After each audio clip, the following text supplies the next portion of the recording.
Welcome to Fiction Audiobooks. If you enjoy the content, like and subscribing would be greatly appreciated. If you have any recommendations for novels, comment below. Please join my Patreon at https://www.patreon.com/fictionaudiobook. Chapter 20, Chapter 98. Bruce Banner pulled his jeep to a stop in front of Hawk, got out and closed the door. Hawk, having just finished his last punch, looked at the men who had come all this way to find him. The Wakandans stood at the entrance to their settlement, watching and exchanging confused glances. Their eyes met across the grassy clearing. Hawk spoke first. Dr. Banner. Hawk. Bruce Banner, who showed no outward signs of distress, nodded back as if greeting an old friend. He glanced around. This is a beautiful place. A good place for an eternal rest. Bruce added silently. Though Wakanda was known to the outside world as a barren, third-world nation, the land itself was breathtaking. Rolling grasslands. Crystal-clear lakes. Lush forests. It was a pristine, natural sanctuary, untouched by the scars of modern industry, a rarity on the continent of Africa. Hawk caught the double meaning in his words and chuckled. I thought you had given up. I had. Then why the change of heart? Betty left me a message. Oh. Hawk nodded with a look of dawning realization, then shrugged. You could have waited until I got back to New York. Bruce shook his head. Not in New York. Why not? Too many people. What if our fight ends up creating another Hawk? Ha ha. Hawk laughed at the explanation, then his smile faded, his expression turning cold. So, here. Yes. Right here. All right. Hawk smiled faintly. The next second. Boom. Hawk's figure vanished. He reappeared an instant later, standing exactly where Bruce Banner had been. As for Bruce, he was already in the air, his body bent like a cooked shrimp as he flew backward. Crash. Thud. Scrape. Bruce's body slammed into the grassland like a cannonball, gouging out a crater before plowing a 50-meter-long trench with his own body. When the sound and dust finally settled, Bruce Banner was lying in the trench, covered in dirt. He wasn't breathing. He was dead. Hawk remained perfectly still, his face like stone as he stared at the lifeless body in the distance. If Bruce had a death wish, he wouldn't stand in his way. He'd be happy to grant it.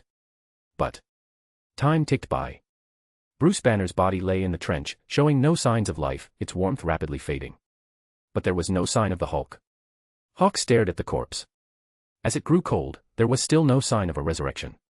Did Bruce Banner just come here to commit suicide? Hawk was genuinely confused. He couldn't understand it. Whatever. The vibranium is what matters.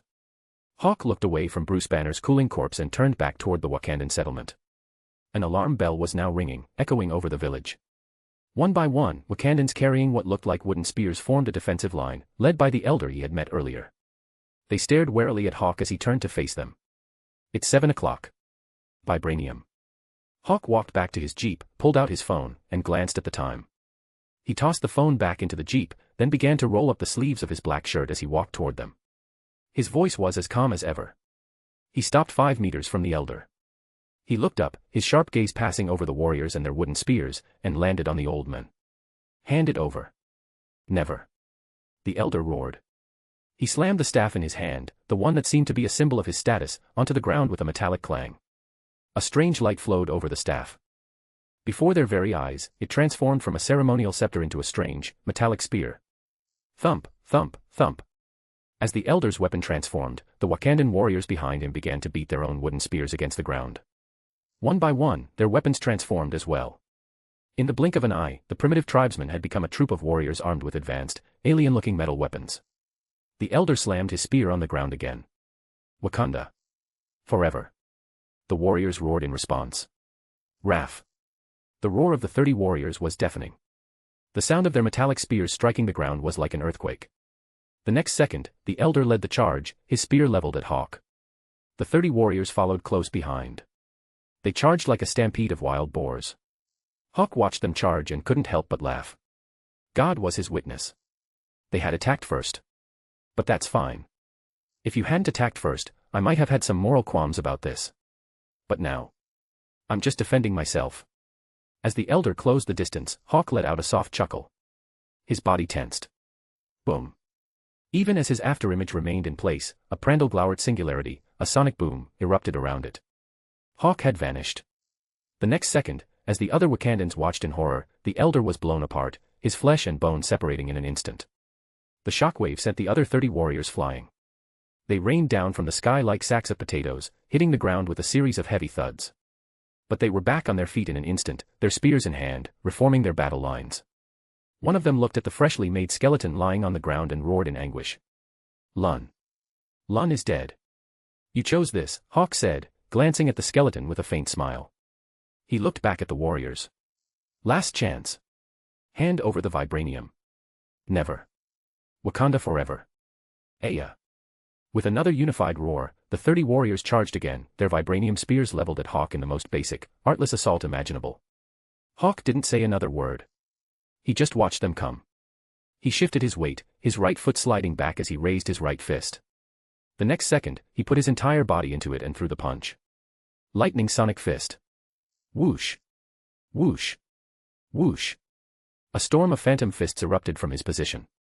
In a single second, 345 afterimages filled the air, a deadly, inescapable net that descended upon the charging Wakandans. There were no screams. There were no roars. And there were no surprises. When Hawk lowered his hand, there was not a single Wakandan soldier left standing. The grassland before him was littered with shattered corpses. In the blink of an eye, the ground had been stained red. But the vibranium spears they had been holding now lay scattered across the blood-soaked grass, completely unharmed. Hawk walked over, hooked one with his foot, and caught it. To the outside world, vibranium was priceless. Here, the Wakandans were so rich they were making their standard-issue infantry weapons out of it. Hawk gripped the spear with both hands and tried to bend it.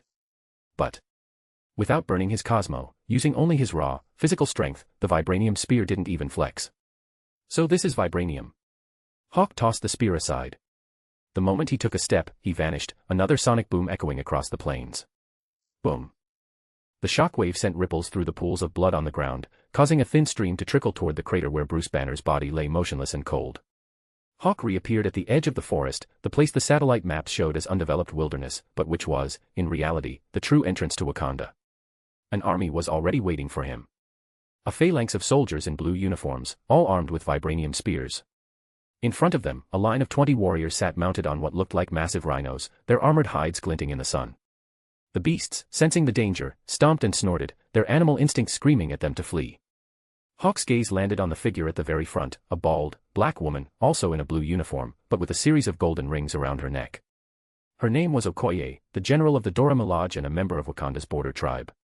If the merchant tribe was Wakanda's first, deceptive line of defense, the border tribe was its first true line of defense. Their duty was to guard Wakanda's borders. They were the most elite warriors. The strongest soldiers.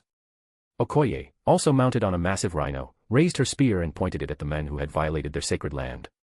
Wakanda. Forever. Charge. Roar.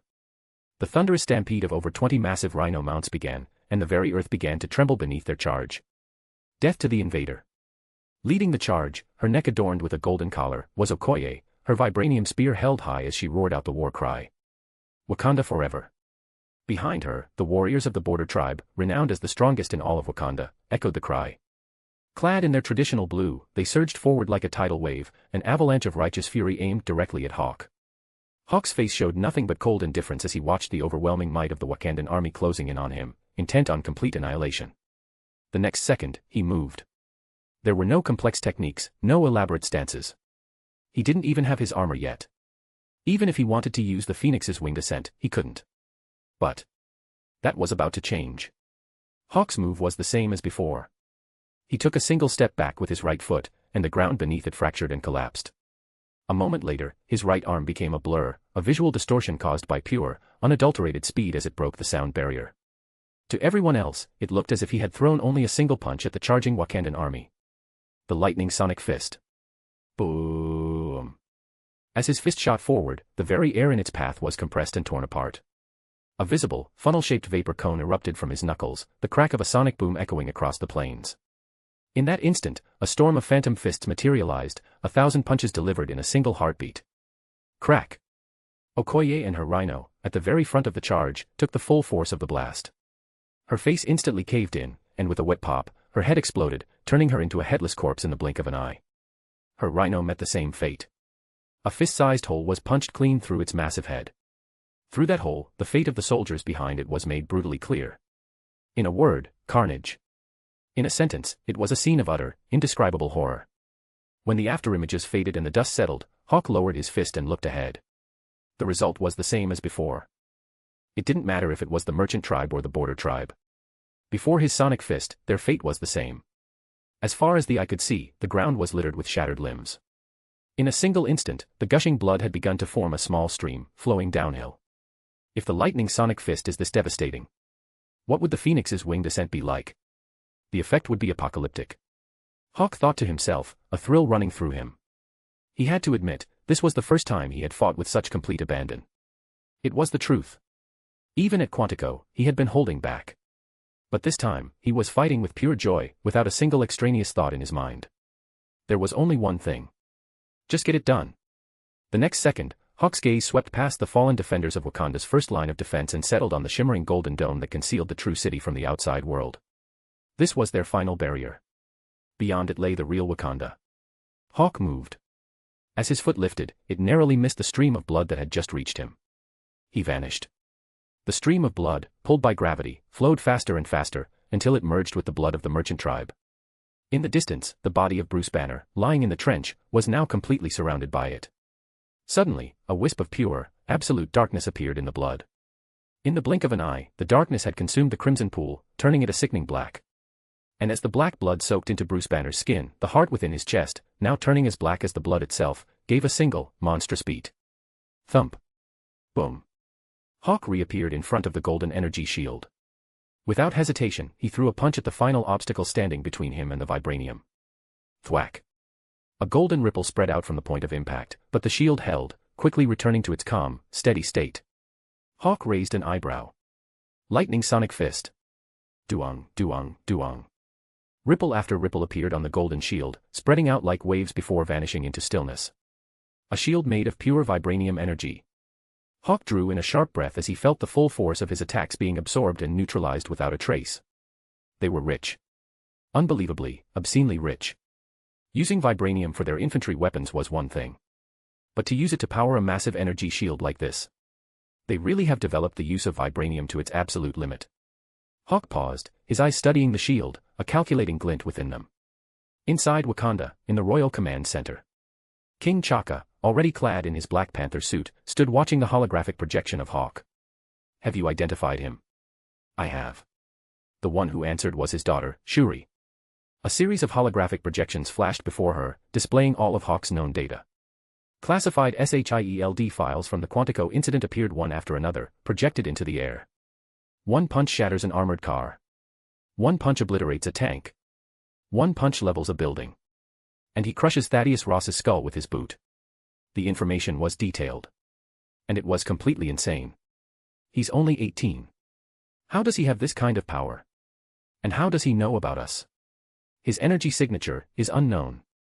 Princess Shuri looked at the data, which didn't match any known energy source in her database, and shook her head. She was a technological genius, but it was clear that Hawk's power was beyond the realm of science. But... Ping. Ping. Vibranium energy shield energy consumption at 10%. Current energy level at 90%. Princess Shuri's eyes lit up. She turned to her father. His energy signature may be unknown, but at this level, he can't breach our defenses. King T'Chaka said nothing, his eyes still fixed on the projection of Hawk. Suddenly, the alarms blared again. Princess Shuri froze, then quickly looked back at her console. Hiss. Another energy signature detected at the merchant tribe's location. It's strong. And it's growing. I've got a match. This. The Hulk. Princess Shuri stared at the result from the database. No, wait. It's not the Hulk. But the energy signature is very similar. Bring up the projection from the merchant tribe's location. On it. Shuri quickly pulled up the real-time satellite feed. The scene was one of utter carnage. A look of pain and anger flashed across her face, but then her eyes locked onto a massive, pitch-black figure that had just dropped from the sky. Is that a Black Hulk? Roar. A scream that could tear the soul apart ripped through the air, spreading in all directions, as if announcing its return to the world. Hulk. Outside the shield, Hawk's nascent sixth sense screamed a warning. Without a moment's hesitation, he vanished. The moment he was gone. Boom! The demon Hulk crashed down like a meteor where Hawk had just been standing. The earth itself seemed to groan in agony as the mountain of black flesh slammed into it. A spiderweb of cracks shot out for dozens of meters. The savannah was torn apart, sending a shower of dirt and rock into the air. The demon Hulk rose to its full, terrifying height, muscles bulging like mountain ridges. Each breath created miniature whirlwinds, raw destructive power rippling visibly beneath its obsidian skin. Its eyes blazed like coals from the depths of hell. Well, now. A black Hulk. No, a demon Hulk. Hawk reappeared a short distance away, a look of genuine shock on his face. He had had his senses fully open, and yet, he hadn't detected any movement, any sound, that would indicate Bruce Banner's transformation. If his sixth sense hadn't warned him at the last possible second, he would have been crushed. And that meant only one thing. Compared to the Hulk he had killed before, this demon Hulk, this creature that had clawed its way back from hell, was on a completely different level. At the same time, the demon Hulk's eyes, burning with hellfire, locked onto Hawk. Flashes of memory, of being dragged into the water, of being drowned, surged through its mind. The memories only fueled its rage. Roar. The demon Hulk, consumed by fury, wasted no time on words. Boom. Its massive foot stomped the ground, which crumbled like a dry cracker. Its mountainous black body shot forward like an out-of-control siege ram, an unstoppable force of pure destruction, rocketing directly at Hawk. Hawk's eyes narrowed to slits. But he did not retreat. A saint does not retreat. Neither does Hawk. As the demon Hulk charged, the air itself seemed to part before its brutish force, letting out a deafening roar. 100 meters. Closed in an instant. Hulk. The demon Hulk roared, swinging a fist the size of a small car, not at Hawk, but at the very ground he stood on. In that last second, Hawk's form blurred and vanished. The Hulk's fist came down. Boom. It was as if a bomb had detonated. A ring of pure destruction erupted from the point of impact, a tidal wave of earth, shattered rock, and uprooted grass that tore across the battlefield. The shock wave ripped every tree and plant within a 100-meter radius out by the roots, tossing them into the air. The vibranium energy shield rippled, one wave after another. And in that same instant, Hawk reappeared at the side of the Hulk's massive head. Lightning sonic fist. The muscles in Hawk's right arm tensed, his body coiling like a drawn bow. Without warning, his arm became a blur of pure light, moving beyond the limits of visual capture as a hailstorm of punches rained down on the Hulk's enormous body. Bam, bam, bam, bam. The storm of fists slammed into the Hulk's mountainous black form, erupting in a shower of dazzling energy. Hulk. Mad. The Hulk roared in agony, its eyes turning crimson. It braced against the overwhelming barrage of the lightning sonic fist and swung its house-sized fist again, a blow fueled by pure, landscape-shattering rage. Hawk met the attack with his own right fist. Boom. The moment their fists met, a single, deafening explosion was born. Immediately, Hawk was sent flying backward. The shirt on his upper body disintegrated, revealing his powerful physique as he slammed into the vibranium energy shield. The shield absorbed the kinetic energy from his body, the force dissipating in a series of rapid ripples that spread out in all directions. Warning. Warning. Energy level at 80%. Energy level at 70%. 65. Divert auxiliary power. Now. In the Wakandan Royal Command Center, Princess Shuri watched the shield's power plummeting and began snapping out orders. King Chaka stared at the holographic display, his voice filled with shock. What the hell is that monster? The Hulk, but not the Hulk. Its energy signature has traces of the Hulk's, but it's also mixed with something else, something demonic. Shuri thought her father was asking about the Hulk. But Chaka's gaze was fixed on the other figure, on the man who had just taken a direct hit from the creature and was still alive. He couldn't believe it. Based on the power drain on the shield, he knew exactly how strong that last punch had been. Chaka knew, with absolute certainty, that he would not have survived it. But Hawk. He was fine. Not only was he fine, but the moment he'd hit the shield, he had pushed off, instantly reappearing beneath the Hulk's massive head. A storm of fists slammed into the demon Hulk's jaw. In that instant, the demon Hulk's head snapped back, and its colossal feet were lifted from the ground, its entire mountain-like frame launched into the air. Crash! The demon Hulk's back slammed into the earth, and the ground itself seemed to scream, a massive crater forming in a vortex of shattered rock and dust. The next second, two hellish flames ignited within the dust cloud. The demon Hulk, now radiating an even more savage and brutish aura, smashed the ground of the crater and launched itself at Hawk once more. Hawk looked up, his eyes narrowing. Crack! Hulk! Boom!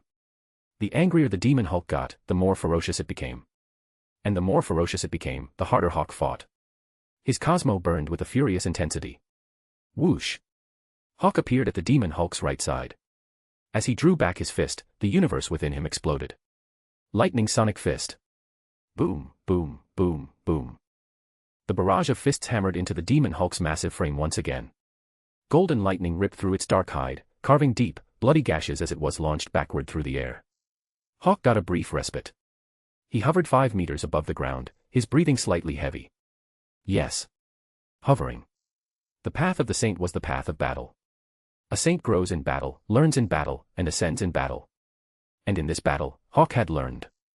He had touched the threshold of the sixth sense, and in doing so, he had unlocked the art of flight. But there was one problem. He was growing stronger in this fight, but so was the Demon Hulk. As the dust settled, Hawk saw it.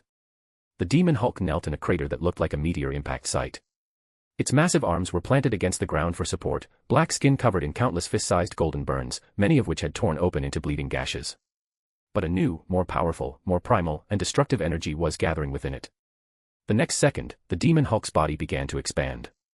Not only were its wounds healing at a visible rate, but its massive frame grew even larger. Again. Is this ever going to end? Hawk watched as the Demon Hulk healed and powered up in the span of a single breath, and he was completely speechless. He was done playing this game. If the Demon Hulk could just keep getting stronger every time it got angry, there was no way he could win. And more importantly, he wasn't here to fight the Demon Hulk. He was here on business. Wait a minute.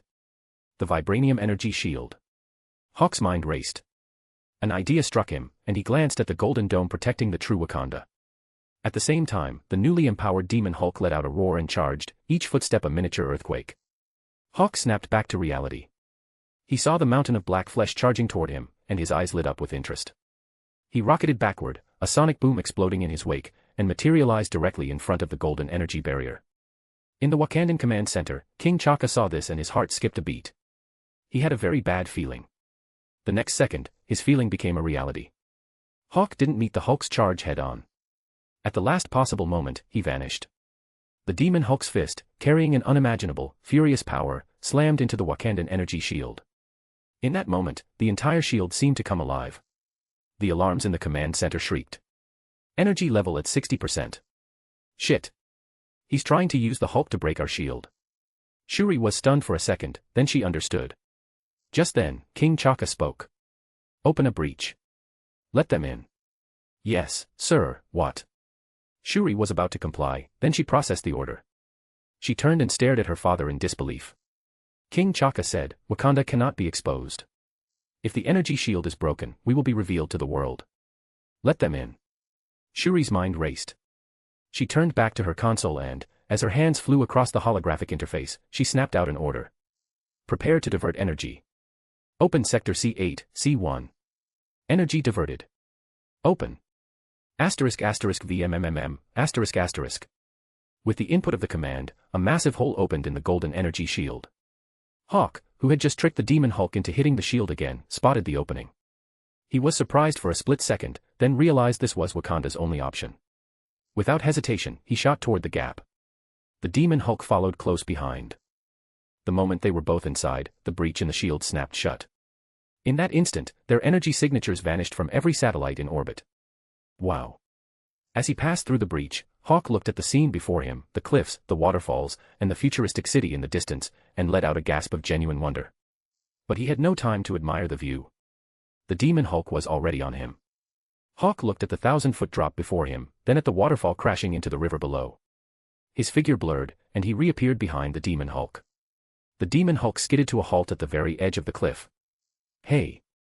Roar! The Demon Hulk instinctively turned. He saw Hawk pull back his fist with a small smile, then drive it not toward him, but into the ground beneath their feet. With a loud crack, the cliff edge began to fracture, the crack spreading out in all directions. The Demon Hulk, still standing at the edge of the abyss, froze as understanding dawned. But it was already too late. Crack! The cliff edge crumbled.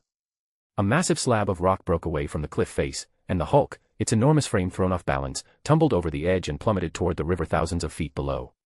Roar! Hooey-wook. Below the cliff, a torrential river raged. As the cliff face crumbled and fell away, the Demon Hulk's massive body plunged downward, its furious eyes locked on Hawk, who stood at the edge of the precipice. Hawk, his chest rising and falling as he rapidly recovered his strength, gave the falling behemoth a small, smiling wave. Goodbye. Roar.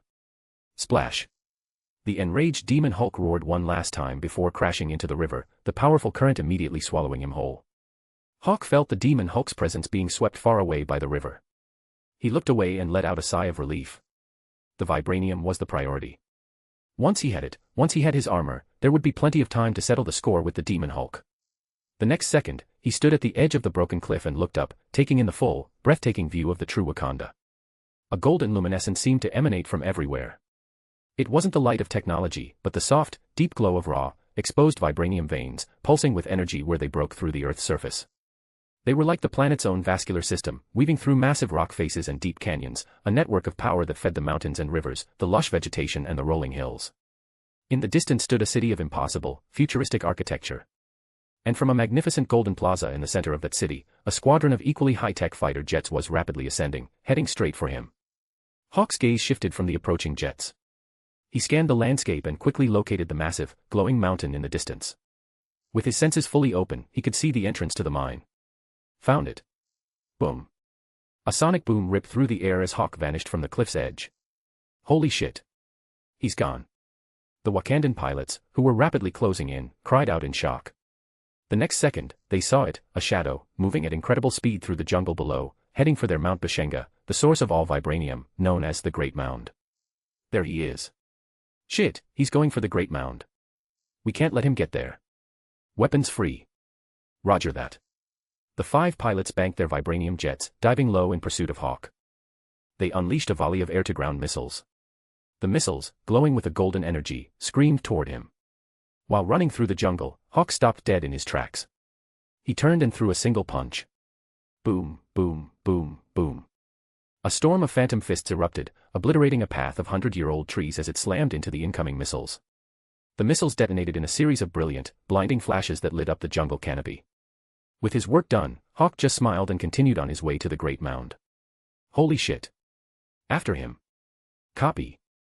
The pilots, stunned by the sight, were about to give chase when a furious roar, as if from the depths of hell itself, shook them to their very core.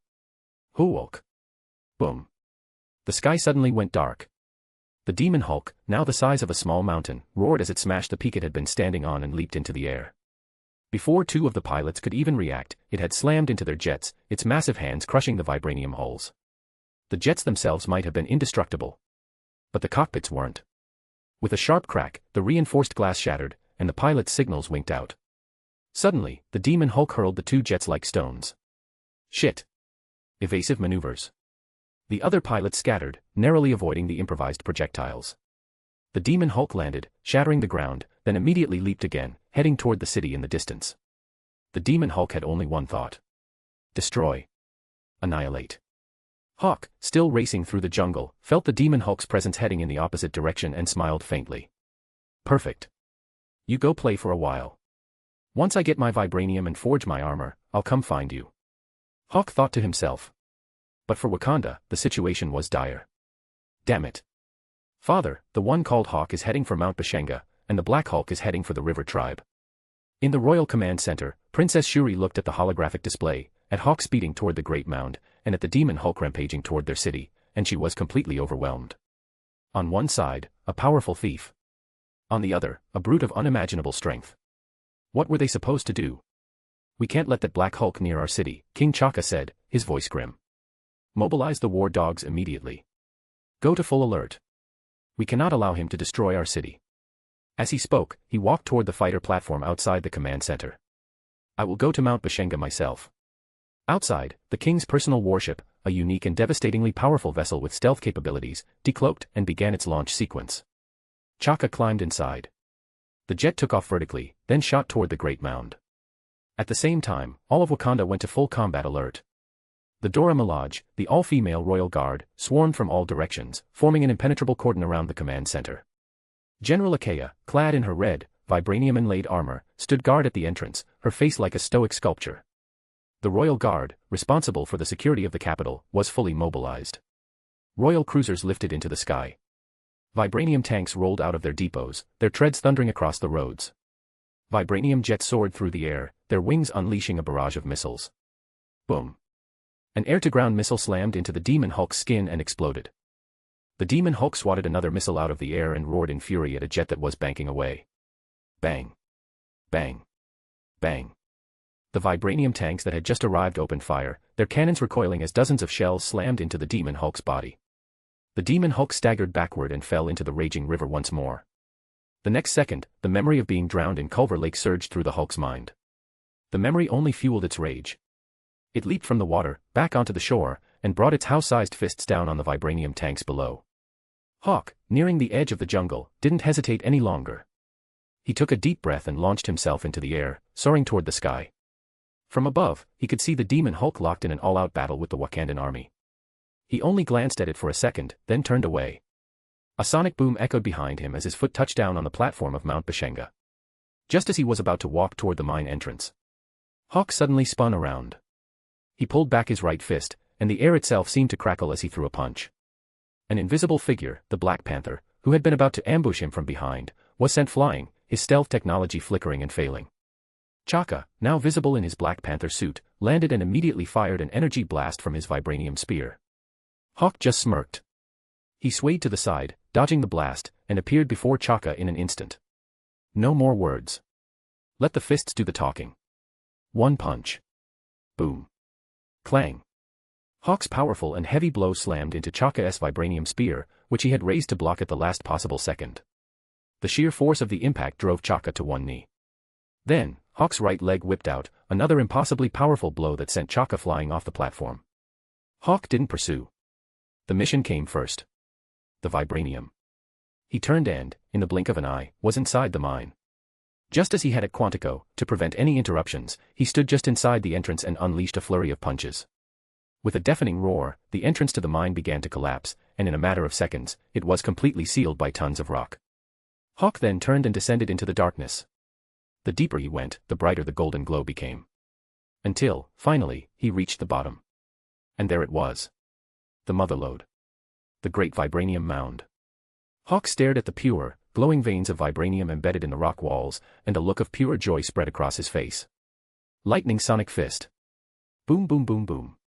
Snapping out of his awe, Hawk became a one-man mining crew, his arms a blur of motion as he unleashed a storm of punches against the walls of the mine. In that instant, dust filled the cavern and the mountain itself began to tremble. Hawk had only one thought. Mine. Forge the armor. Mount Bashenga of Wakanda was trembling.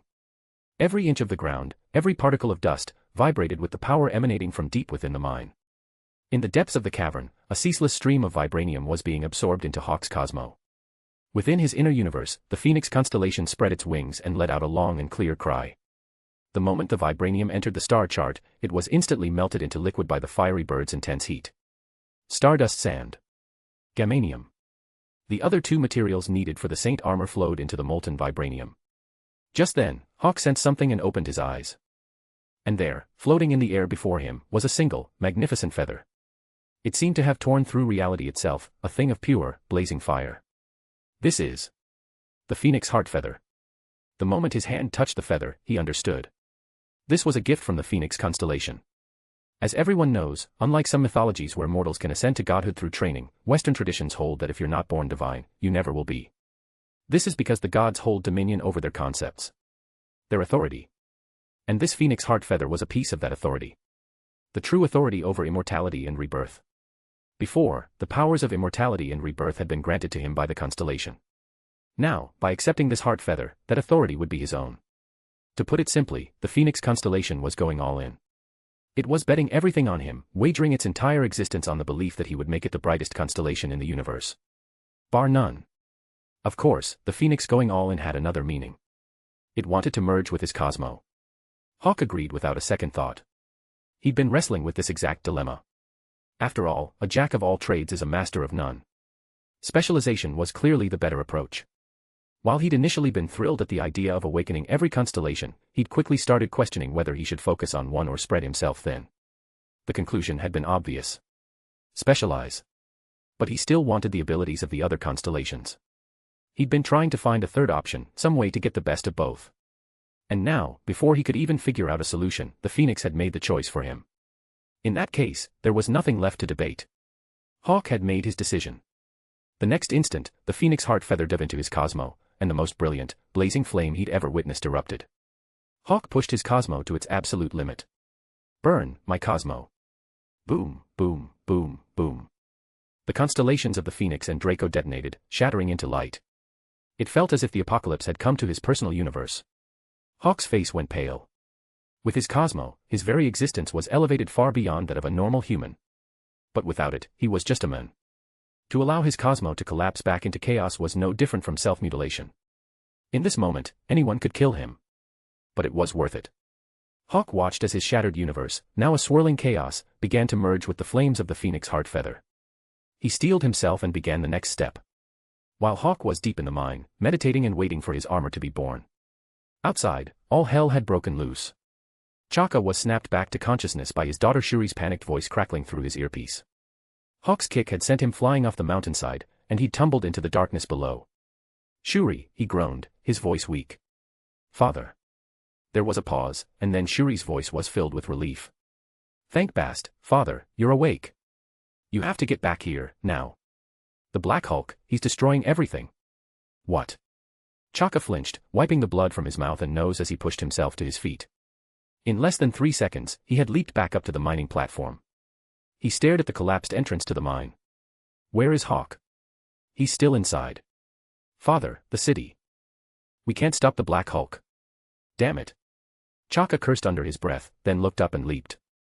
With a quick flick of his wrist, he caught hold of his Royal Talon fighter's wing. The craft had been hovering above in stealth mode. He yanked open the cockpit and hauled himself inside. VMMMM. The fighter instantly decloaked and shot toward the capital city of Bernin Zana. As he flew over the mountains and rivers, and the city came into view, he drew in a sharp breath.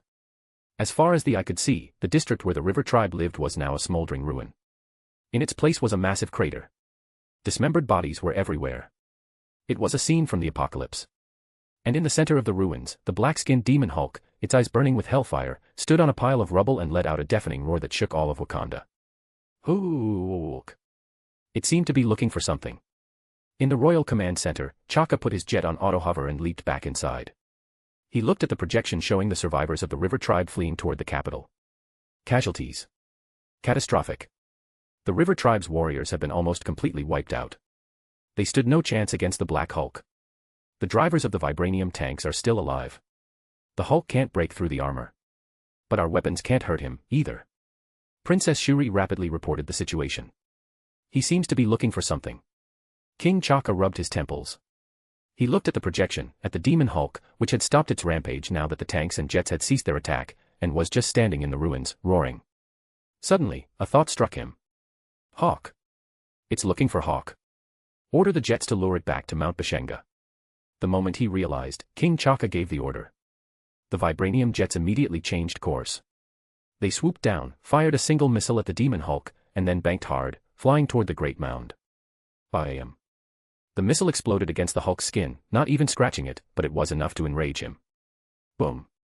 The Hulk saw the 2 jets that had shot him and were now flying away. He bent his knees and leaped after them. It's working. A cheer went up in the command center. Shuri turned to her father, her face beaming. It worked, father. King Chaka nodded. Once all the tribesmen have been evacuated into the capital, activate the energy shield. Let the 2 monsters fight it out. We are not to get involved. Shuri paused for a second, then nodded.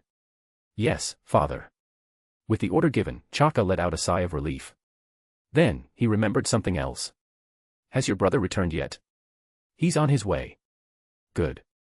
The word had barely left his lips when a wave of agony washed over him. Puffed. His expression changed. He coughed up a spray of blood, his body went rigid, and he collapsed to the floor. The entire command center, including Shuri, was stunned into silence. Father. Shuri snapped out of it and ran to his side, cradling his head. Medic.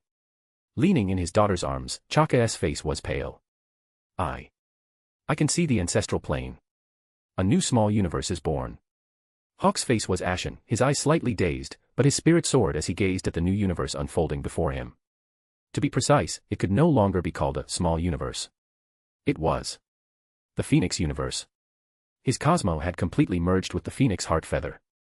It was still a universe of brilliant, infinite stars, but now it was suffused with the incandescent, life-giving fire of the Phoenix. From this moment on, his very soul was one with the Phoenix. If he were to ever fully manifest his cosmo in the physical world, it would become its own parallel universe, a realm of fire and rebirth, just like Asgard. But with its birth, the Draco constellation he just awakened was gone, consumed in the fiery crucible of his cosmos rebirth. The bad news, Draco was gone. The good news, he was stronger than ever. And with the phoenix heart feather's full power flowing through him, his strength felt more solid, more tangible than before. With a final cry, the phoenix spread its wings wide, and from deep within its core, the phoenix heart feather descended into the molten vibranium below. The next second, the flames roared to life. Vibranium, stardust sand, and gamanium, now bathed in the pure flames of the phoenix, began the final, flawless forging of the phoenix armor. Ting, ting, ting. The sound of the stardust sand striking the molten vibranium echoed through his cosmo, like a divine hammer striking a cosmic anvil. Hawk watched, his breath held in tense anticipation. Just then. Boom.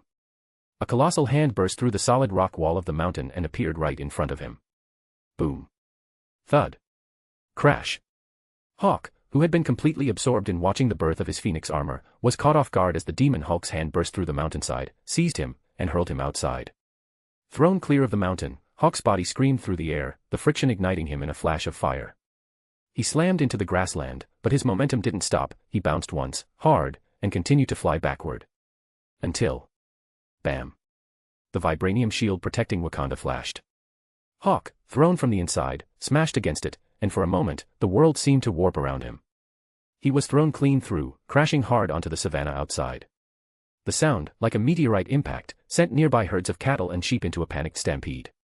The SHIELD agents who'd just arrived were equally startled. Leading them was none other than Commander Maria Hill. She wasn't here for Hawk. Maria Hill had been tracking Bruce Banner. SHIELD's New York office had suddenly lost his signal, and when it reappeared, he was in Africa. She had immediately run a check on Hawk's location. And the result? Africa. So, she had brought a team. But it seemed she was too late. When she'd arrived, all she had found was a battlefield of carnage and dismembered bodies, with no sign of Hawk or Bruce Banner. Just as she was beginning to suspect they had already left and was about to give the order to pull out, a massive impact had drawn her attention. Is that? Holy shit. He came out of that forest. Wait, do you guys hear that? The distant SHIELD agents instinctively muted their comms, listening intently. They could just make out a furious, roaring sound that was growing closer. Their eyes all turned back to the forest in the distance. The next second. Boom. It was abrupt, instantaneous, as if appearing from thin air. With a furious roar, the Hulk, now the size of a real mountain, materialized at the edge of the forest's canopy. It crashed down with the force of a falling mountain, a savage grin spreading across its face as it spotted Hawk lying in the crater. It raised its right foot and brought it down. Crash. The grassland buckled again. The demon Hulk's massive footprint was now deeply embedded in the earth. A pure, destructive shockwave of physical force radiated outwards in all directions. In that instant, grass and dirt were ripped from the ground, thrown into the air in a blinding cloud that blotted out the sun. Shit. It's the Hulk. No, wait, it's a Black Hulk. How did he get out? The agent stared in shock and confusion at the sudden appearance of the demon Hulk. High above in the SHIELD command jet, Maria Hill's gaze was fixed on the primeval forest from which both Hawk and the Hulk had just been violently ejected. Soon, the dust on the savanna began to settle. Hulk. Die. The demon Hulk, its foot still stomping down, roared with fury as it pressed its full weight onto the figure pinned beneath its massive soul. Hawk, with more than half his body buried in the earth, was holding up the Hulk's massive right foot with both hands. His cosmo was burning like a supernova. And in that brilliant fire, the outline of the phoenix armor was beginning to form. Hawk's arms locked straight. An unimaginable power erupted from him. As the demon Hulk roared in fury, Hawk slowly pushed himself free from the earth. The next second. Hulk. Boom. The Hulk's colossal frame was thrown off balance. It staggered backward and, with a heavy thud, crashed onto the grassland, its enormousness gouging another massive crater in the earth. Hawk hovered a few meters above the ground. He looked like he'd been through hell.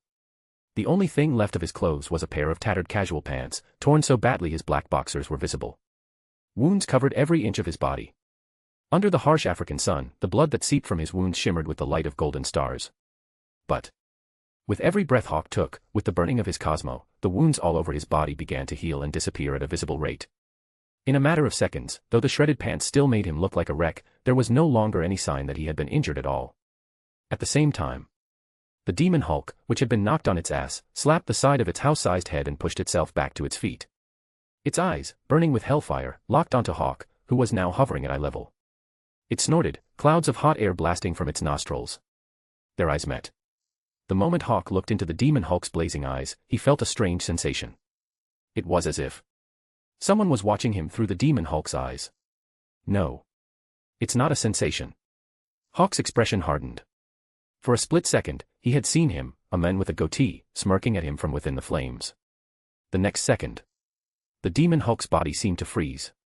The hellfire in its eyes burned even more intensely, coalescing into the form of a man, his entire being seemingly made of red fire. He had a sinister smile, yet he carried himself with the air of a gentleman. The man's image, shimmering in the hellfire of the demon Hulk's eyes, met Hawk's gaze. His voice, hollow, as if echoing from the depths of hell itself, sounded in Hawk's ear. My name is Mephisto. Hawk's eyes narrowed as the demonic words echoed in his ears. You've been running your mouth about me for some time now. What's the matter? Now that I'm here, you seem a little frightened. Mephisto's voice was hollow but casual. The tone was like a demonic whisper, but the words themselves sounded like he was just making light conversation. Hawk hovered in the air, his eyes narrowed as he stared at the image in the demon Hulk's eyes. So, the demon Hulk. That was you. Of course. Mephisto's tone was nonchalant. He held up his right hand, seemingly admiring it, then glanced casually at Hawk. 1 minute you're telling me to watch my back, the next you're telling me to take care of your sister and make sure she doesn't lose a single hair. I had to come up and see who was trash-talking me from behind. Hearing this, a muscle in Hawk's jaw twitched. My sister. She's fine. Mephisto seemed to know what he was going to ask. He smiled. You sent a message with the Hulk, didn't you? I received it. Don't worry. I promise you, as long as you are alive, your sister will be perfectly safe. I certainly won't give you the chance to fly into a rage and kill me. Hawk was silent for a moment. Thank you. Don't mention it. Mephisto said with a smile, then his tone shifted, his voice becoming as cold and sharp as ice.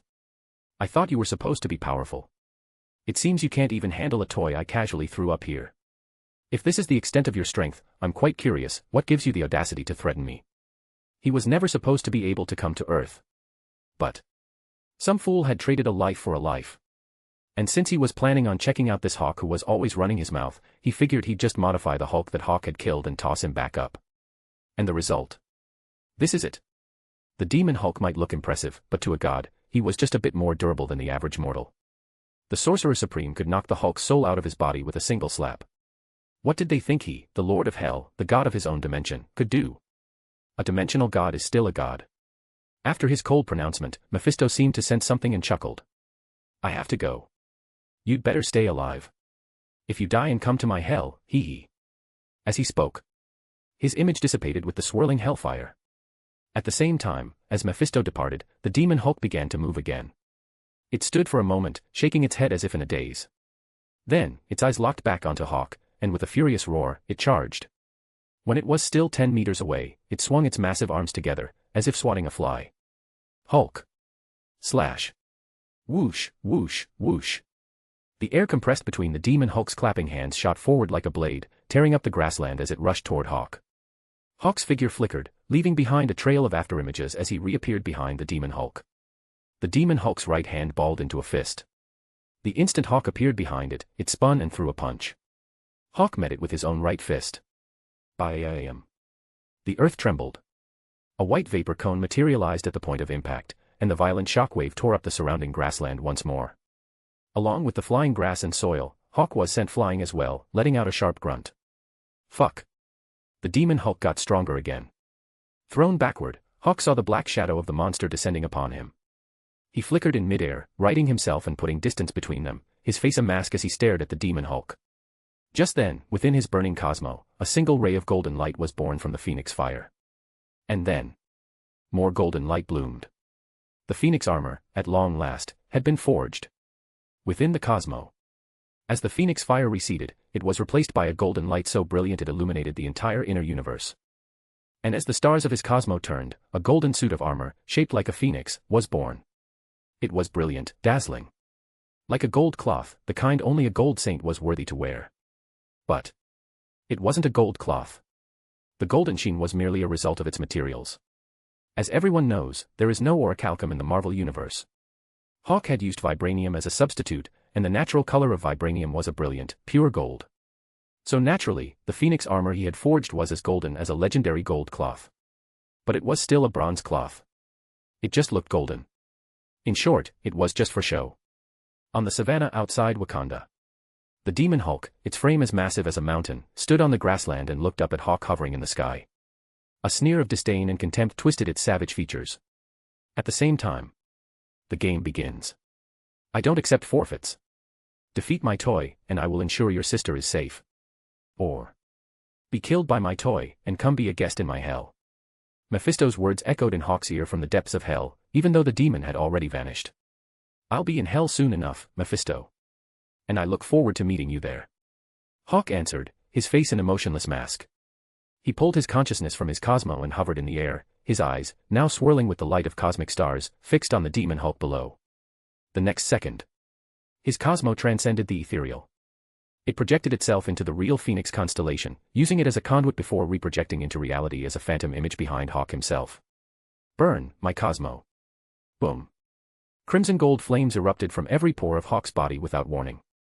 This was no ordinary fire, it was the purest, most intense, and most domineering power of the Phoenix, manifested from the raw energy of his burning Cosmo. The crimson gold flames instantly engulfed him, turning him into a furiously burning, humanoid torch. And in that inferno, the image of a golden Phoenix began to emerge. Ping, ping, ping. Unknown energy signature rising rapidly. Holy shit. Commander, the energy readings are almost on par with the fluctuations we see when Thor appears. My god.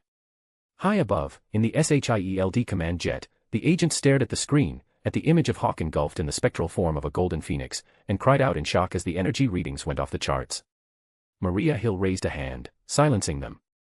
She stood at the window of the jet, her eyes fixed on the Firebird below as it began to spread its wings. On the ground, the demon Hulk saw this, and the sneer on its face vanished, replaced by a look of dawning caution. Amidst the blinding fire and searing heat, the transformation began. First, golden greaves and vambraces materialized around his bare legs and arms with a sharp clang of metal. The lines of the vambraces were as sharp as blades, the greaves thick and solid. Clang. Clang. Clang. A series of rapid, clear metallic impacts rang out. With a shudder of his arms, two massive, magnificent golden pauldrons, shaped like burning wings, appeared from thin air and snapped heavily into place. The edges of the pauldrons were sharp, their form wild and untamed, like the most powerful feathers of a phoenix taking flight. The tip of every golden feather gleamed with a deadly light. Almost simultaneously, a golden chestplate forged in the roiling flames, its core emblazoned with a brilliant phoenix totem. It pulsed like a living heart, each beat pulling the surrounding flames higher. The waist armor, a fold resembling a cascading waterfall of fire, was formed from several thick, flexible plates of metal, their sharp edges swaying with the flickering flames, emitting a low, metallic groan. Finally, the crimson flames surged upward, coalescing into a unique, aggressive-looking helmet that formed in an instant of fiery light. As the visor took shape, Hawk, who had been watching with his eyes narrowed, slowly opened them. Boom. The crimson flames erupted in a final, glorious burst, forming a phantom phoenix of fire that soared into the sky behind Hawk, letting out a cry that echoed throughout the cosmos. The phoenix armor was donned. Hiss. Holy shit. Jesus Christ. That armor is way more badass than Tony Stark's. In the SHIELD command jet, the agents were completely stunned by the sight of Hawk, now clad in the phoenix armor, hovering in the sky. And on the savannah, the demon Hulk was completely enraged. Roar. The demon Hulk no longer hesitated. The muscles in its massive arms tightened, and its fingers, like 5 great pillars, dug deep into the earth below. Its muscles bulged, the veins beneath its skin popping like massive steel cables. With a furious roar, its arms unleashed a terrifying power, enough to rip the very savannah from the earth. Rumble. An entire section of the earth, the thick turf, the soil beneath, the tangled network of roots, was torn from the ground by the demon Hulk's inhuman strength. With a surge of its arms, the demon Hulk hurled the slab of earth, over 10 meters in diameter and shockingly thick, at Hawk in the sky. Hawk didn't dodge.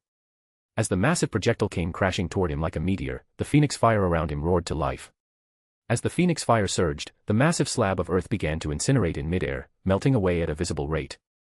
The next second, Hawk appeared in front of the Hulk. One punch. Boom. As if struck by a freight train, the demon Hulk's massive head snapped to the side. It spat out several enormous teeth as its entire body was lifted from the ground and sent flying, crashing onto the savannah. Hulk. Hurt. The Hulk roared as it scrambled to its feet. But Hawk's second punch was already on its way. Lightning sonic fist. Boom, boom, boom, boom. A brilliant golden light erupted from Hawk's fists, each punch a precision-guided missile that slammed into the Hulk's body. A massive crater, far deeper and wider than before, was formed in an instant, a pillar of dirt and rock shooting into the sky. Press the attack. No mercy. Lightning. Hawk hovered in the impossibly deep crater, listening to the sound of the demon Hulk's heartbeat below. He opened his 5 fingers, his hand aimed down into the pit, and the fiery phantom of the phoenix once again appeared behind him. The phoenix's wings spread wide, and the continuously burning energy of his cosmo gathered in Hawk's hand. Sonic fist. Boom, boom, boom. A dense storm of phantom fists, burning with the most brilliant fire, shining with the most brilliant golden light, shot from Hawk's hand and plunged into the crater below. At the bottom of the pit, the demon Hulk was like an excavator, driven deeper and deeper into the earth by the relentless barrage. A second later. Boom. A perfect, circular shockwave erupted from the crater, tearing up the savanna for 20 meters in every direction, the earth and grass peeling back like a carpet. In that instant, a crater of unprecedented size, as if from a meteor strike, was all that remained. Hawk stood at the edge of the pit, now over 30 meters in diameter, the 3 golden tail feathers of his waist armor swaying gently. He looked down into the depths, his face like stone. At the bottom, there was only silence. Shattered earth and roots, and now the rushing water of an underground river, crashed down upon a massive, motionless, humanoid silhouette at the center of the pit. The demon Hulk. Dead. Hawk let out a short, cold laugh. He looked up, his gaze fixed on an empty point in space. Having donned the phoenix armor and received the full might of the constellation, he could now clearly sense a consciousness that had not yet departed. If he wasn't mistaken, it was Mephisto. Speak. Mephisto. Hawk's gaze fixed on the direction where the consciousness lingered, and he projected his own thoughts toward it. What's wrong? Don't feel like talking anymore. Mephisto, whose true form was in his hell dimension and had only projected his consciousness here through the demon Hulk, snapped out of his shock. He heard Hawk's taunt and let out a dry chuckle. No wonder you were so confident. But your power does not belong to this universe. You are strong, yes. But that is all. You think you can use this borrowed power to make me hand over one of my souls? That's not enough. It will be. Hawk smiled. When I get to hell, you'll see, Mephisto. Mephisto said nothing more. With a gentle breeze, his final wisp of consciousness vanished. Hawk stood his ground, his eyes fixed on the spot where Mephisto had disappeared. He knew, of course, that his power had not yet been certified by the Marvel Universe. But Hawk already had a solution. The Reality Stone. Once he had the Reality Stone, the moment his Phoenix constellation manifested in reality would be the moment he became a gold saint. On the edge of the bottomless crater, Hawk's thoughts drifted to the Reality Stone, the key to making his Cosmo a permanent fixture of this universe, as he calmly watched the demon Hulk's body being slowly submerged by the inflowing lake water at the bottom of the pit. His Cosmo began to settle, the storm within him calming. At the same time, the Phoenix armor dissolved in a flash of brilliant golden light, reassembling into the form of a majestic phoenix before merging back into the spectral universe behind him, awaiting his next summons. Hawk was bare-chested again, dressed only in a pair of battle-damaged sweatpants. The countless wounds that had covered his body were already healing at a visible rate. Behind him, the massive shield command jet descended vertically, landing on the savannah. Maria Hill waved off her security detail and walked alone to the edge of the pit. She stood beside Hawk and held out a folded SHIELD t-shirt. Here. Thanks. Hawk glanced at the shirt, then took it and pulled it on. The next second, he looked down at the SHIELD logo emblazoned on his chest and laughed. He looked at Maria Hill, who was quickly becoming a familiar face. Does this mean I've joined S.H.I.E.L.D.? Maria Hill smiled. If you want to. Hawk laughed out loud. Nah, I'm not interested. And I don't have the time. You could be an external consultant. Maria Hill didn't give up, but she kept her tone light, almost joking. For example, if a world-ending crisis came up, you'd come and help us, right? Hawk looked at her, a curious glint in his eye. I thought the director of S.H.I.E.L.D. was Nick Fury. How come I've only ever dealt with the commander? Shouldn't the director be the one talking to me? He's been suspended. I see. Hawk accepted her reason with a look of dawning realization. After the Quantico incident, Maria Hill had spent most of her time studying every piece of intel she could find on him. And yes, Nick Fury had been suspended. Again. The only reason Fury had been reinstated in the first place was because he had sold Hawk's information to Thaddeus Ross. As part of the deal, Ross's backers had pulled the strings to get Fury his job back. But The deal had been for a joint operation. Ross had made his move, but when Hawk had attacked Quantico, Fury had gone dark. And Ross had ended up dead. Now those powerful backers were pissed. Ross had been their inside man, their ticket into the highest levels of the US military, and now he was dead.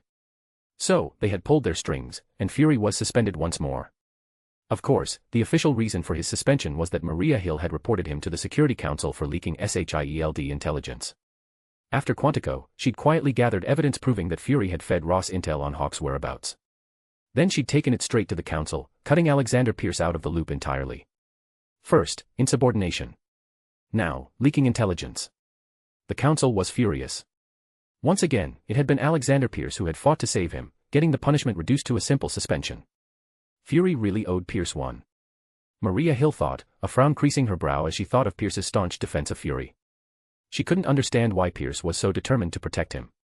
Was it just because he had been his hand-picked successor? There has to be another reason. She was still looking into it. After a moment, she composed herself and looked back at Hawk, a small, casual smile on her face. Well, it's a good thing Nick was suspended. I can't imagine his meeting with you would have gone very well. Hawk just laughed and looked at her, his expression relaxed. If you've got something to say, spit it out. I'm not some dictator. All right. Maria Hill smiled and then looked down into the bottomless crater. So, what's the deal with this Black Hulk? Hawk turned and looked, then sat down on the grass. He looked up at her as she stood over him. Maria Hill smiled faintly and sat down next to him. Hawk leaned back on his hands, enjoying the gentle breeze that had picked up after the battle. You saw what happened. The Demon Hulk. The result of Bruce Banner trading a life for a life. A Hulk that comes back from hell is naturally going to be a Demon Hulk. And this Mephisto you were talking to in the air. The Lord of Hell. The Demon Hulk was just a toy he threw up here to test my strength. Hawk didn't hide anything. He felt a sense of relief. Because he had confirmed that his sister was safe in hell. Mephisto himself had confirmed it. Hawk was certain that until he died, or until he went to hell himself, his sister Anya would be well taken care of. And that was enough. As for what would happen when he eventually made it to hell, whether Mephisto would use his sister as a hostage, that was a problem for the future. I'll let my future self worry about it. Right now, he was happy. His Phoenix armor was complete. He had news of his sister. For the first time since awakening his Cosmo, Hawk, who had been pushing forward relentlessly, felt the need to pause, to rest, even if only for a moment. And so, in his good mood, feeling a rare sense of leisure, Hawk was an open book, answering all of Maria Hill's questions. He was just killing time anyway. Besides, Maria Hill knew he didn't have a shirt and had brought one for him. You don't bite the hand that feeds you. Most importantly, you show me respect, I'll show you more. That was another one of Hawk's core principles. Soon, Maria Hill had the full story. Bruce Banner had traded his life for the Hulk's. The Lord of Hell, Mephisto, had used the opportunity to remodel the dead Hulk into the Demon Hulk and send him back up to test Hawk's strength. But Maria Hill was still in shock. Why would Mephisto suddenly want to test you? Because I was trash-talking him.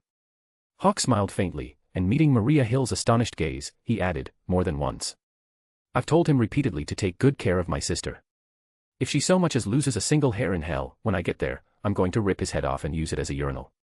Maria Hill's eyes widened. She knew about hell. Or rather, the existence of hell was a classified fact in the SHIELD database. The SHIELD Texas branch had even dealt with demons a few times. Though they had resolved the incidents, every demonic incursion had resulted in heavy losses. If a single demon was that hard to deal with, what about the Lord of Hell himself, the greatest demon of them all, Mephisto? But, hearing his explanation and thinking about the love for his sister that was so evident in his file, she just smiled and nodded. You're a good brother, Hawk. Thanks. Hawk smiled and stood up. So you see, there's no reason to be scared of me. Like I told you, I don't pick fights, but I finish them, and I'm not interested in destroying the world. Maria Hill let out a breath of relief. Although she had already concluded from his actions and the intelligence files that Hawk wasn't some kind of supervillain. That was just a judgment call. It didn't mean much, especially since the battle at Quantico, and the one that had just happened here, both proved one thing. If Hawk wanted to destroy the world, he was more than capable of it. So, to hear him say it himself was a massive relief. Understood. Thank you. You're welcome. Hawk smiled. Now that he had rested, he stretched, then looked at her. Any other questions? If not, I should get going. He had been gone long enough. His armor was forged, his mission was complete. It was time to go home. Maria Hill nodded quickly. One last question. That place over there. Can you tell me about it? Maria Hill wasn't pointing at some random spot on the horizon. She was pointing directly at the true location of Wakanda, the vast, primitive jungle they used to deceive the outside world. The battle between Hawk and the Demon Hulk was over, but for Shield, the fight was just beginning. After all, both Hawk and the monster had burst forth from that very jungle. So, while the SHIELD commander was making small talk with Hawk, her agents on the ground had already reached the border. They were running scans on the perimeter, and the results were now being fed directly into Maria Hill's hidden earpiece. Hawk followed her gaze. He saw a dozen SHIELD agents, their faces alight with the excitement of discovery, using a variety of instruments to scan an invisible barrier. Maria Hill watched his expression. You're not going to tell me? I can. Hawk looked back at her and shrugged. That's Wakanda. The real Wakanda. Maria Hill froze. Hawk then gave her the short version, the story of a nation sitting on a mountain of vibranium, developing technology far beyond the rest of the world, all while posing as a starving third-world country to beg for aid at the United Nations. He didn't add any embellishments. It was the simple, unvarnished truth. They were a high-tech nation hiding behind the mask of poverty, taking money and food that could have saved countless lives in countries that were actually suffering. If they had simply chosen isolation, Hawk might have respected them. But their deception.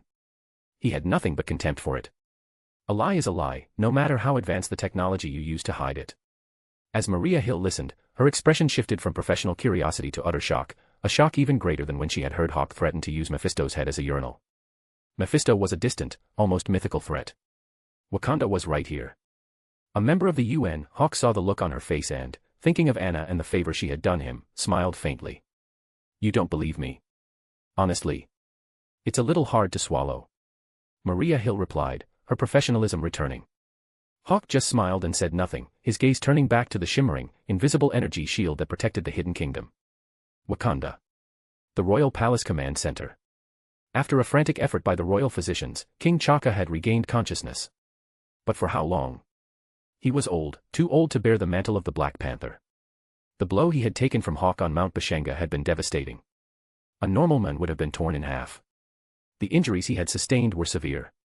The only reasons he was still alive were Wakanda's advanced medical technology, and the sheer, stubborn will of a king who refused to die while an enemy was at his gates. Now, sitting in a wheelchair, T'Chaka watched the holographic displays, his eyes fixed on the SHIELD agents at his border. Though Wakanda presented itself as a poor African nation, it was still a recognized member of the UN. As its king, T'Chaka knew of SHIELD, the agency operating under the oversight of the World Security Council to maintain global peace. Like many other Third World leaders, he had even signed the accords granting SHIELD operational authority within his borders. But they had never had any reason to interact. SHIELD had never paid any attention to a nation so poor that even Africa's warlords ignored it. But that was before today. A sense of cold dread washed over the old king as he looked at the images of Commander Maria Hill and the men who had brought this catastrophe upon them. Wakanda's days of peaceful isolation were over. Outside the border.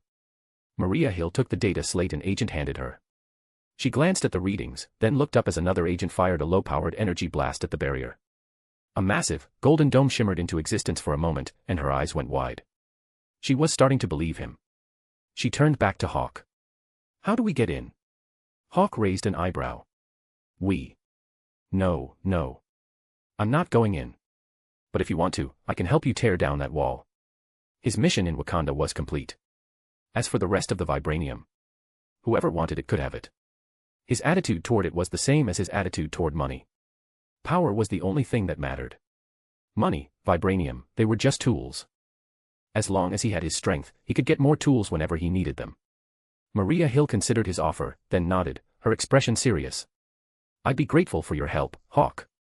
If Wakanda was truly what he claimed it was, a hidden, technologically superior nation with a monopoly on vibranium, then this was a global security crisis. She had to report it to the World Security Council immediately. A small African nation, secretly hoarding the world's most advanced technology and resources while crying poverty. What are you planning? Today you build in secret. Tomorrow, you build an empire. Maria Hill's expression was grim. Then, a thought occurred to her. Do you need us to stand back?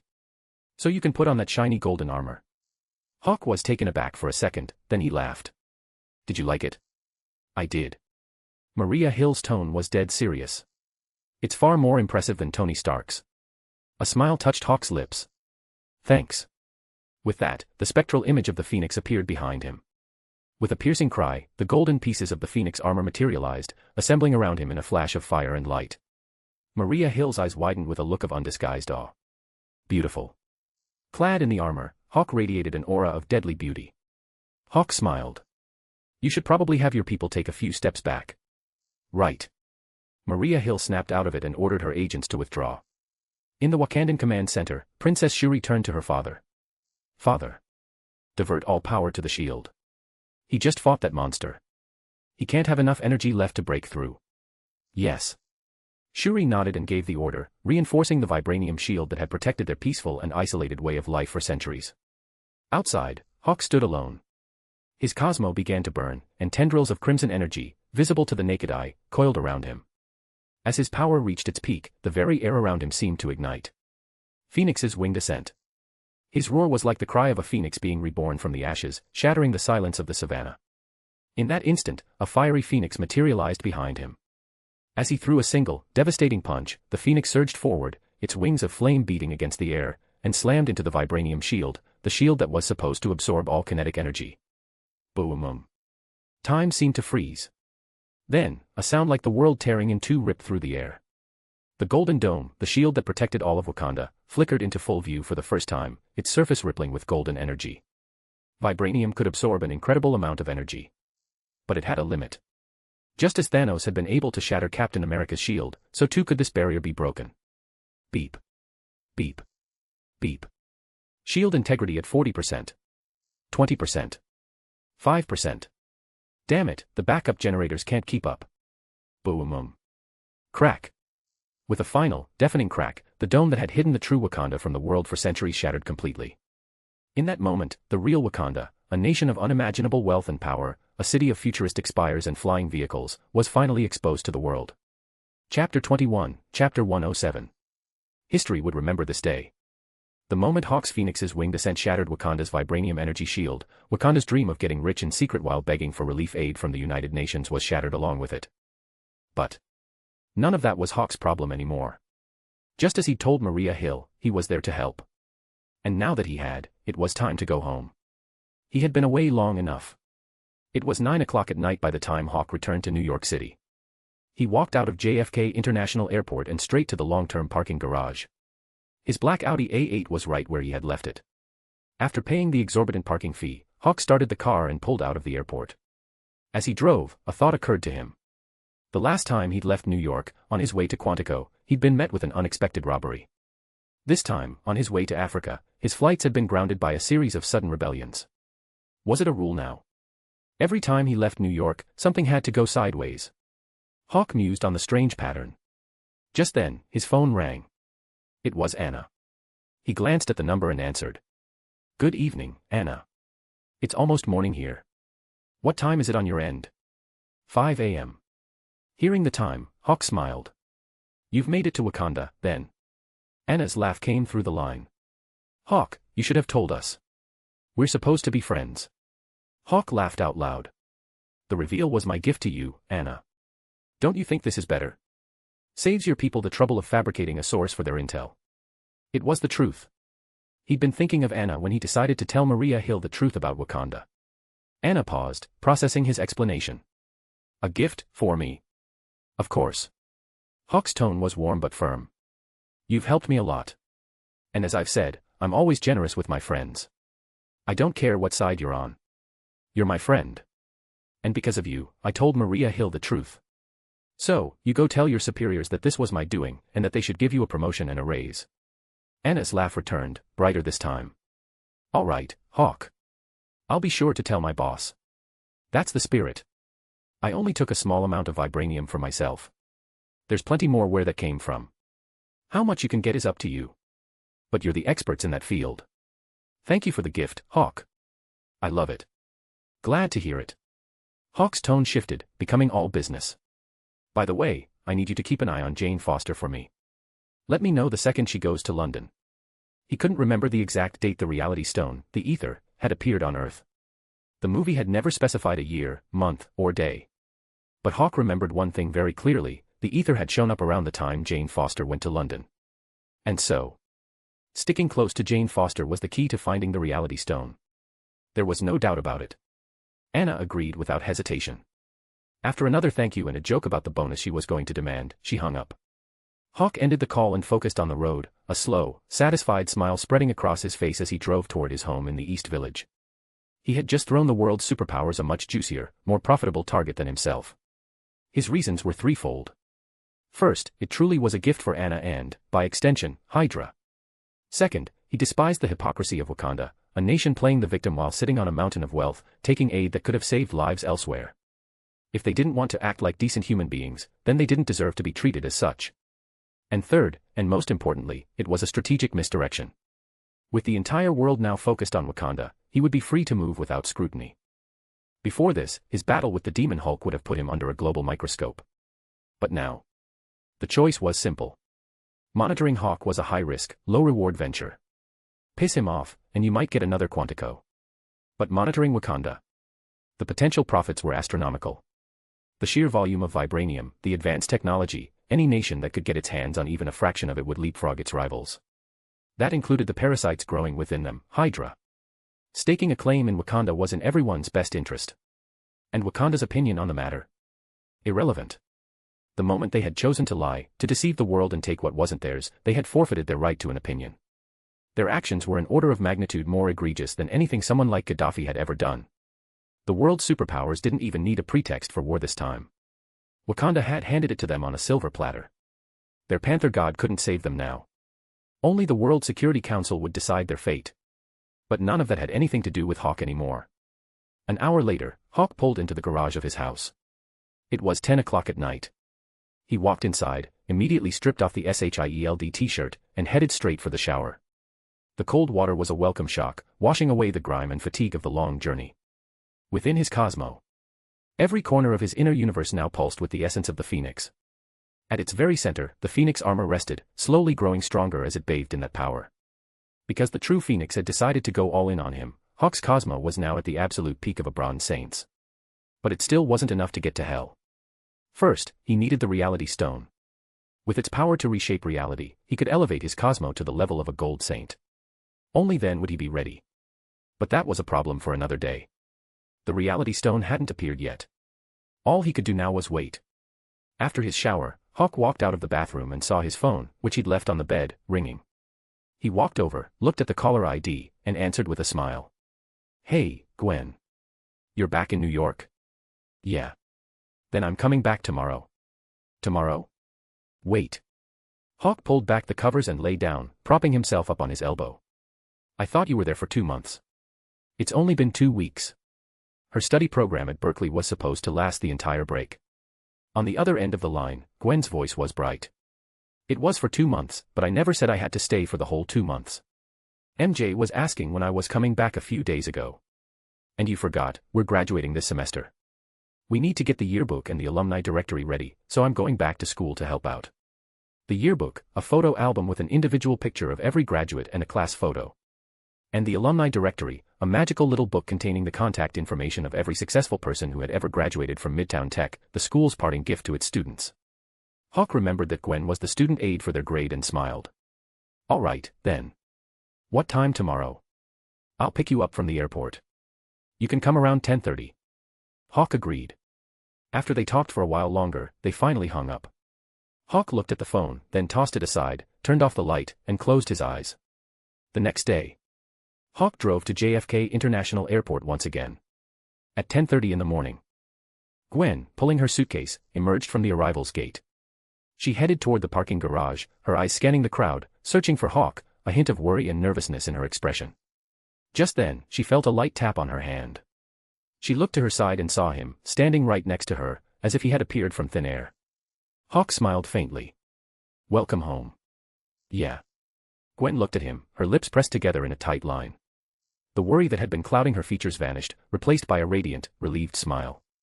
Gwen hadn't come back from Berkeley for the graduation yearbook or the student directory. She had come back for one reason only. She needed to see with her own eyes that Hawk was unharmed. After all, a video had been leaked online yesterday. Though the camera work was so shaky it looked like it had been filmed by someone with Parkinson's, the footage clearly showed a massive, monstrous creature on the African savanna, built like a black mountain. It looked just like a blackened version of the Hulk. And fighting it was another figure, so small in comparison it was like a mouse squaring off against an elephant. The user who uploaded the video was supposedly a Japanese blogger, an adventurer who traveled between remote African tribes. He claimed to have stumbled upon the scene on his way to Wakanda. The video was taken down in less than 10 minutes. Shortly after, the blogger posted a tearful apology, admitting he had faked the whole thing for clicks. But anyone with a brain knew better. Gwen was certain. The blurry figure fighting the demon Hulk in that video was her boyfriend. So, even though Hawk had sounded perfectly fine on the phone, she couldn't rest until she saw him for herself. And now, seeing him, the knot of anxiety in her chest finally loosened. She smiled, took his arm, and they walked toward the airport parking lot. A little while later, Hawk had stowed Gwen's luggage in the trunk and was starting the car. He glanced at her in the passenger seat, already buckled in and watching him. So, how was Berkeley? Did you like it? Honestly, not really. Gwen shrugged as Hawk pulled out of the parking garage. I used to think the crime rate in New York was bad. Turns out, Berkeley is even worse. She told him she'd been nearly mugged 3 times, in broad daylight, all within just a few days in Berkeley. But then, a relieved smile touched her lips. Good thing Kara was there. Kara. The bodyguard you hired for me. Don't tell me you don't know her name. Oh, right. Her. Hawk remembered. Kara Palamas. Long brown hair, pretty face. She was the one Anna had recommended. He hadn't paid her much attention. The process didn't matter, only the result. Good or bad, it all fell on Anna's head. If Gwen was safe, he was grateful to Anna. Likewise, if anything happened to Gwen, he'd only be looking for Anna, since she was the one who had vouched for Kara. It was that simple. He glanced at Gwen. So, you still want to go to Berkeley? Of course. I'll be living in the dorms. I just won't go off campus. The crime in the city of Berkeley wasn't the university's problem. She was going there to study, not to live. Gwen smiled, then changed the subject. Okay, I'm done. Your turn.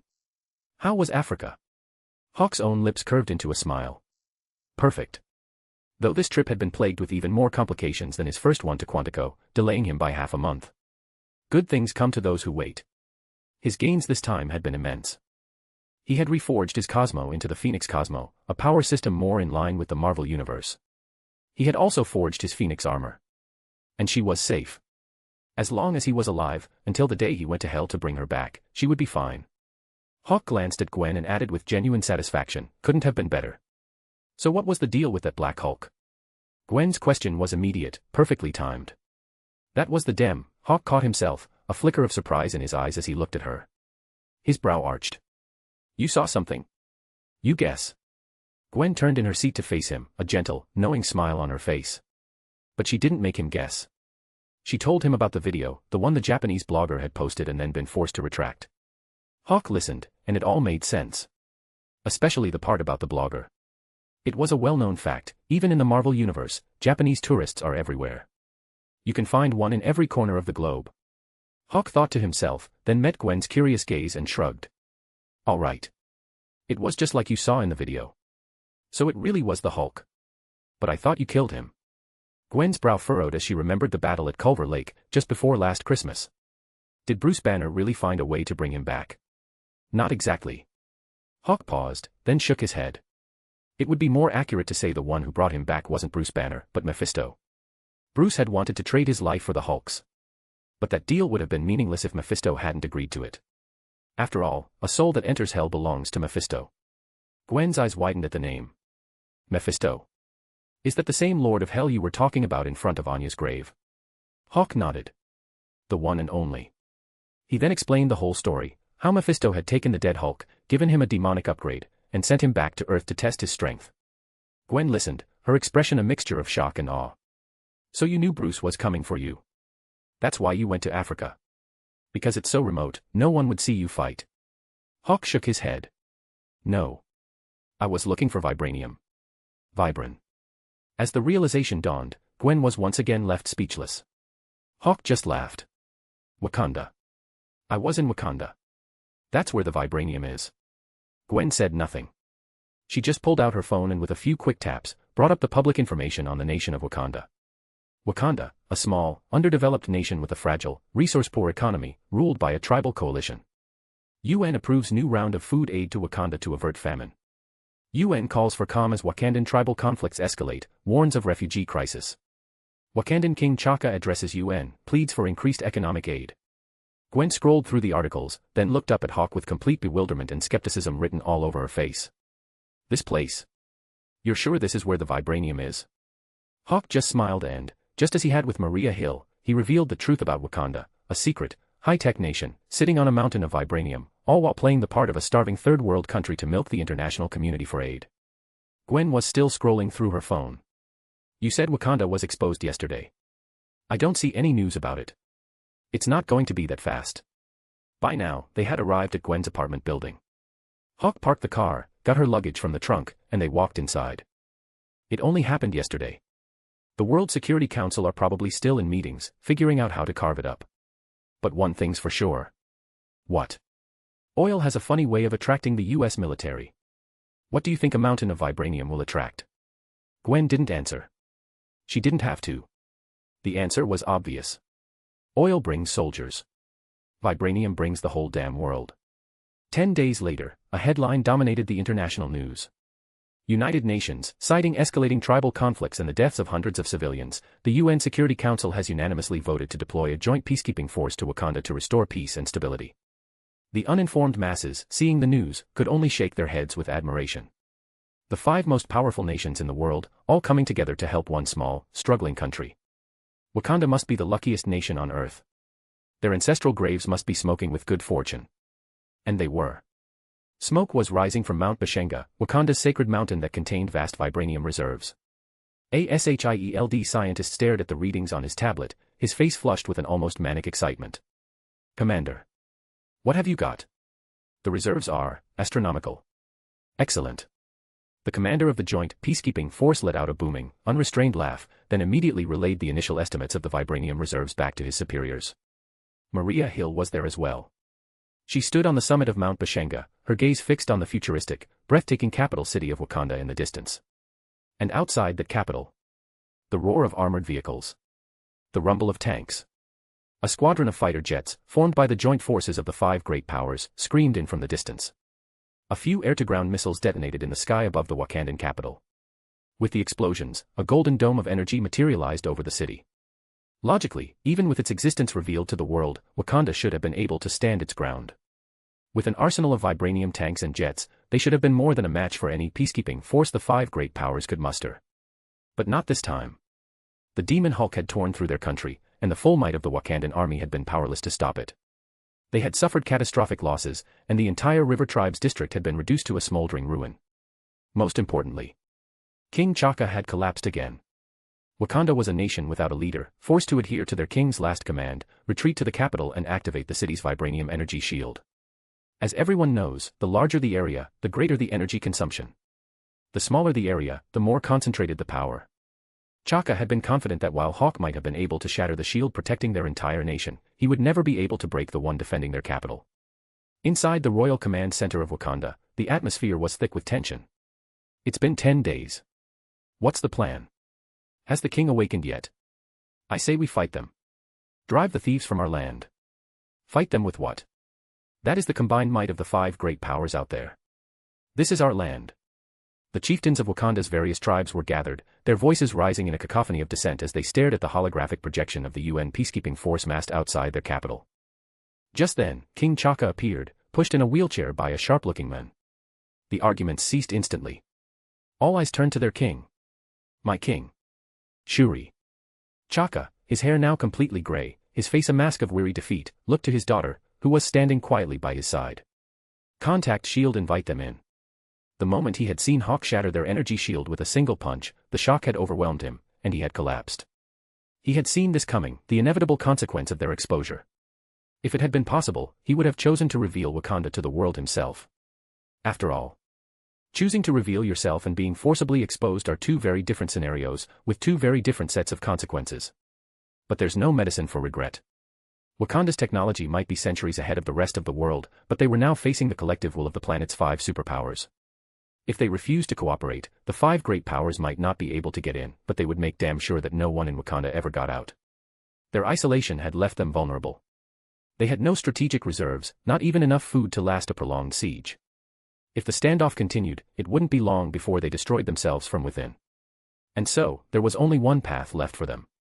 Princess Shuri heard her father's command and nodded grimly. The other tribal chieftains' expressions changed, and they all turned to Chaka. My king, you can't. They are not peacekeepers. They are thieves. Vibranium has always been ours. Do you have a better plan? King Chaka cut them off. He pointed a trembling finger at the holographic display, at the massive army that had assembled in just 10 days, at the 5 flags fluttering in the wind. Do you know what those 5 flags represent? The last nation they helped in this way, do you know what happened to its leader? To his country. If you do not agree with my decision, you are free to leave. Your tribes can declare their independence. But the Golden Tribe will surrender. King Chaka's voice, though hoarse, echoed with the last vestiges of his royal authority. The other chieftains looked at one another, stunned into silence by his words. Shuri. Yes, father. Contact them. Now. Before I draw my last breath, I must ensure the safety of our capital. I will not die in peace otherwise. Father. Yes, sir. Princess Shuri looked at the fading light in her father's eyes, and her own voice trembled as she opened a secure channel to shield standing behind the wheelchair. Chala placed his hands on his father's shoulders. He could feel the life force draining from him. He looked around the command center, at the faces of his people, and a wave of grief and rage washed over him. He had left Wakanda as the prince of a hidden kingdom. He'd come home to find it being carved up by the world's superpowers, his father on his deathbed. And it was all because of one man. An image of the men he had seen on the holographic projections flashed in Chala's mind. He instinctively held his breath. Hawk. Achoo. In the school library, Hawk, who was helping Gwen with the senior yearbook, let out a sudden sneeze. Gwen, sitting cross-legged on a sofa nearby, completely absorbed in editing photos on her laptop, glanced over at him. Catching a cold. Hawk rubbed his nose. I think someone was just talking about me. It wasn't a guess. It was the sixth sense. Gwen tilted her head. Peter. Why would Peter be talking about me? Because you're obsessed with where his webs come from. Aren't you? I was, Gwen said with a sly smile. But I already got the answer out of Mary Jane. Hawk's eyes lit up. And? Not telling. What? Gwen just shrugged. You never told me he was Spider-Man. I had to figure that out on my own. So, I'm not telling you his secret. You'll just have to ask him yourself. The corner of Hawk's mouth twitched. Gwen, you're being petty. You're just now figuring that out. She was completely immune to his goading. Just then. Speak of the devil. Mary Jane and Peter walked into the library. Gwen, is the yearbook layout done? Yep. Gwen looked up. Just sent it to the printer. What about the contact list? Mary Jane nodded. All done. Hawk's eyes were fixed on Peter. Feeling the intense stare since the moment he walked in, Peter's spider sense made the hairs on his arms stand up. Finally, he couldn't take it anymore. What is it? Hawk just shrugged, his eyes drifting down to Peter's wrists. So, where do the webs come from? Peter's eye twitched. Seeing the two girls talking, he quickly changed the subject. By the way, Gwen, did you see the latest news today? Gwen looked up from her laptop. I've been here since 7 this morning, helping Hawk with the yearbook. What happened? Peter didn't drag it out. The UN just declared Wakanda a permanently neutral state.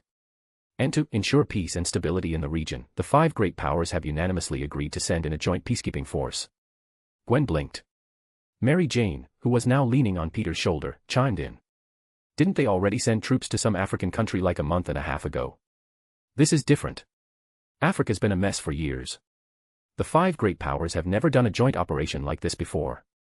While the girls gossiped, the boys talked politics. Peter shook his head, then looked at Hawk.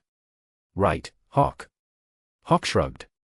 Africa is a long way away. I couldn't care less. As he spoke, he stood up. I'm going to go make a call. Gwen just nodded. The moment he was outside, Hawk pulled out his phone and dialed Anna's number. Okay, so he'd lied. He was actually quite interested in what happened next in Wakanda. The call connected instantly. Hawk. Anna. He got straight to the point. The negotiations with Wakanda are over. What's this about a permanently neutral state? Anna chuckled. You saw the news? Yeah. Is it a done deal? It was finalized 5 hours ago. The press release went out immediately. Give me the details. Hawk's eyes lit up. He walked down the library steps and sat down cross-legged on the lawn. Women loved gossip. Men did too, they just called it geopolitics. Hawk was no exception. On the other end of the line, Anna organized her thoughts. Wakanda requested recognition of their capital as a sovereign city-state, the status of a permanently neutral nation, and the preservation of the Golden Tribe's authority. The five great powers agreed, in exchange for access to Wakanda's technology and the right to establish a permanent, joint military presence to protect them. Hiss. Hawk drew in a sharp breath. So they're disarmed. Anna's voice was laced with irony. Why would a permanently neutral country need an army? An African nation with that many vibranium weapons. What are you going to do, start a rebellion against the rest of the world? Hawk's eyebrow arched. And Wakanda agreed to that. The Golden Tribe agreed. This morning, right after the treaty was announced, the River Tribe, the Jabari Tribe, and the Border Tribe all declared their independence and attacked the peacekeeping forces. The Joint Command is not pleased. So, the UN is about to make an example of them. Of course they were. It looked like the situation in Wakanda wasn't going to be resolved anytime soon. All right. Thanks. Anytime.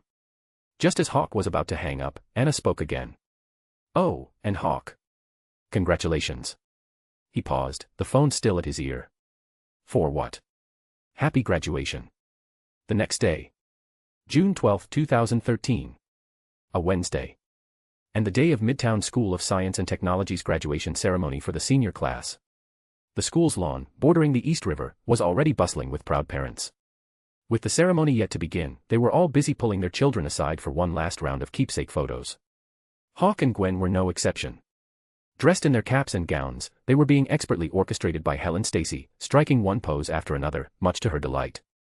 Hawk and Gwen stood under a large oak tree, hand in hand, looking at each other. Gwen offered him an apologetic smile. Sorry about this. Sorry for what? My mom's a little enthusiastic. I think it's nice. Hawk smiled, glancing over at Helen, who was a short distance away, scouting for the perfect angle. Helen, peering through the camera lens, suddenly had an idea. Her eyes lit up, and she looked up at Hawk. Hawk. Yes, ma'am. On the count of 3, you kiss her. Okay. Hawk didn't need to be told twice. He looked at his smiling girlfriend, and as Helen's count reached 3, he leaned in without hesitation. Gwen met him halfway. Click, click, click. Helen, now in full professional photographer mode, held down the shutter button, capturing the perfect moment. A little while later, seated in the audience, Helen was scrolling through the photos on her camera, an unstoppable smile on her face. It was a good thing George had a case today and couldn't make it. Otherwise, the look on his face would not have been a happy one.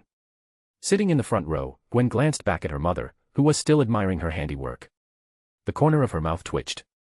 She leaned over to Hawk and whispered, "Don't come upstairs to the apartment tonight." Hawk looked at her, confused. Why not? Because if my dad sees these pictures, I'm pretty sure he'll shoot you. Hawk blinked. He looked back at Helen, who was completely lost in her own world of photography, and then thought about the series of poses she'd had them do, poses perfectly designed to give a doting father like George an aneurysm. He nodded slowly. Good point. I'll wait for you downstairs. They had plans to meet Mary Jane and Peter at a new restaurant near Times Square tonight to celebrate their graduation. Sitting on Gwen's other side, Mary Jane let out a sigh. At least you guys get pictures. I'm not even sure my date is going to show up. Gwen, hearing the resentment in her best friend's voice, turned to her. Is Peter still not here? Nope. What's he doing? Don't know, don't care. All I know is that if he's not here in the next 10 minutes, he's going to be my ex-boyfriend. Gwen listened to the aura of resentment coming off her friend and immediately shot a look at Hawk. Hawk got the message. He pulled out his phone and dialed Peter's number. After a few rings, he finally picked up. The moment the call connected, Hawk could hear the frantic sound of sirens in the background. Clearly, New York's friendly neighborhood Spider-Man was either fighting crime or on his way to fight crime. Amidst the wail of the sirens and the rush of the wind, Peter's voice came through. Hello. Forget hello. You've got 10 minutes to get here, or Mary Jane is breaking up with you. Hawk kept it short and sweet. He hung up, then gave Gwen a nod. Message delivered.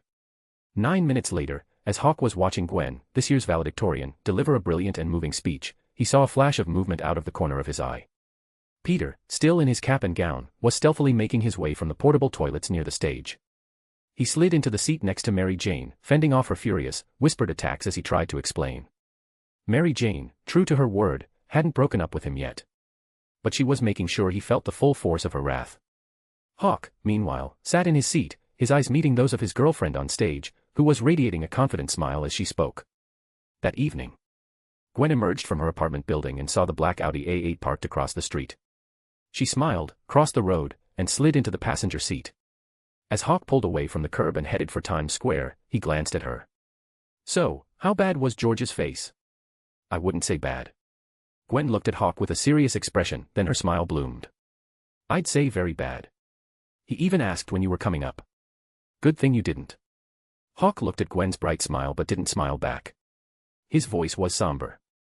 Gwen, you do realize that I can't just avoid him forever, right?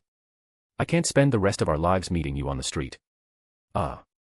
Gwen's smile froze. So, what do we do? Turn back. No. Hawk shook his head. We'll just have to trust in the wisdom of our future selves. Gwen blinked. What does that mean? It means that's a problem for future Hawk. Hawk. Yeah. Gwen looked at him, her expression now as serious as his had been. If future Hawk ever thinks about today, he's definitely going to call past Hawk an asshole. Hawk just shrugged. So what? What's he going to do, travel back in time and kick my ass? Gwen just shook her head, a smile playing on her lips as she changed the subject. Are Mary Jane and Peter there yet? They are. Good. That place is always packed. Hopefully they got us a table so we don't have to wait. Already done. Half an hour later, they were at a French restaurant right on the Hudson River. As Hawk parked the car and they got out, Mary Jane, who was sitting at one of the outdoor tables, spotted them and waved. They walked over. Hawk pulled out a chair for Gwen, then sat down next to her. He looked at Peter. So how late were you guys stuck at school taking pictures? Peter didn't answer right away. He just looked at Hawk, his expression pained. I feel like my legs are going to fall off. Hawk just laughed. Mary Jane rolled her eyes. I told you yesterday, Peter. Graduation day is picture day. Peter just gave a weak, apologetic smile. Gwen, seeing his distress, just shook her head and jumped in, changing the subject and asking Mary Jane about her plans for the summer. Mary Jane's eyes lit up. What if we all went on a trip? Somewhere international. Like where? London. What do you think? Mary Jane's face was alight with excitement. I was also thinking Paris, but we can do London this year and Paris next. What do you think, Gwen? I'm in. Gwen said, then turned to Hawk. Are you going? Hawk didn't say anything. He just looked at her, a small, unreadable smile on his face. Gwen smiled back, then looked past him to Peter. Peter, what about you? Peter opened his mouth. London. The plane tickets alone are going to be insane. He was already mentally calculating the cost, trying to figure out if his savings could. Just as he was about to decline, Hawk answered for him. He's in. Peter looked at him, stunned. I am. You are. Hawk looked from Peter to Gwen and nodded. Yep. He's in. Gwen just smiled at Peter, waiting. Okay. Peter gave up. He'd just have to max out his credit card. I'm in. Gwen and Mary Jane exchanged a triumphant look. The next second, they both had their phones out, already searching for flights and hotels. By the time their dinner arrived, they had a rough itinerary planned out. Gwen was a student aide, after all. She was known for her efficiency. And Mary Jane, well, she was just happy to be going. After dinner, they decided to take a walk through Times Square. Gwen and Mary Jane walked ahead, excitedly discussing their trip. Hawk and Peter followed behind. Hawk glanced at Peter, who had been quiet and distracted ever since he'd heard the estimated cost of the trip. I'll cover you. Peter looked at him and shook his head. No, it's fine. I'll figure something out. What are you going to do? Sell more Spider-Man selfies. Peter scratched the back of his head. I took too many this year. The Bugle's not paying what they used to. Hawk just shook his head. Have you ever thought about switching papers? Why are you so determined to stick with the Daily Bugle? Peter looked just as exasperated. The problem is, besides the Bugle, all the other tabloids pay even less. Fair enough. Hawk fell silent for a moment. Just save your money, Peter. It's on me. It's not like I had to sell my soul for it. Peter was curious. So where did your money come from? It fell out of the sky. Hawk just smiled. Just as he'd said before, of the 3 versions of Spider-Man, this one was his favorite. Peter opened his mouth to say something else to Hawk when a massive explosion erupted from Times Square ahead. Amid the chaos, a silver-white arc of electricity tore through the sky and slammed into one of the giant screens. The screen flickered, then went dark, crashing to the street below. Hawk and Peter froze, then looked at each other.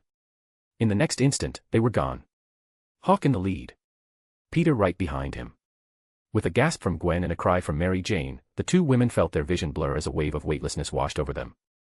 The next second, the massive screen torn from the face of the Times Square tower slammed into the plaza below, obliterating itself in a shower of glass and electronics. Miraculously, it didn't hit anyone.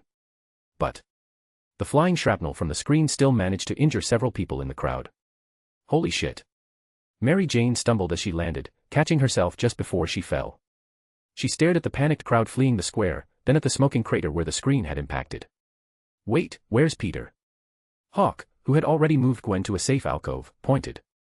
Over there. Mary Jane followed his gaze. Somehow, in the span of a few heartbeats, Peter had already changed into his Spider-Man suit. He swung through the air on a strand of webbing, executed a flashy mid-air twist, and landed perfectly on the roof of a police car. The corner of Mary Jane's mouth twitched. Gwen put a reassuring hand on her shoulder. Look on the bright side. At least he got you to safety before he ran off to play hero. It's obvious he really cares about you. Mary Jane paused, then looked at Gwen. After a moment, she nodded. Okay. You have a point. Gwen let out a small sigh of relief, then her expression shifted as she turned to look at Hawk. He met her gaze, an eyebrow slightly arched. What? Nothing. Gwen smiled and changed the subject. What happened over there? Hawk followed the fleeing crowd's path, his gaze settling on Times Square. A strange expression crossed his face. Max Dillon. Who? The name sounded vaguely familiar to Gwen, but she couldn't place it. Oscorp, Hawk said with a small smile. Bioelectricity department. He's the guy who came with me to your lab that day. The image of a quiet, unassuming man with glasses and a gentle face flashed in Gwen's mind. I remember him. What happened? He mutated. Hawk shrugged. He couldn't be bothered to figure out why, in a world where Peter Parker and Harry Osborn were from the original movie trilogy, the villains were from the Amazing Spider-Man. It was a waste of brainpower. Wait a minute. The Green Goblin last year was the original version too. So, is this universe just a mashup? Hawk blinked, then shook the thought from his head. He looked at Gwen and Mary Jane. All right, we should get out of here. Gwen didn't hesitate. She saw the tide of screaming people heading their way and nodded. Okay. She had no desire to be a spectator. As the daughter of a police captain, she'd been taught one rule above all others: when trouble starts, you go the other way. But Mary Jane's eyes were still on Peter. Peter. Don't worry, Hawk said with a short laugh. He'll be fine. It was just Electro. If the Andrew Garfield Spider-Man could beat him, the original version would have no problem at all. After all, this was the Spider-Man who could shoot organic webs without any tech, the one who was durable enough to fall a dozen stories, stand up, and just complain about his back. The kid was a walking, talking cheat code. Gwen added, it's not safe here. If you stay, Peter will have to worry about you. The right thing to do is leave. Hawk said nothing more. He took Gwen's hand and started leading her toward where they had parked the car. Gwen, in turn, pulled Mary Jane along. Soon, the lights of his black Audi A8 flashed in the distance. Hawk pulled the keys from his pocket and handed them to Gwen. She paused, looking from the keys in her hand back to his face. Hawk just smiled. You take MJ and get out of here. I'm going to go take a look. Hawk. Gwen's brow furrowed, her expression mirroring the worry that had been on Mary Jane's face moments before. Mary Jane, for her part, just looked back toward Times Square. The screams were louder now, punctuated by the sharp crackle of arcing electricity. The fight had clearly started. Hawk saw the fear in Gwen's eyes and gave her hand a reassuring squeeze. Don't worry. He's definitely not tougher than the Hulk. Gwen remembered Hawk's victory over the Hulk, and the worry on her face lessened slightly, but she still looked at him with a hint of doubt. Really? I swear on my sister's name. All right. Seeing Hawk swear on his sister's name, Gwen's worries vanished. As far as Hawk was concerned, an oath sworn on God's name might be negotiable, but one sworn on his sister Anya's was unbreakable. With that thought, she was at ease. She hurried Mary Jane into the car, then got into the driver's seat. She rolled down the window and called out to Hawk one last time, then you be careful. Hawk nodded. Gwen said nothing more. Before the streets became a complete parking lot, she slammed her foot on the gas and drove away with Mary Jane. Hawk watched the Audi disappear, then turned his gaze back to Times Square. He hadn't planned on getting involved. At his current power level, dealing with Electro would be a one-punch affair. Besides, his opponent was the original Spider-Man, a version whose physical abilities and combat sense were leagues ahead of the other two. 2-on-1, it was no different from bullying a kindergartner. But that was Times Square. The place that had haunted him, the source of his deepest regrets since September 10, 2009. 5 minutes later. On the rooftop of the Times Square building. Hawk stood at the very edge of the roof, looking down at the chaos and the flashing arcs of electricity below. Peter was in the air, shooting web after web, swinging between billboards and flashing neon signs. Electro's electric arcs chased him relentlessly, striking the signs and billboards and setting off a chain of explosions. The next second, Peter grabbed 2 web lines, kicked off a wall with the force of a battering ram, and slammed his feet into Electro's chest. Electro was sent flying, crashing hard into a statue in the center of the Times Square fountain. The statue crumbled on impact. Hawk's gaze shifted from the enraged Electro, who was already climbing to his feet, to the scene around him. The fleeing crowds. The innocent bystanders lying motionless on the ground, caught in the crossfire. And finally, a young boy, shielding his little sister as he tried to pull her out of the line of fire. A flicker of something passed through Hawk's eyes. He looked at Spider-Man, who was still dodging Electro's lightning whips. Peter. Get him in the air. He spoke softly, at a normal volume. But Hawk was confident Peter would hear him. And he did. Peter, who was trying to find an opening to subdue Electro, heard the voice in his ear and instinctively glanced up at the top of the Times Square building. He saw Hawk standing on the edge of the roof, gave a slight nod, and then turned his attention back to Electro, who now had his arms spread wide, unleashing arcs of high-voltage electricity like a mad god. An idea seemed to strike him. Peter shot 2 webs, latching onto a nearby police car. With a powerful heave, he ripped the car from its moorings and sent it hurtling through the air. Electro just laughed, making no move to dodge. He spread his arms wide, unleashing a torrent of electricity that met the car in midair. Boom. The police car exploded in midair. Just then, Electro caught something out of the corner of his eye. He looked down and saw Peter, skimming just above the ground, 2 webs already latched onto his body. The next moment, Peter yanked hard. As Electro was pulled toward him, Peter's body shifted in an instant. He planted his hands on the ground, coiled his legs, and as Electro stumbled toward him, he unleashed a vicious kick. Ba-wang. Electro was launched into the sky. This was it. On the rooftop overlooking Times Square, Hawk spotted the men curled into a ball as he flew through the air, and his eyes lit up. With no wind-up, no warning, he clenched his fist. A simple punch from Hawk was more than enough. His fist moved, and the air itself seemed to part before it. In an instant, the invisible wave of force crossed the distance and slammed into Electro. A second later. Boom. Electro, still suspended in midair, simply detonated. The immense electrical energy he had absorbed from the city's power grid was unleashed in a single, blinding flash, a storm of rogue lightning that lashed out in all directions. In an instant, every light in Times Square, and for blocks around, went dark. Thwip. Peter shot a web and launched himself to the rooftop. He looked at the empty space where Electro had been, then back at Hawk. You and that guy. Max Dillon. Yeah. Weren't you 2 friends? And did he do something to piss you off? No. Then let's just say, Times Square doesn't allow anyone this badass to exist. Hawk said. Hawk stood at the edge of the Times Square building's rooftop, his hands in his pockets, and spoke calmly as he looked at Spider-Man. Peter figured Hawk was just showing off. But on second thought, he immediately understood the real reason Hawk had intervened. And it wasn't just Peter. Later, after Peter and Mary Jane had reunited and headed for the subway, Hawk was driving Gwen home when she, too, figured out why he had suddenly decided to get involved. Gwen glanced over at him, a curious look in her eyes. If it hadn't happened in Times Square, would you still have done something? Hawk met her gaze, gave the question some serious thought, then laughed and shook his head. I don't know. The only reason he had acted was because it was Times Square. It was the single most unforgettable place from his memories of this life. Bar none. Because here, on September 10, 2009, he had lost his sister, Anya, the girl he had grown up with, the girl who, despite her congenital heart condition, had been brilliant and sweet and wonderful. Electro's appearance in Times Square, regardless of the reason, was an act of desecration. He was pouring salt on an open wound. Times Square would not be the site of another tragedy. Not on his watch. And so, Electro died. There was no other reason. He had simply been in the wrong place at the wrong time. That was all. The next day. As expected, the story of Spider-Man's battle with Electro in Times Square was once again front-page news. The Daily Bugle, in particular, ran a stunning 4K, high-definition photograph. Hawk stared at the picture of Spider-Man, contorted in an acrobatic mid-air maneuver, then looked up at Gwen. I don't know how good Peter's photography skills are, but his selfie game is getting better and better. Gwen, who had been rinsing the sink, released the retractable faucet and let it snap back into place. She walked over to the kitchen island and glanced at the newspaper in Hawk's hands. That one earned him a $500 bonus from Scrooge. Everyone knew the owner of the Daily Bugle was a modern-day Scrooge. Hawk drew in a sharp breath. 500. Seriously? What got into him? That's what Mary Jane said. Gwen shrugged, then remembered her earlier call with MJ and told Hawk with an amused expression, speaking of which, Peter let Mary Jane down again. Hawk raised an eyebrow. What happened?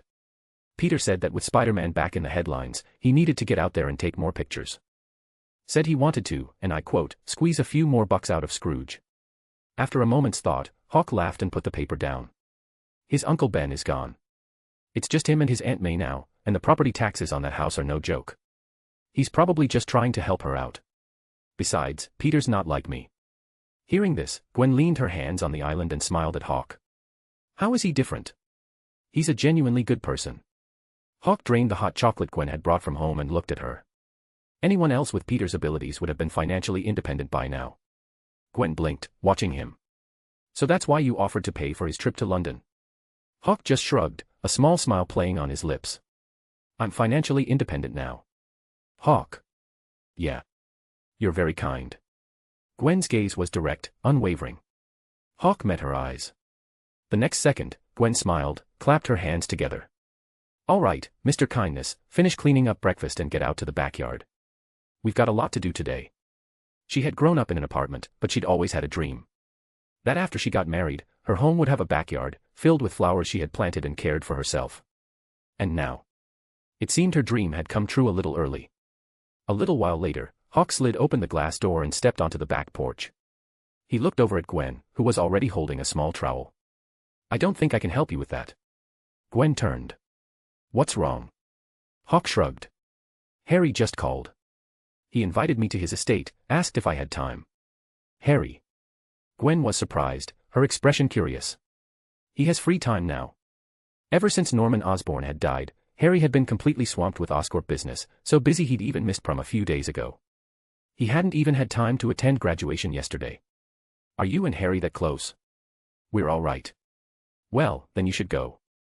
You're not coming. No. Gwen shook her head, her eyes scanning the yard. I'm going to stay here and work on a design for the garden. I'll make a 3D model on my computer.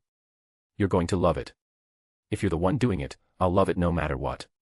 Hawk replied, then said to Gwen, all right, I'm heading out. Gwen waved him off. Hawk smiled, turned, and left the backyard, heading for the garage. He didn't really want to go to the Osborn estate. But if he had to choose between yard work and the Osborn estate, he'd take the Osborn estate. 2 hours later. The Osborn estate.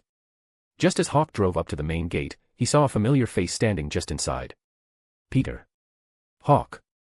Peter, who had been about to walk up to the house, saw the Audi A8 approach. His eyes lit up, and he walked over, opening the passenger door and getting in. Peter was surprised. What are you doing here? Harry called and invited me. Hawk said, then, as if realizing something, he glanced at Peter as he drove onto the estate grounds. Did he call you too? Peter nodded. Yeah, this morning. Hearing that, Peter seemed to put two and two together and glanced back at Hawk. Hawk smiled.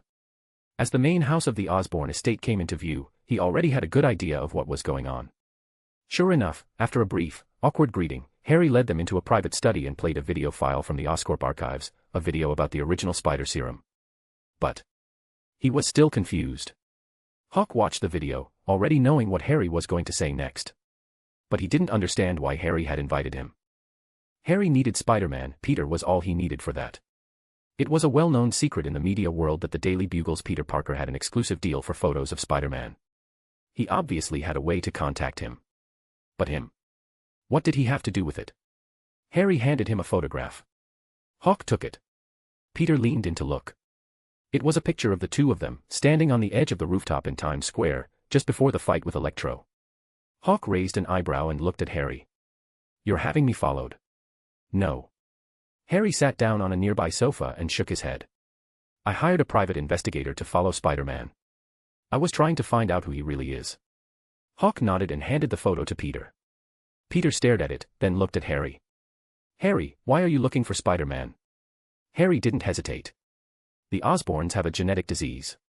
My father had it, and now, so do I. Spider-Man, his blood, it might be the only thing that can cure me. So, I'm asking you both. Tell me who he is, or give me a way to contact him. Peter opened his mouth, but before he could speak, Hawk cut in. We just happened to be in the same place at the same time last night. That's all. If you want to get in touch with Spider-Man, you should talk to Peter. He's his personal photographer. He had no interest in getting involved. This was between Peter and Harry. After speaking, Hawk got up from the sofa and began to wander around the estate's living room. He thought he smelled something familiar. Something almost chemical. But he couldn't quite place it. He walked toward a connecting room, following the faint scent. Harry, seeing him leave, turned his full attention to Peter. Peter. Harry. Peter met his friend's desperate gaze. I'll send him a message. I'll ask him to meet with you. A relieved smile spread across Harry's pale, drawn face.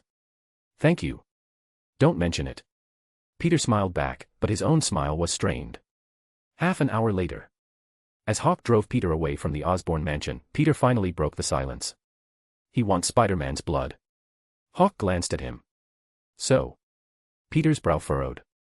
He thinks it can cure him. But I found some old video logs my parents recorded before they disappeared. The original spider serum, it was fused with my DNA. It'll only work for me. If anyone else injects it, it could kill them. Hawk said. Peter, do you remember what I told you in the sewer, back when we found Connors's lab? Peter's frown deepened. Hawk let out a short, cold laugh. My choice is whether or not to give it to him. His choice is what he does with it. The consequences are his alone. Peter fell silent. A few days later. Hawk was in the backyard, taking directions from Gwen on some landscaping project, when a flash of red and blue swung over the fence. Peter, in full Spider-Man suit, landed in the middle of their garden, startling Gwen. Before she could even react, Peter had pulled off his mask, his voice low and heavy. Harry's dead. The news hit Hawk like a physical blow. Gwen, still recovering from the shock of his sudden arrival, just stared, her own expression turning to one of stunned disbelief. After a long moment, she finally found her voice. She looked at Peter, who had collapsed onto the porch steps with his head in his hands, completely overcome with grief. She moved to Hawk's side, her voice a whisper. What happened? Hawk's voice was quiet. It's about what happened at Oscorp the other day. Oh. Gwen remembered. She looked back at Peter, who was still cradling his head, and asked gently, Peter, was it because of your blood? Peter looked up at her and nodded, his face etched with guilt.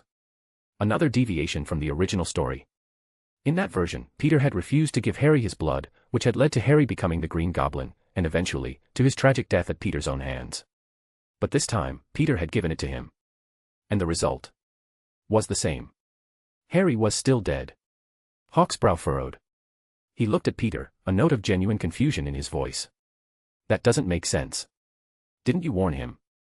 Didn't you tell him your blood could be poison to him? I did. And he called me yesterday. He was so happy. He said it worked. Wait. Hawk cut him off. Harry injected himself yesterday. Peter nodded. Yesterday afternoon. He said it was a success. And he died this morning. Yes. Then what does that have to do with you? Hawk processed the timeline and shook his head, a look of frank disbelief on his face. Peter, listen to yourself. If he had died the second you gave him the blood, I could understand the guilt. But he died a full day later. How is that on you? Peter froze, still hunched on the porch floor with his head in his hands. He looked up at Hawk, his eyes wide and unblinking. Hawk just shrugged. Am I wrong? But, if it wasn't the serum, then how did he die? You're asking me. Hawk let out a short, humorless laugh, then his expression turned curious. Who found him? Peter pushed himself to his feet. Felicia. The assistant. Yeah. Peter nodded. Felicia lives at the mansion too. She noticed he hadn't come down for breakfast this morning, so she sent a maid to wake him up. When the maid opened the door, she found him dead in his bed. Hawk caught the key word. Found him dead. I didn't ask for the details. I was just calling to see how he was doing, and Felicia answered. She told me not to say anything yet, but I didn't know what to do. I came here. She's right. You can't say anything. Gwen, who had been listening quietly, spoke up. Harry just took over Oscorp and stabilized the stock price. If news of his death gets out now, it'll be a massive blow to the company. And it would be a disaster of epic proportions. The Osborn family had a history of a rare, genetic disease that even modern medicine couldn't explain. And the Osborn line had always been thin. Norman Osborn had been the one to build the empire. And Harry was his only son. But Harry had never married. He had no children. Now that he was dead, the future of the company, whether it would even remain Oscorp, was in question. And sure enough, 3 days later, when the news of Harry Osborn's death from a sudden illness finally broke, Oscorp's stock plummeted. But with 3 days to prepare, the board had managed to implement a series of damage control measures that slowed the freefall. The stock was still dropping, but it was no longer in a nosedive. At the same time, Harry Osborn's funeral was held at the family's private cemetery, just behind the Osborn mansion. Hawk and Gwen, as friends of the deceased, had received invitations from Felicia. The service was presided over by Felicia herself. Because, as the world had learned just yesterday, thanks to the tireless efforts of the paparazzi, Felicia Hardy was Norman Osborn's adopted daughter. And according to a leaked detail from Harry's will, in the event of his death, she was to inherit his entire estate. It's not just a rumor. Peter, who was standing with them, whispered, "It's true. I knew about it." Gwen looked at him. Peter explained, after Norman died, Harry was in a really bad place. He told me he didn't trust anyone at Oscorp, that he felt like someone was trying to kill him. So he made a will. He left everything to Felicia. Gwen's voice was a whisper. So, Felicia is really his sister? Peter nodded. Yeah. Norman adopted her when she was a kid, but he never made it public. Harry told me a long time ago. He made me promise not to tell anyone. Gwen nodded in understanding, then looked over at Hawk. But Hawk's attention was elsewhere. Gwen followed his gaze to the open casket at the front of the service. She gently nudged him. Hawk. HM. Yeah. Hawk snapped back to the present and looked at Gwen. What's up? Gwen just blinked. What are you looking at? The coffin. Hawk was thinking about his last visit here, about the strange yet familiar scent he'd picked up. He had followed it through the mansion to the family cemetery and brushed it off. The trail had led to Norman Osborn's grave, and at the time, he'd figured it was just the smell of death. But now, here it was again. And this time, it wasn't coming from Norman's grave. It was coming from the coffin that held the body of Harry Osborn. Hawk looked at Peter. Do they know what killed him? Yeah. Peter nodded, his voice low. Retroviral hyperplasia. The Osborn family disease. Felicia said that after he took my blood, he was fine. Cured. But then, after a few days, Peter's guilt had faded. Because Harry hadn't died from his blood. His blood had cured him. That was a fact. As for why the disease had suddenly returned, and with such a vengeance, that was a question science couldn't answer. Just then, Mary Jane, who had been silent, whispered, "It's starting." Hawk and Peter looked up and saw the other guests rising from their seats. They stood as well, preparing to see Harry one last time. Harry lay in the casket, dressed in a black suit, his eyes closed, looking as if he were just asleep. But as Hawk walked up to the coffin and looked down at Harry, his gaze fell on a wisp of black energy gathered between Harry's brows. And in that instant, he finally realized why this scent felt so familiar. It wasn't Norman Osborn. It was Mephisto. Back on the African savannah, after he had killed the demon Hulk, the lingering projection of Mephisto had carried this exact same scent. I think it's because of a demon. Gwen was quiet for a moment, then understanding dawned on her face. Peter said that at first, Harry was cured. But then the disease came back fast and violent. If you're right, it sounds like the demon got pissed off and decided to finish the job. Hawk just shrugged. If the Osborn family's genetic disease wasn't a disease at all, but a demonic curse, then it all made perfect sense. Harry had used Peter blood to cure himself. The demon lurking in the shadows wasn't having it. That very night, it renewed the curse, leaving no room for error, and took Harry off the board for good. The more Gwen thought about it, the more plausible it seemed. Her eyes lit up as she looked at Hawk. So, what's next? Next. Hawk looked at Gwen, who seemed to be enjoying the chaos a little too much, and a small smile touched his lips. I take you home. Then I go home. And we both go to sleep. Gwen's face fell. Hawk. It's a demon, Gwen. I still haven't found the entrance to hell yet. You think I can find a demon that's probably already gone back there? Hawk shook his head, a hint of genuine frustration in his voice. After the funeral, he had opened his senses completely, hoping to catch a trace of the creature, to pinpoint the demon. If he'd gotten lucky, he might have been able to force the location of hell's entrance on Earth out of it. Then, once he had the reality stone, he could go straight there. And bring his sister Anya home for Christmas. But it was a grand plan, and reality was a harsh mistress. He hadn't found any trace of the demon at the funeral. If the Osborn family curse was its handiwork, then with Harry's death, the Osborn line was effectively extinguished. Odds were, the demon had already returned to hell. He just couldn't figure out what the Osborns had done to bring such a curse down on their family in the first place. After dropping Gwen off, he headed back home. Hawk took a shower, but instead of going to bed, he went to the study.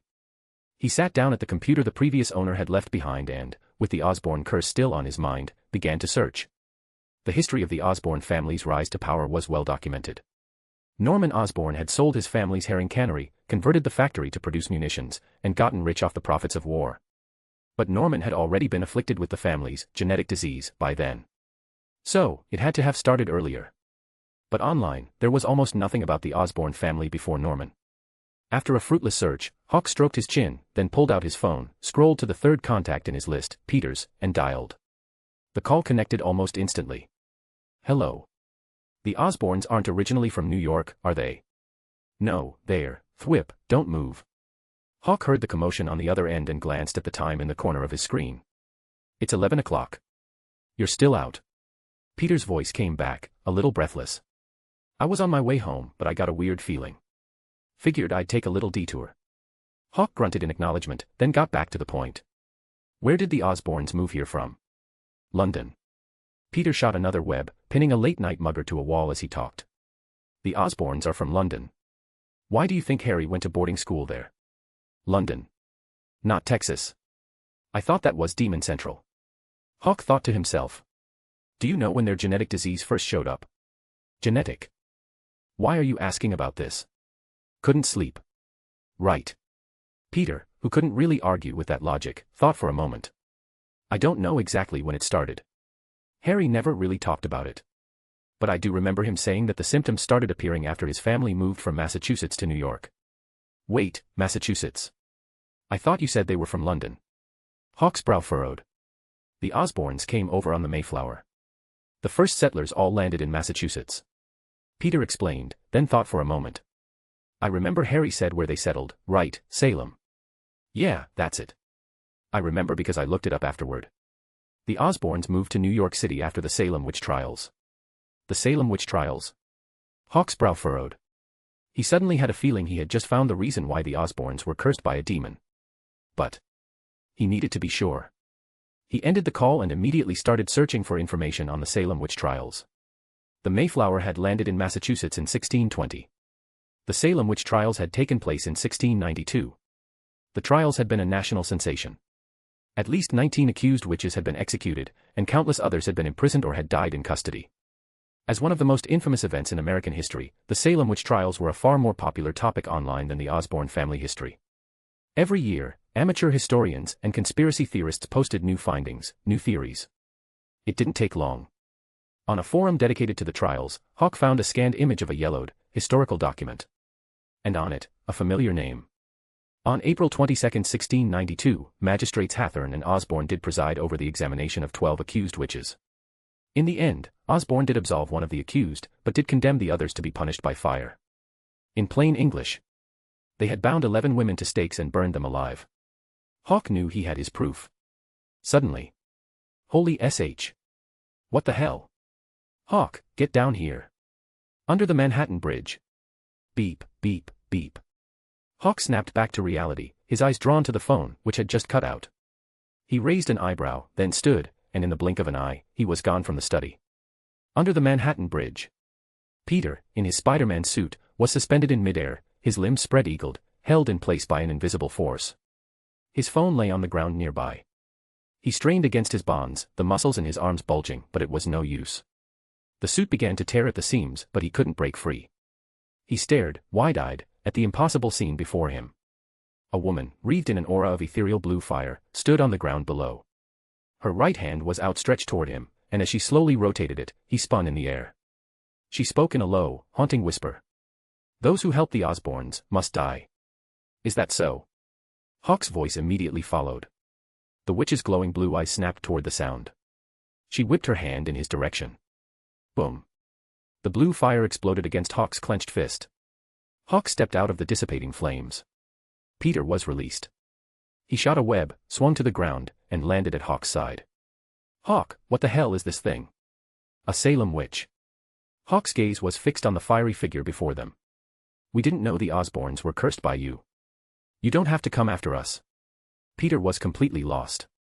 Hawk quickly gave him the short version, that the Osborn family's genetic disease was likely a curse placed on them by the Salem witches they had executed centuries ago. Peter was even more confused. The Salem witches, weren't they all fake? Most of them were probably innocent. But this one's the real deal. And a powerful one, at that. A witch who could claw her way back from hell to get her revenge was not to be trifled with. Peter still didn't get it. "But why is she after me?" "Your blood cured, Harry. She's holding a grudge." Hiss. Peter drew in a sharp breath. He looked at the witch, who was just standing there, wreathed in blue fire, watching them. He remembered the feeling of being completely helpless, unable to break free from her power. "How do we kill her?" "We can't." "What? Do you know any magic?" "No." "Then we can't." With his senses wide open, Hawk could easily tell that the witch before them had no physical form. To be more precise, she felt like a soul that had been pieced back together, making her naturally immune to physical attacks. But, as everyone knows, the Phoenix Illusion Demon Fist wasn't a normal attack. It was a psychic one. Most importantly, was he really going to don his Phoenix armor just to deal with a vengeful ghost? He couldn't bring himself to do it. Peter took another deep, shaky breath. "So what do we do? Let's see if we can talk to her. Even a weakened giant is still dangerous. Harry still has a few uncles left, right? Didn't you see them at the funeral? They were the ones making a scene, claiming the will was a fake, before Felicia threw them out. If Harry hadn't left a will, his uncles would have inherited everything. But Harry had left a will. His uncles got nothing. Capitalism has no room for humanitarian concerns or consolation prizes. As long as they're still named Osborn, it's enough." Hawk turned his attention back to the witch. "We didn't know. Now we do. We promise we won't interfere with the remaining Osborns. You can continue your revenge." The witch's blue flames flickered. After a long moment of silence, with a soft whoosh, the blue light vanished. And the witch was gone. With the Hell Witch's departure. Instantly, the space beneath the Manhattan Bridge was plunged back into darkness. But whether for Hawk or for Peter, the darkness was irrelevant. They could both still see as clearly as if it were day. Peter stared at the spot where the witch had vanished, his mouth slightly agape. "She's gone." "Yes. So? Leave it," Hawk cut in. "It's Osborn family business." "Right." Peter thought back to how easily the witch had bound him, a shiver of lingering fear running through him as he looked at Hawk. "Thanks, Hawk. Don't mention it. I'm heading out. You sticking around?" "Nah," Peter shook his head. "I'm heading home." Hawk gave him a nod and a small wave, then vanished in an instant. Peter watched him go, then shot a web and swung off into the night, leaving behind nothing but a single, gibbering madman pinned to the bridge's stone support. A short while later, Hawk was home. He took another quick shower, then lay down on his bed, staring at the ceiling as he replayed the image of the Hell Witch vanishing without another word. He had been planning to get her talking, to see if he could learn the location of Hell's Gate from her. But witches, as it turns out, are predictably aloof. Whatever. It's too soon to be thinking about hell anyway. The reality stone has to be the priority. With that thought, Hawk closed his eyes, sinking his consciousness back into his cosmo, continuing the slow, arduous process of reaching for the sixth sense. When Harry Osborn first passed away, the news had dominated the headlines of every major media outlet in New York. But the world moves on. It was just like with Tony Stark. Since his dramatic battle last Christmas, news about him had all but vanished from the papers. Harry Osborn was no different. After the initial media frenzy, after the funeral and the public reading of his notarized will, the stories had dwindled. Wall Street's attention had shifted to his successor, the new CEO of Oscorp Industries, Felicia Hardy. Interestingly, the moment the news of her inheritance broke, Oscorp stock not only stopped its freefall but began to rapidly rebound. As one Wall Street analyst put it, Felicia Hardy is a known quantity. She started as Norman Osborn's executive assistant, effectively ran the company during his illness, and then continued to manage it alongside Harry. Now, she's in charge. Investors like that kind of stability. Her career trajectory reminded many of another famous executive. The CEO of Stark Industries, Pepper Potts. A few days later, the investors had even given Miss Hardy a nickname. The Black Cat. Where did that come from? It was the day before their trip to London. Hawk, Gwen, Peter, and Mary Jane were gathered at a cafe, finalizing their plans and catching up on the latest gossip. Mostly, it was Mary Jane doing the talking. After all, her title of Gossip Queen wasn't just for show. MJ explained. Apparently, Felicia owns a black cat. A really beautiful one. The name just kind of stuck. A black cat. Gwen's eyes widened in recognition. You know, when I was an intern at Oscorp, I remember seeing a black cat around the labs. I always thought it belonged to the security department. After all, their lab was full of mice. It had seemed logical. She'd often seen it prowling the hallway outside their lab, a sleek, silent shadow. She had just assumed it was there for pest control. She never imagined it belonged to Felicia. Oh, right. Mary Jane smiled, her eyes lighting up as she turned to Gwen. Do you remember at the funeral, those guys Felicia had thrown out? The ones who were probably Harry's uncles. Gwen nodded. Yeah, what about them? They sued to have the will overturned. The court refused to hear the case. It'd be weird if they did, Gwen said, rolling her eyes. Harry was of sound mind when he wrote it. He had a video recording, and a lawyer from a major firm was present. No judge in their right mind would even hear that case. They'd be a laughingstock. Mary Jane shrugged. That's not even the best part. Apparently, the second uncle, the one who was making the most noise. He was just diagnosed with the family's genetic disease. Gwen's eyes widened. Across the table, Hawk and Peter exchanged a quick look. Hawk gave a subtle shake of his head. It was the same as before. This was a private matter between the Hell Witch and the Osborn family. There was no need for them to get involved. If Harry were still alive, Peter might have stepped in. But Harry was gone. And besides Harry, Peter didn't really know any of the other Osborns, and it wasn't likely they'd appreciate his help anyway. Peter understood Hawk's signal and said nothing. Time flew by as the girls finalized the itinerary. By the time Hawk and Gwen got back to the Stacy's apartment, it was already 6 o'clock. Helen had dinner ready. The scene was a familiar one. The same people. The classic lemon sea base was on the menu. Helen, with her, I just love my son-in-law, smile, and George, with his, I'm going to kill my son-in-law, scowl. Gwen's two little brothers were as energetic and mischievous as ever. Hawk looked at the scene, then at Gwen, who was watching her family with a happy, contented smile of her own. And in that moment, an image flashed in his mind. Electro, the men he had killed with a single punch. The power plant. It finally clicked. He finally understood the source of the immense, overwhelming relief he had felt in that moment. After dinner, Hawk drove back to his house. He parked in the garage, walked into the living room, and immediately saw it, a ball of blue flame, hovering in front of the fireplace. The next second, the flame coalesced into a familiar form. The Hell Witch. Hawk tossed his keys into the decorative fruit bowl Gwen had bought and walked toward the sofa. The witch's voice was the same ghostly whisper as before. Thank you. So, she finally realized I could have killed her back then. Hawk thought to himself. He just smiled and got straight to the point. Can you tell me where the entrance to hell is? The witch paused, and when she spoke again, her voice was a strange, layered chorus of different women, some old, some young, their personalities clashing and merging. The gateway to hell has been sealed. It happened a while ago. We heard Mephisto, got his ass kicked. And then he sealed the entrance. Hawk listened to the cacophony of voices, a curious look on his face. The witch's voice returned to a single, calm whisper. I apologize. We were all burned together. Our souls are intertwined.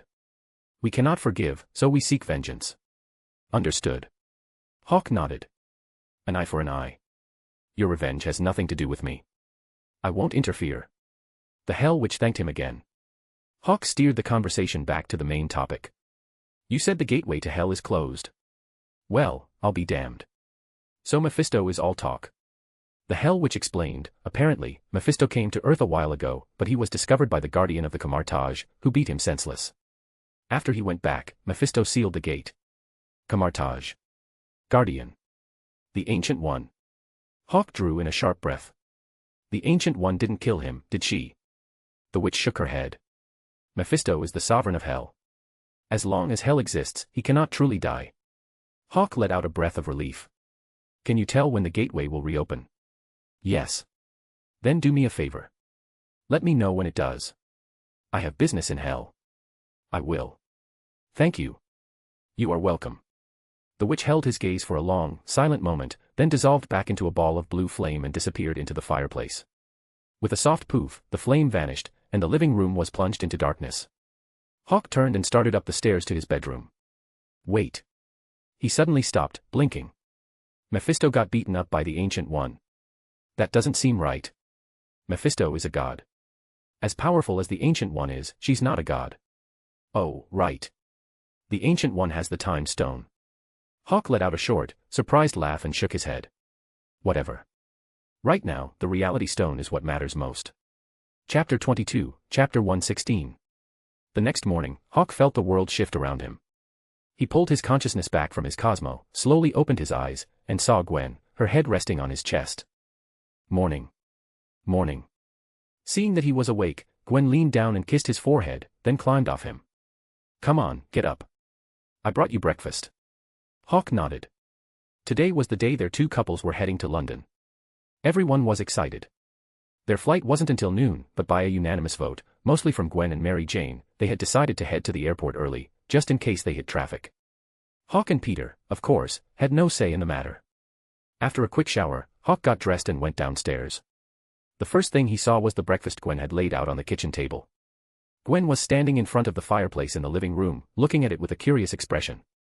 Hawk, did you do something to the fireplace last night? What? Hawk, who had just taken a sip of the coffee she'd brought, looked over at her. What about it? Gwen turned and walked toward the kitchen. It just feels different than yesterday. Hawk glanced past her shoulder at the fireplace. Does it? Maybe I'm just seeing things. Gwen shrugged, dismissing the thought. Come on, eat up. MJ just texted. She and Peter are already on their way to the airport. Hawk didn't say anything. He just downed the rest of his coffee, devoured the 2 pancakes she'd brought, and then clapped his hands together, heading for the garage. Gwen stared, her mouth agape, then hurried after him. Do you have your luggage? It's in the car. Right. Gwen got into the passenger seat, pulled out her phone to text Mary Jane back, and then looked at the slowly opening garage door. Go, go, go. Hawk just smiled and hit the gas. At noon. The international flight from JFK to London Heathrow was on time. After a smooth taxi and takeoff, they were in the air. It was a full flight, so they hadn't been able to get seats together. Peter and Mary Jane were on the upper deck. Hawk and Gwen were in a 2-seat row by the window on the main deck. As soon as they reached cruising altitude, Gwen pulled on her sleep mask. Wake me when we get there. It was a 7-hour flight. She wasn't about to spend the whole time staring at the back of a seat. Sitting next to her, Hawk looked out the window at the scenery below and couldn't help but think of his last 2 trips. The first time, he'd been robbed the second he'd stepped out of the airport. The second time, he'd been stranded by a military coup. He'd had an accident before the flight, and an accident after the flight. What about this time? It couldn't possibly be an accident during the flight, could it? Hawk thought to himself. Bad things come in threes. If something really did happen this time, it could only mean one thing. He was never meant to leave New York City. Fortunately. 7.5 hours later, they landed smoothly at Heathrow. No turbulence, no engine failures, no drama. Hawk let out a breath of relief. Okay. Maybe I was just being paranoid. The next second, the cabin door opened, and a line of stern-faced London police officers boarded the plane and headed straight for the upper deck. Half an hour later, they learned that a group of 5 terrorists, who had been planning to hijack the plane to demand the release of their comrades, had been thwarted by the heroic efforts of Mr. Peter Parker and Ms. Mary Jane Watson. The moment the flight attendant made the announcement, the entire cabin erupted in applause. Peter just blushed and smiled shyly. Mary Jane, on the other hand, looked incredibly proud. Gwen, who had just woken up, was completely stunned.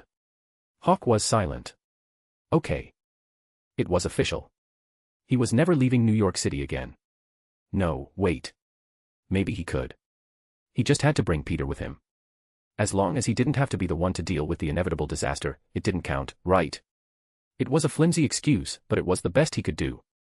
Because of the incident, they had to spend a few hours at the airport police station giving statements. By the time they were finally released, it was 1 a.m, London time. The police, as an apology for the inconvenience, had arranged for a car to take them to their hotel near the Tower of London. The hotel was in a prime location, close to both the Tower and London Bridge. The night in London wasn't much different from a night in New York. He and Gwen checked in and got their room key, After some intimate time together, Gwen, who had slept through most of the flight, was out cold again. Hawk watched her for a moment, then gently pulled the covers over her. He grabbed his phone and opened the email Anna had sent him while they were at the police station. A boarding pass appeared on the screen. Eric Selvig. He had just flown into London as well. The same Dr. Selvig from the first Thor movie, the astrophysicist who, in the Avengers, had been mind-controlled by Loki into opening the portal for the Chitauri. Hawk looked at the boarding pass from Anna and smiled. It seemed he had come to London at just the right time. If Dr. Selvig was here, then Dr. Jane Foster wouldn't be far behind. And the reality stone was almost within reach. Hawk's mood brightened. He turned off his phone, looked at Gwen's peaceful, sleeping face, and then turned off the lights, pulling her into his arms as he drifted off to sleep.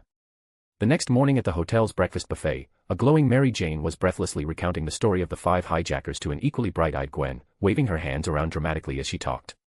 How Peter had spotted them, how he had secretly alerted the air marshal, and how the 3 of them had taken the 5 terrorists down one by one. Mary Jane wasn't just a good dancer, she was a great storyteller. Gwen was completely captivated by her vivid, immersive tale. Hawk listened too. He had already made up his mind.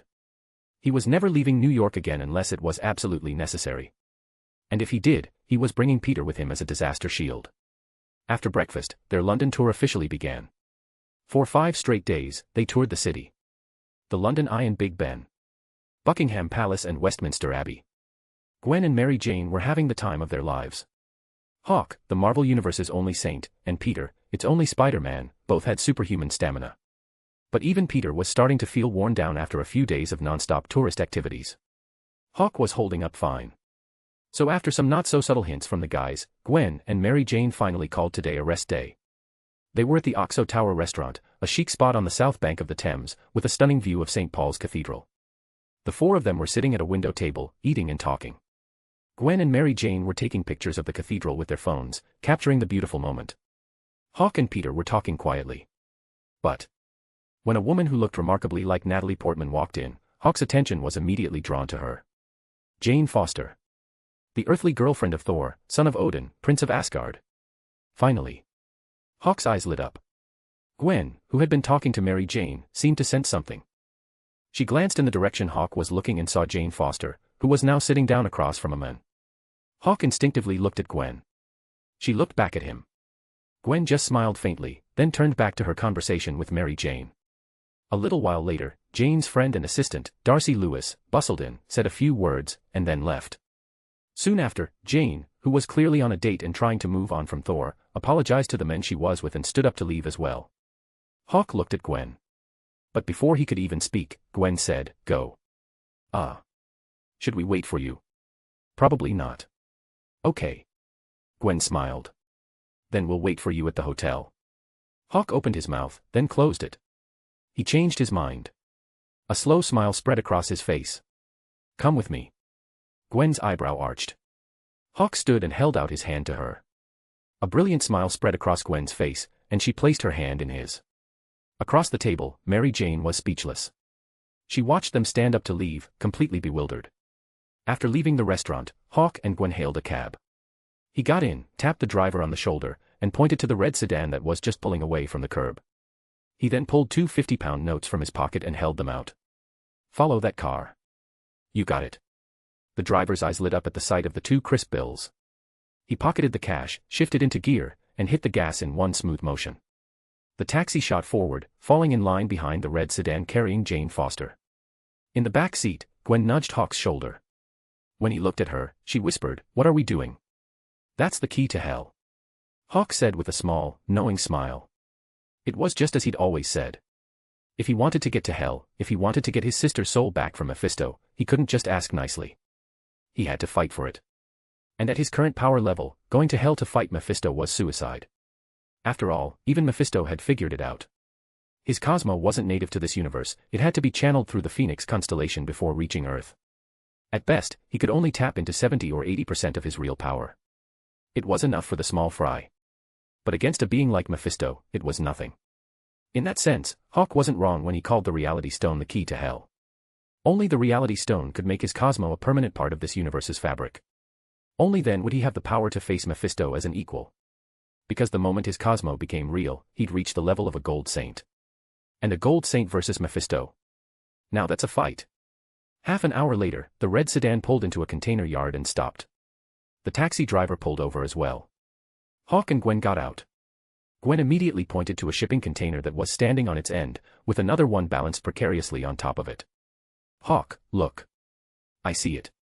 Hawk nodded, then his gaze shifted to Jane Foster, who was getting out of her car along with her assistant Darcy Lewis and Darcy's intern, Ian. Jane and Darcy saw them at the same time. Darcy looked at them, then back at Jane. Are they following us? Jane didn't answer. Because Hawk and Gwen were already walking toward them. Hawk smiled at the God of Thunder's girlfriend and extended his hand. Dr. Foster, hello. Jane frowned, but she shook his hand. Do I know you? Hawk. His gaze shifted to a dilapidated, abandoned building in the distance. I have something of mine in there. I'm here to get it back. With that, he gave Jane a polite nod, then turned to Gwen. Let's go. Gwen nodded. Hawk took her hand and led her toward the abandoned building. He no longer needed Jane Foster to lead the way. Because his sixth sense was screaming at him. The thing he was looking for was inside the building. Jane Foster watched them go, stunned. She looked at Darcy. Remind me again. What's in there? An infinity stone. As they walked, Gwen, having just learned their purpose here, looked at Hawk in confusion. What's that? Hawk explained as they walked. There are two stories about where the infinity stones came from. The first is that they were formed from the remains of a primordial cosmic being named Nemesis. But let's set that one aside for now. The second, more widely accepted theory is that before the universe existed, there were 6 singularities. When the Big Bang happened, the remnants of these singularities formed into 6 gems, each one controlling a fundamental force of existence. The Space Stone, which can manipulate, warp, and even reorder space itself. The Mind Stone, which can control minds, enhance psychic abilities, and project energy beams. The Reality Stone, which can warp reality and restructure matter. The Power Stone, which contains infinite power and energy. The Time Stone, which controls all of time. The Soul Stone, which can manipulate the souls of the living and the dead. Hawk gave her the condensed version, then added, "You've seen one of them before." Gwen, who was still trying to process whether he was telling her a bedtime story or not, looked at him, confused. "I have. The Tesseract." Hawk shrugged. "It's in your history books. Captain America recovered it from Hydra in the 1940s. Last year, the wormhole over New York City was opened by the Tesseract. The Tesseract is the Space Stone." Gwen understood, then shook her head. "Wait, but the Tesseract isn't a gem. It's a cube." Hawk smiled. "The cube is just a container. A box to hold the stone." Gwen nodded, understanding dawning on her face. "So, the one we're here for is the Reality Stone," Hawk said, his eyes on the abandoned building. He heard a shout from inside and pulled Gwen through the doorway. His original plan had been to come alone. But Gwen had been so understanding. That had made him change his mind. They stepped inside and followed the voices. Then they saw it. A young boy stood on the staircase, dropping a beer bottle into the stairwell. But instead of hitting the ground and shattering, the bottle would fall halfway before vanishing, only to reappear at the top and start its descent all over again. Over and over. In that moment, a perpetual motion machine had become a reality. Gwen's eyes went wide. "What the?" Hiss. Jane Foster, who had just come in behind them, let out a sharp gasp. "Now do you see why I called you?" Darcy said. Jane didn't answer. She pulled out a handheld sensor and started walking toward the stairs. Hawk smiled at Gwen. "Hold on tight." "What?" He didn't answer, just pulled her into his arms. Whoosh. In an instant, Hawk swept past Jane, Darcy, and the 3 kids still messing around with the bottle, carrying Gwen in his arms. His senses were fully extended, tracking the bizarre, otherworldly energy ripples through the air to a 4th-floor hallway. When he set her down, Gwen stumbled, pressing a hand to her forehead. "Hawk." "Yeah. Don't ever do that again." She fought back a wave of nausea, her expression dead serious. "Unless it's an emergency, you are not allowed to do that." Hawk readily accepted her terms. "All right. You stay here." He looked down the hallway, toward the source of the energy fluctuations.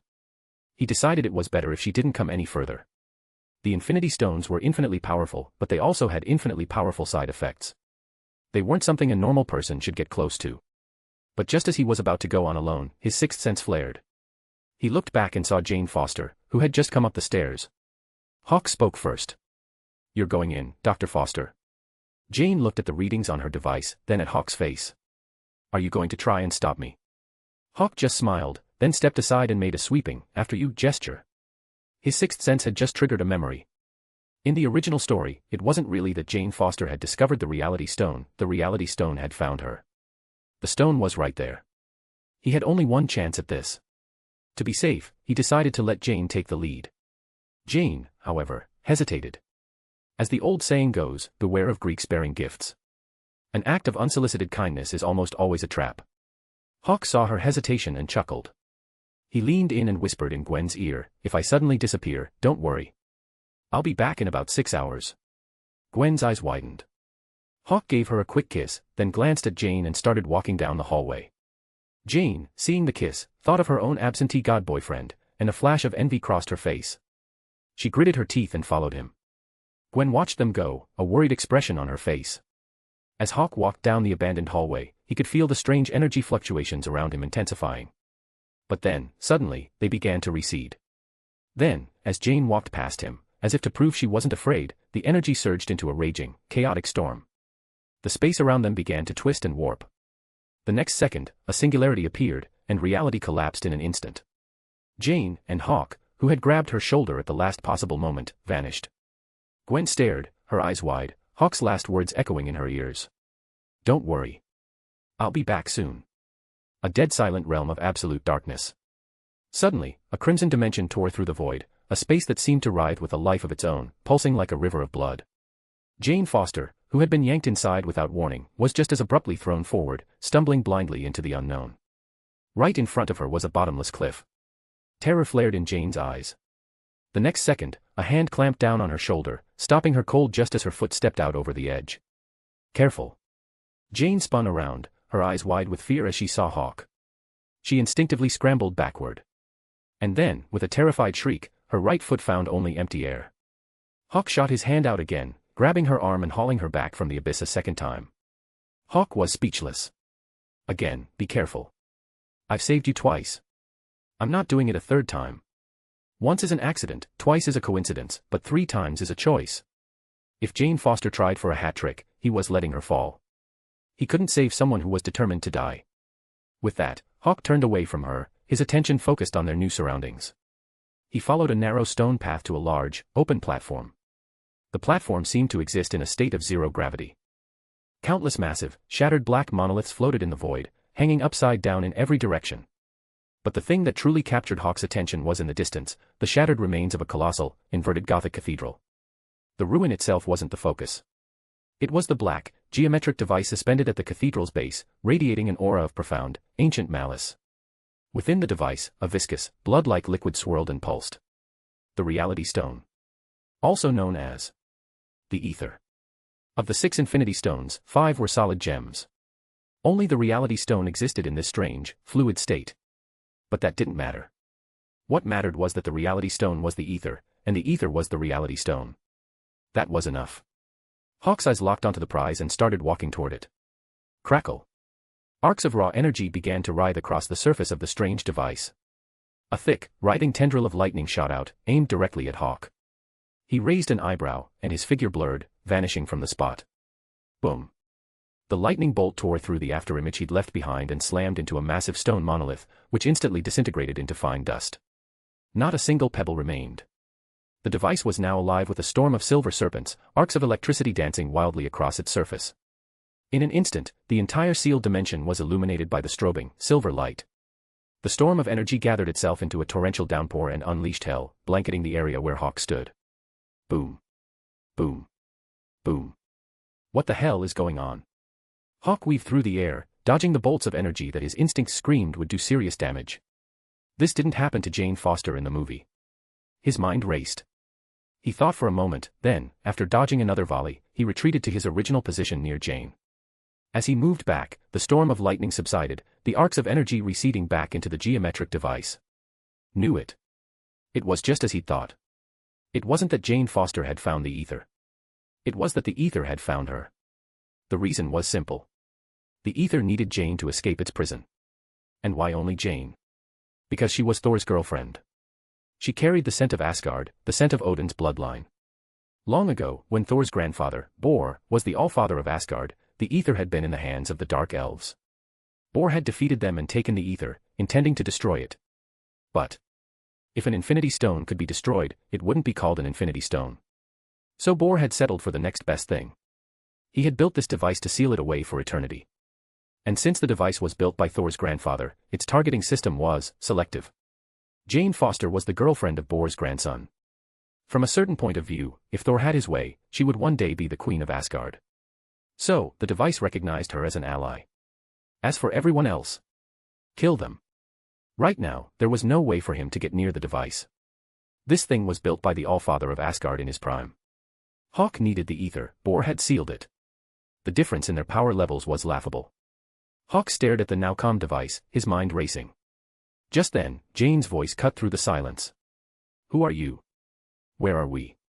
She had finally recovered from the initial shock, her eyes now fixed on the strange, crackling device that hummed with a power she vaguely recognized.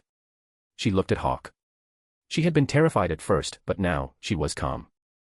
It was clear that this man meant her no harm. After all, based on the speed he'd just displayed, if he had wanted to hurt her, she would already be dead. Hawk heard her voice and glanced at her, then his gaze returned to the sealing device. Hello. Jane frowned. Hold on. I'm thinking about whether I should tell you the truth, or just make something up. A muscle in Jane's jaw twitched. Hawk turned to face her. Jane looked from his deadpan face to the bizarre, silent landscape around them and took a deep breath. Where are we? Hawk shook his head. I don't know. Is that the lie? No, that's the truth. He shook his head again. My best guess is that we're in one of the 9 realms. Svartalfheim. He was trying to remember the movie. It seemed that after Bor had captured the ether, he had sealed it away in Svartalfheim. But he wasn't sure. This was reality, not a movie.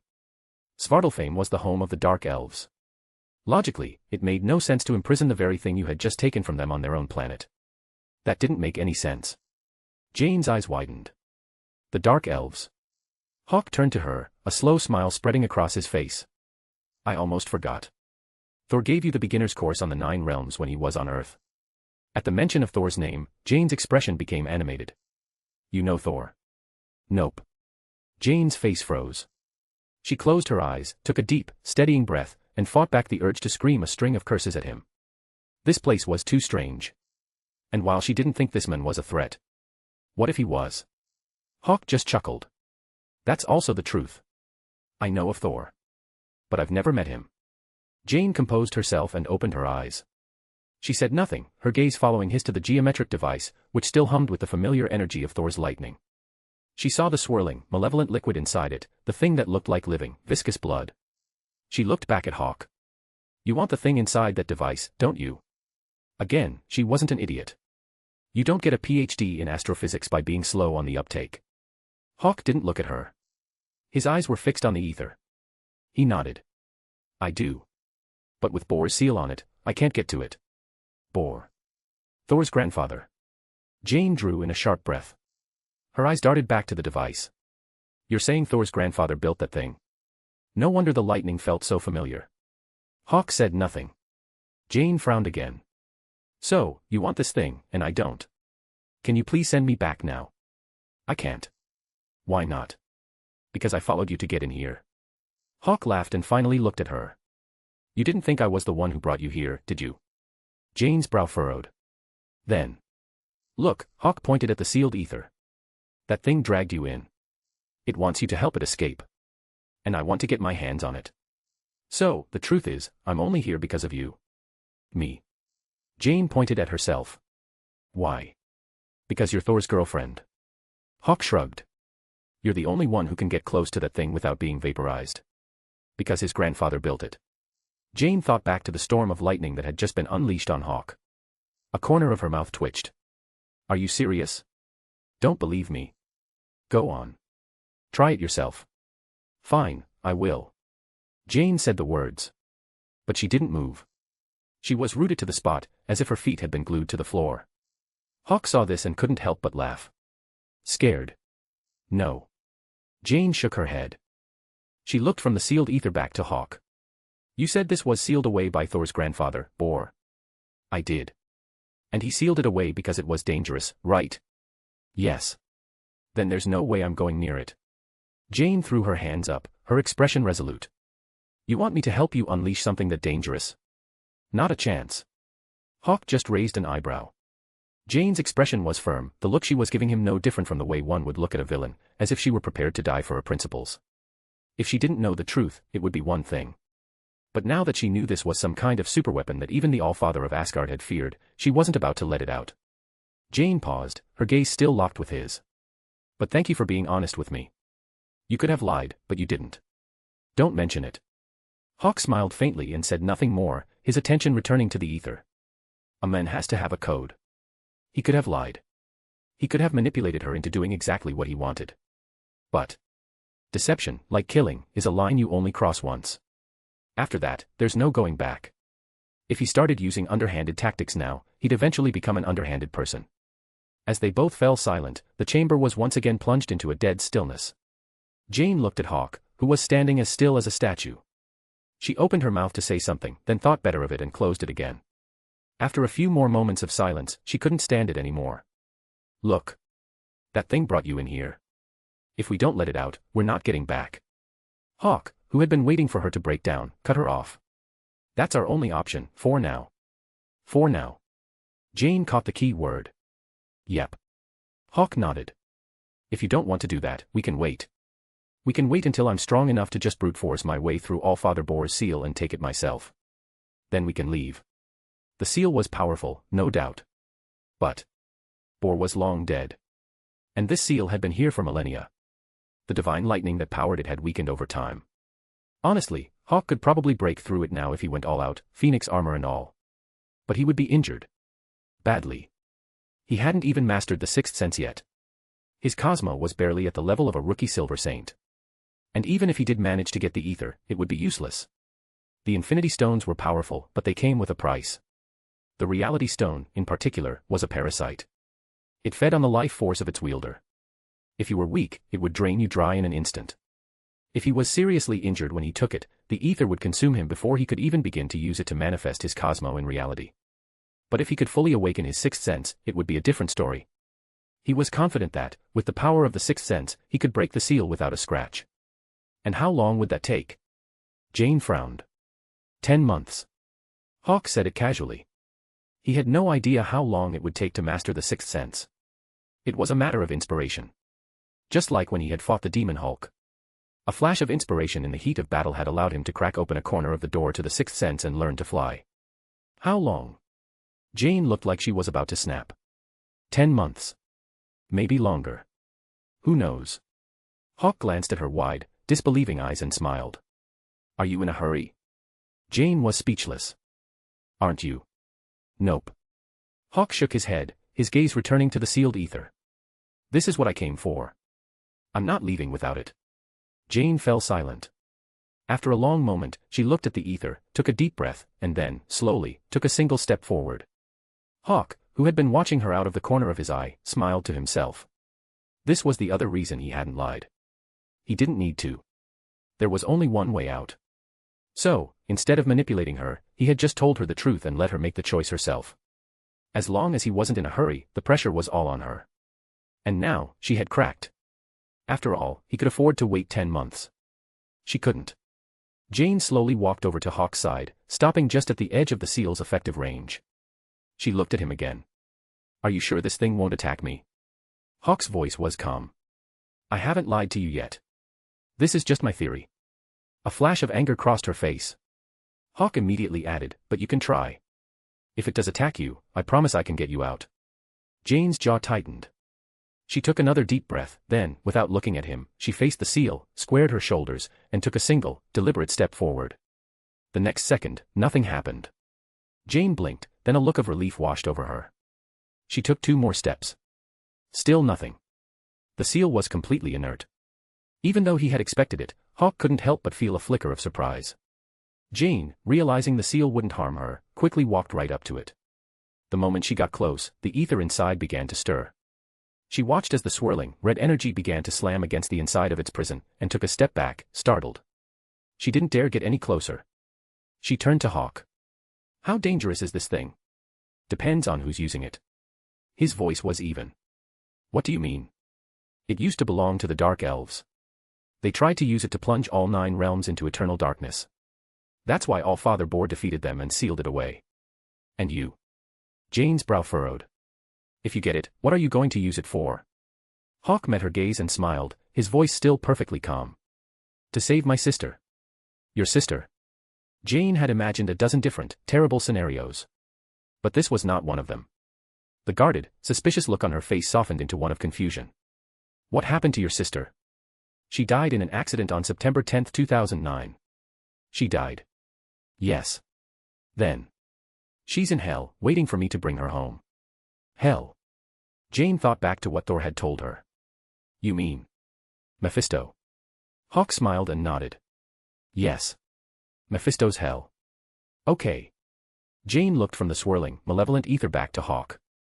You haven't lied to me. I believe you. So, how do I help you? Hawk shook his head.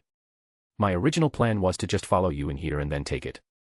But I didn't realize until we got here that you didn't find it. It found you. As long as Bor's seal is active, I can't touch it. Only you can release it. The moment you do, the seal will break. But the instant you touch it, it will try to possess you. And no matter how fast I am, I won't be able to absorb all of it. Even if he could, it wouldn't be the complete ether anyway. If he remembered correctly, there was another fragment of the ether still in the hands of the Dark Elves, the fragment that was used to create the curse. The monster that had killed Thor's mother, Frigga. If he wanted the complete reality stone, he would need all the pieces. But for now. Hawk pushed the thought from his mind. One step at a time. Jane's eyes were wide. She looked from the swirling red mass back to him, her voice trembling slightly. So, I'm going to die. Hawk snapped out of his thoughts. No. It will just start feeding on your life force. If we don't get it out of you in time. And how do we do that? I don't know. You. But you won't die. I promise. By now, Thor has probably noticed his girlfriend is missing. Hawk thought to himself. Jane, who had been on the verge of a complete meltdown, swallowed the curse that was on the tip of her tongue and glared at him. So, to get out of here, we have to let this thing out, and you promise I won't die. Right. Hawk nodded. Correct. Then let's do it. Jane had given up trying to find another way. This was it. She took a deep breath and stood before the seal. I'll count to 3. Hawk's senses went on high alert. He watched as she slowly raised her right hand. Do it. 1. 2. 3. Boom. Jane didn't hesitate. The moment she counted to 3, her fingertips made contact with the sealed ether. Suddenly, the reality stone, like a living, viscous fluid, lashed out, instantly enveloping her hand. In less than a heartbeat, a third of the ether had surged into her body like a ravenous tide. At the same instant Jane made her move, Hawk was already in motion. As he moved, the sealing device had begun to crackle with lightning, preparing to annihilate the intruder who had violated this hallowed ground. But it was too late. The ether had already escaped its prison. With a deafening clang, the containment unit snapped shut. The seal was broken. Freed from its confinement, the remaining ether surged, ready to completely consume Jane. But in that moment, Hawk appeared. He shoved Jane aside, intercepting the remaining 2/3 of the reality stone. Whoosh! The dark red, blood-like substance flooded into him, a living torrent that began to sweep through every corner of his being. The side effects of the reality stone were immediate. A parasitic draining, a voracious consumption of his life force. The ether was feeding on him. Hawk unleashed his Cosmo. With a single thought, the viscous, searing energy of the ether was wrenched from his physical body and hurled into his Cosmo. In that instant, his Cosmo, once calm as a still lake, erupted into chaos, as if a massive boulder had been hurled into its depths. The ether began to spread, its crimson ripples expanding to every corner of his Cosmo. Just then, a phoenix cry echoed through the void. The phoenix, which had already gone all in and fused with his Cosmo, opened its eyes. A storm of fire erupted as the celestial bird emerged, its wings spreading wide as its flames washed over the entire universe.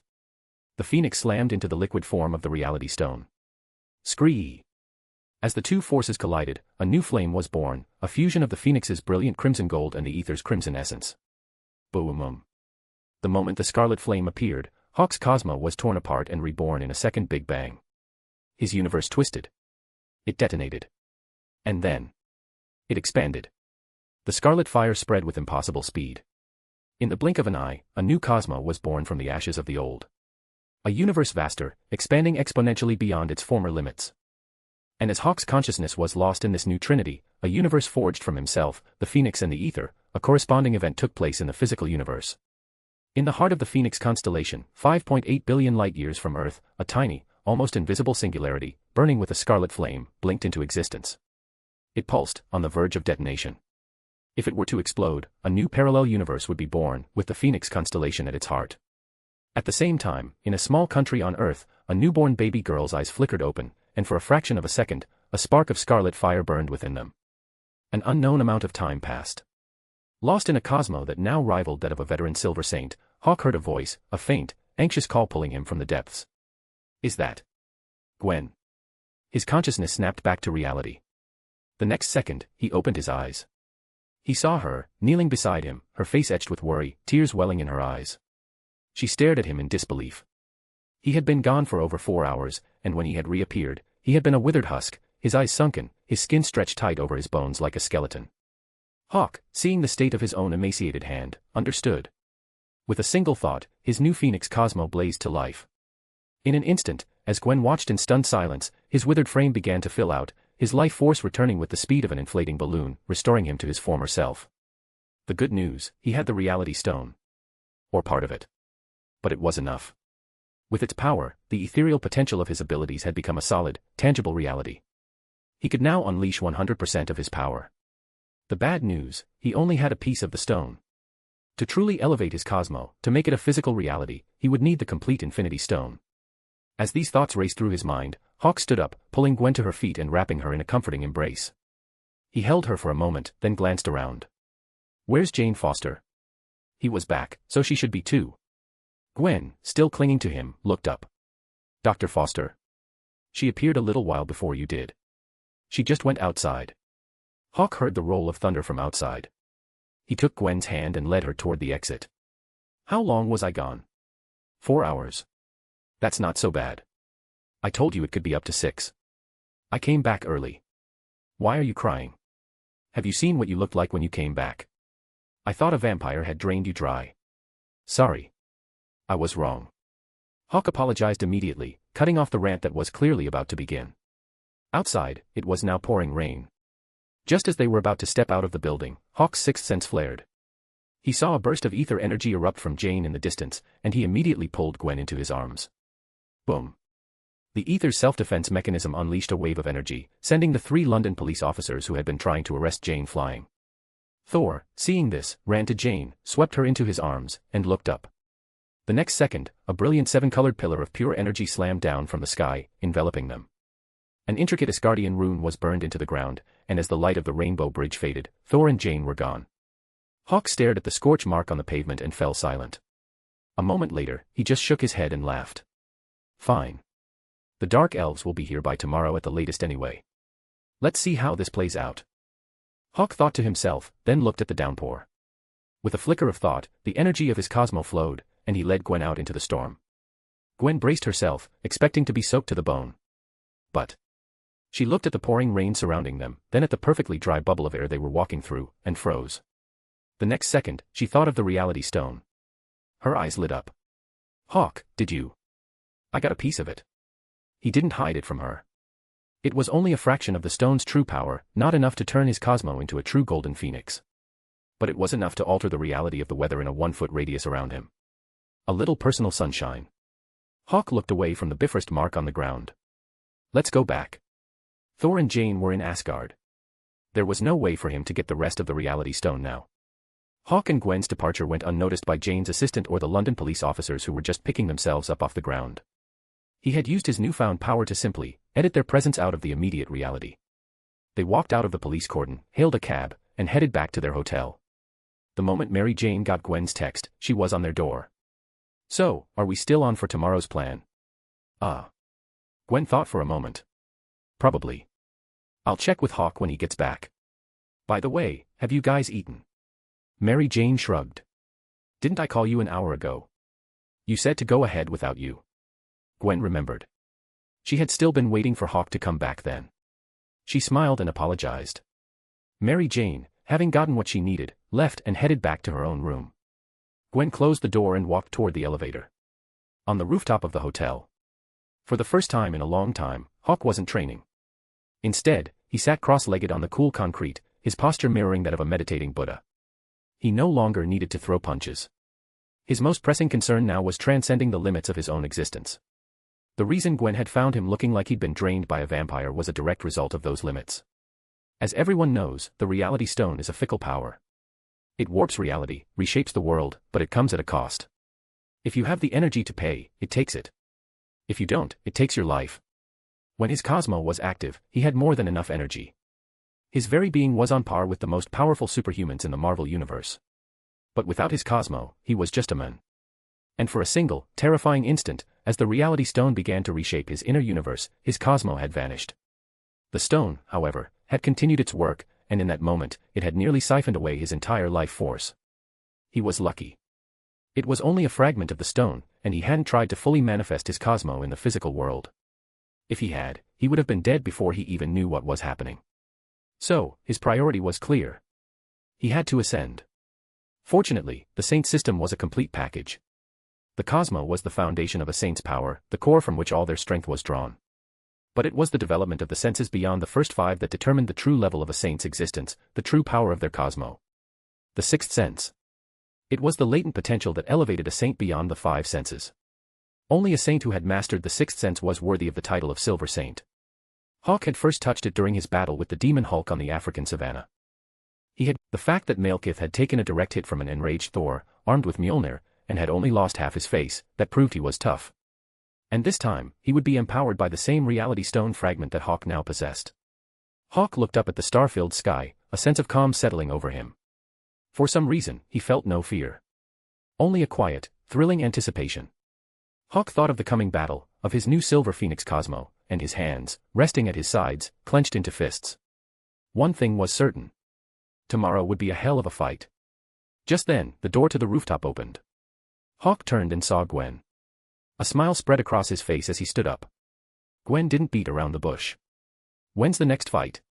Tomorrow. Hawk was taken aback for a second. Gwen nodded. She took a deep breath, her face serious. Is it dangerous? No. Can I come with you? What? Hawk's eyebrow shot up. Not this time, Gwen. This is. He trailed off, but she had already understood. I get it. I won't go. I trust you, Hawk. Gwen's smile was soft, but her eyes were filled with a fierce, unwavering belief. So don't let me down. Come back to me. Their eyes met. Hawk looked into her emerald green eyes, which seemed to speak a language all their own, and nodded. I will. The Phoenix does not die. It is only reborn. The next morning, Hawk and Gwen shared a final kiss. Then, with her watching from the window, he stepped onto their hotel balcony, looked up, and launched himself into the sky. He became a streak of light, shooting toward Salisbury Plain, the ancient site of Stonehenge, 100 miles southwest. He had chosen the location for a reason. It was open, remote, and barely populated. Even if their battle shook the earth to its core, there wouldn't be any collateral damage. His sister had been a casualty of someone else's war. He would not make the same mistake. Gwen watched until Hawk had completely disappeared from view, then let out a breath she hadn't realized she was holding. She had wanted to say goodbye. But last night, Hawk had told her not to. He'd said it was a jinx, a death flag. At first, she hadn't understood. But then he'd explained, and she'd remembered all the movies where the hero says, "I'll be right back," is always the one who never comes back. So, she hadn't said it. Just then, there was a knock on the door.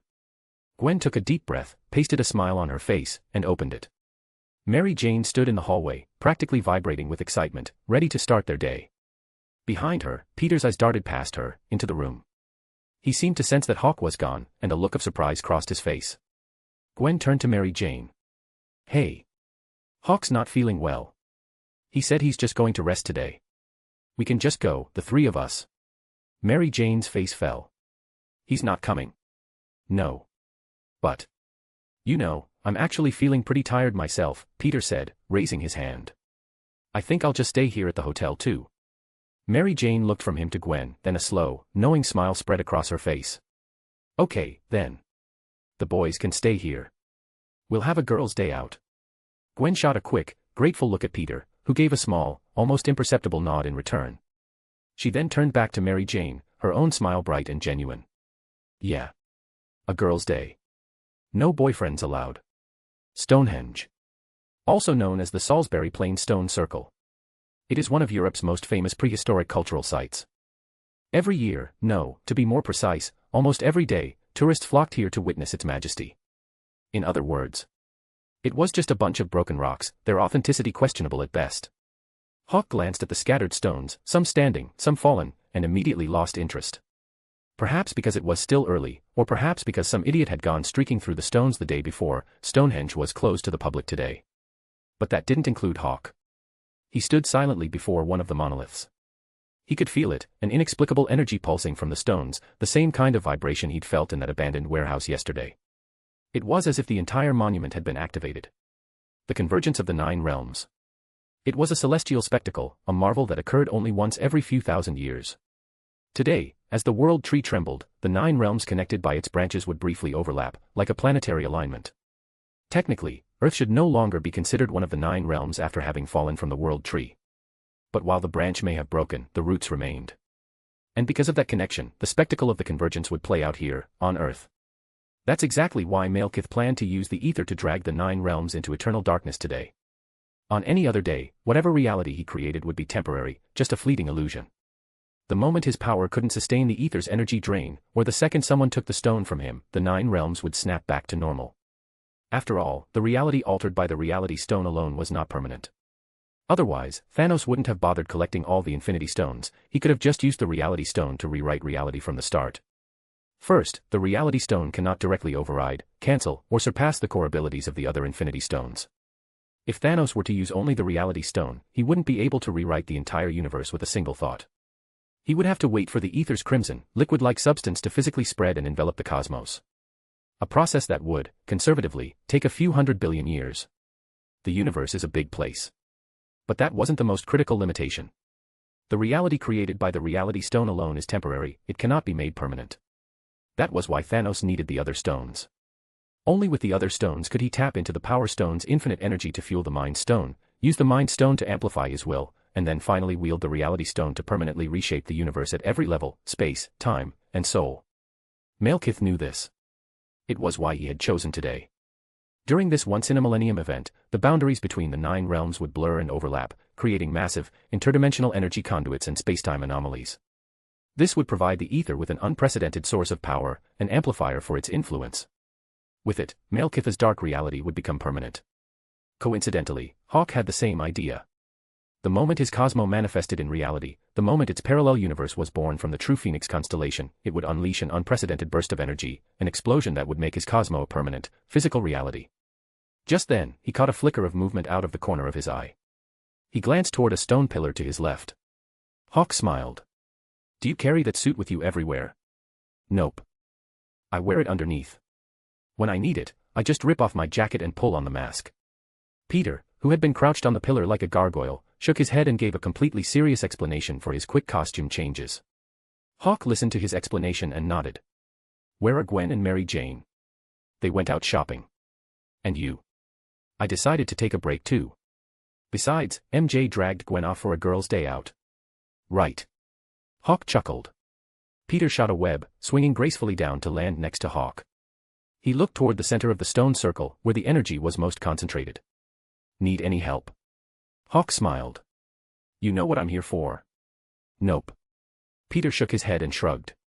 They're having a girls' day. Figured we could have a brother's day. He didn't know what Hawk was doing here, or what he was about to do. But one thing he knew for sure. Hawk was his friend. And if the roles were reversed, Hawk would have his back, no questions asked. Hawk understood perfectly. But you can watch. But don't help. Hawk's voice was serious. Even if it looks like I'm dying, don't interfere. Peter tilted his head, his expression hidden behind the mask. Hawk's expression was grim. Don't worry, I won't really die. Even if I'm struck down, I'll just be reborn from the ashes. The sixth sense could only be mastered at the edge of death itself. Only by coming infinitely close to death, or even experiencing it, could one earn the right to wield it. His Cosmo might have reached the level of a silver saint, but it was an empty title. Peter listened to the gravity in his tone, looked at his serious expression, and after a moment, nodded. Okay. So, can you at least tell me who you're? He's here. Before Peter could finish, Hawk felt the ether rapidly approaching. He cut him off and looked toward the center of Stonehenge. A ripple, silent and unseen, passed through the air. And then he was there. Malekith, the dark elf, his face as pale as stone, the left side freshly scarred. He had sunken eye sockets and milky white pupils, and he radiated an aura of ancient doom and otherworldly menace. The moment he appeared, Peter's spider sense screamed, and every hair on his body stood on end. Hawk and Malekith's eyes met. "Child. I believe you have something that belongs to me. Would you be so kind as to return it?" Malekith's pale pupils were calm as he looked at Hawk. Hawk smiled faintly. "I'm afraid I can't do that." Malekith also smiled. He had known the moment he saw him that the boy would not give up the ether willingly. After all, he was already using it. A power from another universe. "With the energy you can currently manifest, I doubt you have what it takes to stop me. We'll see." Malekith was an ancient being, a contemporary of King Bor, Odin's father. Like Mephisto, his experience was vast, so it was no surprise he recognized the origin of Hawk's power. Hawk wasn't concerned. He just shrugged. "If I die, the ether is yours. If you die, it's mine." "Fair enough." Malekith nodded, then his gaze shifted to Peter. "And what about this spider?" Hawk smiled back. "Every fight needs an audience. If I die, he can take care of the body. Saves you the trouble." Malekith laughed. Hawk laughed with him. Their eyes met again across the stone circle. The next second, a crimson energy erupted from Malekith's body, coalescing in an instant into a razor-sharp spear. "Go." The moment Malekith's expression changed, Hawk shouted at Peter. As the crimson spear shot toward him, his right fist was already moving to meet it. Boom. The spear shattered like glass. A flicker of amusement crossed Malekith's pale eyes. "You fell for it." Before the words had even faded, the shattered crimson fragments instantly reformed, flowing around Hawk's fist and slamming into his chest. Crack. Hawk was thrown backward, crashing clean through the retaining wall the London government had built to protect the ancient monument. Peter, who'd listened to Hawk and stayed clear of the battle, watched from his spot on a stone pillar as Hawk went flying through the air. With a single step, Malekith exited the stone circle. With the next, he passed through the hole Hawk had just blasted in the wall. A cloud of dust rose from the ground nearby. As it settled, Hawk stood again, looking disheveled. Malekith smiled, his expression one of genuine, almost gentlemanly appreciation. "Care to continue?" "Of course." Hawk spat on the grass beside him. He looked at Malekith, who had just asked if he was ready for more, and let out a short, sharp laugh. "That was just the warm-up." "Is that so?" Malekith's lips curved into a faint smile. "Then are you ready now?" Hawk smiled back. "I am." The moment the words left his mouth, a spectral phoenix, bathed in crimson flames, materialized behind him. The next second, the phantom phoenix dissolved, breaking apart into individual components that surged toward Hawk. A pauldron, intricately detailed with the feathers of a magnificent bird, was forged in the roiling flames and collided with Hawk's left shoulder like a meteor. With a resounding metallic clang, it snapped seamlessly into place, fusing perfectly with the other pieces of the armor that arrived in the same instant. Greaves, vambraces, cuisses, countless components, all glowing with a brilliant, fiery gold, shot from the flames as if they had a life of their own. They moved with unerring precision, one after another, locking into place, covering every inch of Hawk's body. As the last piece settled, Hawk finished his sentence. Lightning. Sonic fist. As his right fist shot forward, the cry of a phoenix tore through the sky. A storm of phantom fists materialized, closing the distance to Malekith in the blink of an eye. Crack. Malekith's head snapped to the side, a visible ripple of force distorting the air around his cheek. He was launched backward, crashing through the retaining wall the London government had built around Stonehenge and slamming into the ground, carving out a deep crater in the grass. Dirt and rock flew into the air. A cloud of dust rose. Perched atop one of the monoliths, Peter's jaw dropped as he stared at Hawk, who was now clad in a suit of brilliant golden armor, complete with a pair of magnificent golden wings. His jaw dropped even further as he watched Hawk reach back, detach the wings, and toss them aside. Hawk, now free of the wings, which were, at this point, all flash and no substance, cracked his neck as a sudden downpour began to fall. The cosmo within him was burning at its absolute limit. The next second, he left an afterimage in his place. He was already hovering in the air above Malekith's crater, his right fist, now wreathed in crimson flames, plunging downward. Boom, boom, boom, boom. The earth trembled amidst the deafening explosions and the rising cloud of dust and steam. The systems at the London Earthquake Monitoring Center began to shriek with anomalous readings. Peter's eyes lit up. Is it over? Hey. Just as the thought crossed his mind, Malekith's perfect, villainous laughter echoed from within the dust cloud. Child. I must confess, I misjudged you. The dust, washed away by the sudden torrential rain, quickly dissipated. Malekith's figure reappeared. He was completely unscathed. A transparent, dark red barrier, formed from the raw power of the ether, shimmered around him. His pale pupils were fixed on the now armored hawk. Your power, it is impressive. But it does not belong to this universe. That is why you require the ether, to anchor it in reality. But in doing so, you cannot use the ether for more interesting applications. And I can sense that you do not have complete control over this power of yours. It reminds me of another child.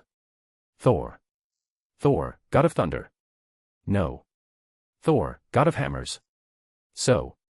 This is your final chance. Malekith, feeling the approach of the other child and the imminent peak of the convergence, was losing his patience. Give me the ether, and I will spare your life. I refuse. Hawk's answer was swift and absolute. Malekith's smile vanished. The next instant, he was standing directly in front of Hawk. Boom. A punch, infused with the dark red energy of the ether, slammed into Hawk's faceplate. The helmet cracked. With a single blow, it shattered. In the next instant, Malekith seized Hawk, and wrapped in the power of the ether, they vanished as a wave of energy from the convergence swept over them. Peter, still perched on the monolith, stared at the spot where Hawk had just been, completely floored. He leaped down, landing where they had disappeared. And then. Nothing. The wail of sirens grew closer, but Hawk and Malekith were gone. Peter was utterly baffled. Just then. Malekith. Come out and face your doom. Crack. A peal of thunder split the storm as Thor, the god of thunder, descended from the sky with Mjolnir in hand. He saw Peter and paused, a look of confusion on his face. Where is Malekith? He's not here. Peter shook his head, then pointed to the spot where Hawk had vanished. He was here a moment ago, he disappeared with my friend. Thor's voice was the kind of deep baritone that other superheroes could only dream of. He looked at Peter and nodded. It is a spatial ripple, created by the convergence of the 9 realms. Peter frowned. So, when will they be back? I do not know. What? The convergence occurs only once every few thousand years. I was not yet born the last time it happened. So what do we do now? I do not know. Thor's answer was blunt. He had come to Earth because his girlfriend, Jane, told him that another human, a man named Hawk, also possessed the ether. He came to protect Hawk and prevent Malekith from reclaiming its full power. As long as Malekith didn't have both pieces, as long as they could hold out for the 8 minutes of the convergence, the 9 realms would be safe. He had wanted to come to Earth last night. But his mother, the Queen of Asgard, had died, and he had been compelled to attend her funeral. And now he was too late. The convergence was about to begin. During this time, even Heimdall's all-seeing eyes were blind. So, for a moment, Thor just stood there, at a complete loss. On the planet of Jotunheim, one of the 9 realms, the scene was quite different. This was the home of the frost giants, a harsh, desolate world of ice-covered mountains, glaciers, and frozen forests. Boom. Hawk and Malekith, teleported here by the spatial ripple, were locked in a brutal battle. Icebergs shattered. Glaciers cracked. They fought from the frozen peaks to the icy plains, from the mountains to the forests. To call it a battle wasn't quite accurate. Because Hawk was being completely overpowered, driven back by Malekith's relentless assault. If it weren't for the constant, burning power of his Cosmo, he would have been finished long ago. But even so, he wasn't in good shape. His phoenix armor was covered in a web of fractures. His helmet had been shattered at the very beginning of the fight. Just as he suspected. This armor, despite its golden brilliance, was still only a bronze cloth, flashy, but lacking substance. The ether he possessed was being used entirely to anchor his Cosmo in reality. But Malekith also had the ether. At first, Hawk had been able to hold his own, using the kinetic absorption properties of his vibranium armor to fight him to a standstill. But the moment Malekith had realized what the armor was made of, the situation had changed. Vibranium might be the strongest metal on Earth, but it wasn't the strongest in the universe. Thanos' URU metal twin blade had carved through Captain America's shield in 3 hits. And this was Malekith, an ancient being who had lived for thousands of years and now wielded the ether itself. The moment he adapted, the battle was over. But Hawk did not retreat. He was being beaten, but he was still fighting. His message was simple. You're going to have to kill me. Gladly. Malekith, a man of few words and decisive action, seized him and plunged toward the ancient, miles-thick ice sheet below. Whoosh. Yet, just before impact, another spatial ripple swept over them, and they vanished once more. In the distance, a group of frost giants who had been watching the 2 intruders devastate their homeland exchanged bewildered looks. The next second, they raised their fists to the sky and roared. Odin. Asgard. Don't ask why they blamed Asgard. Just know that Odin had stolen their most sacred treasure, the casket of ancient winters. Earth. Stonehenge. Peter, who had been about to leave, was now stuck with the god of thunder. Thor, sensing the awkwardness of the moment, shifted his hammer from hand to hand. He glanced at the London police, who were cautiously approaching, then turned back to Peter. Jane told me Hawk saved her life. That makes him a friend of mine as well. Peter just nodded and said nothing. Peter remained silent. Thor, on the other hand, was starting to feel awkward. He had come here to stop Malekith, only to find that both the Dark Elf and Hawk, the men who had saved his girlfriend and now carried the ether, were gone. If he were here alone, it would be one thing. But he was stuck with a stranger who seemed completely uninterested in conversation. Thor wanted to leave. But this was the focal point of the convergence. He didn't know where Malekith and Hawk had gone, but if they had left from here, there was a good chance they would return here. With that thought, an idea struck him. A broad grin spread across his face. So, do you know Tony Stark? We fought together in New York. Mr. Stark. Peter's gaze shifted upward. He's a billionaire. Thor frowned. And I'm just a kid from Queens. I know who he is, but he doesn't know me. Thor drew in a sharp breath at the bluntness of the reply. Then his eyes lit up again. What about the Hulk? You know the Hulk, right? The big green guy Hawk killed twice. A strange expression formed under Peter's mask. He just nodded. I know him. Excellent. Thor beamed, snatched from the jaws of a social deep freeze. He was just about to tell Peter that he and the Hulk were also good friends when 3 black Chevy SUVs pulled up behind them. Natasha and Clint stepped out of the lead vehicle. They saw Thor and New York's friendly neighborhood Spider-Man standing amidst the ancient stones, exchanged a look, and walked over. Thor. Natasha. Thor turned, his face lighting up at the sight of his friends. He then turned back to the still silent Peter. See. Not only am I friends with the Hulk, but these are my friends, too. When your friend Hawk gets back, we should all get together. Friends with the Hulk. Get together with Hawk. Peter's expression became even stranger. Natasha, hearing Thor's cheerful suggestion, shot him a strange look. She lowered her voice. Ah, Thor, the Hulk is dead. Thor's smile froze. He stared at her. What? Dead? How? Natasha glanced at Peter, publicly, the friendly neighborhood Spider-Man, privately, Hawk's good friend, then turned back to Thor. The Hulk's battle with the Abomination was the cause of Hawk's sister's death. Late last year, after you left, Hawk found the Hulk and killed him. Thor's jaw dropped and instinctively looked at Peter. Peter just met his gaze and, after a moment, gave a slow, deliberate nod. So Bruce is dead. Ah.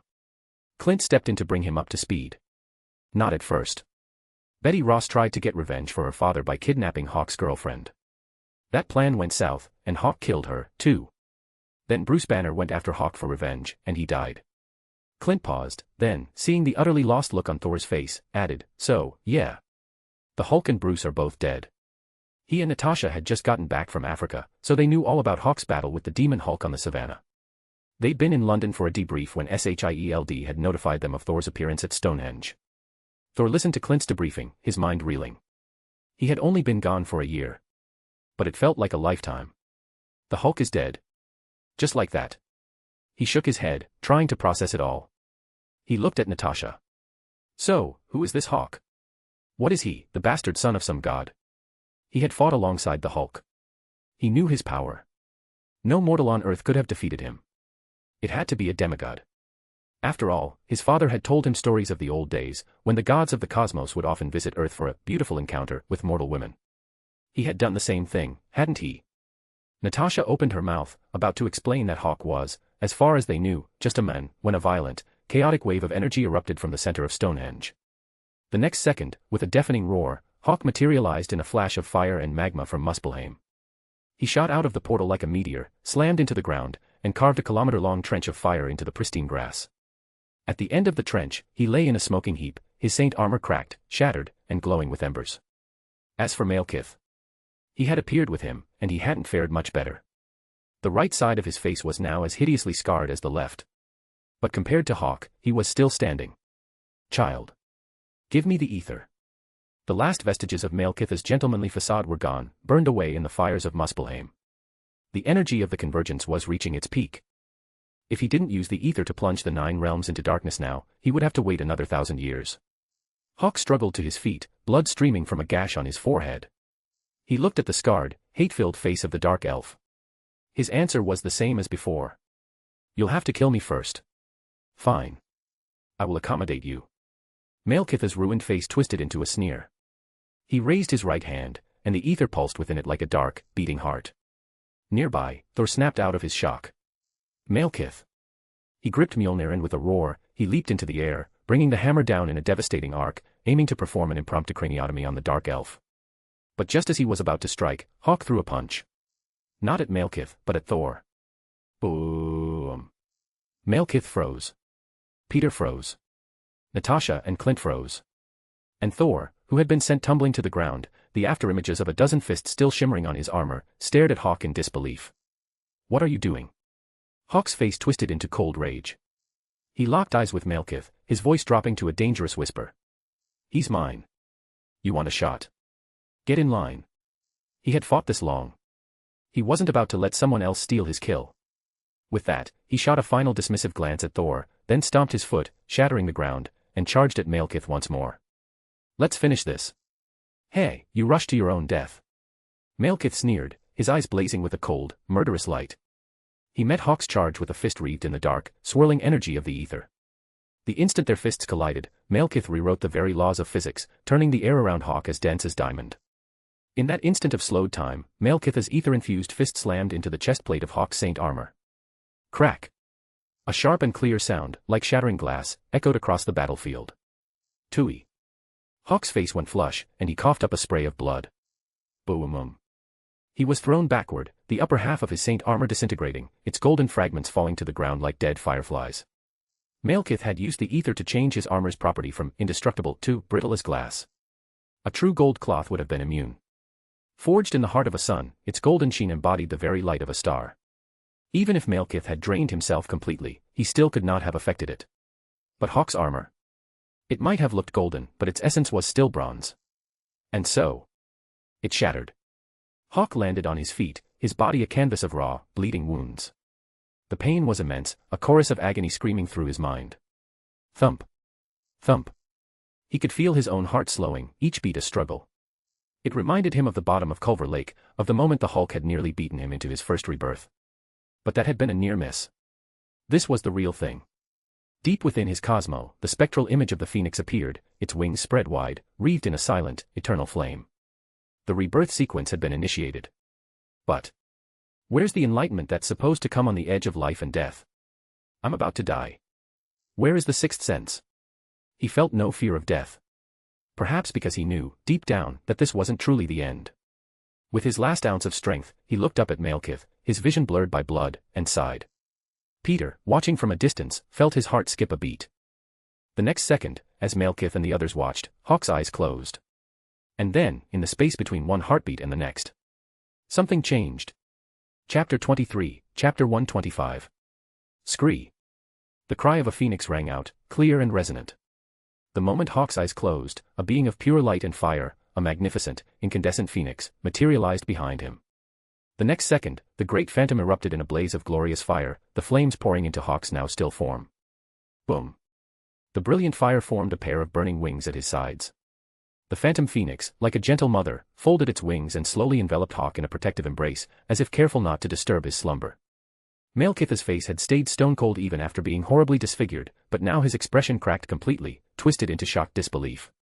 Thor was equally thunderstruck. This is Thor. Natasha had moved to his side, her own expression a mixture of awe and confusion as she stared at Hawk, now seemingly one with the spectral phoenix, cradled in its wings, all signs of life having vanished. What is this?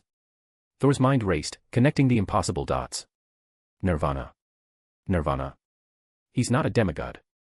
It was only in this moment that Thor finally understood. Demigod. Bullshit. This is a god. The entire exchange, from Malekith's shock to Thor and Natasha's conversation, happened in a single instant. Just like it did for Hawk. 1 second, he remembered closing his eyes. The next, he opened them, and found that he had not been reborn. Instead, he was in a bar. The slow, mournful strum of a Texas country song drifted through the air. The walls were adorned with decor that screamed dusty, backroad Americana. What the hell? Just then, the clink of glasses came from a nearby table. Hawk turned. A man sat where no man had been a moment before. He wore an impeccably tailored dark suit. His long, dark hair, slightly disheveled, framed a pair of narrow, almond-shaped eyes that glinted with an unsettling dark gold light. A playful smile curved his pale lips as he raised a glass to Hawk. Hawk's brow furrowed. He walked over and sat down across from the stranger. The man smiled and pushed a freshly poured glass of amber liquid toward him. Kentucky's finest. Thunder Distillery Bourbon. Have a taste. Hawk glanced at the glass, then met the smiling man's gaze. The next second, he picked up the glass and drained it in a single motion. He set the empty glass back on the table with a soft click and looked at the man. Hello, Mephisto. The man, no, the being disguised as a decadent, 90s-era Texas heartthrob threw back his head and laughed. But the laughter died as quickly as it had begun. Mephisto's smile vanished. He fixed his gaze on Hawk, and his true form seeped through the illusion. The fine fabric of his suit writhed and split, not tearing, but peeling back like living flesh to reveal what lay beneath, not blood and bone, but a roiling, viscous slurry of asphalt and magma. His handsome human face melted away, giving rise to a snarling demonic visage. His skin turned the color of scorched crimson, rough and granular. 2 smoldering pits yawned where a nose should have been, and his dark gold eyes blazed into hellfire. When he spoke, his voice was a low, guttural rumble that seemed to echo from the very depths of the abyss.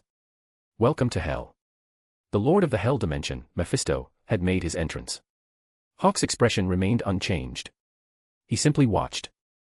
Mephisto, seeing his performance had failed to elicit a reaction, let out another deep, rumbling laugh. You don't seem very scared.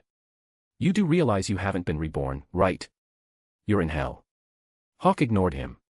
Can I see my sister? He didn't know how he had gotten here. But one thing was certain, the process of his rebirth had already begun. So, since he was here, he might as well make the most of it. He wanted to see Anya. Mephisto's demonic face shifted as he heard the request. The next second, he was human again.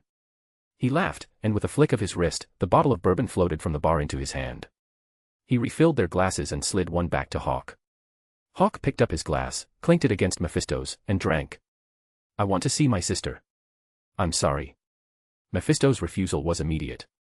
He offered an explanation. Your sister is in hell. You are not. Hawk frowned. Then where am I? On the edge of life and death. Mephisto refilled Hawk's glass again.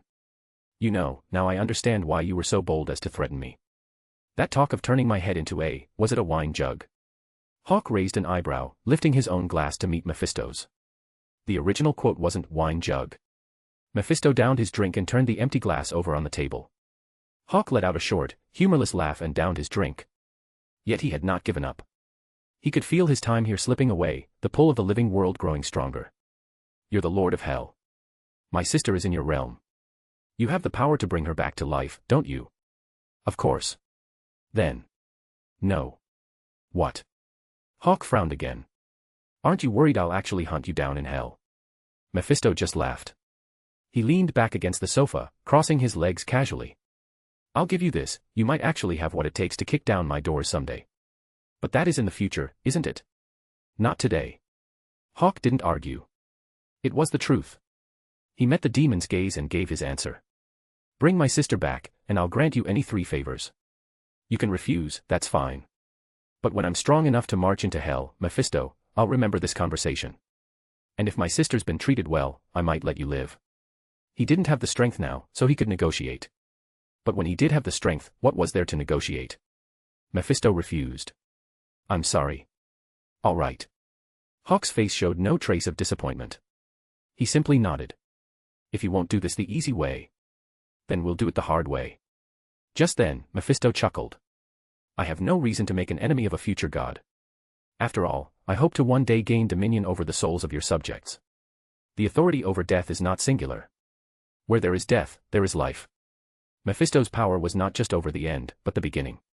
The more souls that fell under his purview, the greater his power grew. And the kingdom of a great god was always one of vibrant, teeming life. It was a future investment. Mephisto had no intention of souring that investment over a single soul. As for the demon Hulk, that was just business. Hawk had talked trash, and he had sent a little trash back. The matter was closed. Hawk frowned, listening. He was about to press the matter of his sister again when he felt it, a sudden, powerful jolt to his soul. He looked down to see a golden flame licking at the tips of his shoes. This is. Your time is up. Mephisto smiled, raising his fourth glass of bourbon in a toast. Hawk picked up his own. The sound of their glasses clinking was clear. At that moment, the golden flame had completely engulfed him. Hawk pushed his suspicions aside and looked at Mephisto. Take care of my sister. Mephisto only smiled, lifting his empty glass as Hawk's form grew translucent within the flames. Goodbye, Hawk. Goodbye, Mephisto. Hawk vanished in a shower of golden and star-like embers. The next second, he was somewhere else. Where the hell am I now? In a realm of eternal absolute darkness. Hawk, who had vanished from the Texas bar in a flash of golden fire, opened his eyes to a void where sight had no meaning. He stared into the suffocating blackness that stretched in every direction and couldn't stop a curse from escaping his lips. He had thought his nirvana was over. Apparently not. Wait a minute. Isn't rebirth supposed to be instantaneous? A thought struck him, and he instinctively tried to sink his consciousness into his cosmo. But Hawk's eyes snapped open again, a flicker of genuine shock in them. His cosmo was gone. No, wait. He forced himself back from the brink of panic, his mind racing. His cosmo was still there. He could feel it. But for some reason, he couldn't connect to it. It was as if it had been sealed away, shielded from him by this endless void, just as he had been stripped of his five senses. Sight, hearing, smell, taste, touch, all gone. Understanding dawned. He instinctively sat down in the void, crossing his legs and assuming the same posture as Shaka. Suddenly, he closed his eyes. And in that instant, the world exploded into light. The darkness was gone, replaced by a brilliant, blinding radiance. Stars began to streak across the void like meteors. A universe of knowledge flooded his mind, only to vanish a moment later, leaving behind a single, pure understanding. He knew where he was. This was the border between life and death. He had succeeded. And with that success came an intuitive, overwhelming clarity. But there was one thing that mattered more than anything else. Hawk's eyes shot open. And there it was, the gateway to the sixth sense, standing before him once more. This time, there was no hesitation, no barrier. He took a single step forward. Instantly, he was standing in the realm of the sixth sense. At that exact moment, as the look of stunned disbelief was still frozen on Malekith's ruined face, as Natasha and Thor's brief, tense exchange came to an end. The spectral phoenix, which had so gently embraced Hawk, unfurled its wings once more. A vortex of crimson fire erupted, a pillar of flame that tore at the sky. And from within that inferno, Hawk, who had been standing with his eyes closed, opened them. His eyes, now burning with crimson fire, swirled with a golden light, his pupils transformed. The next second, from within the flames, he raised a single finger and pointed it at Malekith, who was still 50 meters away. Supersonic. Fist. A blinding white light coalesced on the tip of Hawk's finger. A split second before the thunderous roar of the impact echoed across the plains, Malekith's body was already arching backward, launched through the air as if struck by an invisible cannonball. Boom. The supersonic fist. A punch delivered at several times the speed of sound, generating a shockwave so powerful it could kill an ordinary bronze saint with a single finger. And it was merely the standard technique of a silver saint. If he wanted to, as long as his cosmo burned, he could use it forever. But no silver saint ever would. Why? Because if the gap between a bronze saint and a normal human was the gap between a billionaire and a beggar, then the chasm between a silver saint and a bronze saint was the chasm between a god and a stray dog. Hawk, bare-chested and radiating an infernal heat, stepped out of the flames of his rebirth. Within his cosmo, the spectral phoenix spread its colossal wings, spanning his entire inner universe. It raised its head in a triumphant cry as his personal cosmos expanded, pushing against the void with unstoppable force. Boom. Malekith slammed into the ground, gouging out a deep crater, then shot back to his feet, a look of pure, uncomprehending horror on his face. Impossible. Absolutely impossible. You cannot be a god. Malekith roared, his eyes wide with disbelief as he stared at the reborn Hawk, at the crimson flames that still licked at his powerful bare-chested physique. Hawk's expression was calm, almost bored. I am not a god. He wasn't. At least, not until he had awakened the ninth sense. But when he did, he would be a creator god. The one and only creator god of his own Phoenix universe. As for why Malekith thought he was one. Hawk held the very dominion over immortality and rebirth. And only a god could wield such power. Praise the Phoenix. Malekith stared, then his disbelief curdled into a furious rage. He threw his hands out, the ether particles within him flowing like a crimson river to his palms. I don't care what you are. Give me the ether. A mountain of pure ether manifested above Hawk's head and came crashing down. The next second, it slammed to a halt. Crash. Hawk hadn't moved. He hadn't even flinched. He simply raised his right hand. He stood there, one-handed, holding up a mountain, his body as unmoving as the earth itself. Peter, who was still perched on one of the stone pillars, let out a sharp, audible breath. Clint's pupils constricted. Natasha's hands clenched into fists. Thor patted Mjolnir. That's nothing. I can lift a planet. His hammer had been forged in the heart of a dying star. So theoretically, Thor could lift a star. Natasha shot him a look, then turned her attention back to the impossible sight before her. She had never seen Thor lift a planet. But she was seeing Hawk hold up a mountain with one hand. If the supersonic fist was the basic requirement for a Silver Saint, then moving mountains and parting seas was the true standard. Every Silver Saint, even the weakest among them, could lift a mountain with ease or walk on the bottom of the deepest ocean as if it were dry land. Hawk glanced up at the mountain of ether resting on his palm. The next second, he raised his left hand and tapped the base of the mountain with a single finger. With a soft crack, the entire mountain disintegrated, crumbling into a shower of pebbles and dust. Malekith's eyes widened, his mind unable to process what he was seeing. Hawk just shook his head, a look of genuine disappointment on his face. He looked at Malekith, his voice calm. You were right. Before, I was like Thor. I couldn't control my full power. I couldn't have beaten you. I won't deny that. Hawk's voice carried on, cutting through the silence. But now that I have awakened, now that I have control, you are weak. So weak that I have almost no interest in fighting you. He shook his head again and slowly turned his back, as if the fight were already over.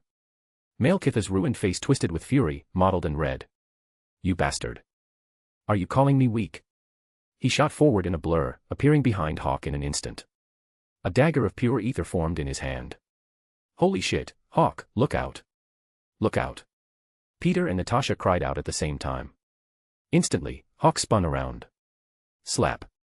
A single, contemptuous backhand slap sent Malekith flying 100 meters through the air. Hawk turned his back on him again, his voice as calm as ever. But, as thanks for helping me awaken my sixth sense, and for the gift of the ether, I will honor you with my strongest attack. As he spoke, the crimson flames behind him erupted once more. But this time, they did not form a phoenix. Instead, they coalesced, carving the image of a fearsome fire dragon onto his back. Boom. As the dragon took form, Hawk turned to face them again. He raised his right hand toward the sky, settling into the opening stance of his most devastating attack.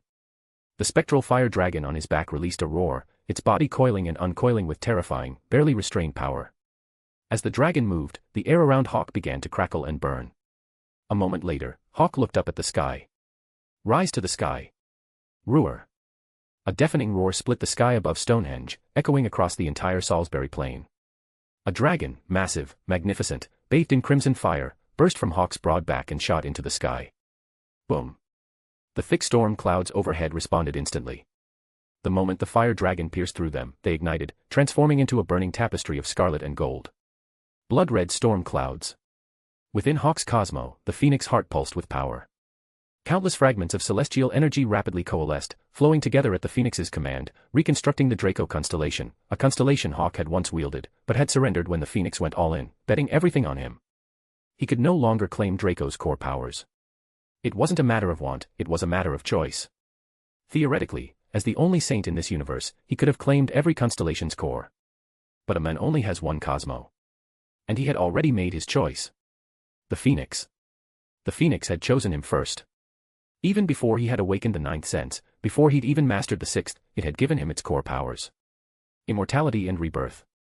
So, better to repay a debt of gratitude than to enjoy unearned luxury. The Phoenix had gambled on him when he was nothing. In return, he had transformed his entire cosmo into a Phoenix cosmo. When he finally manifested it in reality, the Phoenix constellation would no longer be just a constellation. It would become a parallel universe, just like Asgard. And the Phoenix would be its Yggdrasil, the world tree at its heart. But that didn't mean he couldn't use other constellations. It was a parallel universe, after all. Having other constellations was perfectly normal. The only difference was that any constellation that appeared in his Phoenix universe, even the 12 zodiacs of gold, would rank below the Phoenix itself. No questions asked.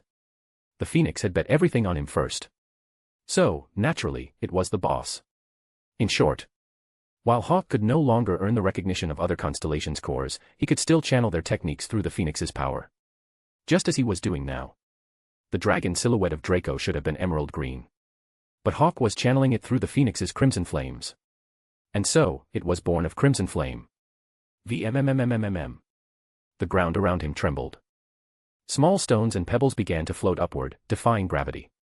The air itself groaned under the strain, compressed and torn apart, rushing toward him from all directions. Hawk's feet were rooted to the earth, his stance wide and solid as he assumed the classic opening form. Left fist extended forward in a loose guard, right fist coiled tight against his hip. The air, now burning crimson with his flames, swirled and condensed behind him, slowly forming into a massive humanoid silhouette, twice his height.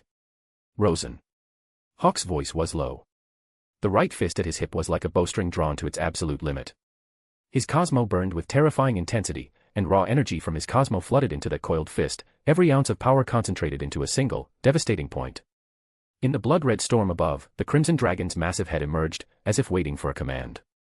Rising Dragon Strike. His power peaked. He poured everything, his strength, his will, his very life force into that single, devastating blow. The next second. He threw it. Boom. Boom. Boom. The Crimson Dragon descended from the storm, coiling around the spectral silhouette behind Hawk. As the Phantom mirrored his punch, the dragon, forged entirely from his Cosmo, burst forth from the Phantom's fist with an earth-shattering roar. It was terrifyingly real, every scale and claw rendered in exquisite, deadly detail. It tore across the plain like an unstoppable river of destruction, the earth cracking and splitting in its wake. The dragon roared, eyes locked on its target 100 meters away. Malekith, still dizzy from Hawk's backhand, had just staggered to his feet. He looked up, and his eyes widened in horror as the fiery maw of the dragon filled his vision. No. Boom. The dragon, pure energy given form, met no resistance. It swallowed Malekith whole in an instant, never slowing. Its jaws clamped down on the dark elf, and with unstoppable force, it kept charging forward. Straight toward Stonehenge. Holy shit. Peter, who'd been perched on top of one of the ancient stones for a better view, felt every hair on his body stand on end. He fired a web straight up, didn't even care what it stuck to, and swung for his life. The moment he cleared the henge, the dragon arrived. There was no explosion, no blinding flash. There was only the sound of the dragon's roar, and then, a terrifying, unnatural silence as the ancient stones of the henge, which had stood for thousands of years, simply dissolved, melting away into nothingness under the crimson flames. In that same instant, Malekith, trapped within the dragon's mouth, met the same fate. Thud. The moment the dragon dissipated, the immense energy Hawk had unleashed, born from his rebirth and the full might of his Cosmo, vanished completely. A crushing wave of emptiness slammed into him, threatening to drown him whole. Hawk, who had been standing like an unshakable pillar just a second ago, felt his body give out. His knees buckled. Thump. He collapsed to his knees, his strength gone. Thor. The convergence is almost here. The doctor said if we can just hold Malekith off. Wait. Where's Malekith?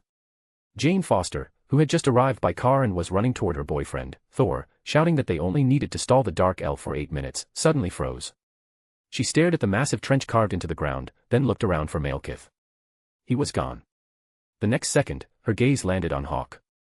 She watched as the men who had just unleashed that apocalyptic attack swayed, his knees giving out as he collapsed onto the grass. Hawk. Peter, who had just landed safely nearby, cried out and started to run toward him. Thor's hand shot out, grabbing his arm. Wait. Don't go. What? Look. Thor's eyes were fixed on the spot where the dragon had dissipated. Peter followed his gaze. And there, hovering in the air, was the ether. The crimson, liquid-like substance writhed with a life of its own, twisting through the air as it followed the path of the trench, surging toward Hawk at the far end. It didn't just surge, it pounced. In the blink of an eye, before Hawk's knees even fully touched the ground, the remaining ether plunged into his body, disappearing into his Cosmo. The reality stone was whole again. Within Hawk's Cosmo, the Phoenix heart felt the arrival of the final piece. With a cry, the Phoenix ignited the universe again, throwing it into chaos. Phoenix fire flooded the void, consuming everything in its path. The fully assembled ether writhed in the flames, twisted and grotesque, as the fire scorched and refined it mercilessly. The Phoenix fire intensified, rising higher and higher, forcing the transformation. The ether was evolving. From liquid to solid. Time stretched. It felt like an eternity. And yet, it happened in an instant. Finally. The Phoenix fire receded. The liquid ether was gone. In its place, 2 dark red gemstones floated side by side, each one containing the swirling, imprisoned essence of the reality stone's liquid form. The 2 gems hung side by side, brilliant and conspicuous. But then, the phantom image of the phoenix began to form once more, and their light was eclipsed. In that instant, the phoenix seemed to come alive. Its gaze fell upon the two red gems. Scree! The cry of the phoenix echoed through the universe, shaking the very fabric of reality. With the two halves of the reality stone now serving as the phoenix's eyes, the great bird, no longer just a phantom, spread its wings wide, spanning the entire breadth of the chaotic void. Whoosh! Crimson flames erupted from its feathers. With every beat of its wings, the fire washed over the surrounding chaos, burning it away, revealing a new, more brilliant starfield beneath. In the blink of an eye, Hawk's Cosmo was reborn. Boom! Back in the physical world, Hawk, who had been on the verge of collapsing from exhaustion, opened his eyes once more. This time, the crimson flames that burned in his gaze did not fade. And the golden light, which had previously only rimmed the edges of his pupils, began to spread inward, claiming the center. In moments, Hawk's once blue eyes transformed into something entirely new, half celestial blue, half molten gold. A perfect dichromatic gaze. His Cosmo continued to evolve. With the dual force of his mastery over the sixth sense and the complete reality stone working in tandem, a new Cosmo emerged. One far more ancient and brilliant than before. Chapter 24, 128, The Dawn of the Phoenix Gold Armor. Apologies for the late update. His Cosmo was the core. His mastery of the sixth sense was the source. With the power of the reality stone fueling it, Hawk, though he had not yet grasped the seventh sense, could feel the change. Power does not lie. It was immense, boundless, a force far greater than anything he had ever known, flooding every cell of his being. Within his inner universe, the crimson gem that had become the eye of the phoenix pulsed like a dark sun, its scarlet light illuminating every corner of his personal cosmos. Hawk slowly rose to his feet. He looked down, extended his right hand, and casually clenched his fist. Crack! The air and space within his hand were instantly compressed, then exploded with a sharp crack. The next second, he looked up. The others, watching from a safe distance, felt the shift in the sky and looked up as well. And they saw it. The convergence of the 9 realms, the spectacle caused by the world tree's once-in-a-millennium tremor was now unfolding above them. The golden spires of Asgard's palace materialized in the sky over Salisbury Plain. The eternal, frozen cliffs of Jotunheim appeared beside them. And then, the undying flames of Muspelheim, the runic cities of Vanaheim, the brilliant, ethereal forests of Alfheim. In that moment, the 9 realms formed a breathtaking, impossible pillar of interconnected worlds. Across the planet, billions of people stared up at the cosmic mirage. Hawk was watching too. His gaze pierced through the golden light of Asgard, past the ancient cities of Vanaheim, and beyond the eternal fires of Muspelheim. It settled at last on a desolate plain of deathly silence, a land of ash and eternal twilight. There, on the border of that barren realm, a figure appeared, disheveled, her clothes torn, yet her unbroken gaze radiated a wild, untamed power. Hawk's eyes crossed the cosmic distance and locked with hers. The moment she looked up, her own gaze found his. Their eyes met across the realms. The next second, a brilliant pillar of golden light shot down from Asgard, and the dead realm of jagged black rock and skeletal trees vanished from view. Is that Hela, the goddess of death? Hawk snapped back to the present, his brow furrowed as he thought of the world that had just been manually blocked from view by the king of the gods himself. If that was her, then that realm. Was that Helheim? It makes sense that it would look so desolate. As for why it appeared so desolate and empty, that was most likely Odin's doing. After he conquered the 9 realms, he not only abandoned his wars but also sealed his firstborn daughter in Helheim. And then, for good measure, he sealed Helheim itself. Hawk's mind raced, recalling everything he knew about Hela and Odin. Soon, the convergence passed. Earth was Earth again. Asgard was Asgard. It was as if nothing had happened. Hawk pulled his thoughts back to the present. He saw Peter land in front of him. Long time no see, Peter. Long. Peter's automatic reply caught in his throat. He stared at Hawk. Long time no see. It's been less than half an hour. And I've been here the whole time. For you, it has. For me, that half hour was a very long time. It had seemed as if he had only been in that dark, sense-deprived space for a moment before he had grasped the sixth sense. But in reality, only he knew how long he had truly been there. A long time. A very, very long time. After speaking, Hawk's gaze drifted to the world around him, the green grass, the distant trees, the fresh scent of the wind. It all felt as if he were seeing it for the first time after a lifetime away. He had been gone for a very long time. But he was back. His mind flashed to the image of a beautiful face that had appeared in his mind when he had been on the verge of giving up. Gwen. Hawk thought of the girl who was waiting for him, and took a deep breath. He turned to Peter. Where are Gwen and Mary Jane? Peter said, they've probably just finished the breakfast buffet at the hotel. After all, less than half an hour had passed. And as everyone knows, for girls, a vacation is mostly about taking pictures. And the hotel they had chosen was famous for its breakfast buffet, which had something new every single day. So yeah. They're probably still eating. Peter thought of his girlfriend who had once spent an entire hour meticulously editing a photo of her dinner. Hawk nodded. Then let's go. Time to head back. Sounds good. Peter shrugged. He was just here to have Hawk's back. If Hawk said it was time to go, it was time to go. Just as they were about to leave, Thor, Jane, Natasha, and Clint walked over. Hawk. Dr. Foster. Hawk. Natasha. Hawk exchanged nods with Jane and Natasha, then his eyes settled on Jane. Dr. Foster, I owe you one. If you ever need anything, just call. A debt for a debt, a favor for a favor. That's the code. Without her, he never would have gotten the ether. It was a debt he had to acknowledge. Jane didn't refuse. She just smiled. Congratulations. She wasn't entirely sure what she was congratulating him for. But Malekith is dead, and Hawk is alive. So, congratulations seems appropriate. Thanks. Hawk said. He then looked at Natasha. Weren't you supposed to be in Africa? Natasha just shrugged. Just got back. I was about to head out again after a little R&R. Hawk nodded, then his gaze drifted to the massive, kilometer-long trench that now scarred Salisbury Plain. He looked back at her. Just for the record, I was defending myself. Natasha's expression was unreadable. We know. And they know that if this fight had happened in London, the entire city would be a crater right now. So, are you here to arrest me? No. We're just here to make sure this doesn't end up on the evening news. The world isn't ready for this. Fair enough. Hawk nodded, then his eyes finally landed on Thor. Thor. Hawk. Thor gripped Mjolnir. You are strong. Thank you for saving Jane. When Thor brought Jane back to Asgard yesterday, he'd learned the truth about the ether. If she'd been exposed to it any longer, the parasitic draining of her life force would have caused permanent damage. So his gratitude was genuine. Hawk heard the sincerity in his voice and smiled. Sometime, we should find a quiet corner of the universe and have a real fight. He was curious to know if he could now beat the men who claimed he could lift a star. I think so. But theory is one thing. Practice is another. Thor felt a spark of excitement. An excellent idea. How about now? Hawk shook his head. Not now. My armor was destroyed in the fight. As he spoke, he glanced at the golden fragments of his armor that were now scattered across the plain. He could use the reality stone to restore it. But one infinity stone can't override another's core function. And even if it could, the reality stone had become the eye of the phoenix, its power was completely devoted to anchoring his silver saint abilities in this reality.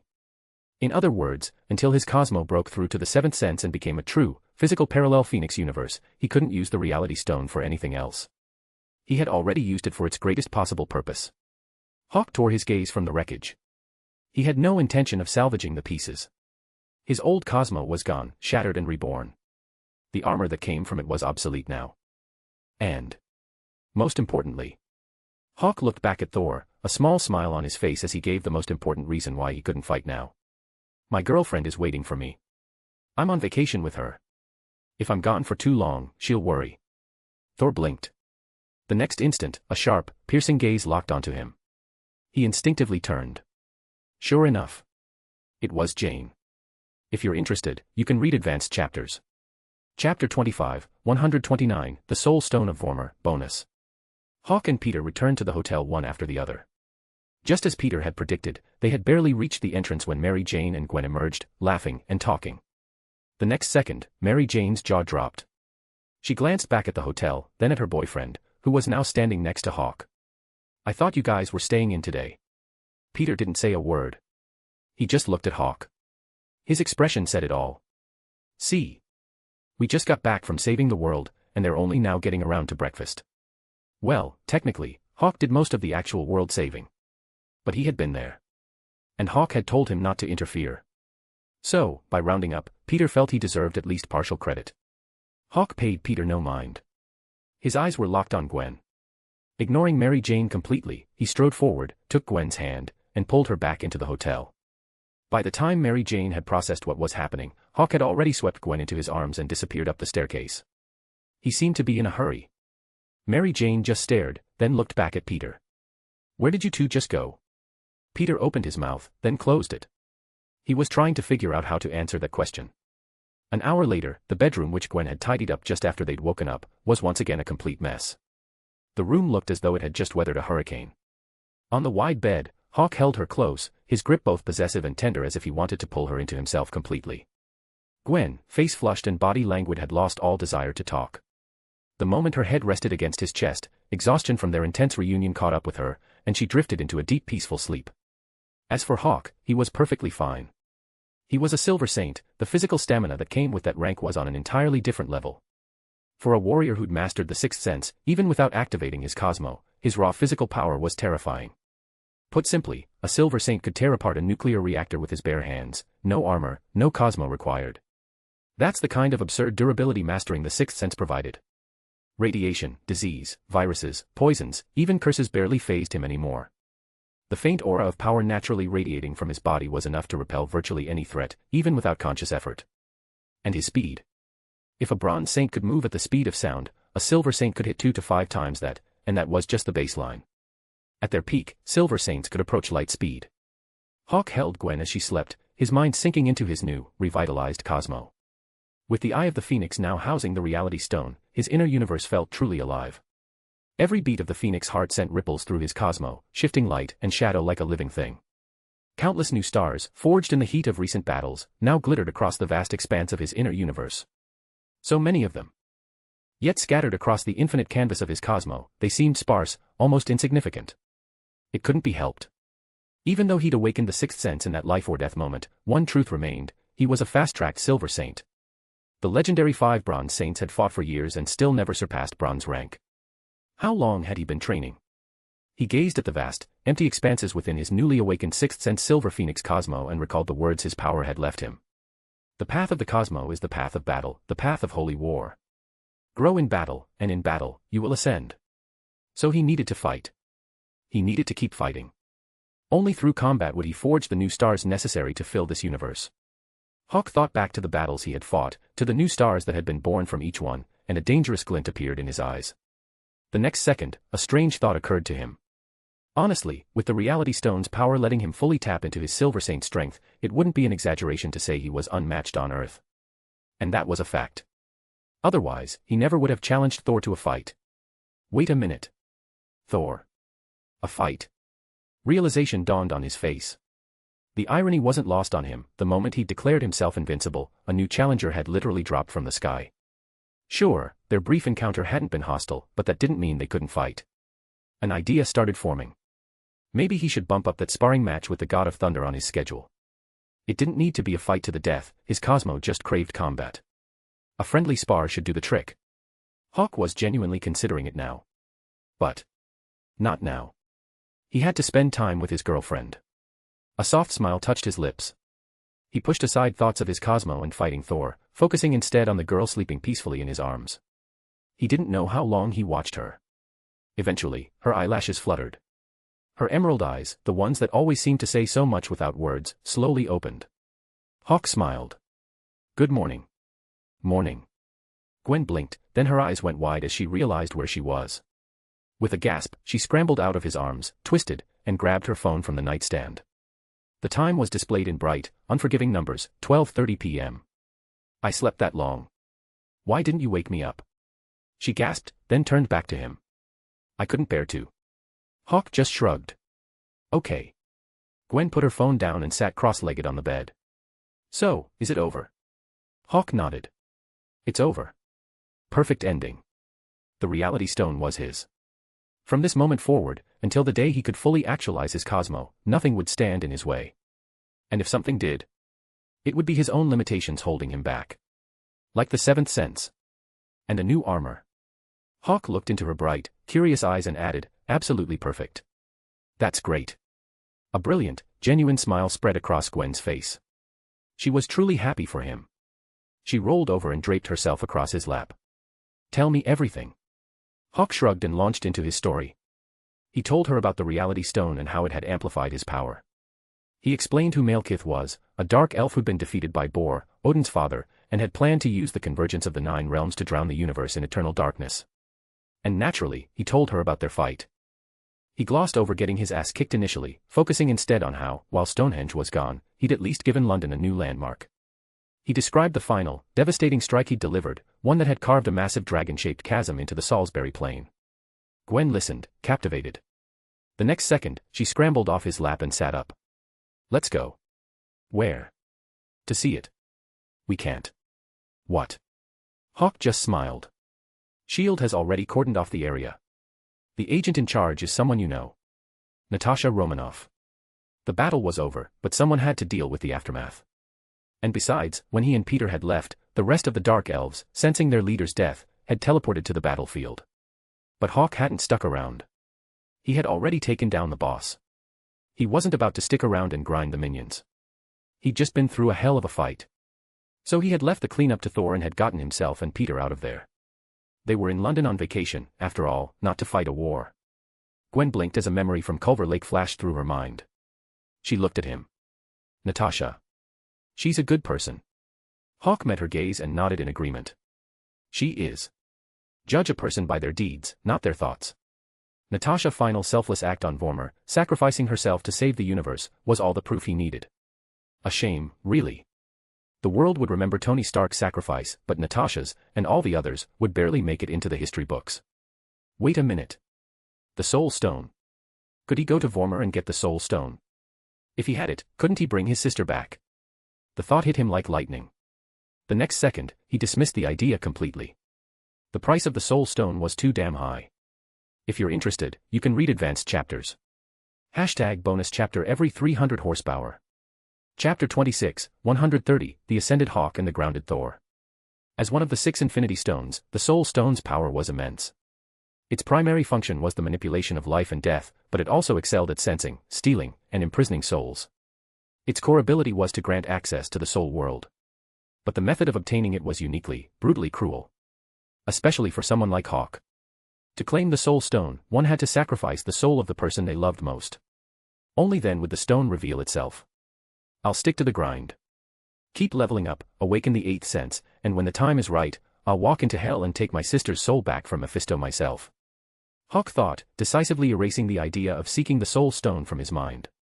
He washed his hands, and at Gwen's urging, walked out of the bathroom. When they got down to the hotel lobby, Mary Jane and Peter were already waiting. They were here to see London, not to sleep in. And so, after a relentless series of texts from Mary Jane, Hawk and Gwen had dragged themselves out of bed to continue their tour. Meanwhile, Natasha Romanoff and Clint Barton, who had finally escaped Africa and were supposed to be on a much-needed break in London, were not having nearly as much fun. They were still working overtime on Salisbury Plain. Hawk had soloed the final boss, the Dark Elf leader Malekith, and then simply left. Thor, with his trusty hammer, had speedrun the remaining Dark Elves who had shown up for a last-ditch revenge attempt, and then he, too, had simply left. But while they could leave, Natasha and Clint could not. Natasha rubbed her forehead, surveying the battlefield. It was a sea of Dark Elf corpses and a massive gaping trench torn through the earth, and countless glittering, golden fragments of what looked like a suit of armor. In short, it was a complete mess. Fortunately, their job was mostly supervisory. The SHIELD cleanup crew had been on standby from the moment the incident began. Now, dozens of agents, moving like diligent bees, were meticulously clearing the area. Some were bagging the bodies, some were stripping them of their alien equipment, and several specialized teams were carefully collecting the golden armor fragments scattered across the plain. All Natasha had to do was watch. After all, a senior agent picking up trash. It was beneath her pay grade. Just then, Clint finished his call and walked back over. Natasha shielded her eyes from the afternoon sun and gave him a wry smile. So, how mad is Laura that you're not coming home tonight? Laura Barton. Clint's wife. He had hidden his family so well that less than 5 people in all of SHIELD even knew he was married with kids. Barton sighed. It is what it is. The job comes first. Natasha shook her head. She knew he hated talking about his family in the field, so she changed the subject. What about Thor? Gone. Told his girlfriend he'd be back soon. The last time he said that was during the Battle of New York last year. I know. And Hawk. Our agents in London report that the 4 of them just bought tickets to the British Museum. Of course they did. The corner of Natasha's mouth twitched. I was supposed to go to the museum today. Barton sighed again. I know. Don't forget, I'm the one who bought the tickets. Natasha frowned. Can you get a refund? Nope. They looked at each other, then back at the sprawling chaotic mess of Salisbury Plain, and fell into a grim, resigned silence. And in a corner of the scene, unnoticed by either of them, a S.H.I.E.L.D. agent glanced quickly at Natasha and Barton. Then, with a swift, practiced motion, he bent down, picked up a blood-stained golden fragment from the ground, and slipped it into his pocket. His movements were seamless. A moment later, he was back to work, collecting other fragments as if nothing had happened. The cleanup on Salisbury Plain continued long after nightfall. Meanwhile, Hawk and his friends had returned from the museum, had dinner at the hotel's buffet, and gone back to their rooms to sleep. They were moving on tomorrow. Their trip was a full 15 days, and London was just the first stop on the itinerary Mary Jane and Gwen had planned. The next morning, they checked out of the hotel and headed for Rochester. Rochester Castle, a historic fortress in the ancient town, was the next stop on their list. Now that he had the reality stone and the final obstacle to his growth had been removed, Hawk was able to relax and simply enjoy the trip with Gwen, Mary Jane, and Peter. The days flew by. Soon, their tour of London and the surrounding area was coming to an end. They returned to their original hotel for the last night before their flight back to New York. Gwen and Mary Jane were sitting on the sofa in their room, huddled together, excitedly sorting through the hundreds of photos they had taken. Peter was out. A few days ago, Felicia Hardy had called, asking him to stop by Harry's old apartment in London. There was a photo album she wanted him to bring back. Hawk was standing alone on the balcony, his consciousness immersed in his cosmo. The reality stone, now the Eye of the Phoenix, radiated a crimson fire, illuminating every corner of his inner universe. With every breath of the Phoenix heart, his cosmo turned, and with every turn, he could feel it expanding, growing stronger. It wasn't an illusion. The power of a silver saint was exponentially greater than that of a bronze saint. The legendary five were the exception, of course. But Hawk could feel it. He was still far from his limit. His speed had increased to roughly Mach 300. If he burned his cosmo at full power, he could push it to Mach 500. It sounded impressive. But the strongest of the silver saints could move at speeds approaching the speed of light. P.S. Light travels at roughly Mach 874,030. He still had a long way to go. Just then, he slowly opened his eyes, turned, and walked back into the room. "Gwen, I'm going down to the lobby for a minute." Gwen looked up from her photos and nodded, then immediately went back to her discussion with Mary Jane. Hawk walked out the door. A few moments later, he stepped out of the elevator and saw him. He was sitting in the lobby, not in his usual armor, but in a casual suit, his messy blonde hair tied back, an umbrella resting against his chair. "Thor." Hawk's mouth twitched as he walked over. "Thor." "Hawk." Thor, who had been sitting with Jane, stood up and greeted him with a booming laugh, pulling him into a warm, enthusiastic hug, as if they were old friends who hadn't seen each other in years. Jane smiled, a look of fond exasperation on her face. "Hawk." "Jane." "Sorry about him," she said. "He's been extra excited since he got back." "Of course I'm excited." Thor released him and explained, "I'm staying this time. Unless Asgard is in grave danger, I'm not going back. I was worried it would be boring, but with you here, I think things will be interesting." Hawk glanced at Jane, a look of surprise on his face.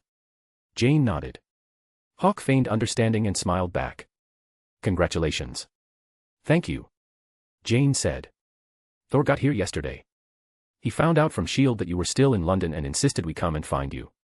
Hawk wasn't surprised that S.H.I.E.L.D. knew his location. He didn't mind. It was their job, and as long as they didn't interfere with his daily life, he was happy to cooperate. He smiled. "I'm heading back to New York tomorrow." "Excellent." "Jane, when do we go back?" "Our flight is the day after tomorrow." Jane looked at her boyfriend, a god of thunder on Asgard, a lovable goofball on Earth, and just shook her head. Thor turned back to Hawk. "Then we'll see you in New York. I'm friends with Tony Stark. We fought together during the battle last year." Hawk smiled. "I know. I was there that day, too. But I was in Queens." Thor was taken aback for a second, then he remembered feeling a strange surge of power on that day. He had looked in that direction, but he had been too busy trying to stop his brother from making a terrible mistake. Now, it all made sense. "That was you." "It was." "Fantastic. That means we're comrades in arms." Thor's grin was infectious. "When Jane and I get back to New York, we'll all get together. And I'm still waiting for that sparring match you promised me." Hawk smiled at him. "You got it. New York, then. See you in New York. If you're interested, you can read advanced chapters. #bonus chapter every 300 horsepower. Chapter 27, 131, Gwen, You Are the Future I Choose, bonus. Unlike the flight to London, this time, on the way back to New York, all four of them, Hawk, Gwen, Peter, and Mary Jane, were seated together. And just like the last two times he had flown back to New York, the journey was uneventful. From takeoff to landing at JFK, everything went smoothly. But Hawk wasn't happy about it. Once is an accident. Twice is a coincidence. But 3 times in a row. This was something else entirely. As he and Gwen walked toward the parking garage, Hawk was already wondering what kind of disaster he would face the next time he left the city. He'd already checked off trouble before the flight, trouble during the flight, and trouble after the flight. He was almost morbidly curious to see what would happen next. Soon, Hawk had loaded their luggage into the trunk, and they were driving away from the airport. Peter and Mary Jane had opted for the subway. As they put it, with the afternoon rush hour traffic, they'd be home before Hawk and Gwen even made it to the bridge. And they were right. They were stuck in a dead stop on the Brooklyn Bridge. Looking across at Manhattan, all they could see was a sea of red taillights. Hawk idly spun the dial on the car radio. A NASA scientist was on a talk show, excitedly describing a massive diamond meteorite that a lunar rover had just discovered in a crater on the moon. He was thrilled but lamented that they had no way to retrieve it. The 45-minute drive from the airport to Gwen's apartment ended up taking an hour and a half. When they finally walked through the door, they were greeted by a warm, enthusiastic welcome from Helen and Gwen's 2 younger brothers, Howard and Simon. Helen pulled Hawk into a gentle hug. "Did you have a good time in London?" "It was okay. I feel like my legs are about to fall off, though." "I can imagine. Come on in." Helen wasn't surprised by his answer. She had seen Gwen's itinerary before they'd left. When Gwen had asked her what she thought of it, she had just shaken her head and said, "Youth is a wonderful thing." As Hawk stepped inside, she patted his arm sympathetically. "You should look on the bright side, Hawk." "Which is?" "At least now, you'll be the one she drags around, not me. And for that, you have my eternal gratitude. Mom." Gwen, who had been smiling at the exchange, shot her mother a look of mock indignation. Helen laughed, then turned and headed for the kitchen. "Go on, you two, go rest. I'll call you when dinner's ready. Howard, Simon, back to your rooms. You've had enough fun for one day." The 2 boys, who had been hoping to see what their sister had brought them from London, deflated. With a quiet "okay," they trudged back upstairs. Gwen led Hawk to her room. He set their suitcase on the bed and then sat down in her desk chair. Gwen opened the suitcase and began to sort through the gifts she had brought back for her family. "This one's for Howard. And this is for Simon. This tie." She pulled out a handsomely packaged tie box and, still sitting cross-legged on the bed, handed it to Hawk. "Hawk, when my dad gets home, I want you to give this to him." He took it. "What about you?" Gwen smiled. "Trust me. For my dad, just seeing me is the best gift he could ask for." True. He couldn't argue with that. Hawk nodded and set the box on her desk. As he did, his eyes fell on her calendar. A date, 5 days from now, August 20th, was circled in red. A thought struck him. Does Berkeley start on the 20th, too? I thought the California school started later. Yep. Gwen, still sorting through her suitcase, didn't look up. Then, she glanced at him, a playful glint in her eye. "What, are you going to miss me when I'm gone?" Hawk shrugged. "I can pick you up from school every day." There was a 3-hour time difference. He could leave New York at 9 p.m., get to Berkeley by 4, right when her classes ended. With his new abilities, he could make the trip every day. It wouldn't even be tiring. Gwen's eyes lit up. "Really?" "Of course. Unfortunately, it's too late." Hawk looked at her, confused. Gwen smiled. "Berkeley is fine, but the crime rate out there is terrible. So, I chose Empire State University. They offered me their top scholarship too." Hawk's brow furrowed. Gwen had turned down Berkeley for Empire State, the university right next door to NYU. "Gwen, Berkeley was your dream. It was your future." "No. You're my future." Gwen slipped off the bed and settled into his lap. Her brilliant emerald eyes met his, deep blue like a starlit sky. She placed her hand on his chest, her voice soft but firm. "I chose you back in 9th grade. I chose you then, I'm choosing you now, and I'll choose you tomorrow. You're the future I want." For him, she had run off to Maryland alone to find him. For him, she had been ready to follow him into hell when he sought his revenge. And for him, she had turned down her dream school to go to one just a block away from his. Just as she'd said, she had chosen Hawk as her future. "I was actually going to apply to NYU," she added, a playful smile returning to her face. "But your biology department is terrible." And since Empire State had already sent me an offer, so, are you surprised? Hawk's heart hammered in his chest. He looked into her eyes, opened his mouth to speak, then closed it again. Gently, he lifted her from his lap, set her on the bed and stood up.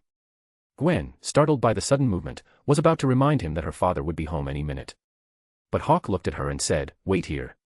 With that, he turned and walked out of the room, leaving a completely bewildered Gwen in his wake. Helen, who was in the kitchen, saw him coming down the stairs. "Hawk, are you? I need to grab something. I'll be right back." "All right." Helen smiled. "Well, hurry back. The lemon sea base won't taste as good if it gets cold." Hawk nodded and walked out the front door. The moment it closed behind him, his form blurred and vanished. He reappeared thousands of feet above New York City. Sixth sense, teleportation. It was one of the many abilities of a Silver Saint.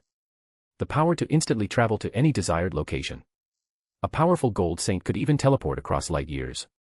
Hawk wasn't there yet. But this was more than enough. Without hesitation, he looked up at the vast star-filled expanse and launched himself skyward. A sonic boom tore through the air as he accelerated, a streak of pure light rocketing toward space. Mach 50. Mach 70. Boom. The moment he broke through the atmosphere, a spectral phoenix materialized behind him. He ignited his Cosmo, and his speed doubled instantly, a human meteor streaking through the void at nearly Mach 500. This was his limit without his armor. As for with his armor had been shattered in London. He was still deciding whether to forge a new temporary one, or to try and create the true Phoenix gold cloth ahead of schedule. But even without it, Mach 500 was more than enough. A question. At Mach 500, how long does it take to get to the moon and back? Answer, 38 minutes each way. A total of 1 hour and 16 minutes. It took Hawk an hour and a half. He'd spent 14 minutes searching for what he came for. The NASA scientist on the radio had been frustratingly vague, mentioning a diamond meteorite on the moon but not its location. Fortunately, he'd gotten lucky. Following the rover tracks did the trick. Back at the Stacy household, dinner had already started. "Gwen, where's Hawk?" "He said he was grabbing something." "What could be taking so long?" "I don't know." Gwen was starting to get worried. Was her surprise too much for him? Did he just run away? That couldn't be right. She'd heard of runaway brides, but never a runaway groom. Just as her thoughts began to spiral, the doorbell rang. "I'll get it." Howard jumped up from his chair. He ran to the door and pulled it open. Hawk ruffled his hair as he walked in, then pulled a rough, uncut diamond from his pocket and tossed it to him. He then walked over to Gwen, who was now staring at him, her brow furrowed in a mixture of relief and confusion. He stopped in front of her. Then, under the watchful eyes of George, who was holding a glass of whiskey, a curious Helen, Hawk dropped to one knee. Taking a deep breath, he pulled a small velvet box from his pocket and opened it, revealing a 50-carat purplish-red diamond ring. He looked up at her, expression deadly serious. "Gwen Stacy, will you marry me?" Puffed. George, who had just taken a sip of his whiskey, sprayed it all over the table. "If you're interested, you can read advanced chapters. #bonus chapter every 300 horsepower. Chapter 28, 132, Fiancé, Gwen Stacy." The next morning, Hawk woke to the scent of his girlfriend Gwen's hair as she lay on top of him, playfully tickling his nose. He opened his eyes, his consciousness slowly returning from the depths of his Cosmo. Wait, not his girlfriend anymore. His fiancée. He had proposed last night. And she had said yes. Technically, he should have asked George and Helen for their permission first. But the moment had felt right. And they had been there, so it wasn't a complete breach of protocol. Besides, everyone had been happy. The moment he had pulled out the ring, Gwen's eyes had filled with tears, and she had thrown her arms around him. Helen, after her initial shock, had just covered her mouth, her eyes shining with a mixture of surprise and genuine approval. And his future brothers-in-law, Howard and Simon. They had been dreaming of getting their hands on Gwen's room for years. Not to mention Howard had scored a pretty sweet gift from the arrangement. Simon was just pumped, immediately asking if he could claim his sister's room now. As for George, well, let's not talk about George. Hawk thought back to the previous night, his arms wrapped around Gwen. "So, how's your dad?" Gwen propped herself up, a strange, almost guilty look on her face. "He took the day off today." Said he has a headache." "Right. My bad." Hawk shook his head with a small, knowing smile. "Okay. A headache is manageable. At least he didn't try to take me to the precinct for a talk or out to the city limits for some target practice." But then a thought struck him. He looked into Gwen's emerald green eyes. But he didn't say no, did he? Gwen was silent for a moment. Then, her face broke into a brilliant smile. Of course not. The fact that he said yes is why he has a headache. A wave of relief washed over Hawk, and he laughed. It wasn't that George's approval was a deal-breaker. But he knew it meant the world to Gwen. And besides, someone had to pay for the wedding. An hour later, in the kitchen, a glowing Gwen was making Hawk a special breakfast. Hawk had offered to help, but she told him to sit on one of the bar stools at the kitchen table and wait. He watched her move about the kitchen, a quiet contentment settling over him. With every motion, she seemed more than ever the lady of the house. From the moment he had proposed, from the moment he had slipped the ring on her finger, she truly was. With her parents as witnesses, it was official. Hawk had to admit, his proposal had been a bit impulsive. But he had no regrets. He had never planned on playing the field in the Marvel Universe anyway. His original plan was to wait until after college and do things the right way. But last night, the timing had been perfect. Gwen had chosen him so decisively. He couldn't let that go unanswered. And thank God for that NASA scientist. Otherwise, he wouldn't have had a clue where to find a one-of-a-kind diamond on such short notice. Wait a minute. The ring. He looked at Gwen as she turned from the stove. Gwen, where's the ring? You mean this? She pulled the massive, purplish-red diamond from her pocket. It was so large it looked almost comical in her hand. I'm going to put it in the safe in my parents' room. Hawk raised an eyebrow. Why? It's too big. She looked at the ring, watching how the light caught its facets, noticing the tiny, almost invisible GS he'd etched into its core. She resisted the urge to slip it back on. Do you have any idea what kind of look my mom gave me last night when she saw this thing? Hawk understood. He had been so focused on finding something unique that he hadn't thought about practicality. A 50-carat ring wasn't something you could wear every day. Even if she wasn't afraid of being robbed, it would just get in the way. He smiled, slid off the bar stool, and, as Gwen watched, dropped to one knee again. In his hand was another ring. The same purplish-red diamond, but this one was a much more manageable 6 carats.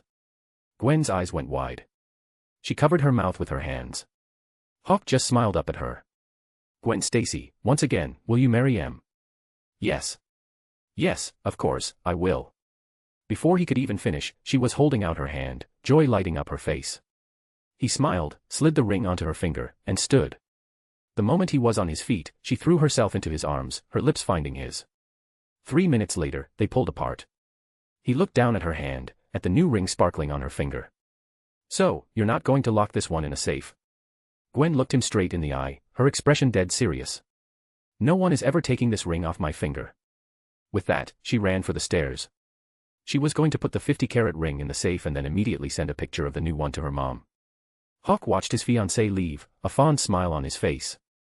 He thought about George upstairs, nursing his headache. When Gwen sent the picture to her mom, his headache was about to get a whole lot worse. Just then, the doorbell rang. Hawk looked at the breakfast Gwen had made for him, then at the front door. He walked over and opened it. A familiar face was standing on the other side. The woman who had flown back with him from Quantico, Peggy Carter's niece. Sharon Carter. She gave him a professional smile. Good morning, Mr. Hawk. Morning. Hawk stepped aside. Sharon thanked him and walked inside. In the living room, Hawk handed her a glass of ice water. Sharon took it and thanked him again. Hawk sat down on the sofa across from her. Sharon placed the glass on the table and looked at him. Mr. Haw.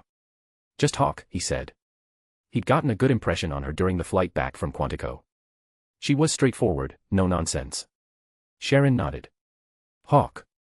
I'm here about last night. You gave a lot of people a pretty big scare. A scare? Why?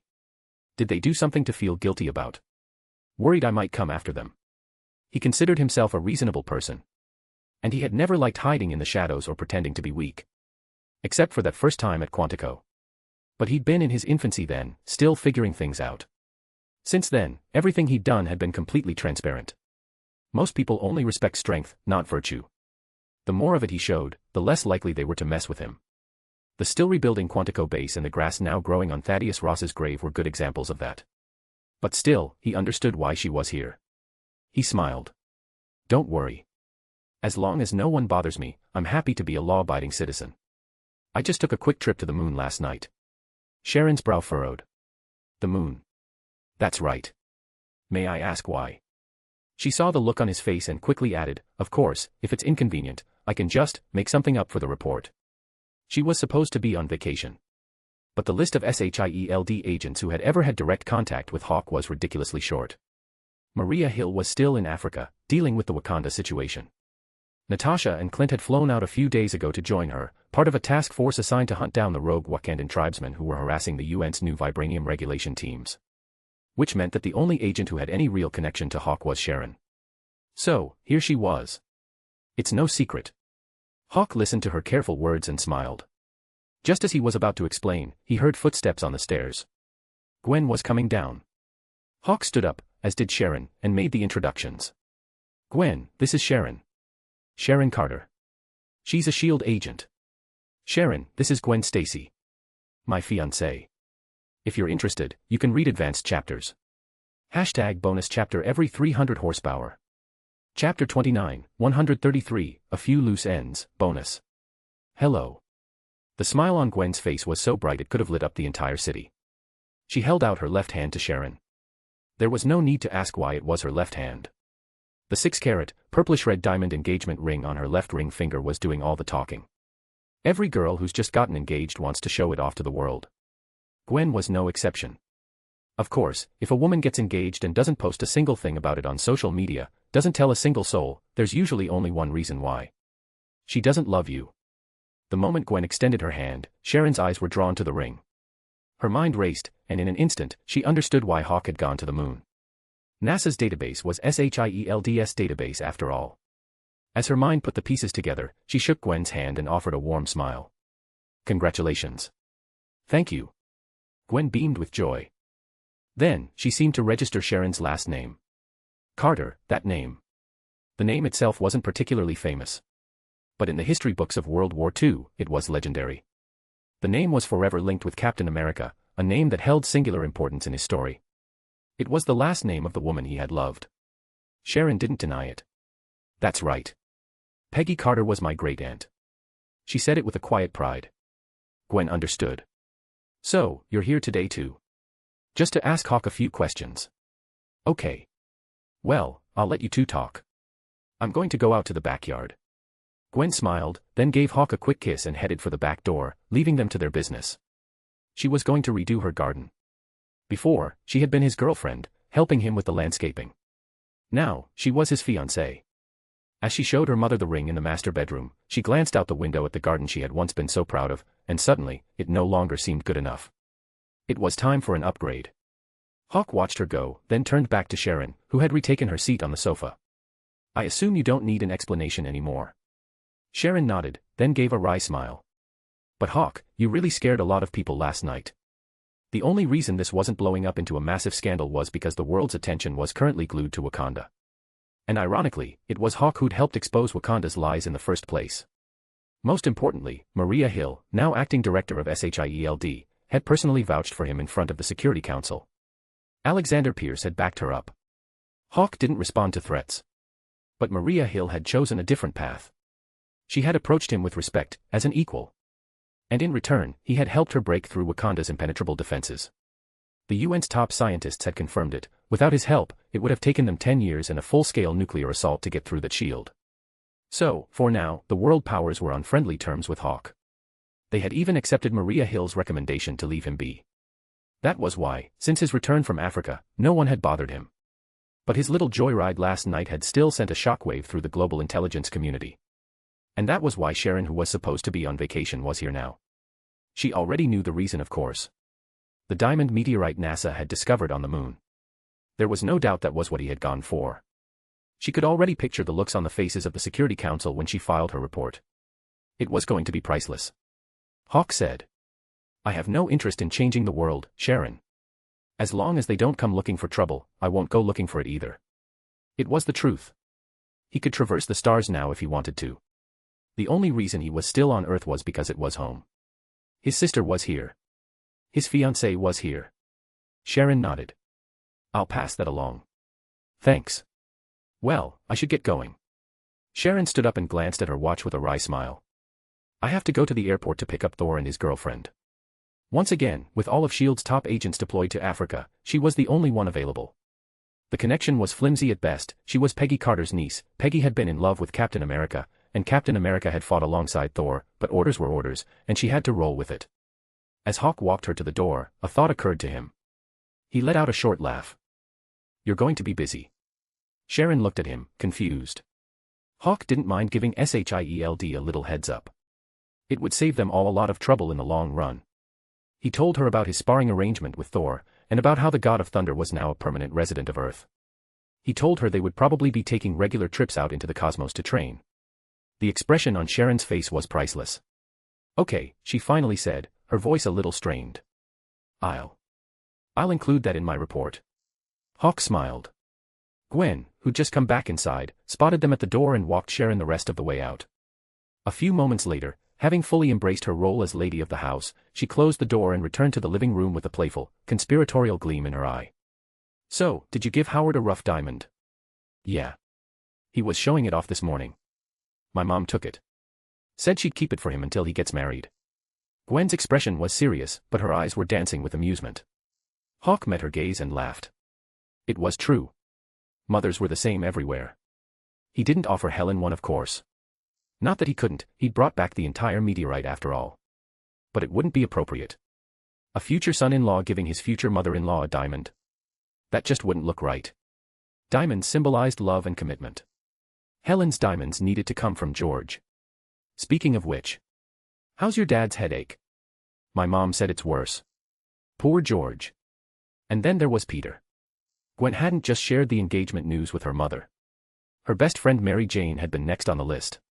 Mary Jane responded with a barrage of ear-piercing squeals, followed by an immediate demand that Hawk take them all out to dinner.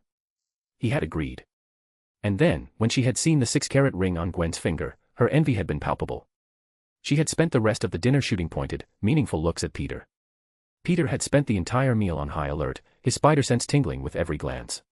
After dinner, Gwen and Mary Jane walked ahead. Hawk and Peter followed behind. He pulled a small, newspaper-wrapped object from his pocket and tossed it to Peter. "Here." "What's th?" Peter caught it, unwrapped it, and then immediately tried to hand it back. "No, I can't take this. It's too much. It's just a rock." Hawk smiled. "You're my friend. Are you telling me our friendship isn't worth more than a stupid rock?" Peter shook his head.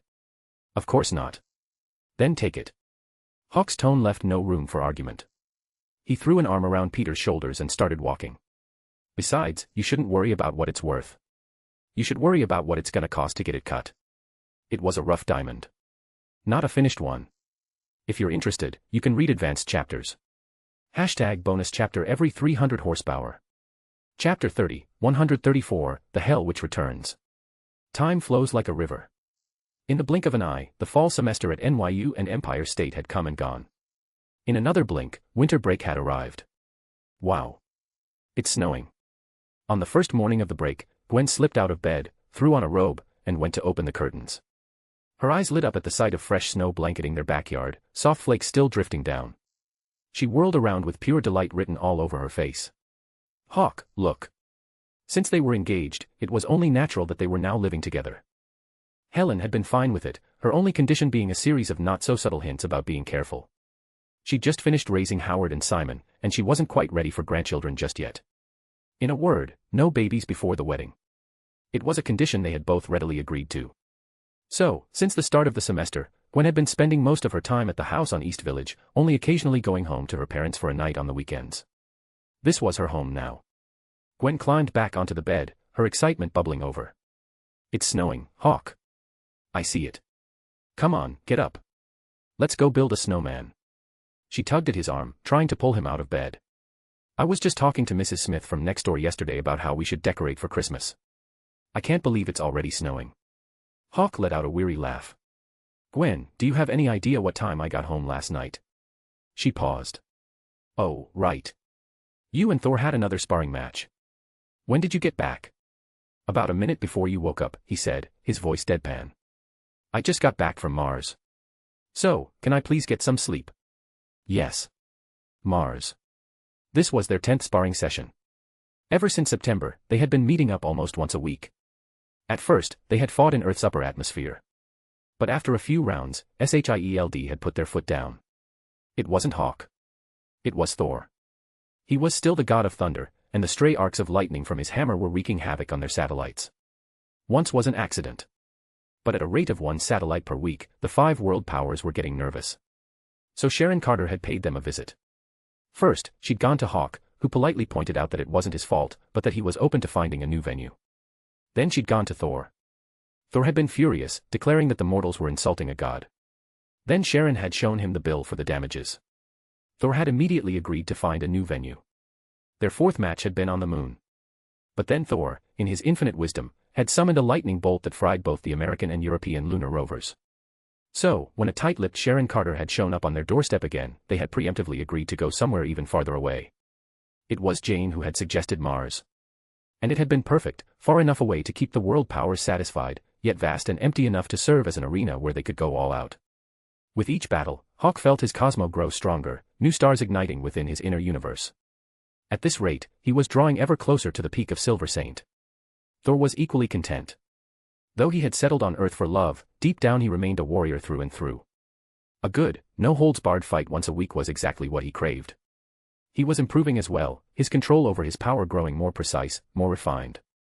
At the very least, when Hela eventually appeared, he might actually keep both eyes this time. Hawk did not sleep much longer. He sank into his cosmo for a brief but fruitless search for the 7th sense, then rose to his feet. After breakfast, Gwen dragged him outside to build her snowman. The entire neighborhood was out, the kids all playing in the fresh snow. In the end, Gwen's snowman was declared the undisputed champion of the East Village snowman building competition. It stood proudly on their front lawn, a chubby, cheerful figure with a carrot nose, a Santa hat, and a red and white scarf, posing for pictures with the neighbors. Hawk stood back, watching Gwen laugh and talk with their new friends, a genuine smile on his face. When he had lived here alone, he had not known any of his neighbors. But since Gwen moved in, everything had changed. On her first day, she baked a batch of cookies and dragged him through the entire neighborhood, introducing them to everyone. Within a month, she had become a beloved member of the community. Now, whenever there was a neighborhood event, she was always included. And this afternoon, she went to St. Mark's Church with Mrs. Smith to volunteer, handing out blankets and food to the local unhoused community. Hawk went with her. But he did not remain out front. He walked around to the back, to the small, quiet cemetery, to visit his sister. Standing before her grave with his hands in his pockets, he gazed at the photograph on the headstone. "Next year," he whispered. "I'm coming to hell to bring you home. I promise." He had wanted to go this year. But to walk freely between the realms of the living and the dead, he needed the 8th sense. He was still a long way from even touching the 7th. He was strong enough to survive a trip to hell, but if Mephisto refused to release her, there was nothing he could do. Moreover, according to Thor, all dimensional pathways to Earth were currently closed. The recent convergence of the 9 realms had triggered a massive, invisible energy storm that forced all pocket dimensions, including hell, to seal their gates. That night, after dinner at the church, Hawk and Gwen walked home. When they returned, he saw her standing before the fireplace, wreathed in blue flame. "The Hell Witch." Gwen gasped. Before Hawk could explain, the witch was upon him, her voice desperate. "Hawk, you have to help us. My descendant. Someone is hurting her, just like they hurt us. Her power is out of control. I'm afraid she'll hurt herself. If you're interested, you can read advanced chapters. #bonus chapter every 300 horsepower. Chapter 31, 135, The Hell Witch's Plea for Help. Boom. High above New York City, a sonic boom ripped through the night sky. Hawk's figure, moving at Mach 50, streaked toward a small town near Augusta, Maine. At the SHIELD Command Center in New York, it was a quiet night.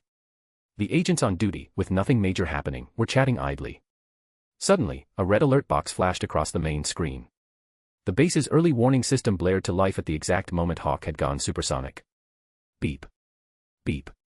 Beep. Shit. What the hell is going on? Massive unknown energy surge detected over New York City. Analyzing now. Got it. A SHIELD satellite locked on, and a moment later, Hawk's face appeared on the main screen. The agents, who'd been scrambling just seconds earlier, let out a collective sigh of relief. It's just Hawk. Probably on his way to fight Thor again. But then, one of the agents remembered. Wait a minute. Didn't he just fight Thor yesterday? What? Are you sure? Yeah, I was the first one in this morning. I saw him and Thor re-entering the atmosphere. They just got back. So where the hell is he going? Hold on. Maine. Near Augusta. We've lost the signal. get the commander on the line. Now. Chamberlain, Maine. A small town with a population under 2,000. Even in a metropolis like New York, the streets were mostly empty at night. A small town like this was a ghost town. Hawk slowed, hovering in the air above the main street completely unnoticed. The streets were deserted. Except for the occupants of a cherry-red sports car that was tearing down the street directly toward him. There were two people inside. A man and a woman. Both of them looked terrified. The girl in the passenger seat, who couldn't have been older than high school age, kept glancing back over her shoulder, urging the driver to go faster. The driver was older, a townie. This was a classic pairing. The high school mean girl and the burnout townie boyfriend. Just then, Hawk felt a burst of wild energy. A girl in a red dress, her long red hair flowing behind her, appeared in the street, right in the path of the speeding car. Is that blood? Hawk's eyes narrowed. The next second, he watched as the blood-soaked girl threw her arms wide and let out a furious scream. The ground beneath her feet cracked open, a jagged chasm tearing down the street, racing toward the now slowing car. Boom. The chasm caught up, and the asphalt in front of the car collapsed into a gaping, bottomless pit. The driver slammed on the brakes just in time, the car screeching to a halt at the very edge of the chasm. He swore under his breath, then cranked the wheel hard, spinning the car around and gunning it straight back toward the girl. The mean girl in the passenger seat was screaming. Hit her. Hit her. Kill the bitch, Billy. Run her down. Shut up. Billy roared back, his hands clenched on the steering wheel. He took a deep, steadying breath, then stomped on the gas, muttering to himself, I can do this. I can do this. The car's engine roared. The girl in the street just stood there, her face twisted with cold fury. The outcome seemed obvious. But just as Billy was about to send the girl flying, she held out her right hand. Crunch.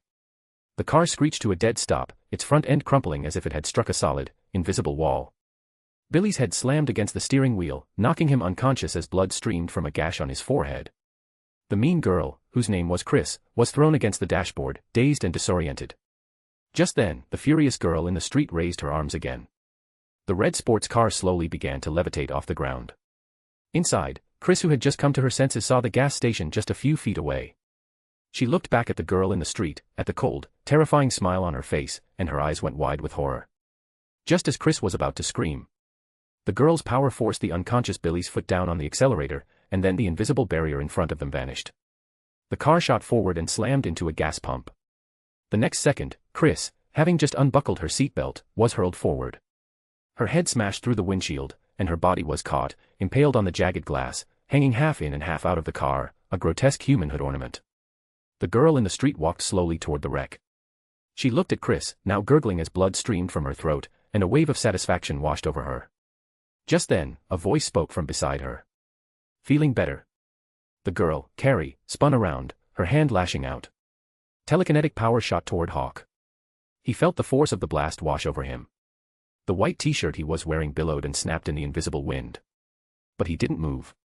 Carrie stared, shock written all over her face. She didn't know what surprised her more, the fact that her power had no effect on him, or the fact that he was wearing slippers. Hawk had wanted to change first, but the hell which had been insistent. She couldn't leave New York, and if he didn't go immediately, her descendant was going to be tortured to death. Hawk looked at the girl standing before him, at the dried pig's blood matting her hair and crusting on her dress, at the rancid stench hanging thick in the air. He walked over to the wreck and looked down at the dying girl trapped inside. Chris stared up at him, eyes wide with terror, a gurgling breath escaping her lips. The next second, her eyes went glassy, and the life drained from her body. Hawk pulled his hand back. Revenge is one thing. Torture is another. It's not necessary. What's your name? Carrie. Hawk ignored the smell. That's a beautiful name. Just then, 3 black SUVs sped down the street and screeched to a halt nearby. Carrie looked at them, panic washing over her in waves. She was just a high school student. A moment ago, she'd felt like a god, drunk on her newfound power. But now the adrenaline was fading, replaced by cold, creeping dread. Just as she was about to run, the man in the slippers spoke again. Don't worry. I'm here. His voice was calm. She reminded him of his sister. If Anya had lived, she would have been about her age. The doors of the SUVs opened, and a group of men in black suits and sunglasses got out. They walked toward him, but before they could speak, Hawk cut them off. Shield. Ah, yes. Mr. Hawk. Tell Sharon to call me tomorrow. With that, he wrapped an arm around the stunned, blood-soaked girl and launched them both into the sky without hesitation. The SHIELD agents just stood there, speechless. Finally, one of them spoke. Team leader. Report to command. Yes, sir. Let's go. I want to know what the hell happened at that high school. Back in New York, Gwen sat in her living room, engaged in a curious conversation with the Hell Witch, who remained wreathed in blue flames. Just then, Hawk and Carrie appeared in the backyard. Holy shit. Gwen saw them walk in from the back door and cried out in shock. What happened? It's a long story. Hawk looked at her. This is Carrie. Can you get her a shower and some clean clothes? We can talk later. Gwen nodded. Thanks. I'm going to go change too. If you're interested, you can read advanced chapters. #bonus chapter every 300 horsepower. Chapter 32, 136, Anya, all grown up, Gates of Hell. 10 minutes later, Hawk showered and changed into a Winnie the Pooh pajama set Gwen had bought him, came back downstairs. The Hell Witch, still wreathed in blue flame, looked at him, her voice filled with gratitude. Thank you, Hawk. You're a good man. Yes. You're not like the men who burned us. No. You. Stop. Hawk held up a hand, cutting her off. He didn't know why, but every time the other souls in her started talking, it felt like he was listening to a comedy routine. He got straight to the point. I thought all the dimensional pathways were supposed to be closed. The Hell Witch nodded and explained. The energy wave from the convergence of the 9 realms is strong enough to assimilate any dimension it touches. And since we are dimensional beings, it would have been fatal for us to be exposed. So we returned to Hell before the energy wave was released. Hawk said. So, the gates to Hell are open again. No. Then how? We sensed Carrie's magic awakening, she explained. A witch's magic only awakens under extreme emotional distress. And if a newly awakened witch isn't guided, her own power can destroy her. If she survives, and if no one helps her, she'll suffer the same fate we did, burned as a heretic. Carrie is our descendant. We couldn't let that happen. So, one of us, Emma, sacrificed her own soul to open a temporary gateway. Emma. One of the souls within the Hell Witch. Her voice was always cool and detached. No wonder he hadn't heard her. Hawk looked at the witch, at the swirling mass of souls, and saw that one of the entangled souls was missing. But why come to me? Wouldn't it have been faster to go directly to her? We cannot leave New York City. Not as long as the Osborns are here. Why not? When we first returned from Hell, the Sorcerer Supreme found us. I was once a Salem witch, and the Salem dimension had dealings with Camartage. I had even spoken with the Ancient One herself. So, she granted us a special dispensation. We are allowed to remain in New York, but we cannot leave, and we cannot harm any humans, unless an Osborn leaves the city first. Hawk understood. The New York Sanctum was one of the 3 great pillars of Camartage. He had always wondered why they had allowed a demonic entity to openly curse one of the city's most prominent families right under their noses. So this was it. A special, off-the-books arrangement. Even in the world of magic, it all came down to who you knew. So, do you know when the gates to Hell will reopen? The Hell Witch shook her head. We don't know. But it should be soon. We could feel that the energy wave, while still present, has weakened. It can no longer harm us. Hawk nodded. I see. Just then, the Hell Witch spoke again. Hawk, when we were in Hell, we saw your sister. Hawk's head snapped up. Anya. Yes. How is she? He didn't even realize his own voice was trembling. The Hell Witch held out her hands, and a blue light flickered, coalescing into a spectral flame that formed the projected image of a young woman. Hawk stared at the image. There was no doubt. It was his sister. But the trembling in his gaze slowly faded, replaced by a look of relief. She's gotten taller. And her hair has grown out. The Hell Witch lowered her hands. Hell is the realm of the dead. But other than that, it is no different from Earth. Hawk nodded. He sank onto the sofa and rubbed his face, then looked back at the witch. Where did you see her? In the palace of the Lord of Hell. We had gone to ask Mephisto to open a gateway for us. He refused. As we were leaving, we saw her in one of the palace wings. A wave of relief washed over Hawk. His sister was alive, safe, being looked after. Is she okay? Why don't you ask her yourself? Hawk's pupils contracted. The Hell Witch didn't speak. She began to chant, and as the incantation flowed from her lips, a strange energy began to fill the room. Hawk couldn't see it, but his sixth sense could. A dark, ominous gate was opening. He could sense it, but he couldn't touch it, couldn't pinpoint its location. Soon, the chanting stopped. And then, a soul, confused and hesitant, stepping through the gate of hell. She looked exactly as she had in the projection. Dressed in a simple white dress, her long hair falling in gentle waves, Anya looked around, and then her eyes met his. The next second, he heard a voice he hadn't heard in years. "Brother." Anya's eyes lit up. She ran toward him. Hawk's arms opened, ready to embrace her. But she stopped at the very edge of the gate, at the boundary between hell and earth. It was as if she could not take that final step. In his senses, she was right there. And yet, so far. Hawk looked at the Hell Witch. She explained, "This is only possible because of the residual energy from Emma's sacrifice. I'm sorry, I don't have the power to resurrect her. And she only has 1 minute. Before the gate closes, she must return to hell. Otherwise, the spirits that linger outside will devour her." Hawk nodded, a look of gratitude on his face. He turned back to his sister. "Anya, don't worry. Wait for me. I'm coming to get you. I'll be there soon to bring you home." Anya had always been a good girl. She didn't cry, didn't argue. She just smiled, tears streaming down her face. "I know. The Lord of Hell told me. He said if he didn't take good care of me, my brother would rip his head off and turn it into a wine goblet. My brother is the strongest man in the world." Tears welled in Hawk's own eyes. He smiled back. "Of course he is. So believe me, I will bring you home." Anya nodded emphatically. The next second, the minute was up. He could sense the gate beginning to close, and in the darkness beyond it, countless pairs of malevolent eyes turned toward Anya. The Hell Witch didn't hesitate. In an instant, she had sent Anya back through the gate. Boom. The gate of hell slammed shut. The moment it vanished, the Hell Witch swayed, the blue flames around her dimming as she nearly collapsed. "I'm sorry. The energy from Emma's soul is gone. Thank you."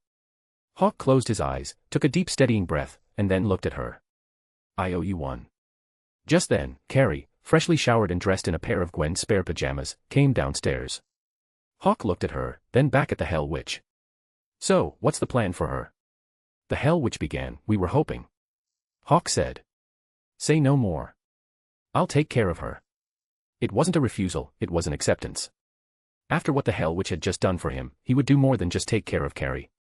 The Hell Witch shook her head. "Thank you, but she can't stay here. She's newly awakened. She needs a teacher.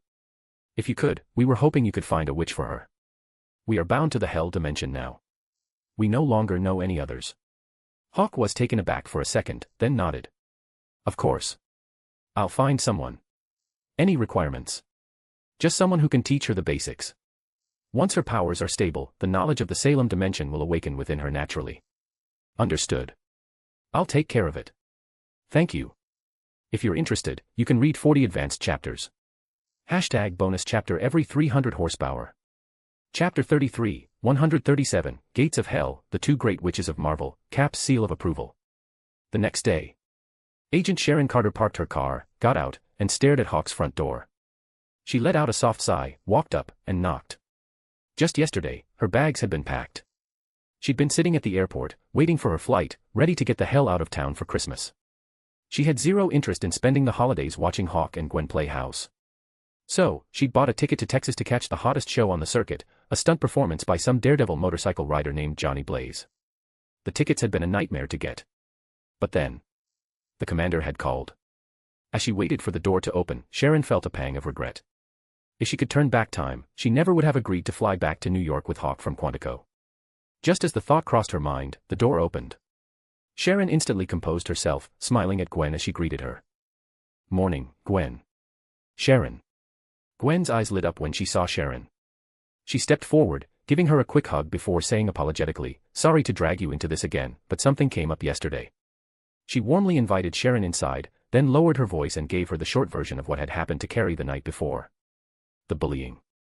The pig's blood at the prom. God. Last night, as Gwen helped Carrie change into a spare set of her pajamas, she had listened to the story in utter disbelief. She had thought the worst kind of high school bullying was the stuff Flash Thompson pulled at Midtown. But even a meathead like Flash would never, ever ruin a school dance. Because for most students, prom was supposed to be one of the best memories of their lives. And yet, Gwen had never imagined a girl could be so vicious, so determined to destroy what should have been an unforgettable night for another. When she'd gone back to her room and told Hawk about it, she learned that he had already dealt with the girl responsible. Her immediate reaction was, Serves her right. Even for someone as kind-hearted as Gwen, she knew that if anyone had done that to her, she wouldn't have hesitated to do the same damn thing. After hearing Gwen's summary, Sharon's expression was a mixture of disbelief and disgust. There are really women that evil in the world. Yeah. It's disgusting. Gwen nodded. Just then, Hawk came walking down the stairs. Seeing Sharon already seated on the sofa, he smiled and greeted her. Morning, Sharon. Morning. Hear about last night? Yes. Sharon nodded, then glanced at Gwen before looking back at Hawk. But it seems like it's already been handled. Hawk nodded. The next second, he looked at Sharon. Actually, there's something I need. Sharon, who had been about to get up and head for the airport, paused and looked at him. Hawk didn't beat around the bush. I remember back in Africa, Commander Hill mentioned that S.H.I.E.L.D. has a witch. Is that right? Yes. What's her character like? Sharon blinked, not quite understanding the question. Hawk sat down next to Gwen. Carrie's a newly awakened witch. A friend of mine asked me to rescue her last night and find her a mentor, someone to teach her the basics. Her powers don't need to be incredible, just someone to guide her until her magic stabilizes. Eventually, she's supposed to receive a knowledge inheritance from the Salem witch dimension. So, I thought of what Commander Hill told me. Witch. Newly awakened.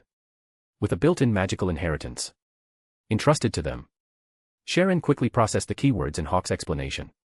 Her eyes lit up. In that instant, all thoughts of Texas, Johnny Blaze, and her vacation vanished. This was a witch, and one who came with her own knowledge inheritance from a supernatural dimension. An asset like that was priceless. You couldn't find one in a million. And Hawk was just handing her over to S.H.I.E.L.D. Holy shit. Sharon was so excited she was almost speechless, but she managed to keep her composure and nodded enthusiastically at Hawk. Yes, yes. We do have a witch. And her character? Hawk looked at Sharon. My friend didn't say it outright, but I'm sure she doesn't want Carrie to be led down the wrong path. His first thought had been to ask his good friend Anna. But Anna hadn't answered her phone, and she seemed busy. Besides, on second thought, Anna was HYDRA. What if they got a hold of Carrie and turned her into some world-ending supervillain? That left S.H.I.E.L.D. Other than Hydra and S.H.I.E.L.D., he didn't know any other organizations that might have a witch. Well, that wasn't entirely true. He knew two others. Wanda Maximoff, the Scarlet Witch. But at this point in the timeline, it was doubtful Wanda had even awakened her powers. And even if she had, she was a complete rookie herself. It was unrealistic to expect her to teach Carrie anything. Then there was Agatha Harkness. But she was out, too. Agatha was a powerful witch, and she was a good teacher, but she also had a habit of draining other witches of their magic. Hawk seriously suspected that if he handed Carrie over to Agatha, he'd get a skeleton back. The Hell Witch had trusted him to find a good home for Carrie. So, after thinking it through, Hawk decided S.H.I.E.L.D. was the most reliable option. S.H.I.E.L.D. might be on the verge of collapse, but there was still a year. That was more than enough time for Carrie to learn the basics and stabilize her magic. After that, even if S.H.I.E.L.D. fell apart, it wouldn't matter. By then, Carrie would have received her knowledge inheritance from the Salem dimension and could teach herself. Sharon, meanwhile, was still focused on Hawk's words. Wrong path. She looked at Hawk, who was asking about character with a completely straight face, and couldn't help but recall his track record. He'd worn a mask and stormed Quantico to steal a Gamma Stone, leaving several dead soldiers in his wake. The execution of the Hulk at Culver University. Then there was the second Quantico incident. The base was destroyed, a $1 million armored car was totaled, a $10 million tank was obliterated, a $100 million fighter jet was wiped out, countless soldiers were killed, and General Ross was dead. And then there was. The more Sharon thought, the stranger her expression became. But she quickly snapped out of it, looked at Hawk, and asked with genuine curiosity, Hawk, can I ask, what's your definition of the wrong path? The question took Hawk by surprise. He glanced at Gwen, who was sitting beside him. Destroying the world. Gwen opened her mouth, ready to object, but destroying the world definitely qualified as the wrong path. She swallowed her retort. Sharon was also taken aback by his answer, but she quickly recovered and said, don't worry. That's definitely not on the table. Okay. At least now I know where his line is. He's not planning on destroying the world. Sharon repeated the thought to herself like a mantra. Hawk saw the amused look in his fiancée's eyes and chuckled, turning back to Sharon. I'm just kidding. Let's say, not actively harming people. Can you guarantee that? Sharon came back to reality and nodded. Yes. I'm going to consider that your personal guarantee. Hawk looked at her, a smile playing on his lips. If you guys lead Carrie astray and my friend comes after me, then I'm coming after you.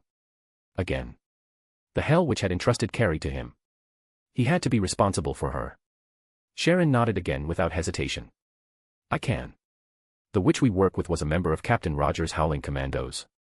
She's now one of our supernatural consultants. Hawk's eyes widened. The Howling Commandos? Yes. Then there's no problem. Hearing that, Hawk's worries vanished. He didn't know the witch, but he knew Steve Rogers. And any supernatural being who could have joined Steve Rogers' Howling Commandos. Put it this way. Their power level was irrelevant. What mattered was that Captain America had once trusted these people with his back. So, a witch trusted by Captain America was a witch whose character was beyond question. Cap's seal of approval, good enough for him. A little while later, Carrie came downstairs. She'd been up late talking to the Hell Witch, and her mind was still reeling from the revelations about her future. When she came downstairs and learned she would be leaving with Sharon, she didn't protest or argue. The Hell Witch had told her everything. She wasn't the daughter of a demon. She was a witch. The next in the line of Salem witches. And she could trust Hawk. He would find her a good teacher, someone who could help her understand and control her magic. As for Maine, she wasn't going back. The Hell Witch had shown her a vision of her original, intended future, a vision of her own mother, who had always seen her as a child of the devil, trying to kill her. The thought of ever returning there was gone for good. And so, Carrie quietly followed Sharon out of the house. Hawk and Gwen also left, heading for the Stacy apartment. Helen had called that morning and asked them to come over for lunch. If you're interested, you can read advanced chapters. #bonus chapter every 300 horsepower. Chapter 34, 138, Meeting Tony Stark, the men who frustrated Mephisto.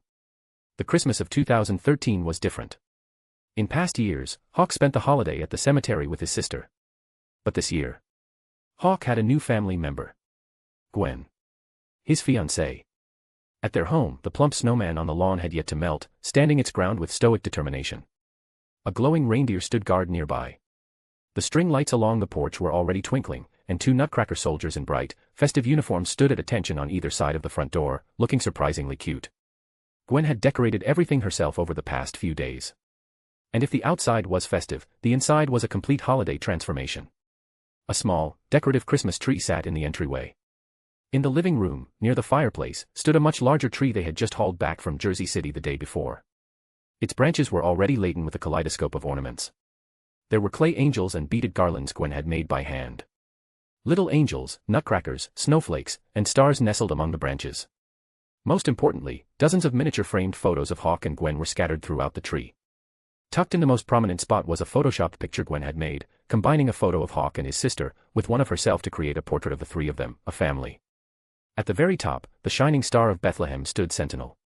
Beneath it, a fluffy tree skirt was piled high with a mountain of brightly wrapped gifts of all shapes and sizes, just waiting to be torn open. But the house was empty. Hawk and Gwen weren't there. They had accepted an invitation from Thor, who, like them, was on his own on Earth, to celebrate Christmas at the new district apartment he shared with Jane in Manhattan. Tony Stark and Miss Pepperpotts were there, too. In the small kitchen, three women were gathered, a CEO of the world's most valuable company, a world-renowned astrophysicist, and a college freshman. There was no tension, no sense of hierarchy. The atmosphere was warm and cheerful as they worked together, laughing and talking while preparing the holiday feast. Pepperpotts needed no introduction. She was the brilliant woman who had quietly and patiently won the heart of the world's most infamous playboy. Nor did Jane Foster, a woman who had captured the heart of a god. And Gwen, well, Gwen was Gwen. In the span of a single week, she had managed to befriend every single one of their new neighbors, to the point where they now made sure to invite her to every community event. There was nothing more to say. Besides, this wasn't the first time the three women had met. When Thor and Jane had first returned to New York, they had immediately organized a get-together. It was that very night, in fact, that a slightly drunk Thor, remembering his challenge with Hawk, had dragged him up into the atmosphere for their first sparring session. In short, the women were getting along splendidly in the kitchen. The men, meanwhile, were in the living room, drinking and swapping stories. Well, mostly Thor and Tony were drinking. Hawk wasn't. Even after this Christmas, he was still only 19. He had 2 more years until he was of legal drinking age. P.S. The legal drinking age in the United States is 21 years old for purchasing and consuming alcohol. The bar on the edge of life and death didn't count. When in hell, do as the devils do. There were no underage drinking laws there. Right now, Hawk had his hand wrapped around Mjolnir, which was resting on the coffee table. He was trying to lift it. Beside him, Thor casually sipped his beer, watching with a completely unconcerned expression. He didn't seem the least bit worried that Hawk might actually succeed. And he was right not to be. Even with his current strength, enough to lift a small mountain without breaking a sweat, Hawk couldn't move the hammer an inch. After all, the hammer's head was forged from the heart of a dying star. Simply put, there were only two ways to lift Mjolnir. The first was to be deemed worthy by the hammer itself, like Thor or, in the future, Jane. The second was to be pure of heart and righteous of spirit, meeting the criteria for worthiness, like Captain America. But there was a third way. Absolute, overwhelming power. If you could lift a star with one hand, you could lift Mjolnir. But Hawk wasn't there yet. On the drive home later that night, Gwen glanced at Hawk in the passenger seat. "Hawk, you've sparred with Thor so many times. Does that mean you're on the same level as him?" Hawk nodded. "I am." In their 10 sparring sessions, as long as he only burned his Cosmo and didn't unleash its full power, their record was an even 5-5. Gwen blinked. "So, are you a god now?" "No." "Then you and Thor." "He hasn't fully mastered his divine authority." Hawk knew what she was getting at and smiled, explaining, "If Thor had complete control over his power as the god of thunder, I'd be lucky to win 1 out of 10 fights." Even though he now possessed the twin authorities of the Phoenix, immortality and rebirth, he was still not a god. After awakening his sixth sense, the very nature of his existence had changed, but he was still a long way from godhood. After all, even mastering the 8th sense was merely touching the edge of divinity. Only by grasping the 9th sense could one truly be called a god. Right now, Hawk was still a long way from even the 7th sense, let alone the 9th. Thor was in a similar position. They both held divine authority, but neither could bestow it upon others. Hawk's power of rebirth couldn't be granted to anyone else, and Thor couldn't give his power of thunder away, either. Hawk thought to himself with a small laugh, then looked at Gwen, a flicker of curiosity in his eyes. Why the sudden interest? Gwen's mouth opened, and she started to tell him about the conversation she, Jane, and Pepper had had in the kitchen. It had been mostly Jane talking, describing the wonders she had seen during her day and night in Asgard. Somehow, the topic had shifted to the chasm between mortals and gods. A mortal's life was fleeting, barely a century long. But a god's was practically eternal. As long as they weren't killed, their lifespan was infinite. Jane seemed worried. She has every right to be. Hawk chuckled. King Odin, and all of Asgard, have always wanted Thor to marry one of their own, Sif. And Jane's right. A mortal life is barely 100 years. Thor might spend a lifetime with her, but she can't spend an eternity with him. As he said it, something clicked. Hawk turned to look at Gwen. Is that what you're worried about? Gwen met his gaze, a gentle smile on her face. No. I'm just happy that I'll get to go before you. At least I won't have to grieve for you. You'll have to grieve for me. Hawk was taken aback by her answer. Suddenly, he caught a glimpse of a familiar-looking bar out of the corner of his eye. Stop the car. Screech. Gwen slammed on the brakes. She watched as Hawk stared out the window at an empty, demolished lot across the street, a confused look on her face. What's wrong? Hawk snapped back to reality. He smiled at her. Wait here for me. With that, he unbuckled his seatbelt, pushed the door open, got out, and walked toward the hell bar that only he could see. As Hawk pushed open the door to the bar, his physical form vanished from Gwen's sight. Gwen saw it happen and just raised an eyebrow. She wasn't surprised.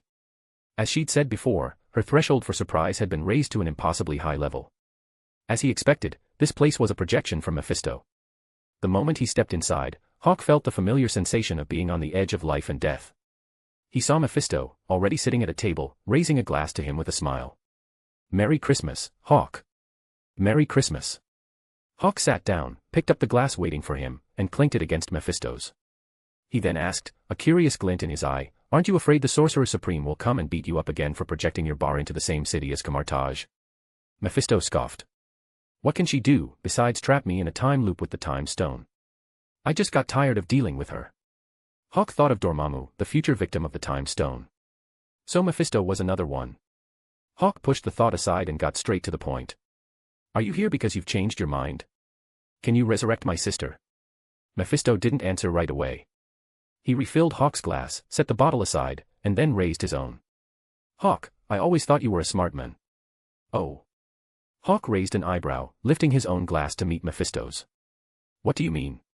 Mephisto downed his drink, leaned back against the sofa, and steepled his fingers, a smile playing on his lips. Releasing your sister's soul is easy for me. I have no reason to make an enemy of a future god over a single soul. Hawk said nothing. He knew there was a but coming. But Mephisto's tone shifted. A look of genuine frustration crossed his face as he shook his head. If you want me to release your sister's soul, you must first provide a vessel to place it in. Hawk. #bonus chapter every 300 horsepower. Chapter 35, 139, Holding Anya to control Hawk. Resurrection is possible. But first, you have to prepare a vessel for the soul. Hawk's expression froze again as he processed Mephisto's words. Wait. Hawk shook his head, collecting himself as he looked back at Mephisto. You can't just resurrect her directly. He was sure Mephisto had that ability. Mephisto met Hawk's gaze, a slight smile playing on his lips. Of course, I can, if you're willing to play dumb and pretend the body your sister returns in isn't just a cheap construct of my own energy, that is. Hawk's mind raced. His crimson gold eyes, a unique trait of his new state, contracted and dilated rapidly several times in a matter of seconds. After a moment, Hawk took a deep breath, his expression turning serious as he refocused on Mephisto. So, let me get this straight. If I can find a body to house my sister's soul, you can bring her back. Precisely. Find the vessel, and I will release her soul. Mephisto confirmed with a smooth nod. Hawk let out a slow breath, his expression still deadly serious. Just as he was about to offer his sincere thanks, Mephisto's tone shifted again. That is, if you hadn't summoned her soul a few days ago. Hawk's heart skipped a beat. What do you mean? You're aware that during this time, all the dimensions connected to Earth have sealed their gateways, fearing the fallout from the World Tree's energy, are you not? I know, Hawk nodded. What does that have to do with my sister? Your sister's soul was touched by that energy. Whoosh. Hawk shot up from the sofa. What? Across from him, Mephisto glanced up. Don't worry. She's fine, for now. Hawk closed his eyes, took a deep, steadying breath, and sat back down. If she had never stepped through my gate to meet with you, Mephisto continued, I could have resurrected her at any time, once you'd procured a vessel. But that is no longer the case. Your sister's soul no longer bears only the scent of my domain. It now also carries the stench of hell. The World Tree's once-in-a-millennium energy fluctuation would assimilate any dimension it touched, making it a part of its cosmic system. That energy was immense, otherwise, the leader of the Dark Elves, Malekith, wouldn't have tried to harness it to plunge the 9 realms into eternal darkness. Although Malekith had failed, the energy wave still happened. And because of that, nearly every dimensional being active on Earth had retreated to their home dimension and sealed the gates. If the dimensions themselves were affected, what chance did a soul have? Even though Anya had only stepped through the gates and not fully crossed the border of hell, she had still been grazed by the formless energy of the World Tree. It wasn't much, but it was enough to cause a problem. Simply put, Anya was no longer a soul belonging exclusively to hell. A part of her now belonged to the Norse underworld, hell. Hell. Hawk's mind flashed back to the desolate realm he had glimpsed during the convergence. He frowned. Hela. The goddess of death. Mephisto nodded. Yes. She was sealed away by Odin. But she's not dead. Mephisto stated, a cold sneer on his lips. And now she's convinced my son to escape from hell, hoping to use him to break her seal ahead of schedule. Hawk's brow furrowed as he looked at Mephisto. Blackheart. Yes. Mephisto shook his head and raised his glass, a look of profound family disappointment on his face.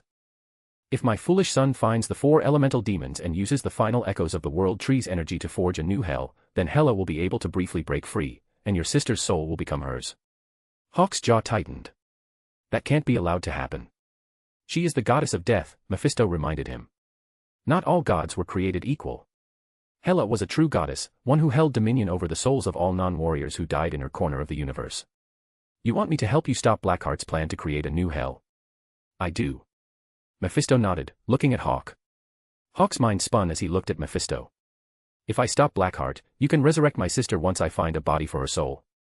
Mephisto nodded. Yes. I understand. Hawk nodded thoughtfully, then asked one final question. Blackheart. Where is he now? Texas. The elemental demons were in Texas before I sealed Hell's gates. The aftershocks of the World Tree's energy are still ongoing, though they're fading. I need to stabilize my realm, and I have to fight Hela to keep her from taking your sister's soul. I can't go myself. The elemental demons, despite their name, were not from Hell. They were native to Earth. To be precise, they weren't even true demons. They were primordial spirits of earth, water, wind, and fire that had taken on demonic forms when Earth fell from the World Tree. In other words, they were elementals who had achieved sentience. Hawk listened to Mephisto's explanation, nodded, and then drained his glass. I'll take care of it. With that, he set the empty glass on the table, stood up, and walked toward the door. The moment Hawk disappeared, Gwen had wondered where he'd gone. The next second, he reappeared in the exact same spot. From Gwen's perspective, Hawk had been gone for barely a second. But the smell of bourbon was real. Gwen shot a suspicious look at Hawk as he opened the car door and slid back into the passenger seat. Seeing his silence, she said nothing, just hit the gas and drove them back home. An hour later. In the third-floor master bedroom. Gwen, dressed in her pajamas, emerged from the bathroom and saw Hawk standing on the balcony, staring out at something in the distance. She blinked. Just then. Hawk turned and walked back into the room. He saw her and smiled faintly, then gave her a brief summary of his conversation with Mephisto. When he was finished, Gwen's face broke into a happy grin. So you're saying if you help Mephisto stop this Blackheart guy, he can resurrect your sister? That's what he said. Ah. Hearing his tone, Gwen paused and looked at him. You don't believe him? Hawk nodded without the slightest hesitation. Gwen, never trust a demon. Not even a punctuation mark. Gwen frowned. So you think Mephisto is lying to you? Hawk shook his head again. Gwen was completely lost. Hawk smiled and explained, Mephisto wasn't lying when he said he would release my sister's soul. But did you notice? He gave me a condition. Gwen's mind raced. The next second, her eyes lit up. You need to find a body for Anya's soul first. Exactly. Gwen drew in a sharp breath. How are you going to do that? Hawk just shrugged. That's the easy part. Easy. Cloning. Hawk smiled faintly. The Marvel Universe had no shortage of black market technology. Cloning was nothing. He might not know of any specific companies working on it, but he had no doubt the technology existed and was probably already mature. And even if it wasn't available on Earth, there was always space. He could take a trip to Xander, or even Sovereign. The universe was a big place. Finding a body for his sister would be easy. But that wasn't the point. The point was the condition Mephisto had set. Hawk looked at Gwen. Which do you think needs to be taken care of first? The body for my sister, or Blackheart? Gwen blinked, thinking back to what Hawk had just told her about Blackheart. Blackheart. He's already on Earth looking for those elemental demons. Hawk nodded. Right. So what if I help Mephisto deal with Blackheart, and then Mephisto goes back on his word? Gwen froze, her eyes locked on his smiling face. Hawk smiled knowingly. I believe Mephisto was telling the truth just now. But what's true today might not be true tomorrow. Demons can't be trusted. It's like Loki swearing he's really changed this time. Gwen blinked again. Loki. What's that? It's not important. Hawk waved it away and looked at her. The point is, I have no guarantee, no leverage to make sure Mephisto will keep his promise. At the same time, I feel like he's testing me. Testing you? Yes. A test. Hawk looked at Gwen and laid out his suspicion. If I really do solve his Blackheart problem for him, I'm worried that from now on, Mephisto will use Anya as leverage against me. #bonus chapter every 300 horsepower. Chapter 36, 140, the Black Phoenix armor is also cool. Yes. Using Anya as leverage against him. Was it likely? Extremely. The moment Mephisto had suggested he needed help dealing with Blackheart, Hawk had been on high alert. He now seriously suspected that the whole story about his sister's soul being tainted by the aura of hell was a complete fabrication. It was just a little trick, a bit of added drama from Mephisto to ensure Hawk would help him deal with Blackheart. It came back to the cardinal rule. Never trust a demon. And when it's the king of demons, it's best not to trust a single punctuation mark. That whole line about not wanting to make an enemy of a future god over a single, ordinary soul. Heh. It sounded nice. But if you believed it, you were a fool. Mephisto wasn't afraid of gods. This was the being who had once tried to scheme against Galactus. Sure, the Devourer of Worlds was perpetually starving, but at full power, he was on par with the other cosmic entities. Though, admittedly, Galactus was never well fed. But it was a glimpse into his audacity. Mephisto had once coveted the soul of a cosmic entity. What did he care about the soul of a man who wasn't even a true god yet, even if he did command the divine authorities of immortality and rebirth? Put it this way. If Mephisto wasn't after his soul, Hawk would gladly rip his own head off and gift it to the demon as a urinal. And the claim that he couldn't resurrect his sister without a body. Other lords of other hells might be bound by such rules, but for the master of a dimension that bordered so closely on death itself, it was bullshit. You couldn't trust a single word. So, Either Mephisto is using this to see if he can use my sister as leverage against me, or he's trying to lure me to Texas to see if he can get his hands on my soul. Hiss. Gwen drew in another sharp breath as she listened to Hawk's theory. She frowned. You've met him before, and he couldn't take your soul then. Why would luring you to Texas make a difference? Hawk replied, Texas is the closest place on Earth to hell. Texas didn't just have demons. It had the Ghost Rider. And that penance stare of his. God only knew if it would work on Hawk. An image of Nicolas Cage's face flashed in Hawk's mind. Gwen's expression grew worried. So, what are you going to do? Hawk snapped back to the present, meeting her gaze with a faint smile. Simple. I'll just build my own underworld. The underworld was a must. Life and death were the fundamental authorities of any universe. Hawk had originally planned on waiting until he had grasped the seventh sense, until his cosmo had fully manifested into a true, parallel Phoenix universe. After all, his inner universe was still a desolate place. He hadn't even touched the threshold of the seventh sense. The idea of building his own underworld had been completely unrealistic. Before his cosmo could manifest, it lacked the fundamental elements needed to form a material world. But the appearance of Blackheart and the elemental demons had given Hawk an idea. What were the foundational elements of a material world? Earth, water, wind, fire, and ether. Hawk already had the ether. That was the fundamental component that would allow him to transform his cosmo into a parallel universe. But the other four elements. The elemental demons were the key. They were the hope he needed to rapidly populate his cosmo, to push his silver cosmo to its absolute peak. If I can absorb those four demons, combined with the reality stone, the stars in my cosmo will grow at an exponential rate. And, it might even be possible to build the underworld of my Phoenix universe ahead of schedule. And once I've grasped the laws of life and death for myself, even if I haven't mastered the eighth sense that allows one to traverse those realms, I'll still be able to go to hell. Most importantly, the underworld armor, surpluses. It doesn't require nearly as many complex materials. So, Mephisto, you'd better not be playing games with me. The next day, Hawk bought a ticket to Texas. After a final hug with Gwen, he boarded the flight. His first thought had been to just fly there himself, straight through the atmosphere. But he wanted to run one last test, to see if he truly had some kind of curse that doomed him whenever he used public transportation to leave New York. If this trip went wrong too, then that was it. From now on, if he ever needed to leave New York, he would just fly himself. He'd just settled into his seat and was looking out the window when a surprised voice cut through the cabin noise. Hawk. Sharon. Hawk turned to find Sharon Carter sliding into the seat beside him, her face frozen in complete shock. He was equally surprised. What are you? Texas. Vacation. Sharon glanced around, making sure no one was paying attention, then lowered her voice. What about you? Why didn't you just fly? She was curious. With the speed Hawk had displayed during his weekly sparring sessions with Thor on Mars, he could get to Texas much faster by flying himself. And a lot cheaper. Hawk, of course, wasn't about to tell her he was testing a theory about a personal curse. His mind spun, and he just smiled. It's the holidays. I was trying to save you the trouble of coming to knock on my door tomorrow. Didn't expect to see you here. Sharon blinked. She bought it. She had no doubt that if Hawk had just zipped over to Texas, she would have been the one getting a call to go and ask him what he was up to. Sharon's expression turned serious as she nodded at him. Thank you. You're welcome. Hawk smiled back, then asked, a curious glint in his eye, by the way, are you just starting your vacation now? Sharon's voice was even. My leave was approved before the holidays. Then. The day I picked up Carrie from your house, I came straight from the airport. Hawk paused, then, meeting Sharon's slightly resentful gaze, he just shook his head. All right. Sorry.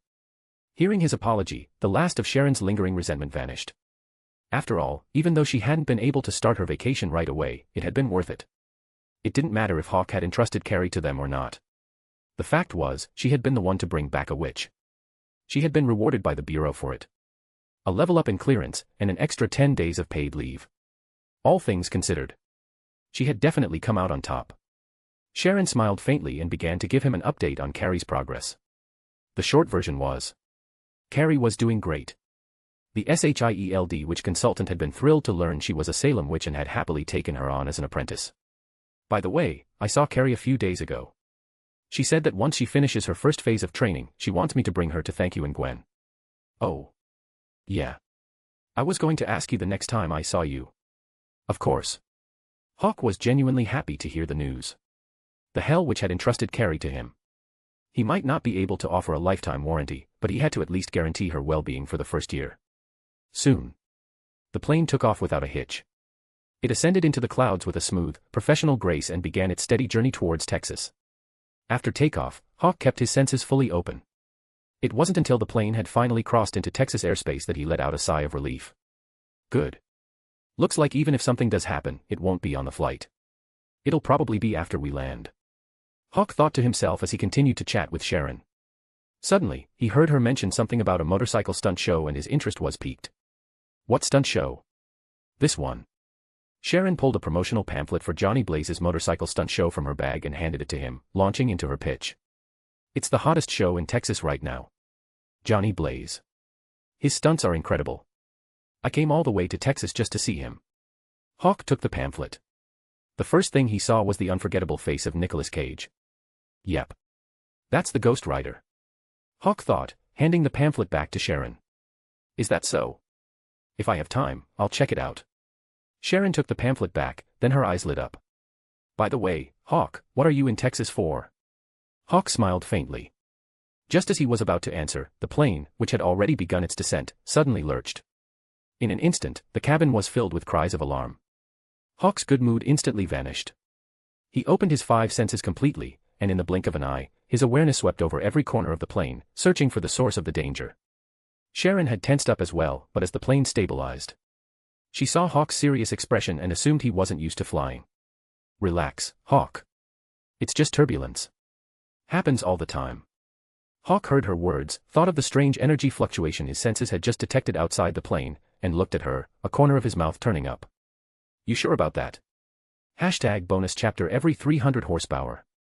Chapter 37, 141, The First Element, Wind. Smiles don't disappear, they just moves to someone else's face. And right now, as Sharon looked at the knowing smile on Hawk's face, the reassuring smile she had just given him vanished from her own. A knot formed in her stomach. What's wrong? Nothing. Hawk's voice was calm as he looked at her. Just a wind demon trying to crash the plane. He said it as if he were commenting on the weather. And in a way, he was. With his current level of power, it didn't matter if the demon tried to crash the plane, tear it apart in midair, or make it explode. Hawk wasn't afraid. But the universe had just proven, with bloody finality, that he was cursed. He could never take public transportation out of New York City without disaster striking. Well, at least now I know for sure. No more wishful thinking. Hawk thought with a silent, weary sigh. Sharon felt completely dead inside. A demon. Crashing the plane. Yep. Sharon drew in a sharp breath, her eyes wide, desperately searching his face for any sign that he was joking. But there was none. His expression was calm, with absolutely no hint of humor. A chill ran down her spine. So what do we do? I'll go take a look. Hawk said, and the next second, Sharon's eyes widened as he simply vanished from his seat. When Hawk reappeared, he was standing on the fuselage of the plane. He saw it immediately. Abigor, the demon of wind, one of the 4 elementals, was cackling with glee as it transformed into a turbulent vortex, slamming against both sides of the aircraft. Gahaha. Shake, tremble, and explode in the wind. The passenger jet bucked and shuddered under Abigor's assault. In the cockpit, the pilot and co-pilot were fighting with all their might, manually wrestling with the controls, trying to keep the plane from stalling and plunging to the earth. Hawk didn't engage immediately. He just watched Abigor's performance with a quiet intensity. His eyes, fixed on the wind demon, held an unconcealed burning desire. With wind, the other 3 elements that formed the material world could be pushed, combined, and fused. With wind, Hawk knew his own speed could become even greater. Most importantly, with wind, he wouldn't have to hunt down Blackheart in Texas. He could just wait for him to come knocking. So, yes. Wind was a very good thing to have. And he would have it. At the same time, Abigor, who had been reveling in the chaos, toying with the plane and savoring the terrified screams of the passengers, finally noticed the figure that had suddenly appeared on the fuselage. Abigor paused for a second, then let out another cackle, conjuring a storm of invisible wind blades that shrieked toward Hawk. Rip. Rip. Hawk's jacket was instantly shredded, and in the howling gale, his shirt disintegrated, once again revealing his powerful physique. Gahaha. Abigor materialized into a swirling vortex of air, a vaguely humanoid, and rather ugly, face forming within it. It cackled as it looked at the now shirtless Hawk. This plane is mine now, little bug. Get lost, if you know what's good for you. Abigor clearly had no respect for Hawk. Hawk didn't get angry. He just smiled at the vortex. Wind demon, interested in a change of scenery? Abigor was getting impatient. No. Get lost. Don't bother me. All right. Hawk wasn't surprised by the answer. He sighed, then looked at Abigor again. Then let me rephrase. Abigor, I require your assistance in my training. Hearing that, Abigor felt a sudden jolt. It was only then that it noticed the look in Hawk's eyes, his crimson gold irises, filled with an insatiable hunger. Hunger for what? For whom? For him, of course. Abigor snapped back to reality. It saw the crimson aura around Hawk ignite into a raging fire, and a wave of pure terror washed over it. It instinctively tried to flee. But it was too late. Weather control. Hawk's right hand shot out, aimed at the vortex that was trying to dissipate. His voice was calm, but edged with ice. The sixth sense, weather control. One of the powers awakened by a silver saint. It was, in its simplest form, the ability to control the weather. A silver saint's control was limited, but a gold saint, who had mastered the seventh sense, could control the weather of an entire planet with ease. Like when the high priest of Asgard in the Saint Seiya universe had plunged the earth into a 3-year-long, sunless winter. The wind was just another part of the weather. To be fair, if Abigor had stayed hidden in the wind instead of showing off by materializing in that vortex, Hawk would have had no way to catch it. After all, wind has no form. If Abigor had really wanted to hide, Hawk would have been helpless unless he broke through to the seventh sense and became a gold saint. Now, as Hawk's sixth sense and silver phoenix Cosmo blazed to life, Abigor, who'd been so cocky just moments ago, was reduced to a formless stream of air, slamming uselessly against the invisible barrier trapping it. As Hawk burned his Cosmo to contain the wind demon, he slowly, deliberately, began to walk toward it. And Abigor finally understood. It was trapped. Thump. Abigor materialized its physical form and, without a moment's hesitation, fell to its knees before Hawk. I'm sorry, I was wrong, don't kill me. Hawk blinked in surprise for a moment. 1 second the demon was calling himself a god, the next, he was kneeling. Relax. I'm not going to kill you. I need your help with my training. With that, he didn't hesitate. He pushed his Cosmo to its absolute limit. A spectral phoenix appeared, and with a soft pop, a wisp of crimson flame ignited at Abigor's feet. Hawk needed the 4 elements. As for the elemental demons themselves, his Cosmo would not tolerate a being more arrogant or powerful than himself. As the phoenix appeared, Abigor finally understood what Hawk wanted. He didn't want Abigor. He wanted its essence. Abigor screamed. Sure, it was a wind demon, but it wasn't the only wind demon out there. Please, spare me. I'll serve you. I swear it. Anything you want. I'll do anything. Please, don't kill me. It seemed its pleas were having an effect. The phoenix flickered and dimmed. Abigor's face lit up with joy, but deep within its eyes, a flicker of hatred appeared. Serve you? In your dreams. With his sixth sense fully open, Hawk saw the hatred in Abigor's eyes and just sighed to himself. Demons really can't be trusted. He looked at Abigor, his voice calm. Abigor, what do you think is most important to me? Loyalty. Abigor answered without a thought. Don't worry, I will be 100% loyal to you. Hawk smiled. Abigor smiled back. And then, Hawk's smile vanished. He looked at Abigor, and as the phoenix roared back to life, his voice became deep and hollow. Wrong. What's most important to me is not having you around. Arg. As the phoenix fire surged, engulfing Abigor completely, a scream tore from its soul. Oh. Damn you. Abigor shrieked, its voice dripping with venom as it was torn apart. You liar. You'll pay for this. My brothers will come for you. You want to absorb me. I'll show you what happens. But in the end, its curses were impotent. Hawk's expression didn't even flicker as Abigor hurled its curses. In a final act of spite, the demon chose to self-destruct, unleashing a chaotic blast of air that sliced off both of the plane's wings. Hawk didn't even blink. Abigor, choosing to burn its own soul in a last-ditch effort to create an opportunity to escape in the ensuing crash, looked at Hawk, at the men who hadn't moved a muscle, who seemed completely unconcerned with the lives of the passengers, whose eyes were still filled with that insatiable, greedy hunger, and finally despaired. Within Hawk's Cosmo, wind was born. #bonus chapter every 300 horsepower. Chapter 38, 142, Never trust a punctuation mark from a demon. What kind of change would wind bring to Hawk's Cosmo? The answer was, world-shattering. With the appearance of wind, one of the 4 foundational elements of creation, the first thing Hawk felt was a sense of lightness. It was a lightness that not even the reality stone could provide. Until he awakened the seventh sense of a gold saint, the reality stone could only manifest the power of his sixth sense silver phoenix Cosmo, it couldn't manifest the Cosmo itself. And if his Cosmo couldn't be made real, it couldn't possess the natural elements. But the appearance of wind changed everything. Hawk could now feel a subtle shift within his Cosmo.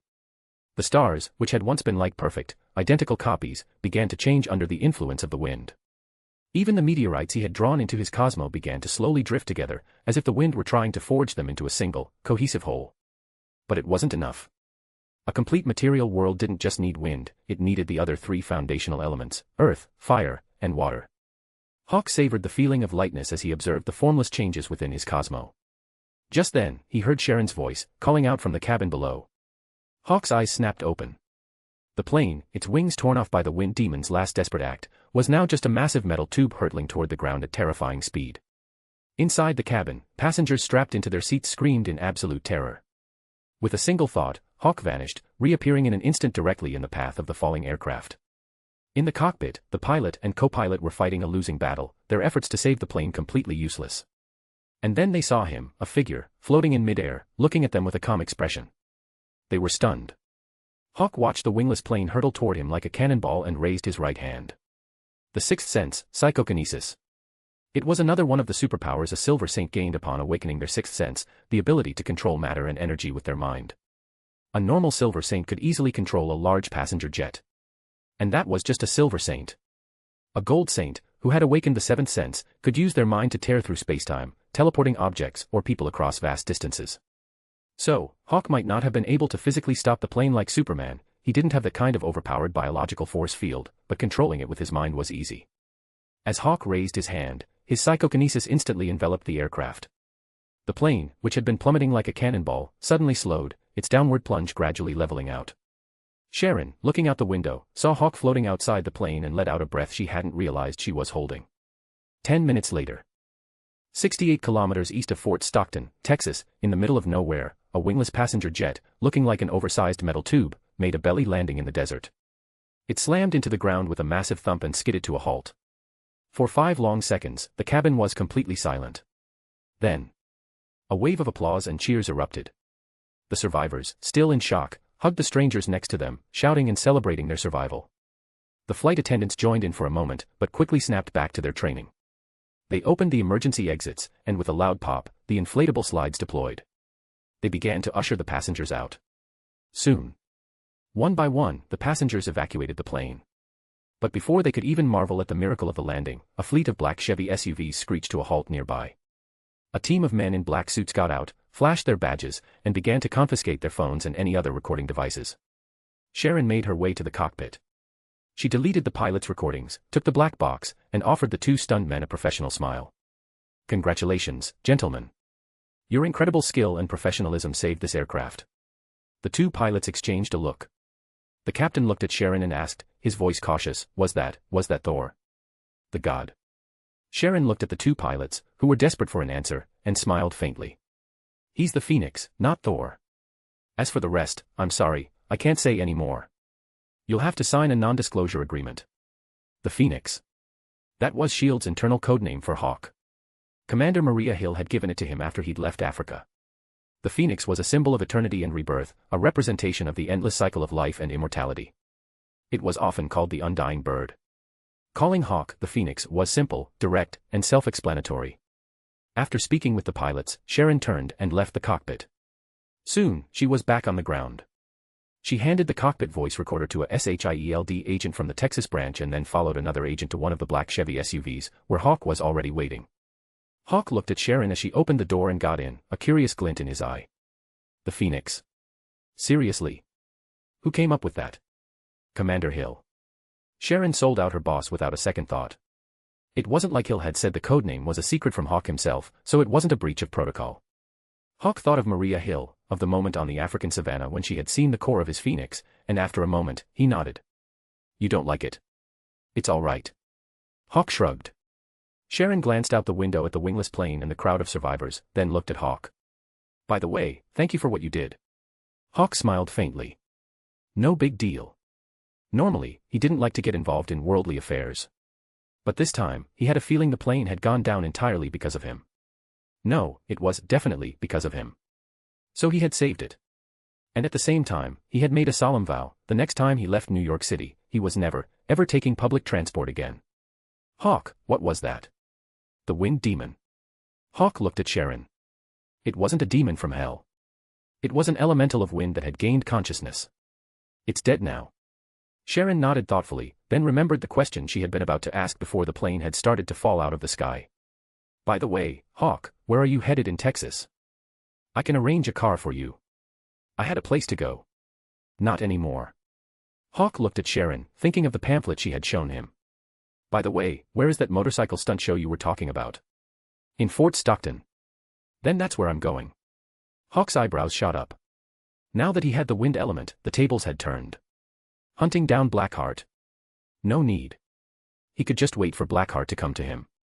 And the Ghost Rider was here, too. This was a perfect opportunity to see what kind of game Mephisto was really playing. Meanwhile, 68 kilometers away in Fort Stockton. In the home of Johnny Blaze, the stunt rider known as the Ghost Rider, a man woke from a nightmare with a strangled gasp. Drenched in sweat, he stumbled to the mirror, twisted the cap off a bottle of water, and drained it in a series of desperate gulps. He'd been having the same nightmare for days. A nightmare that he regretted to this day. When he was young and foolish, watching his father waste away from illness, he had made a deal with a demon. But the demon hadn't kept his promise. He'd cured his father, only to have him die in an accident the very next day. Johnny hated the demon with every fiber of his being, but he was powerless. Because he knew that the demon he had made the deal with wasn't just any demon. He was the demon of demons, the ruler of hell, Mephisto. And so, he had left his girlfriend, left his hometown, all in a desperate attempt to escape the devil's grasp. He had thought he'd succeeded. But for the past few days, the scene of him signing the contract for his soul had been replaying in his mind, day after day. He could feel it. Mephisto had found him. And he was close. Hello, Johnny. Johnny, with the face of Nicolas Cage, froze, his gaze snapping to the source of the voice. He saw an old, gentlemanly man standing before him, and his pupils contracted. You. It's time to fulfill your promise. Mephisto's face was wreathed in a gentlemanly smile as he reminded Johnny, you signed the contract, remember? Johnny's fists clenched. You tricked me. Mephisto nodded politely. Yes, I did. But I won't trick you this time. If you bring me the soul of a certain person, I will release both you and your father's souls. Your father, by the way, has been living quite comfortably under my care. Hearing this, Johnny flinched. He stared at Mephisto. Is that the truth? Of course. Mephisto's smile didn't waver. If you can bring me the soul of this person, I promise to fulfill my end of the bargain. I'll even put it in writing. Johnny. #bonus chapter every 300 horsepower. Chapter 39, 143, Mephisto's designs on Hawk's soul. A written contract. Mephisto's words were the last thing Johnny wanted to hear.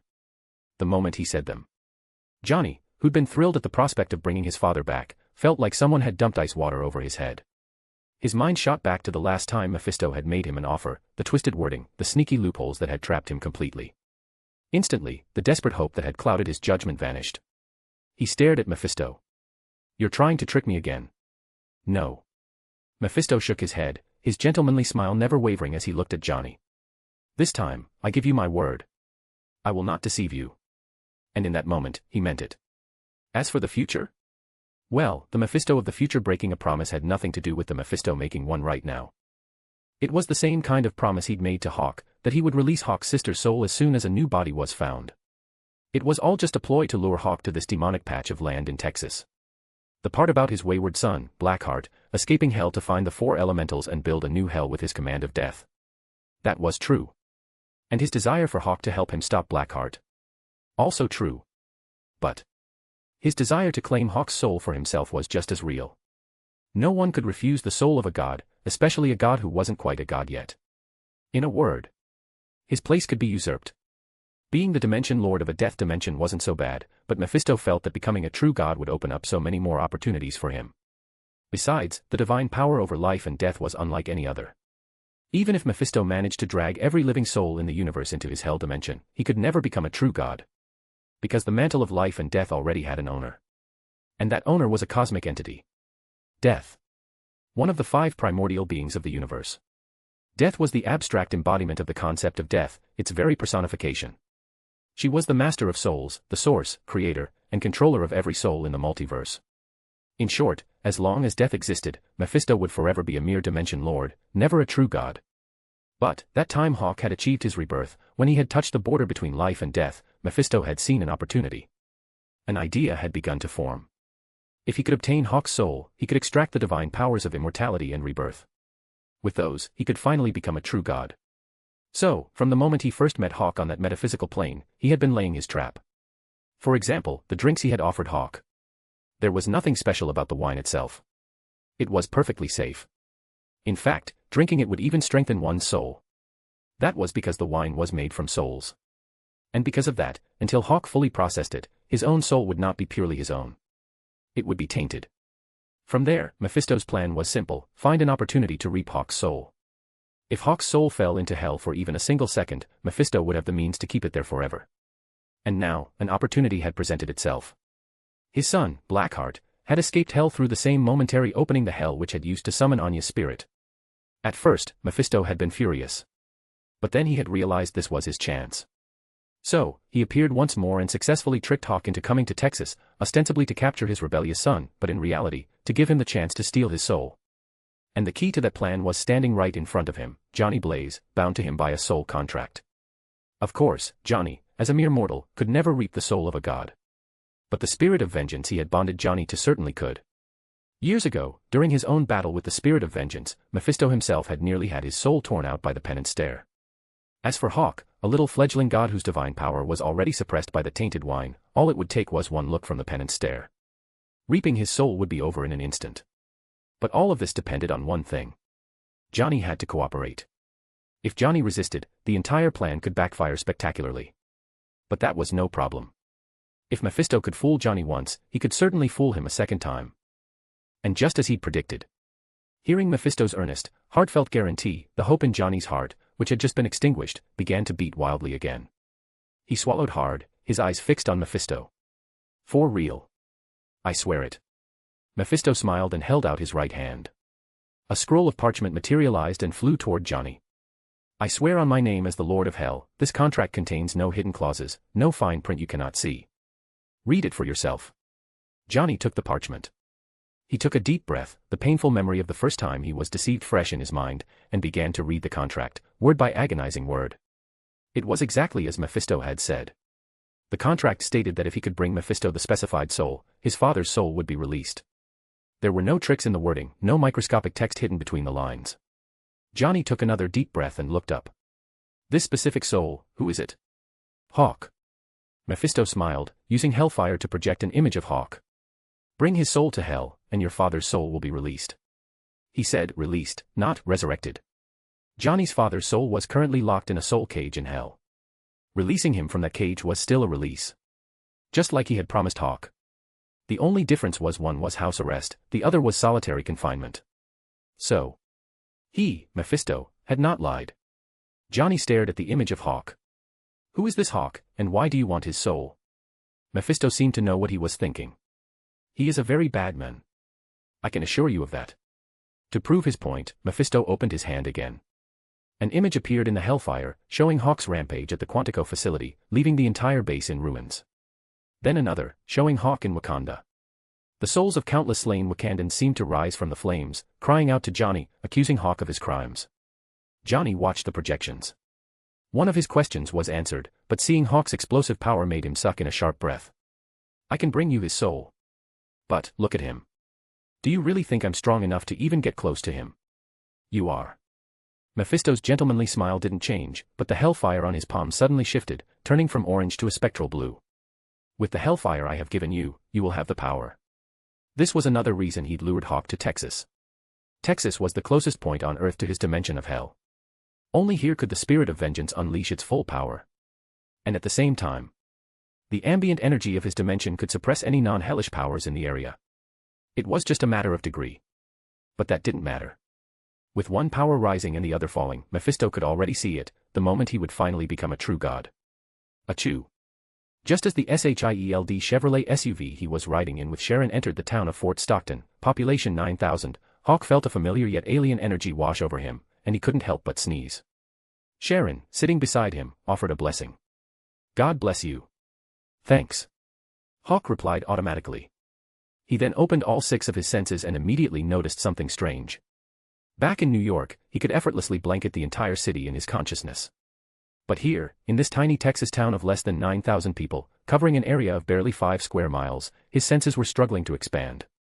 It felt as if his power was being suppressed. Hell. Hawk analyzed the source of the strange aura and came to a quiet conclusion. He also confirmed something he already suspected: you couldn't trust a single word that came out of Mephisto's mouth, not even the punctuation. At that same moment, he felt another presence rapidly approaching. Hawk opened his eyes and turned to Sharon. "Right, what was the name of the hotel you're staying at?" Sharon, slightly taken aback, told him the name. Hawk nodded. "Another elemental is on its way. I'll take care of it and meet you at the hotel.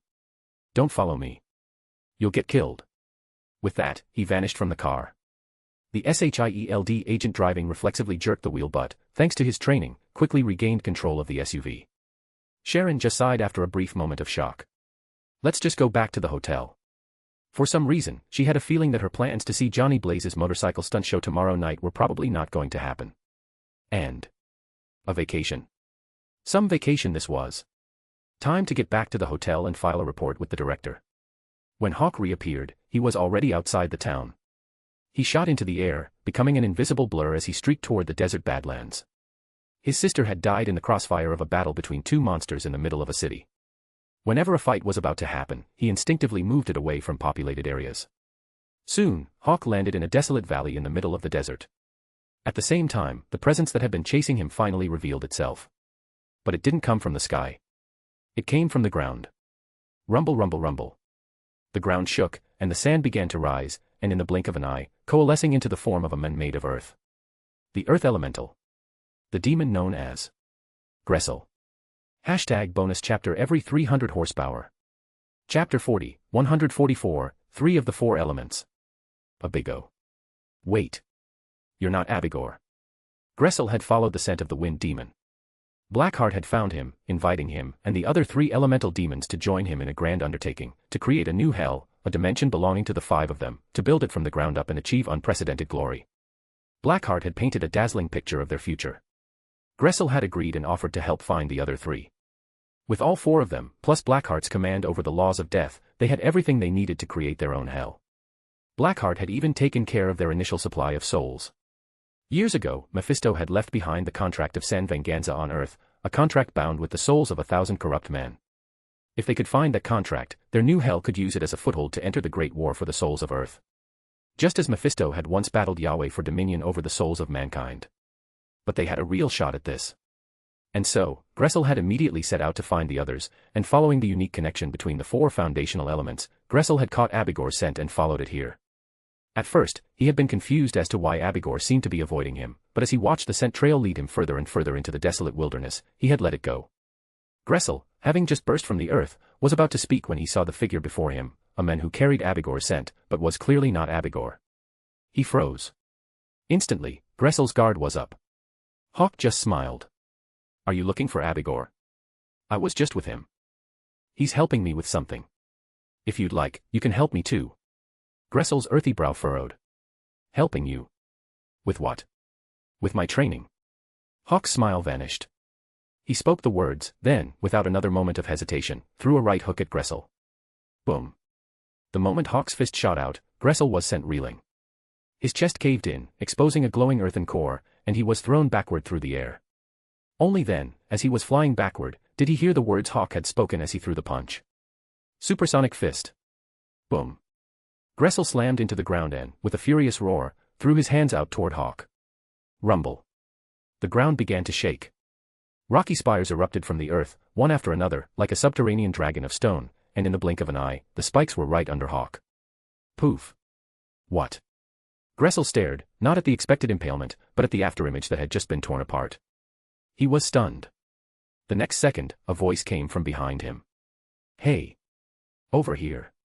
Whoosh. Gressel instinctively spun around. He saw a blur of light, and then a sharp pain lanced through his newly repaired chest. He looked down. A strange arm had punched clean through him, and a hand was now wrapped tightly around his earthen core. In that instant, Gressel's head snapped up to look at Hawk. Just as he was about to speak, Hawk ripped the core from his chest. The next moment, Gressel's body crumbled before Hawk's eyes, dissolving back into the desert sand. It wasn't that he was weak. It was that Hawk was too strong. And more importantly, an earth demon was not a formless wind demon. If the wind demon had died of carelessness, the earth demon had lost because it had a physical form. Gressel had a body. If that body was destroyed by overwhelming force, or if its core was damaged or stolen, it would die. Coincidentally, Hawk's specialty was physical attacks. So, Hawk glanced at the pile of sand that had once been Gressel, then looked down at the glowing earthen core in his right hand. This was the element of earth. With a single thought, a spectral phoenix appeared behind him, and the crimson flames of the phoenix ignited in his hand, beginning the process of refining the core. Within his cosmo. With the introduction of earth, another massive tremor shook his inner universe. But this time, the tremor was different from the one caused by the wind. If the wind had been a cosmic storm, the earth was a cataclysm of landslides and earthquakes. The meteorite fragments in his cosmo, which had been stirred up by the wind, were now completely pulverized into sand. Then, with the addition of the earth element, they began to expand, and under the influence of the wind, they began to slowly rotate once more. It was like the birth of a planet in its earliest stages. But without all four foundational elements, a true material world could not be formed. The wind demon. And now the earth demon. I've been off the plane for less than an hour, and I've already got 2 of them. This is some serious efficiency. Hawk opened his eyes. Then, he looked off to his left, into the distance. He could feel it. The presence of the fire demon. With 2 of the elements now in his possession, Hawk understood why the earth demon had been able to track him. The 4 foundational elements shared a mystical connection. Because of it, even if they were scattered to the 4 corners of the earth, they could always find each other. Hawk smiled. He instinctively pulled his phone from his pocket and checked the time. Only 3 in the afternoon. Good. Hawk put his phone back in his pocket, and with a pop, he vanished, becoming a streak of light as he shot toward the location of the fire demon. His strange curse only seemed to affect him when he was leaving New York. So far, he'd never had any trouble on his return flights. Is it because going back to New York counts as returning to a home base? Hawk thought to himself as he soared through the clouds. A moment later, he spotted a volcano below. With a single thought, he was standing at the edge of the crater, ignoring the thick, sulfurous smoke as he peered down into it. He saw it immediately. A figure, swimming through the thick magma at the bottom of the volcano, practicing various strokes. Salamak, the fire demon. P.S. The fire demon is the only original character among all the elemental demons. At the same time, Salamak, enjoying a leisurely swim in the magma, felt the presence of his good brothers, the wind and earth demon. Boom. Salamak shot out of the magma, and without even bothering to shake off the dripping lava, he prepared to go and greet his brothers. And then, he saw Hawk. Fuck. Splash. The moment Salamak sensed the auras of his brothers on Hawk, his flames flared, and without a moment's hesitation, he did a complete 180 and, like a diver, plunged back into the thick magma. He might be called the fire demon, and he might have a fiery temper. But he was actually the smartest of the 4. Well, relatively smart. In short, even though he didn't understand why the auras of his brothers were on the same person, it didn't stop him from making the most advantageous choice in a split second. Most importantly, whatever the reason, the fact that his brother's auras were on the same person, and that this person had now found him, could only mean one thing. Nothing good. Standing at the edge of the volcano, Hawk was taken aback for a second as he watched Salamak, who had just shot out of the magma, plunge right back in. Hawk shook his head, an amused smile on his face. Looks like Salamak was spooked by the auras of the wind and earth demon. He thinks I'm here to collect him. He's not wrong. Hawk leaned over the edge of the crater and called down to the demon, who had now completely submerged himself in the lava. Salamak, Abigor, and Gressel are in trouble. They need your help. They sent me to get you. In the magma, Salamak heard Hawk's words and slowly poked his head out. Abigor and Gressel are in trouble. The 4 foundational elements are one, I have to go help them. Salamak thought to himself, and with a whoosh, he shot out of the magma once more, a trail of thick smoke in his wake as he flew toward the top of the volcano. Instantly, a massive plume of smoke billowed from the crater, as if the volcano had just reawakened and was about to erupt. Hawk, who was waiting at the side, saw only smoke and no demon. His smile froze for a second. Suddenly, he heard Salamak's voice from within the volcano. Ha ha ha, you think I'm an idiot? You think you can trick me into coming out like that? Motherfucker, if you want me, you'll have to come down here and get me yourself. Hawk fell silent. This wasn't your average demon. This required a heavy hand. Hawk's expression stayed cold as he raised his foot. An instant later, he moved. Hashtag bonus chapter every 300 horsepower. Chapter 41, 145, The Contract of San Venganza is the key to the war. The fire demon, Salamak, was completely submerged in the molten lava. The intense heat was comforting to him. He raised his head from the magma, the mocking laughter from a moment ago still echoing through the volcano. A sneer was still plastered on his face. The next second, a black shadow appeared at the mouth of the crater above. With a trail of billowing smoke, it descended at incredible speed and landed with a soft thud on a large rock jutting out of the lava. Hawk straightened up, his feet planted firmly on the stone, and looked at the swimming demon with a completely blank expression. The moment Salamak saw Hawk, the smile on his face vanished, seemingly reappearing on Hawk's. Hawk smiled faintly at the demon. I'm down here.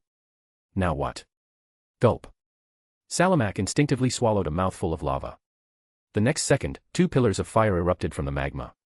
Like a graceful mermaid, Salamak leaped high into the air and, with a furious roar, hurled the 2 fire columns at the rock where Hawk was standing.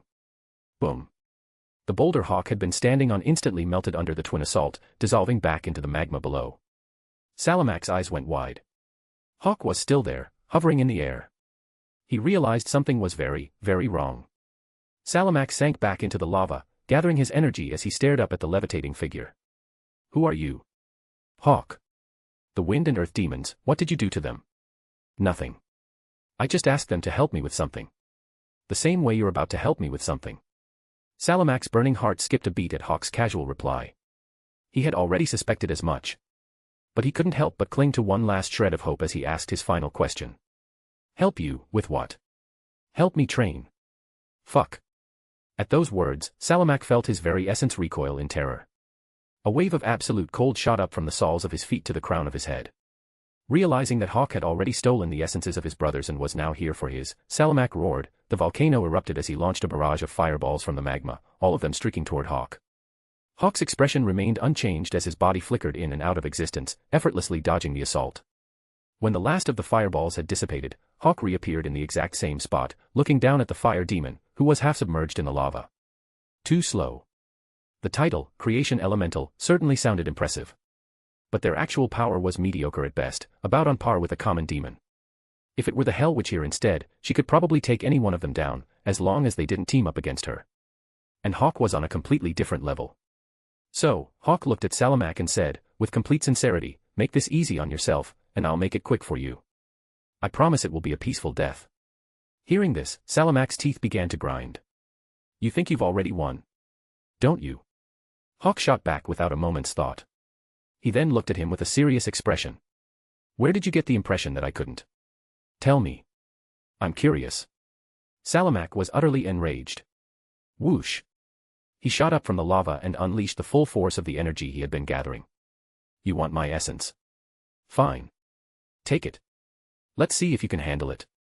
At those words, Hawk's eyes lit up. Well, this was a surprise. He thought Salamak might have had some ace up his sleeve, like a secret escape tunnel at the bottom of the volcano. If that were the case, Hawk would have hesitated to dive in. After all, he wasn't a very good swimmer. But he had never expected the fire demon's ultimate move would be to willingly feed him his power. Well, it would be rude to refuse. Hawk smiled. The instant he ignited his Cosmo, the phantom of the phoenix appeared behind him, its cry echoing through the volcanic chamber. The phoenix spread its wings, and a projection of Hawk's Cosmo, shimmering with countless nebulae, materialized around it. Boom. Boom. Boom. Salamak's energy poured into Hawk's Cosmo, which absorbed every last drop, leaving nothing behind. Hawk closed his eyes, enjoying the pleasant warmth spreading through him. As for Salamak, he clenched his teeth, beads of molten sweat dripping from his brow. But he held on. He didn't believe it. He refused to believe that anyone, after devouring the wind and earth elementals, would have room left to devour him. Who the hell do you think you are? Break! Salamak roared, pushing his energy to its absolute limit, trying to overload him. The next second, he turned to flee. But the very instant he tried to escape, the cry of the phoenix ripped through the air. With a squelch, Salamak looked down in horror to see that the phoenix phantom had snatched him in its massive talons. Let me go. Let me go, now. Aya. Let me go. Salamak shrieked in terror as he felt his own essence being drained away at an impossible rate. Hawk, his eyes still closed as if savoring the warmth, ignored his pleas completely. He should have surrendered earlier when he was offered a quick end. Did he think this was a game? This was a war for dominion. And in a war like this, there is no mercy, only victory or annihilation. Hawk's expression was placid as he burned his Cosmo, draining the fire demon dry. Salamak's screams grew weaker and weaker, his fiery body looking desiccated and thin. With one final, dying spark, the fire demon was completely consumed by the Phoenix Phantom, his form vanishing from its grasp. Within Hawk's Cosmo, the element of fire instantly merged with the swirling nebula of wind and earth. And with the addition of fire, the swirling sands, which had refused to coalesce, were now superheated, glowing a brilliant red as they finally began to fuse. At the same time, a new Phoenix Phantom, no longer crimson but forged of absolute darkness, appeared within this burgeoning world. But it wasn't over. One final element was missing. Water. Without the element of water, this first true planet within his Cosmo would forever remain a burning, molten sphere. Only with the addition of water could this impossibly hot world cool and become a true, physical planet. One more to go.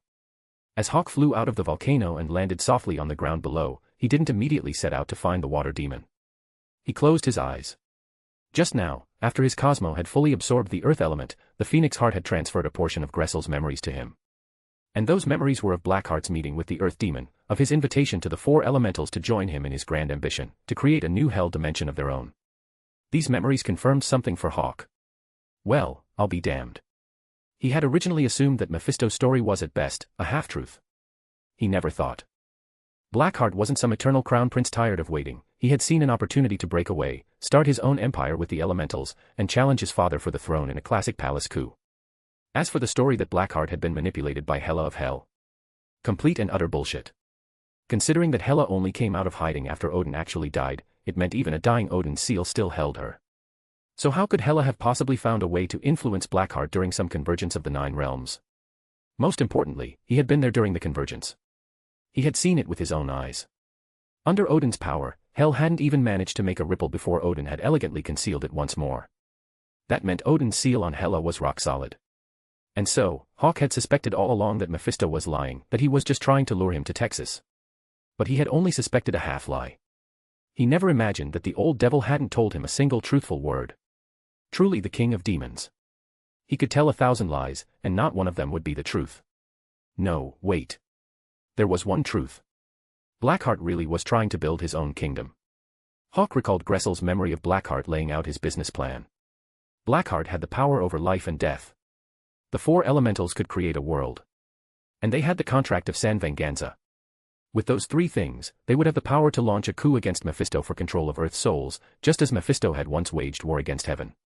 So, there really was a dimension of heaven on Earth at one point, but it was driven away by Mephisto. But that wasn't the important part. The important part was, with the contract of San Venganza in hand, one could challenge Mephisto for the right to claim Earth's souls. #bonus chapter every 300 horsepower. Chapter 42, 146, I am darkness itself, why would I need to fall? About 50 kilometers north of Fort Stockton stood a small cemetery marked by a weathered cross. The caretaker, a man who looked well past 50 with one foot already in the grave, woke from a lazy afternoon nap. Hearing noises from somewhere in the cemetery, the caretaker climbed out of bed, pushed open his door, and stepped outside. What he saw stopped him cold. Not far from his small cabin, a young man dressed only in a black t-shirt, apparently unbothered by the winter chill, was digging a hole with a shovel, his back turned to the caretaker.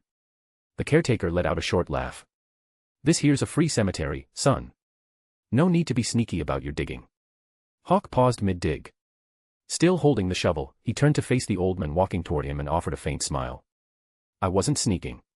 When I got here, you were asleep. Didn't want to be rude and wake you. And I'm not digging a grave. Is that so? The caretaker didn't believe a word of it. He looked at Hawk with an amused expression. Then what exactly are you doing? Hawk smiled, his gaze dropping to the shovel in his hands. I need a shovel at home. Saw this one lying around, figured I'd test it out, see how sharp it is. Works great, actually. Think I'll take it with me. The smile vanished from the caretaker's face so fast it was almost audible. A second later, the cloudiness in his eyes cleared, replaced by a sharp, piercing focus. Even his voice lost its frail, elderly rasp, becoming something far younger and more dangerous. In fact, if you looked closely, you would see 2 small flames flickering to life deep in his pupils, burning a bright, sulphurous yellow. His name was Carter Slade. And he was the first man to sign a contract with Mephisto, the first to bond with the spirit of vengeance, the original Ghost Rider from over 150 years ago. Back then, Carter Slade had fallen for Mephisto's promises. He'd signed away his soul, becoming the demon's personal debt collector. After he'd been sent to the town of San Venganza to collect on the souls of its inhabitants, the guilt had driven him to flee Mephisto's control. He'd taken the contract of San Venganza, containing hundreds of damned souls, and hidden himself here, building a free cemetery as penance for his sins. The contract itself was hidden inside the most ordinary object imaginable. A shovel. The very one Hawk was now holding. Carter Slade's expression turned deadly serious as he stared at Hawk. Demon.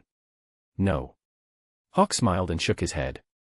He hefted the shovel in his hands, then looked back at Carter. But a demon's about to show up. Since you're retired, how about you stay retired? Give me what's inside this thing, and I'll handle Blackheart when he gets here. Deal. He could tell that Carter Slade still had the power to transform into the Ghost Rider. But it would be his last transformation. If Carter didn't use it, the remaining energy in his body would keep him alive for a good while longer. But if he transformed one final time, the moment that energy burned out would be the moment his soul returned to hell. And given the fact that Carter had tricked Mephisto, faked his own death, stolen the contract of San Venganza, and hidden right under the Lord of Hell's nose for all these years, the second Mephisto found out, Carter was going to have a very bad time. Hawk was a kind soul. He didn't like seeing people suffer. And so, he was offering Carter Slade a fair deal. As expected, the moment Carter heard Hawk say Blackheart's name, his face went pale. Blackheart. As the original Ghost Rider, Carter knew the demons of hell inside and out. Blackheart might not be the most powerful demon in hell's dimension, but his background was untouchable. Because his father was Mephisto. Blackheart was supposedly the result of a union between Mephisto and a human dark witch. And because of his heritage, even while walking the earth, Blackheart retained formidable magical power. Carter was stunned. How does he know I'm here? Seriously. Hawk couldn't help but scoff. His gaze swept across the cemetery, lingering on the dozens of gravestones, then settled on the cross mounted above the cabin door. You didn't actually think slapping a cross on your building would keep the souls buried here out of hell, did you? When Sharon had helped him track down Carter Slade's cemetery, Hawk had been curious how Blackheart had managed to find the old Ghost Rider after all these years. Until he saw the cemetery. And all those graves. Playing the hide in plain sight card was one thing, but taking it this far. Hawk genuinely couldn't tell if Carter Slade was insanely confident or just insanely lucky. Now, hearing Carter's confused question, Hawk had his answer. He let out a long, weary sigh and shook his head. You've survived this long because Mephisto is blind. That's the only explanation. Carter finally understood. He stared at the gravestones around him, his expression twisting into something unreadable. He didn't argue. He couldn't.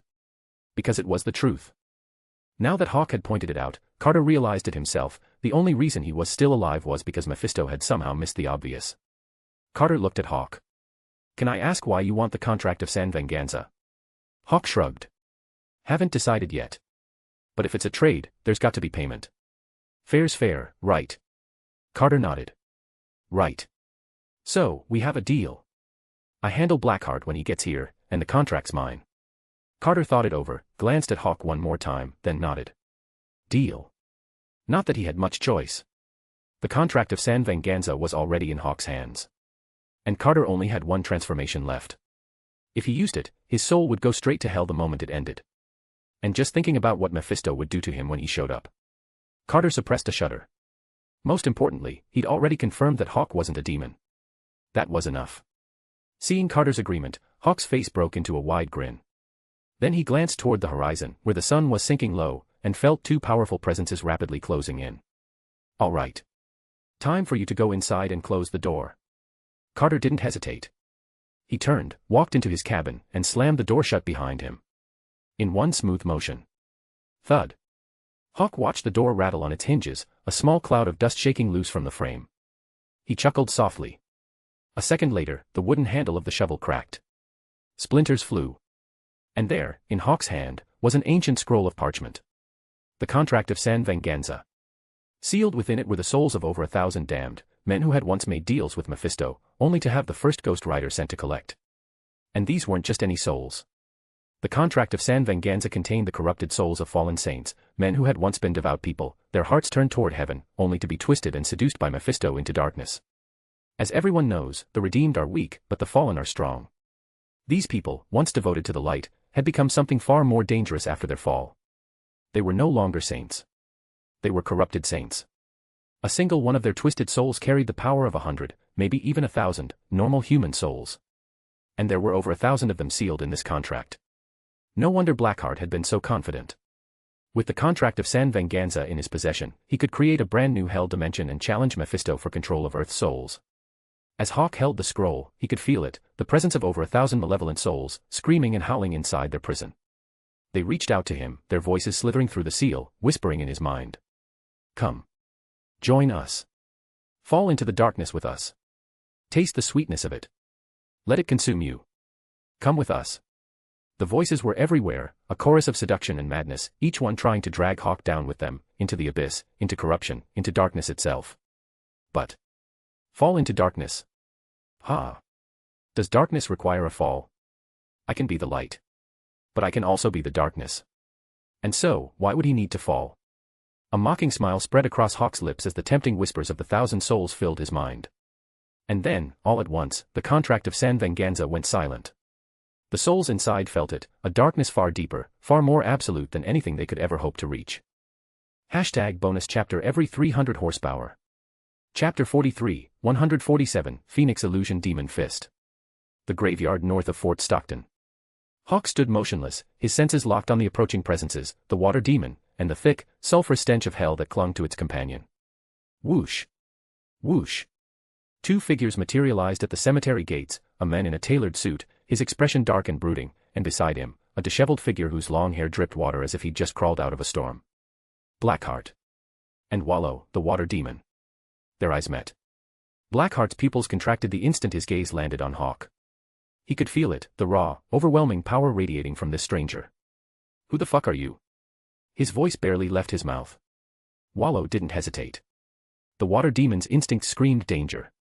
Without a word, without even a backward glance, he turned and ran. It wasn't cowardice. It was survival. Unlike Blackheart, who could only sense Hawk's strength, Wallow felt something far more specific, the unmistakable presence of the other three elemental demons. Wind. Earth. Fire. All three were here. On him. In him. The four foundational elements shared a mystical bond. Wallow's senses were sharper than Blackheart's. And what he sensed made his blood run cold. There was only one explanation for why the essence of his three brothers would be emanating from a single person. This man had killed them. Absorbed them. Taken their power for his own. And Wallow had just walked right into his trap. Panic flooded through him. Without thinking, he bolted. His sudden escape left Blackheart stunned. Hawk, too, blinked in surprise. Then, slowly, a grin spread across his face. The next second, he vanished. Whoosh. Wallow ran like his life depended on it, because it did. His legs pumped furiously, his mind screaming at him. Damn it. Damn it. Damn it. Why was there no water here? This wasteland was a desert. Bone dry. If he could just find a puddle, hell, even a damp patch of dirt, he could escape. But there was nothing. And then. Bam. Wallow's eyes went wide. He skidded to a halt, staring at the empty air in front of him. The space rippled, and an instant later, Hawk stepped through it like he was walking through a curtain. Wallow's heart stopped.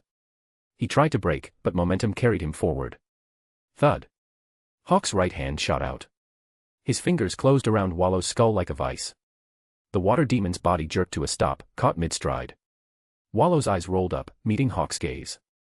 He opened his mouth to speak. But it was too late. Behind Hawk, the spectral form of the phoenix erupted into existence, wreathed in crimson flames. Ayahawahaha. A scream tore from Wallow's throat. The phoenix fire surged. Hawk's hand blazed with power, and through the ghostly talons of the phoenix, he began to drain the water demon's essence. Wallow thrashed. His body convulsed. Water-based attacks shot out in every direction, desperate and wild, but they evaporated the instant they touched the flames. 1 breath. 2 breaths. In the span of a heartbeat, Wallow began to wither.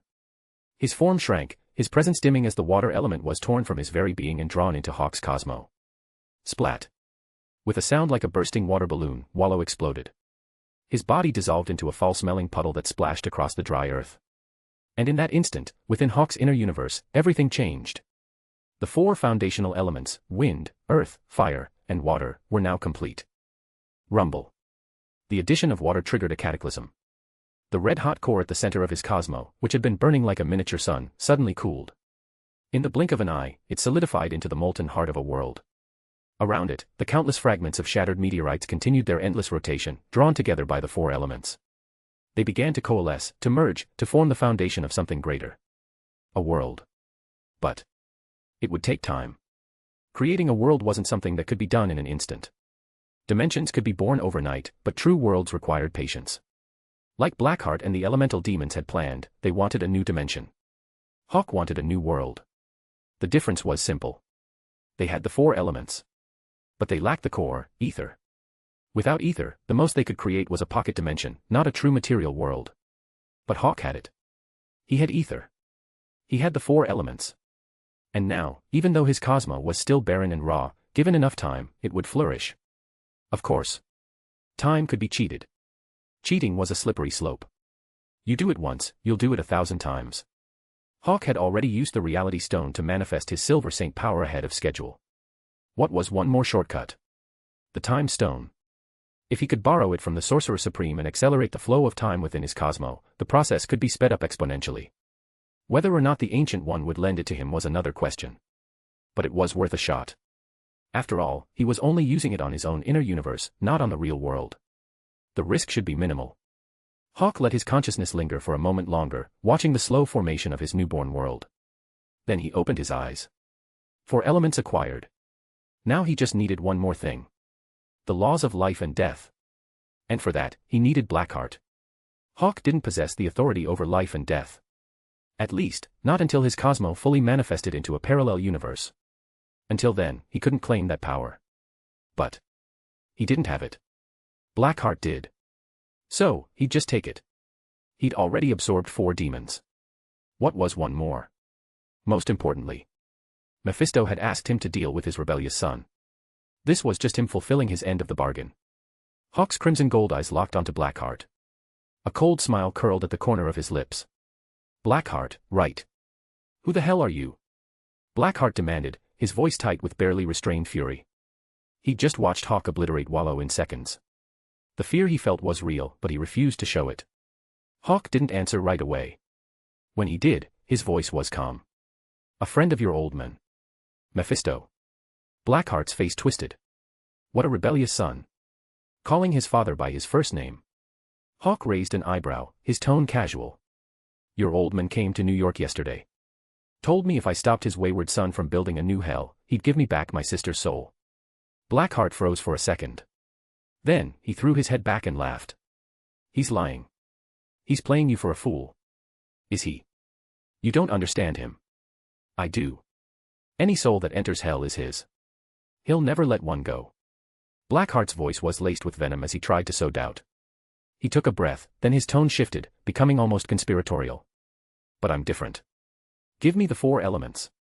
Give me the contract of San Venganza. We can create a new hell together. And when it's built, I'll release your sister's soul myself. Hawk's eyes flickered, as if he were considering it. Seeing the hesitation, Blackheart pressed on. You got the contract from Carter Slade, didn't you? Do you know how Mephisto tricked him? Blackheart recounted the story, how Carter Slade had been a Texas Ranger, how his wife had been dying, how Mephisto had promised to heal her. And how, the very next day, she died in an accident. It was the same with Johnny Blaze. Mephisto cured his father, then killed him the next day. Blackheart's voice was grave. You can't trust him. He's a liar. A deceiver. He'll promise you anything and then laugh as you suffer. Work with him, and you'll get nothing but pain. Hawk sat in silence, his expression unreadable. After a long moment, he looked up. So, if I work with you, you can bring my sister back. Yes. Blackheart's face was deadly serious. Believe me. And if you do, we can share the new hell. Half for me, half for you. Together, we'll rule. The second the hell is built, you're the first one I'm killing. Blackheart thought to himself, even as he forced a warm, sincere smile onto his face. Hawk seemed to waver. He took a deep breath. All right. Compared to Mephisto, I think I'd rather trust you. At the very least, we'd be partners. Exactly. Blackheart's smile widened. Hawk nodded. Then, with his left hand, he produced the contract of San Venganza. He took a few steps forward, closing the distance between them, and extended the scroll. Blackheart's eyes lit up. He reached for it. And in that instant, the phoenix appeared. Crack. Crack. Crack. The bronze phoenix armor, which Hawk had recently reforged for his sparring matches with Thor on Mars, materialized in a flash of golden light. Piece by piece, it snapped into place, covering his body at supersonic speed. The helmet locked down over his face.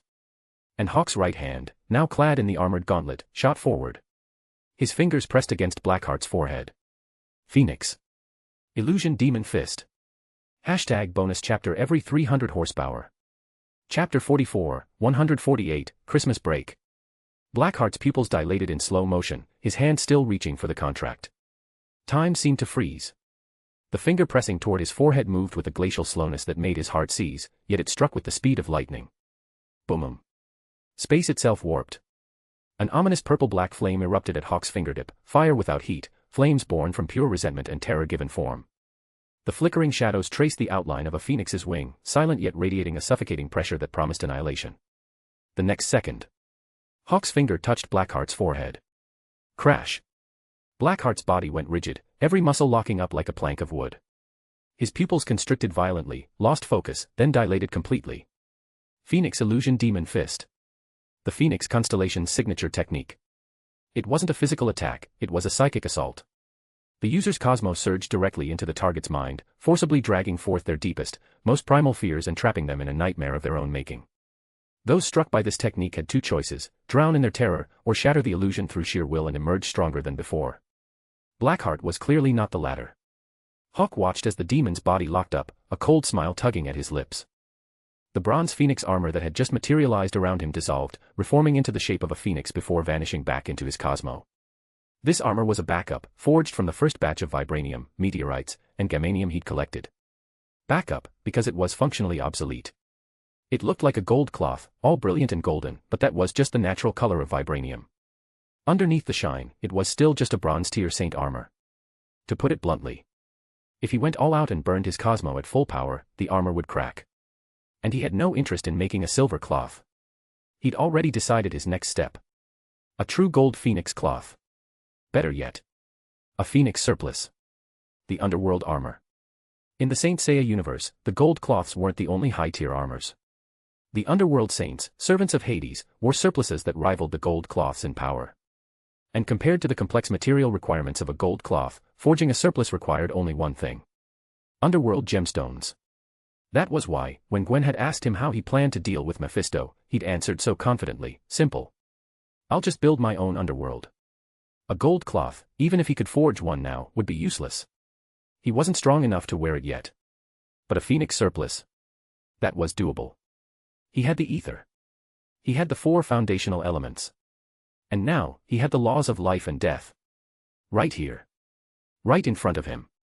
Hawk lowered his hand and looked at Blackheart, whose eyes were wide and unfocused, lost in the nightmare of his own terror. He shrugged. Sorry. A demon's a demon. I can't trust Mephisto, and I can't trust you. So, I'll do this myself. The moment the words left his mouth, a wisp of phoenix fire ignited at Blackheart's feet. In an instant, it engulfed him completely. Blackheart didn't scream. He didn't resist. His consciousness was still trapped within the illusion demon fist, drowning in his deepest fears. But the flames didn't care. One breath. Instant refinement. Hawk extended his right hand. The phoenix fire coiled around his palm, and there, resting in his grasp, was a glowing fragment, a shard of the laws of life and death, freshly extracted from Blackheart's essence. It was only a fragment. Blackheart didn't truly possess the authority over life and death. He'd inherited it through bloodline, not through power. It was a birthright, not a conquest. But for Hawk, it was enough. With this fragment, he could construct his own underworld ahead of schedule, before his cosmo fully manifested into a parallel universe. Incomplete laws. No problem. Once his cosmo materialized, he wouldn't just gain mastery over life and death.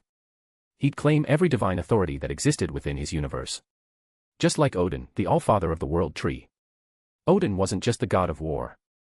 He was the god of prophecy, the god of kings, the god of wisdom, the god of healing, magic, and poetry. That was why he was called the father of the gods. He was a god. And a god-king. The king of gods. The father of heaven.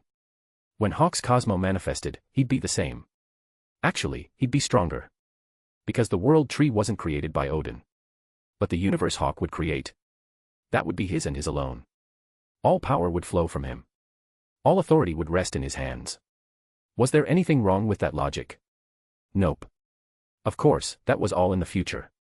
For now. Hawk watched as the fragment of the life-death laws merged with the core of his forming underworld. He took a deep breath. First things first. Figure out how to borrow the time stone from the Sorcerer Supreme and speed up the construction process. He already had a plan forming in his mind. Whether the Ancient One would agree to it, well, that remained to be seen. Half an hour later. Hawk knocked on Carter Slade's door again. The old Ghost Rider opened it cautiously, his eyes widening when he saw Hawk standing there, perfectly calm. Hawk smiled. Just wanted to let you know, in the spirit of a fair trade, Blackheart has been dealt with. You can rest easy. Carter stared at him in disbelief. Already? Was it supposed to take longer? Hawk raised an eyebrow. He's a demon. How long did you think it would take? His current power was on par with Thor's. And Blackheart? Sure, he was the son of Mephisto, Lord of Hell. But strip away the title, and what was left? A dimensional demon with a fragment of the life-death laws. That was it. Hawk had caught him off guard with the illusion demon fist. But even in a straight fight, Blackheart wouldn't have lasted more than 50 moves. Any longer than that, and it wouldn't be Blackheart getting stronger, it would be Hawk holding back. And dragging out a fight like that would have been pointless. It wouldn't have been satisfying. It would have just felt like cheap filler. Most importantly, it was only 8 p.m. If he hurried, he could still catch the last flight back to New York tonight. He'd promised Mephisto he'd deal with Blackheart. And he had. The old demon probably didn't expect him to move this fast. Afternoon landing in Texas, evening execution of his son. Heh. Mephisto's backup plan probably hadn't even been activated yet. But that wasn't his problem. That was Mephisto being too slow. Hawk felt a small, vindictive satisfaction as he watched Carter Slade hurriedly mount his horse and ride off into the night, fleeing before anyone, or anything, else showed up. Once the old Ghost Rider was out of sight, Hawk pulled out his phone and called Sharon. Hey. I'm done here. Heading back to New York. Wait, what? Sharon's voice was incredulous. You just got here this afternoon. Hawk chuckled. Yeah, well. Everything I needed to do lined up perfectly. And it's Christmas break. I'm not leaving my fiancée alone in New York while I'm stuck in Texas. Leaving Gwen by herself during the holidays, especially after they'd just gotten engaged. That would be a disaster. And if a certain overprotective NYPD captain found out, Hawk would never hear the end of it. This was their first Christmas together as an engaged couple. It mattered. After hanging up with Sharon, Hawk looked up at the night sky. He didn't bother heading to the airport. Whoosh. The spectral form of the phoenix blazed to life behind him. The bronze armor snapped into place, and with a sound like thunder, he shot into the sky, his speed breaking Mach 500 as he streaked toward New York like a crimson comet. He was curious what kind of surprise Mephisto had prepared for him in Texas. But right now he was homesick. More importantly, what goes around, comes around. Mephisto might have had a surprise waiting for him. But Hawk had just finished gathering the materials for his own little gift. He just needed time to wrap it. And so, he would go back, prepare his gift for Mephisto, and then. Hawk was sure that while he might not be surprised by whatever Mephisto had planned, Mephisto would be very, very surprised by what he had in store for him. #bonus chapter every 300 horsepower. Chapter 45, 149, Heading to the Mountain, Phoenix, and the Himalayas. Just as Hawk launched himself into the sky and streaked toward New York like a comet. Vroom. The sound of hellish laughter echoed across the Texas wasteland. A motorcycle roared to a stop exactly where Hawk had been standing moments before, its tires wreathed in ghostly flame. The Ghost Rider. His flaming skull turned, following the faint traces of cosmo energy still lingering in the air. Slowly, his burning gaze lifted toward the distant horizon, toward New York City. For a long moment, the flames in his empty eye sockets flickered. Stuttered. Almost like the visual equivalent of a system error. His skull tilted slightly to one side. Wait. Where'd he go? The twin points of hellfire in his sockets flared, dimmed, then flared again, as if his undead brain was struggling to process what had just happened. Then. Vroom. The Ghost Rider twisted the throttle. Hard. The engine screamed, and with another burst of cackling laughter, he tore off down the road, leaving a blazing trail in his wake as he gunned it toward New York. By the time the Ghost Rider had barely covered 50 miles. Hawk was already home. Thud. Gwen, who had been curled up on the couch in front of the fireplace, dressed in soft loungewear and quietly reading a book, looked up at the sound from the backyard. The next second, a smile spread across her face. She set the book aside, barefoot, and ran to meet him. She threw her arms around Hawk the moment he stepped through the door. Her voice was bright, curious. "You're back already?" "That was fast. Finished what I needed to do." Hawk wrapped his arms around her, holding her close as she clung to him like a koala. He shut the sliding glass door behind them and walked back into the warmth of the living room. "And I missed you. Figured I'd come back early." Gwen settled back onto the couch, blinking up at him as he sat beside her. "Finished? Everything?" "Yep." "Did Mephisto try anything?" "No idea." Hawk smiled faintly, meeting her gaze. "Clearly, I was too fast and he was too slow. But I'm pretty sure the old bastard had something planned." Blackheart's confession had confirmed one thing. Mephisto didn't tell the truth. Ever. The whole story about Hela and the threat from the Norse underworld. Complete bullshit. Blackheart had acted out purely because he didn't want to be the eternal heir apparent. He teamed up with the elemental demons to stage his own coup and build a new hell. And Mephisto, in order to lure Hawk to Texas, had dragged Hela, the goddess of death from an entirely different universe, into his story. Good God. Wasn't he worried that when Hela eventually broke free, she'd hear about this slander and come for him first, before she even bothered with Asgard? Hawk shook his head, bringing his focus back to the present. He looked at Gwen, who'd just elbowed him lightly, clearly waiting for him to continue. He smiled and gave her the short version, how Mephisto had spun a tale involving Hela to trick him into going to Texas, and how he'd wrapped everything up so fast that Mephisto's trap hadn't even had time to spring. When he finished, Gwen's expression was frozen somewhere between stunned and incredulous. She genuinely didn't know whether to be impressed by Hawk's efficiency or feel sorry for Mephisto's terrible timing. But one thing was clear. So Mephisto didn't manage to hurt you. Gwen's eyes dropped to his shirt. But you're wearing another shield. Shirt. There were already 2 of those shirts in the house. One from Africa. One from London. And now, a third. Gwen's lips quirked into a teasing smile. At this rate, if you keep going on trips, I won't need to buy you any more clothes. Shield's got you covered. She had to admit, though, the quality was solid. She'd even been thinking about asking Sharon if Shield made women's shirts. If they did, she'd get one to match Hawk's, coupled shirts. Hawk glanced down at the shirt and chuckled. I ran into Sharon on the plane to Texas. Sharon. Gwen blinked. She was worried about you and followed you there. Hawk shook his head. No. She was on vacation. Said she wanted to see some motorcycle stunt show. Johnny Blaze. Before Hawk could finish, Gwen had already filled in the blank. Hawk raised an eyebrow. Gwen grinned, grabbed her phone, and pulled up the group chat from Midtown High. Look. People were just talking about it in the group. A bunch of our classmates went to Texas to see Johnny Blaze's show. But this afternoon, he suddenly canceled. No one knows when it's getting rescheduled. Canceled this afternoon. Hawk's brow lifted slightly. So. Mephisto's trap really was the Ghost Rider. But what the hell was the old demon thinking? Sure, the spirit of vengeance was a terrifyingly powerful entity. And yeah, the penance stare was no joke. Hawk wasn't confident he could withstand it if he looked the rider in the eyes. But the solution was simple. Just don't look at him. Hell, he could shut off his sense of sight entirely if he had to. And without that, could the Ghost Rider even last 10 moves against him? Hawk seriously doubted it. Still. The pieces fit. He now knew what Mephisto's surprise had been, the Ghost Rider, whose moves Hawk had already anticipated and planned around. But his own gift for Mephisto? That wasn't ready yet. Hawk filed the thought away and refocused on Gwen, who was sitting cross-legged on the couch, leaning against his shoulder. He smiled. How about we go climb a mountain tomorrow? Gwen turned her head, curiosity written all over her face. A mountain. Yeah. Gwen shifted from leaning on his shoulder to sitting upright, facing him fully, her expression equal parts intrigued and confused. Why the sudden urge to climb a mountain? We don't have that many days left in the break. And don't forget, once it's over, we need to go to City Hall and finalize your name change. Dad already talked to his friend there. Hawk did have a surname. St. Paul. Both he and Anya were registered under that name in the city records. It had been given to them because they'd been found on the steps of St. Paul's Cathedral, and since there were no hospital records, the system had assigned them the church's name as their last name. It was standard procedure for orphans with no family history. In the U.S., having only a first name wasn't legally acceptable. You needed a surname. It was required. But St. Paul wasn't an official surname. It was a placeholder. And because of that, Hawk had never used it. When people asked, he just said his name was Hawk.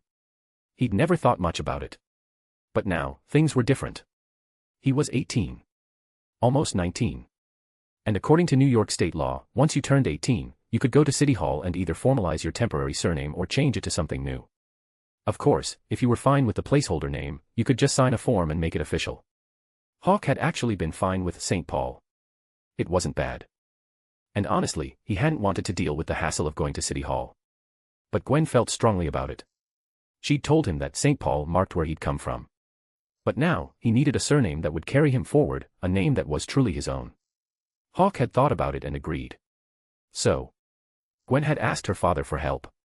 George had reached out to a friend at City Hall, who'd agreed to handle the paperwork on the first business day after the holiday break. Then, Gwen and Hawk had spent an entire afternoon narrowing down 5 potential surnames to one final choice. Gwen had insisted on being part of the decision. Her reasoning was sound. Once they got married, she'd be taking his last name. So she had a vested interest in making sure it was a good one. Compared to Hawk, who was pretty chill about the whole thing, Gwen had been extremely invested. And after careful deliberation, one name had risen to the top. Phoenix. It was a direct reference to the mythological creature. And from a certain perspective, it was a perfect representation of the source of Hawk's power. Hawk liked it. It was simple. Clear. And it sounded good. Hearing Gwen bring up the name change now, Hawk smiled. Don't worry. We'll go to the mountain, come back, and still have time for City Hall. The surname could wait. Visiting the Sorcerer Supreme couldn't. Because without the Ancient One's help, the surprise he was preparing for Mephisto would never be ready. Most importantly, he now had the leverage he needed to negotiate with Mephisto. The contract of San Venganza. Sealed within it were over 1,000 corrupted souls, fallen saints whose power rivaled 100 ordinary souls each. That contract would be his bargaining chip when the time came to reclaim Anya's soul. But having a chip didn't mean he had a seat at the table. Even Thor, if he went to hell right now, could be trapped there forever if he wasn't careful. Mephisto's domain was no joke. That was why Hawk wanted to awaken the 8th sense, to gain the ability to walk freely between life and death.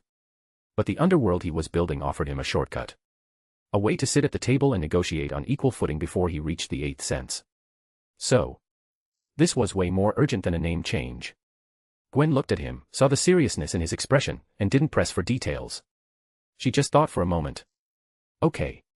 When do we leave? Tomorrow. That soon. Which mountain? The big one. The Himalayas? Kamartaj. #bonus chapter every 300 horsepower. Chapter 46, 150, Tea cures all poisons. The next morning.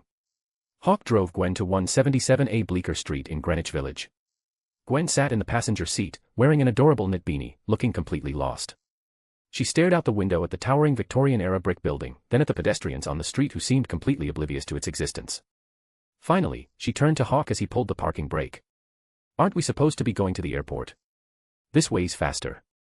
Hawk smiled faintly. If he hadn't confirmed that his curse only affected him when leaving New York via public transportation, he would have happily taken a normal flight to Nepal with Gwen. A Christmas trip. But who knew what kind of disaster would strike if they actually got on a plane to Nepal? Better safe than sorry.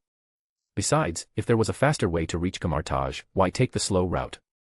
Most importantly, if the Sorcerer Supreme didn't want to see him, he'd know the moment he tried to enter the New York sanctum. No point flying all the way to Nepal just to get turned away. Hawk pushed the thought aside, got out of the car, and took Gwen's hand. Together, they walked up to the door of 177A, a door the crowd around them seemed incapable of noticing, and knocked. The iron knocker rang out, clear and melodic. Soon, the heavy double doors swung open. Standing before them was a middle-aged man in deep yellow robes, his face eerily reminiscent of Hannibal Lecter. Caecilius. The current guardian of the New York sanctum. He didn't seem surprised to see Hawk. His gaze lingered on him for a moment, then he stepped aside and gestured inward. Thank you. Hawk nodded his thanks. He wasn't surprised either.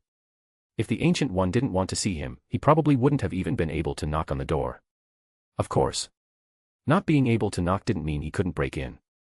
Gwen stepped inside, and her eyes went wide. Floating candles. Self-turning books. Levitating artifacts.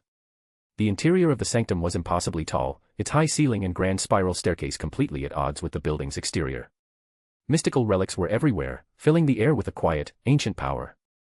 But that wasn't what stunned her most. Caecilius, after Hawk and Gwen had entered, began forming gestures with both hands.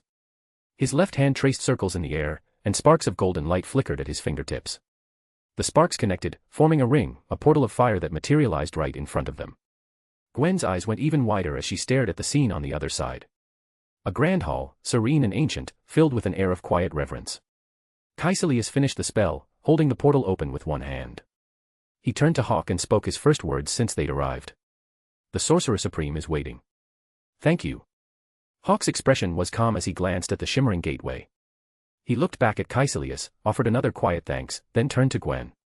"Let's go." Gwen snapped out of her daze and nodded, gripping his hand tightly. Immediately after, Hawk stepped through first, Gwen right behind him. One step, and they left New York, emerging on the other side in the Kamartaj Monastery, hidden somewhere deep in the Himalayas near Kathmandu, Nepal. The moment they crossed the threshold, the portal closed behind them. Gwen instinctively looked back, then froze. A figure stood a short distance away. Hawk turned as well.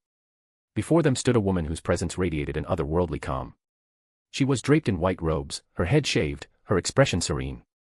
But her eyes, deep and knowing, seemed to hold the wisdom of countless lifetimes, along with a faint, almost imperceptible weariness. The Ancient One. Hawk greeted her first, inclining his head respectfully. "Sorcerer Supreme." "Phoenix." Gwen, standing beside him, blinked in surprise as the Ancient One addressed Hawk by the surname they'd only just decided on a few days ago. She didn't say anything, but her curiosity was written all over her face as she looked between them. Hawk wasn't fazed. He just smiled. "I haven't decided if I'm using that name yet." "You will." The Ancient One's expression remained peaceful as she gestured toward a low tea table nearby. "You've come a long way." "Tea?" Hawk raised an eyebrow. "Sure. Please." "After you, Sorcerer Supreme." When you're asking someone for a favor, manners matter. Even if the answer is no, at least you'll part on good terms. The Ancient One didn't press. She simply smiled, took a single step forward, and was suddenly seated at the tea table. Hawk led Gwen over, and they sat cross-legged across from her, mirroring her posture. The Ancient One, her white robes flowing gracefully, began to prepare the tea. Her movements were fluid, meditative, each gesture precise and unhurried, as if the act itself were a form of art. Soon, 2 cups of clear, steaming tea were placed before Hawk and Gwen. The Ancient One gestured. "Please." "Thank you." Hawk picked up his cup, took a sip, savored the taste, then drained it in one smooth motion. "Good tea." "It's delicious." Gwen took a sip as well, her eyes lighting up. She'd never tasted tea this good in her life. The Ancient One smiled faintly. "Freshly picked from the garden last month. Perfect for those who've had too much to drink. It cleanses the palate and purges toxins." Gwen blinked. Hawk's expression shifted. His eyes sharpened as he looked at the Ancient One. "The wine Mephisto gave me, there was something in it." Gwen's gaze snapped to Hawk. Hawk gently squeezed her hand. She opened her mouth to speak, then swallowed the words and stayed silent. Hawk frowned, thinking back to the bar on the edge of life and death, to the drinks Mephisto had poured for him in that hell bar, and the ones he'd offered back in New York. Mephisto's wine was good. I could feel it, my soul got stronger. He couldn't say for certain whether there were side effects, but he was sure of one thing, the wine had genuinely enhanced his soul. The Ancient One refilled his cup, her tone calm. "Soul wine from hell does strengthen the soul. But until it's fully absorbed, the drinker's soul remains tethered to hell. That's how Mephisto once lured Odin himself into his domain as a guest." Hawk's jaw tightened. "Well, I'll be damned. Mephisto really doesn't do a single honest thing." Hawk's mind raced as the Ancient One's explanation clicked into place. Mephisto had baited him with wine that genuinely worked, just like he'd said. But as long as Hawk hadn't fully absorbed it, his soul was marked. If he died, even if he was reborn through the Phoenix, he wouldn't return to the edge of life and death. He'd go straight to hell. And once he was there, it would be Mephisto's home turf. Hawk might one day surpass Odin. But right now, even the aging Allfather could wipe the floor with him. So, when Odin had been tricked into hell, it had been called being a guest. If Hawk fell for the same trap, it would be called game over. The realization settled over him like ice water. Hawk let out a short, bitter laugh. "Demons. You really can't trust a single word they say." The Ancient One poured more tea for both of them, her gaze lifting briefly to meet his. "And yet, you didn't fall for it. I guessed Mephisto was after my soul. I just didn't know how he planned to guarantee it would end up in hell. Now I do. Thanks to you." Hawk shook his head, then lifted his cup and drained it. He was about to speak again when Gwen, sitting beside him, wordlessly offered him her own cup. He paused, about to take it. The Ancient One's voice was gentle. Your tea is different from hers. Gwen blinked, looking down at her cup, then at the teapot. But, didn't it all come from the same pot? The Ancient One shook her head. The tea poured 1 second ago and the tea poured the next are, conceptually, two entirely different things. Gwen stared at her for a moment, then slowly nodded, as if she understood. Sort of.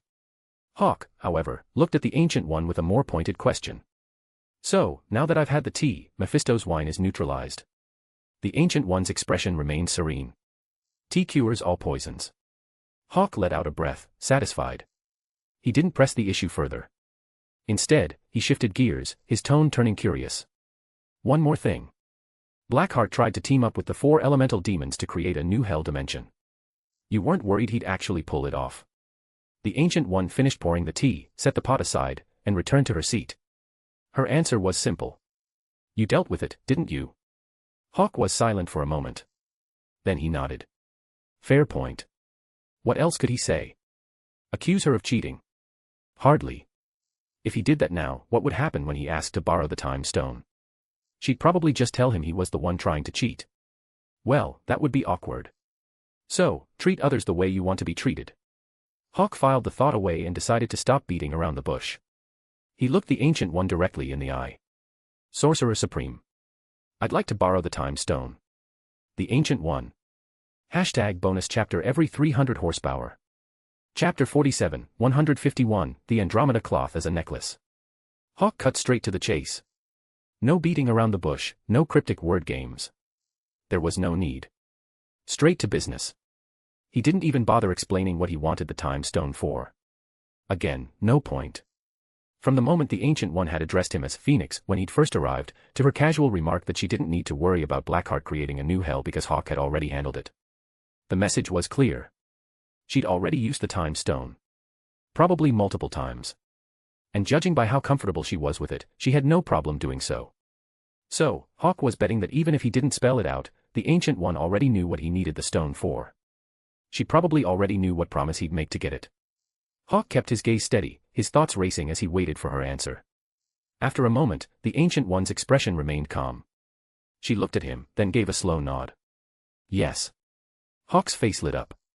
But before he could thank her. Not yet. His smile faltered. Why not? The alcohol hasn't fully left your system. If you use the stone now, it'll backfire. The Ancient One lifted her teacup, her tone as serene as ever. Besides, Camartage in winter is quite beautiful. You should take some time to see it. Hawk processed her words, then nodded. He didn't argue. He just lifted his own cup and drained it in one smooth motion. Gwen, sitting beside him, followed his lead and did the same. A little while later, Hawk stood, offering Gwen his hand. Together, they left the hall. The view that greeted them was breathtaking. The monastery was a fusion of Tibetan, Nepalese, and Eastern temple architecture, ancient, sturdy, and vibrant in equal measure. Everywhere Hawk looked, he saw towering snow-capped peaks, as if the entire complex had been woven seamlessly into the Himalayas themselves. The air was thin and biting, but Gwen, who hadn't exactly dressed for high-altitude winter, didn't feel cold at all. The tea, apparently, had taken care of that. She blinked, then her attention shifted to a courtyard not far away. A training ground, paved with smooth stone. A group of apprentices in deep brown robes stood in neat rows, guided by a master in rough yellow fabric. They were practicing one of Camartage's foundational spells, the Sling Ring Portal. As a dozen hands began tracing circles in the air, sparks of golden light burst to life at their fingertips, connecting into rings of fire. The synchronized display was mesmerizing. Gwen stared, transfixed. Then she turned to Hawk. Hawk. Yeah. Do you know magic? Nope. Hawk shook his head, then smiled at the curiosity written all over her face. I'm a brawler. Fists and physics. That was the heart of being a saint. A warrior. A fighter. The whole philosophy was built on gladiatorial combat, raw, brutal, hand-to-hand. Magic. When he could throw a punch that weighed 10,000 tons and moved faster than light, what kind of mage can stand up to that? He caught her expression and chuckled. Why? Thinking about learning. Gwen shook her head, her gaze drifting back to the apprentices. After a moment, she looked at him again. Could I? Hawk raised an eyebrow. Then it clicked. He let out a short laugh. If you did, you'd basically be handing yourself over as a hostage. Gwen blinked. Hawk took her hand and started walking, heading toward a stone staircase that wound up toward the mountain peaks. As they climbed, he gave her the rundown on how supernatural power actually worked in this universe. The short version. Normal people can't gain extraordinary abilities through effort alone. That was why the saying existed, the poor get mutated, the rich build suits, and the gods inherit their power. Take magic. You think you can just pick up a spellbook and teach yourself? Not a chance. First question, where's the energy coming from? The answer, extra-dimensional entities. Like the Ancient One. She was a genius, no question. But the reason she could cast spells was because she'd made a pact with the Vishanti. She drew power from them. Dark magic worked the same way. Sorcerers made deals with beings like Dormammu or Thon, borrowing their energy in exchange for, well, usually their souls. Even witches followed the same rules. Take Carrie. She'd awakened her magic on her own, that part was true. But she could only do it because she carried the bloodline of the Salem witches. That was why the Hell Witch had told him to just find Carrie a teacher who knew the basics. Once her power stabilized, she'd automatically tap into the Salem dimension and gain access to its knowledge and magic. Even demons operated on the same principle. But whether it was mages, witches, or warlocks, the one thing they all had in common was this. Their power didn't come from talent. Talent determined your ceiling. But what made you supernatural in the first place was selling your soul to whatever dimension was willing to supply the juice. So, Hawk, still walking beside Gwen on the stone path, finished his explanation and looked at her with a faint smile. Now you see why I said if you learned magic, you'd just be handing them a hostage to use against me. Sure, the Vishanti seemed friendly enough right now. But nothing lasted forever. The future was unpredictable. Better safe than sorry. His sister had died in the crossfire and ended up trapped in hell, on the verge of becoming Mephisto's leverage against him.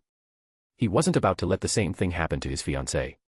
Gwen listened to his explanation, her expression shifting as the pieces fell into place. She nodded slowly. Then, she stopped walking. Something had just occurred to her. She turned to face him. Hawk, what about you? Which dimension did you sell your soul to? As she asked, she remembered the spectral phoenix she'd seen materialize behind him more than once. Her eyes widened slightly. Is there a phoenix dimension? Ha. Hawk froze for a second, then burst out laughing. When he'd composed himself, he looked at her, his expression turning serious. I don't borrow power from anyone. I am the power. And eventually, people will be borrowing from me. 47 bronze saints. 24 silver. The 12 zodiacs of gold. And the 108 specters of the underworld. Hawk's mind churned through the numbers, imagining the sheer scale of energy he'd one day be channeling outward. He shook his head, then met Gwen's gaze again. A lot of people. And actually, you already have some of my power. Gwen blinked. I do. Since when? Since Christmas. Hawk's eyes dropped to the pendant hanging around her neck, the one she'd been wearing as a necklace ever since he'd given it to her. Gwen followed his gaze. She reached up, pulling the chain out from under her collar. The pendant gleamed in the light. At first glance, it looked pink. But on closer inspection, it was a deep, vivid crimson, intricate and beautiful, shaped like a miniature suit of armor. The Andromeda cloth. Hawk had forged it from the same batch of materials he'd used to make his backup Phoenix armor. His sixth sense Cosmo had evolved beyond the fifth. And with the reality stone amplifying his power, he now had the ability to ignite the remaining 47 bronze constellations. In simple terms, once his Phoenix parallel universe fully manifested in reality, anyone else who practiced the way of Cosmo would draw their power from him, not from some distant constellation. He wasn't planning on doing that. At least, not anytime soon. But that didn't stop him from forging a saint armor and giving it to Gwen as a gift. Because Gwen was family. She wasn't a saint. She couldn't fight. But with the Andromeda cloth infused with a fragment of his Phoenix heart, the armor would activate automatically if she was ever in danger, shielding her from harm. Like this. Hawk's thought rippled outward. Whoosh. The pendant around Gwen's neck suddenly lifted, floating in the air before her. It began to expand, growing larger and larger until... Snap. The Andromeda constellation blazed to life behind it, a shimmering nebula of stars. The armor disintegrated into countless fragments. Piece by piece, they began to move. Starlit plates. Elegant bracers. Flowing chains. The disassembled components of the Andromeda cloth, bathed in the soft glow of the constellation, began their dance. First came the signature circular lock, arcing gracefully through the air before settling at Gwen's slender waist.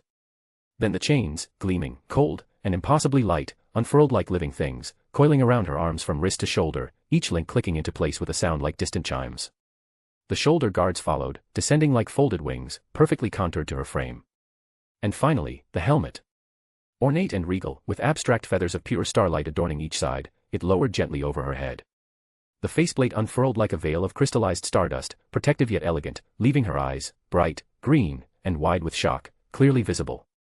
As the helmet clicked into place, a wave of icy blue energy, the symbol of Andromeda, erupted from her, a formless shockwave that sent a stray lock of her hair fluttering across her forehead. Gwen stood frozen, speechless. Hawk looked at his fiancée, now clad in the full Andromeda cloth, and his expression softened into something warm and tender. #bonus chapter every 300 horsepower. Chapter 48, 152, The Ancient One's Early Payment. Gwen's mouth hung slightly open. The effect wore off quickly, though. She looked down, taking in the armor that now encased her. The Andromeda cloth shimmered, its signature ice blue light flickering in rhythm with the nebula that seemed to pulse from within the metal itself. Gwen reached out, her fingertips brushing the surface. The moment she made contact, a wave of sensation washed over her, cold metal, yes, but also something deeper. A sense of recognition. Of connection. She flexed her arm experimentally.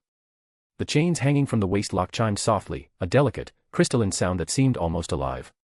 As the link swayed, her emerald eyes, visible through the elegant faceplate, reflected the nebula's light, making it seem as though entire galaxies swirled within them. She glanced up at Hawk, who stood watching her with a smile so warm it could melt snow. Her lips curved into a mischievous grin. A second later. Nebula chain. With a playful shout, the chains coiled around her body sprang to life. They obeyed the singular directive Hawk had embedded within the cloth: protect Gwen. The chains shot upward, and promptly wrapped themselves around Hawk. Loop after loop, binding him tight. Hawk looked down at the chains now restraining him, then back up at Gwen, his expression somewhere between amused and exasperated. Gwen. I didn't give you this gift so you could tie me up. Gwen's grin widened. She leaned in, her voice dropping to a conspiratorial whisper. Hey, I thought you were into this sort of thing. Hawk's eye twitched. Women don't need a manual to unlock their inner freak. Marriage just flips the switch. Gwen was no exception. With a thought, Hawk dismissed the armor. Snap. The Andromeda cloth disassembled, the chains retracting as the fragments reformed midair into the pendant. A flash of ice blue light, and the necklace settled gently back around Gwen's neck. Gwen looked down at it, then back up at him, pouting slightly. Hey. I wasn't done playing with it. Hawk smiled. It's not a toy. It's for protection. And it's got limited energy. I don't want you burning through it all now and having nothing left when you actually need it. Gwen tilted her head. Can't you just recharge it? I could. But the materials aren't ideal. Again, vibranium absorbed energy but couldn't store it. The Andromeda cloth, as it stood, could only protect Gwen twice. She'd just used up one activation. But that was fine. Once she'd exhausted both charges, he'd just melt it down and reforge it. Gwen listened to his explanation, her expression softening. She looked down at the pendant, her thumb brushing over its surface. A sweet smile touched her lips. She looked back up at him. Hawk. Yeah. Thank you. I love this gift. You're welcome. Hawk met her gaze, those gentle green eyes that seemed to see straight through him, and his smile deepened. Then he gestured toward the mountain path ahead. Come on. We came all this way. Don't you want to take some pictures? Gwen nodded, brightening immediately. Then she paused, glancing at him with a hopeful expression. Can I put the armor on for a photo? No. Reforging it is a pain. Gwen's face fell. Then, a beat later, she shot him a look. This is your fault. Hawk blinked. Wait, what? 1 second she's thanking him, the next she's blaming. Women. Trying to understand them is like trying to find a needle at the bottom of the ocean. Still. The disappointment didn't last. Within 10 seconds, Gwen was completely absorbed in the breathtaking mountain scenery, her camera out, her mood restored. She spent the rest of the day exploring every snow-covered ridge and peak surrounding Kamartaj, leaving her footprints across half the Himalayas. By the time the sun dipped below the horizon, they finally made their way back to the monastery. As they walked along the covered corridor, watching the apprentices still practicing their sling ring portals in the courtyard, a figure approached. A stocky, serious-looking Asian man with a no-nonsense expression. Wong. The librarian of Kamartaj. He stopped in front of them, his tone formal but polite. Mr. Phoenix. Mrs. Phoenix. Dinner is ready. The Sorcerer Supreme requests your presence. Hawk hadn't said anything yet, but Gwen, hearing the way Wong had addressed her, responded immediately, her face lighting up. Oh. Thank you so much. She was clearly delighted by the title. She looked at Wong with genuine curiosity. And you are? Wong's expression didn't change. Wong. Gwen smiled warmly. Thank you, Wong. We really appreciate it.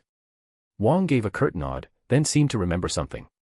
He reached into his robes and pulled out a slip of paper, handing it to Gwen. Gwen took it, glancing down at the letters printed on it, Shambhala. She blinked. This is the Wi-Fi password for Kamartaj. The Wi-Fi password. Gwen, who had just been mentally running through a dozen mystical interpretations of the word, stared at him. Then she let out a soft laugh. Right. Of course. Thank you. Wong's lips twitched in what might have been the ghost of a smile. Then his expression returned to its usual stoicism, and he turned to lead the way. Gwen, walking behind him, pulled out her phone and connected to the network. She glanced at Hawk, whispering. I thought this was a magic monastery. Hawk shrugged. Even sorcerers need to keep up with the times. The Ancient One wasn't some hidebound traditionalist. The fact that she was willing to draw power from the dark dimension was proof enough of that. After dinner, Wong escorted them to their guest quarters. He pushed open the door. Inside was a room that wouldn't have looked out of place in a five-star hotel. A modern bed. A sleek, contemporary bathroom. Everything perfectly designed for comfort. Once again, the aesthetic clash between the monastery's ancient exterior and its decidedly modern interior was almost absurd. But Gwen had stopped being surprised. She walked to the window, gazing out at the moonlit peaks in the distance, and pulled out her phone to snap another photo. When she turned around, she found Hawk watching her with a faint smile. She grinned. Shower and bed. Hawk. The next morning. Hawk glanced at Gwen, still fast asleep. Last night, she'd been as fierce as a tiger.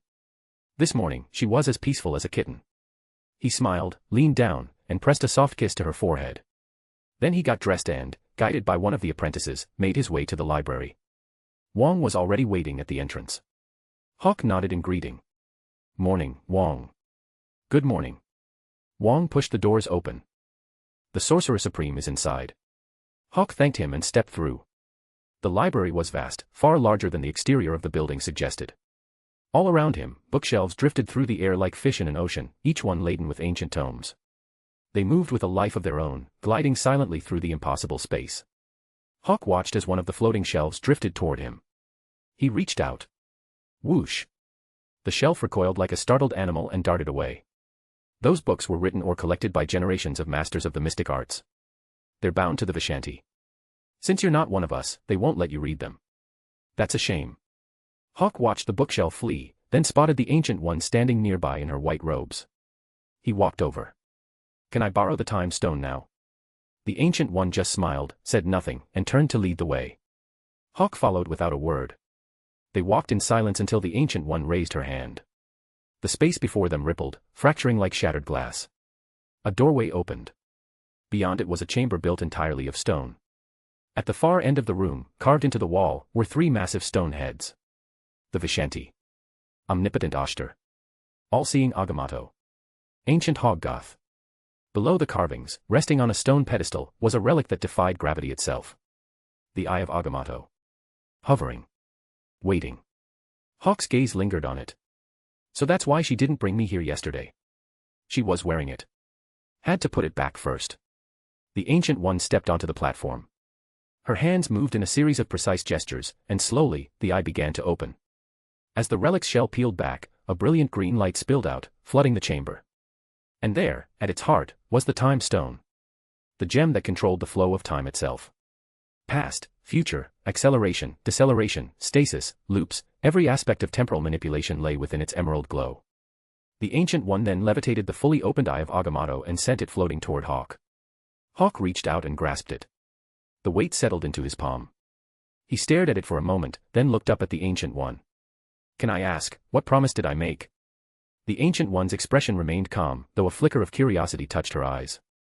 What did you plan to offer me, in exchange for this? Hawk smiled. I have an idea. But I can't deliver on it right now. The Ancient One's gaze didn't waver. It's fine. Hawk blinked. What do you mean? I've already collected. What? Hawk's confusion deepened. The next second, The Ancient One, standing on the pedestal, raised her hand, her fingers forming the shape of a flower as a slow, knowing smile spread across her face. Hawk's pupils contracted violently.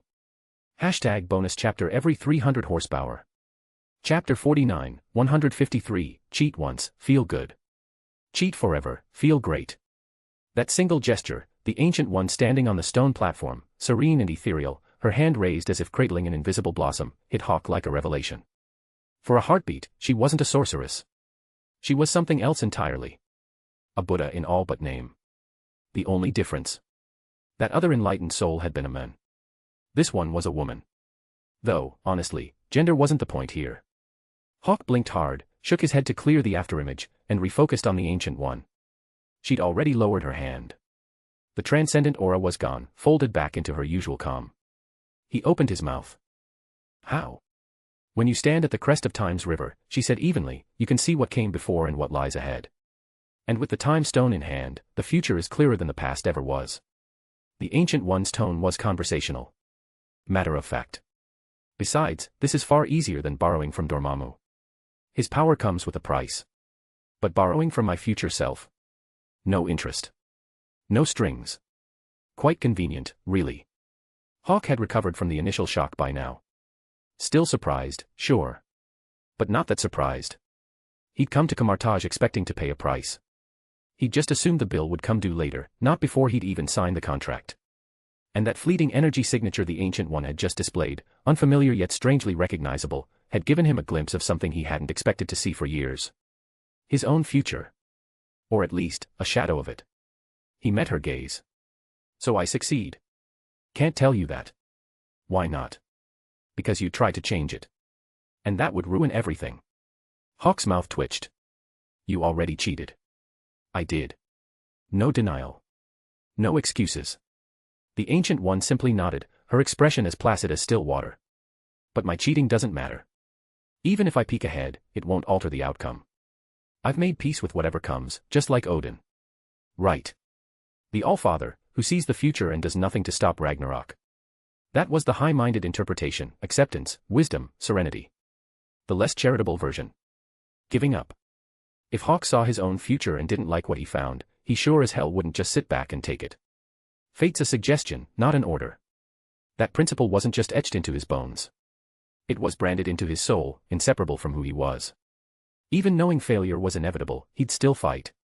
That's what it means to be a man.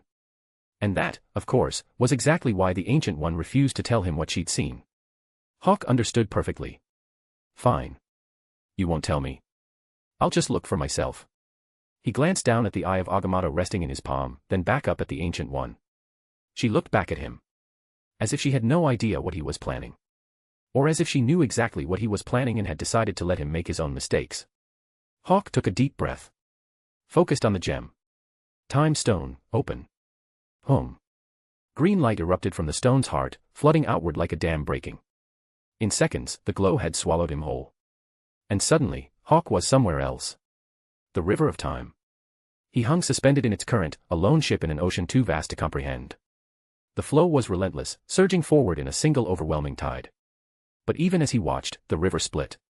Once. Twice. 100 times. 1,000. Infinite branches, infinite futures, all diverging and converging in patterns too complex for mortal minds to track. Hawk had intended to catch a glimpse of where he'd end up. He abandoned that plan immediately. In less than a second, he retreated into his cosmo, pulling himself out of the temporal maelstrom and into the only space he could truly control, the universe within his soul. Inside his inner world, still wrapped in the time stone's green radiance, Hawk's thoughts crystallized into intent. And his cosmo responded. Crash. The transformation was instantaneous. Sand appeared first, countless grains of it, materializing in every corner of his universe, summoned by the earth element embedded in his soul. The particles collided, ground against each other, and under the influence of the fire element, ignited. Flames roared to life. The sand melted, fusing into molten rock. Wind fed the blaze, and stars began to form, dozens, then hundreds, condensing out of the primordial chaos like droplets of light. What should have taken decades happened in moments. Hawk's cosmo, once barren and sparse, was now dotted with newborn suns. Not a true galaxy. Not yet. But no longer empty. He was about to push further, accelerate harder, cram centuries of development into a single session, when exhaustion hit him like a sledgehammer. Not physical fatigue. Not even spiritual strain. Something deeper. His mind was collapsing under the weight of accelerated time. At the same moment, the phoenix heart flared within him, pulsing out a warning that bypassed words entirely. Stop. Now. Your mental fortitude has reached its limit. Push any further, and your consciousness will shatter. Hawk froze. Then, reluctantly, he let go of the time stone's power. The green light faded. He exhaled slowly, surveying the newly transformed cosmos around him. Yeah. That's enough. Cheating felt good. Getting caught felt awful. Better to quit while he was ahead. What he'd just accomplished, compressing decades of meditation and refinement into a few stolen minutes, was already more than he dared hope for. His inner universe wasn't packed with stars yet. But it was no longer a wasteland, either. And once he strengthened his mind, once he trained his consciousness to endure greater strain, he could do this again. Cheat once, feel good. Cheat forever, feel great. He'd already abused the reality stone to manifest his constellation. Now the time stone to accelerate his development. What was one more shortcut? He already knew which infinity stone he'd exploit next. The mind stone. The key to unlocking the seventh sense, the threshold that separated ordinary saints from the elite. Bronze saints awakened the sixth sense. Silver saints refined it. But gold saints, they'd mastered the seventh. The seventh sense wasn't just about power. It was about unification, mind, soul, and life force merging into a single indivisible whole, bound inseparably to the saint's cosmos. Only those who achieved that synthesis earned the title of Gold Saint. And Hawk was going to cheat his way there. The Mind Stone would let him shortcut that enlightenment. Probably faster than the Time Stone, too, since it directly targeted the aspect he needed to strengthen, his consciousness. And if he wasn't mistaken, the Mind Stone was already in play. Hydra should have it by now, embedded in Loki's scepter. Once I'm done here, I'll give Anna a call. See if I can borrow it. If Hydra was worried he wouldn't return it, fine. He'd go pick it up himself. In person. By force if necessary. Hawk smiled at the thought. But that was future business. Right now, his attention shifted to something far more immediate. Floating at the heart of his cosmos, cradled within the spectral wings of the Dark Phoenix, was a core of black fire, forged from the life-death law fragment he'd stolen from Blackheart, reinforced by the four creation elements. The foundation of his underworld. It was time to accelerate its birth. Hawk's will descended upon the forming realm like a storm. The Time Stone's residual power still clung to him, and he funneled it downward, pouring green light into the proto-dimension below. The effect was immediate. Rumble. The half-formed underworld convulsed. The life-death law fragment, which should have taken months to fully integrate, dissolved in seconds. Its essence spread like black oil, seeping into every crevice of the nascent dimension. The ground buckled. Tectonic forces that should have taken eons compressed into moments. Land masses collided, shattered, reformed. Again and again, the cycle repeated, each iteration compressing matter into denser and denser forms. And from that pressure, something new was born. Crystals. Dark as obsidian, gleaming like polished metal, they erupted from the underworld's crust, some embedded deep in the bedrock, others jutting from the surface like jagged teeth. Underworld gemstones. The material used to forge surplices, the underworld equivalent of saint armors, nearly equal in power to the gold cloths themselves. Nearly. If they were truly equal, they wouldn't need the comparison. But Hawk didn't care. The surplus was a stopgap. A transitional armor to carry him through the gap between now and the day he could forge a true gold cloth. And more importantly, the surplus had one advantage the gold cloth didn't. Once he wore it, even with only his sixth sense, he'd be able to walk freely between the realms of life and death.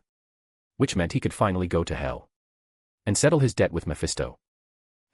#bonus chapter every 300 horsepower. Chapter 50, 154, Birth of the Dark Phoenix. Dawn broke over Kamartar's grand circular courtyard.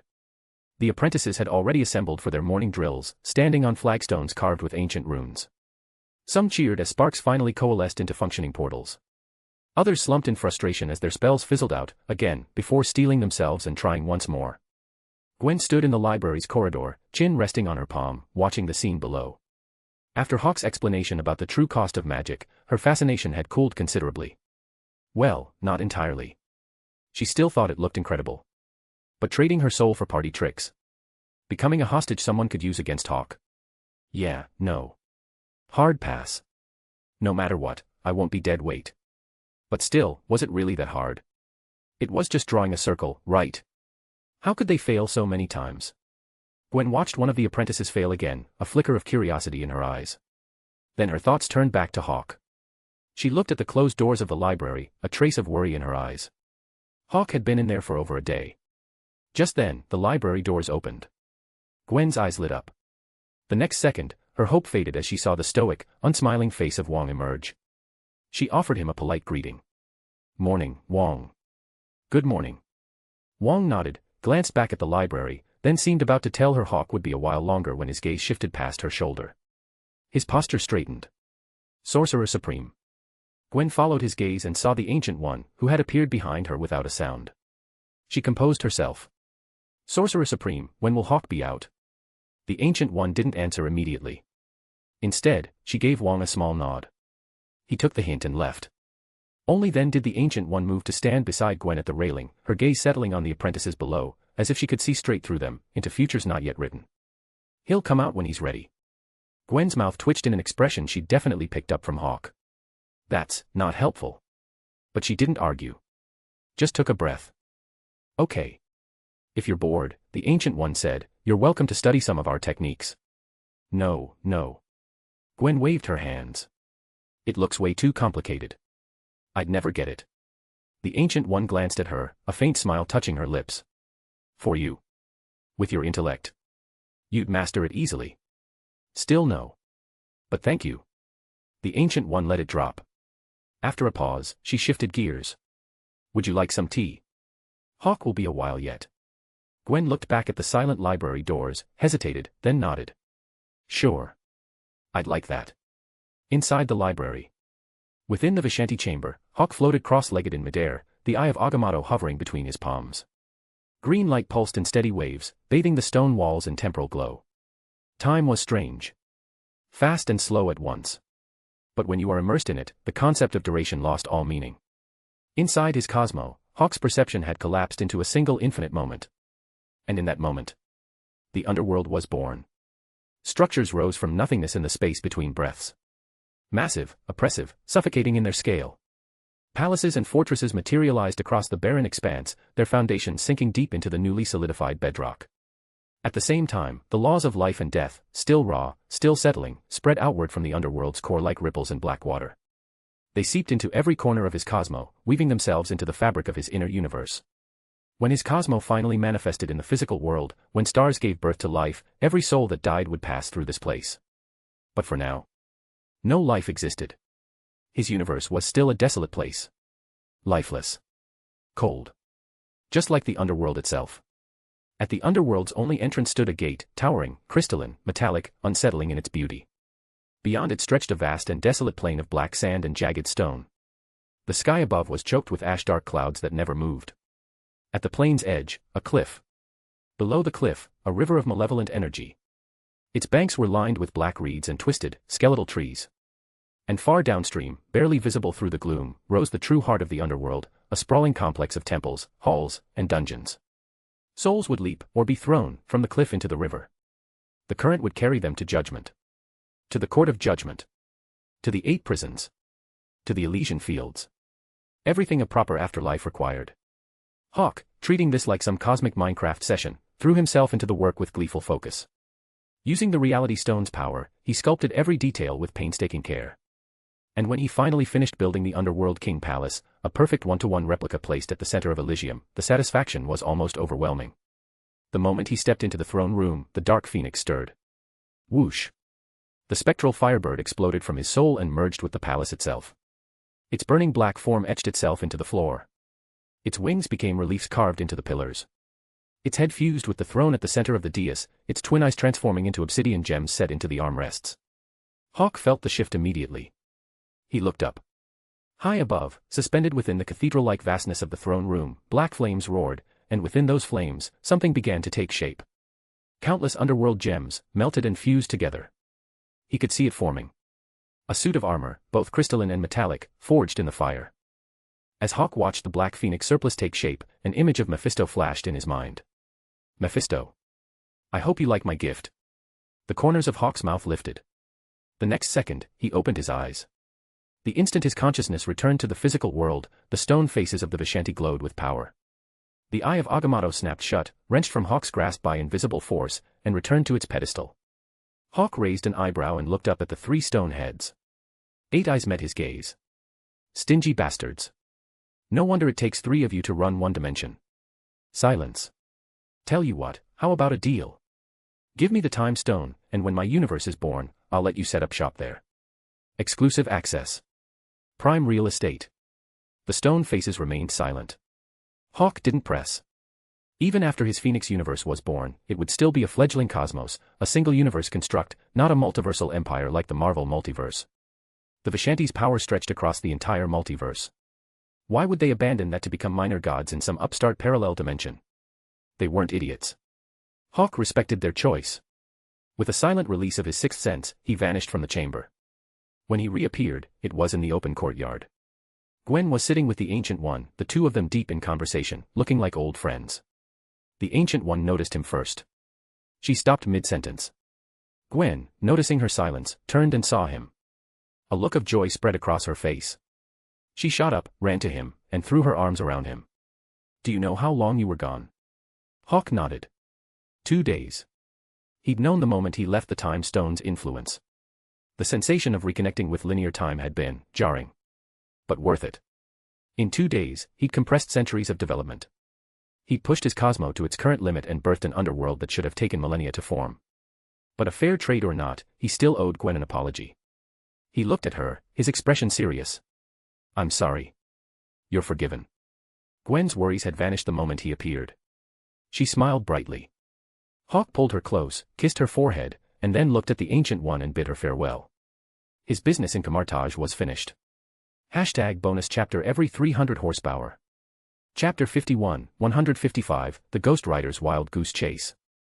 A portal of sparks brought them to Camartage. A portal of sparks brought them home. After a 2-day retreat at Camartage, Hawk said his goodbyes to the Ancient One, took Gwen's hand, and stepped back through the portal into the New York sanctum. Minutes later, they emerged from the building that pedestrians somehow never noticed, slid into the car, and Hawk gunned the engine toward their home. Just then, Gwen, who had just buckled her seatbelt, glanced at the morning light of New York City and a thought struck her. Something's not right. What's wrong? Hawk glanced at her. It was morning when we left. Morning when we arrived. And it's still morning now. She turned to him. Shouldn't it be, like, midnight in Nepal right now? Hawk had thought it was something serious. He just laughed. The Sorcerer Supreme took care of it. Gwen's eyebrow shot up. Hawk smiled. Jet lag prevention. Don't forget, she's got the time stone. Gwen's expression cleared, and she nodded in understanding. 30 minutes later the A8 slid into the garage. The moment Gwen was safely dropped off, Hawk vanished from the concrete echo of the bay, then reappeared a mile above the skyline, a streak of red gone so dark it was almost black, cutting a vicious line toward Fort Stockton, Texas. The alarms inside SHIELD's New York Command Ops blared once again. He's back on the board. Where to this time? Track shows. Texas. Again. Get Agent Carter on the phone. On it. A few SHIELD agents stuck on holiday duty watched as Hawk's trajectory, almost too fast to track, resolved on the satellite feed. Without hesitation, they contacted Sharon Carter, who was on vacation in Texas. Only a handful of agents in the entire agency had ever dealt with Hawk directly, and by now, Sharon was the expert among them. Someone else felt Hawk's signature arc south, Johnny Blaze, slumped in the back row of a bus rolling out of Pottsville, Pennsylvania. Scruffy, wrung out, hiding behind Nicolas Cage's face like a bad disguise, he stared out the window and did the math he hated. Don't ask why he was on a bus. Even a Ghost Rider couldn't sprint from Texas to New York in a single night. And daylight had its own laws. Once he left Texas, not even the Ghost Rider could roam freely beneath the sun. So the routine went like this. By day, Johnny Blaze bought a bus ticket and minded his business. By night, the spirit of vengeance jacked a biker's ride and tore north under a laughing skull. Technically, he should have been in New York by yesterday. But Johnny Blaze was now a person of interest to S.H.I.E.L.D. The rider wasn't scared of SHIELD, Johnny was. All he knew was some federal outfit wanted him in cuffs. He spent yesterday wedged in a hole, barely breathing till sundown. Only then did he change and gun it again. Honestly, this one was on Johnny. If you're going to cancel a show, give 10 days notice, not 10 minutes. And a certain professional S.H.I.E.L.D. agent, who had paid a small fortune for a front-row ticket and had been looking forward to his performance, had been royally pissed off. Feeling like she had been played, the agent had gone on a warpath, vowing to find this unreliable Johnny Blaze. Then surveillance fed her a gift, footage of Johnny morphing into a skeleton in a gas station, blowing the place sky-high, cackling through the flames as he stole a bike. Personal grudge became official business in a heartbeat. The full force of S.H.I.E.L.D.'s resources had been brought to bear, all focused on finding Johnny Blaze. Most of the elite were still in Africa, but the agents left on home soil were more than capable. If it had been anyone else, they would have been caught by now. But Johnny, with the heightened instincts of his fusion with the Ghost Rider, had managed to evade them time and time again, even successfully boarding a bus to New York this morning. But he was only 3 hours from New York, and now, feeling Hawk's tagged aura streaking back toward Texas, Johnny Blaze was on the verge of tears. But what could he do? His father's soul was waiting to be saved. Johnny's mind raced. He walked toward the front of the bus, shouting, "Driver, stop the bus. My house is on fire. I have to get off." The driver slammed on the brakes, nearly sending Johnny tumbling down the aisle. 5 seconds later, the bus sped off. Johnny watched it dwindle down the empty highway, stared at the nowhere stretch of road around him, and realized something important. He should have waited for the next transfer stop. Hawk had just landed back in the same valley where he had fought the Earth Demon. Hell's pressure slammed into him immediately, an invisible weight trying to choke his power down. But the life and death law pulsed through him, and the attempted suppression washed off in a wave. Before I finished building my underworld, you could argue my soul fell to hell, fine. But now that my underworld exists, if I die and still end up in your hell, then what did I build mine for? He flexed his hands, feeling the last of hell's residue fade, then pulled his phone, checked the screen, and answered. Sharon. Hawk, you're back in Fort Stockton. I am. Hawk just laughed. I was thinking about that motorcycle stunt show you mentioned. Decided I had to see it for myself. He shouldn't have brought it up. The moment he said it, Sharon's voice was filled with a fiery rage. You mean Johnny Blaze? Don't even get me started. That son of a bitch is a demon. Hawk paused. Sharon explained how she had spent a fortune on a ticket and had looked forward to it for weeks, only for him to cancel at the last minute. Furious, she had gone looking for him, ready for a real confrontation, and instead saw him transform into a flaming skeleton. You're too late. He's already on the run in Pennsylvania. Not too late. Just in time. Hearing her story, Hawk realized that the surprise Mephisto had prepared for him was the Ghost Rider. He felt a brief pang of pity for the poor bastard who had spent the last 2 days trying to reach New York. Suppressing a laugh, he simply said, "He's coming for me. A word of advice, tell your people to stay away from him at night." Sharon was taken aback for a second, then her curiosity was piqued. What happens if they don't? He was once a lord of hell. He was defeated by Mephisto and turned into the spirit of vengeance, a bounty hunter for souls.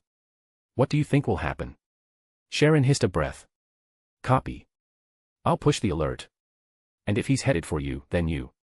Hawk just smiled. I'm here for him. Sharon understood. She hung up and immediately reported the new intel. The information was relayed quickly. 2 S.H.I.E.L.D. agents driving along the highway in search of Johnny spotted him in the distance, thumbing for a ride. They were about to accelerate and make the arrest when new intel came through. Johnny, seeing the Chevy SUV approaching, felt a surge of hope. The next second, the SUV shot past him without even slowing down. The 2 men in black suits inside didn't even seem to see him. WTF. The people here have no soul.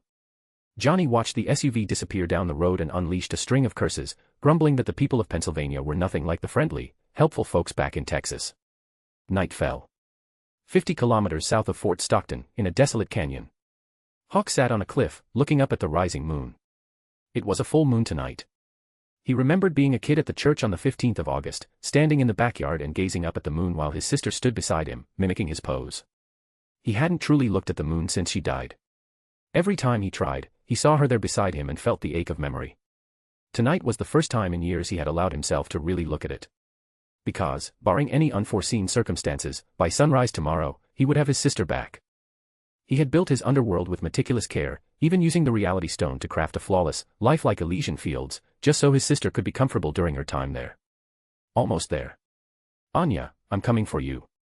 Kek kek kek. A chilling cackle echoed from the distance. Hawk slowly lowered his gaze and looked toward the source of the sound.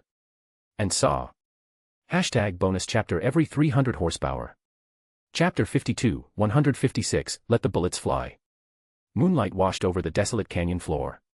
The sound came first, a manic, cackling laugh echoing off stone walls. Then the roar of an engine tearing through the night sky, followed by the bone-rattling crash of metal meeting earth. Wham! A motorcycle erupted from the darkness like something clawed up from the pit, frame wreathed in hellfire, its exhaust pipe spitting embers. The Ghost Rider had finally caught up. After being jerked around by Hawk across 2 states and God knows how many wasted hours, the skeletal Avenger had made it back to Texas just before midnight struck. He sat astride the flaming bike, gloved hands gripping the handlebars, his skull blazing with infernal light. Empty eye sockets stared up at the cliff's edge where Hawk sat watching. Within those voids, twin spirals of hellfire churned and twisted, gateways straight down to the abyss. Keek keek keek. The rider's laughter grated like rusted chains dragging over stone. He dismounted, reached behind his back, and without a word of warning, ripped the soul chain free and hurled it skyward. The chain came alive mid-flight, a serpent made of iron and damnation.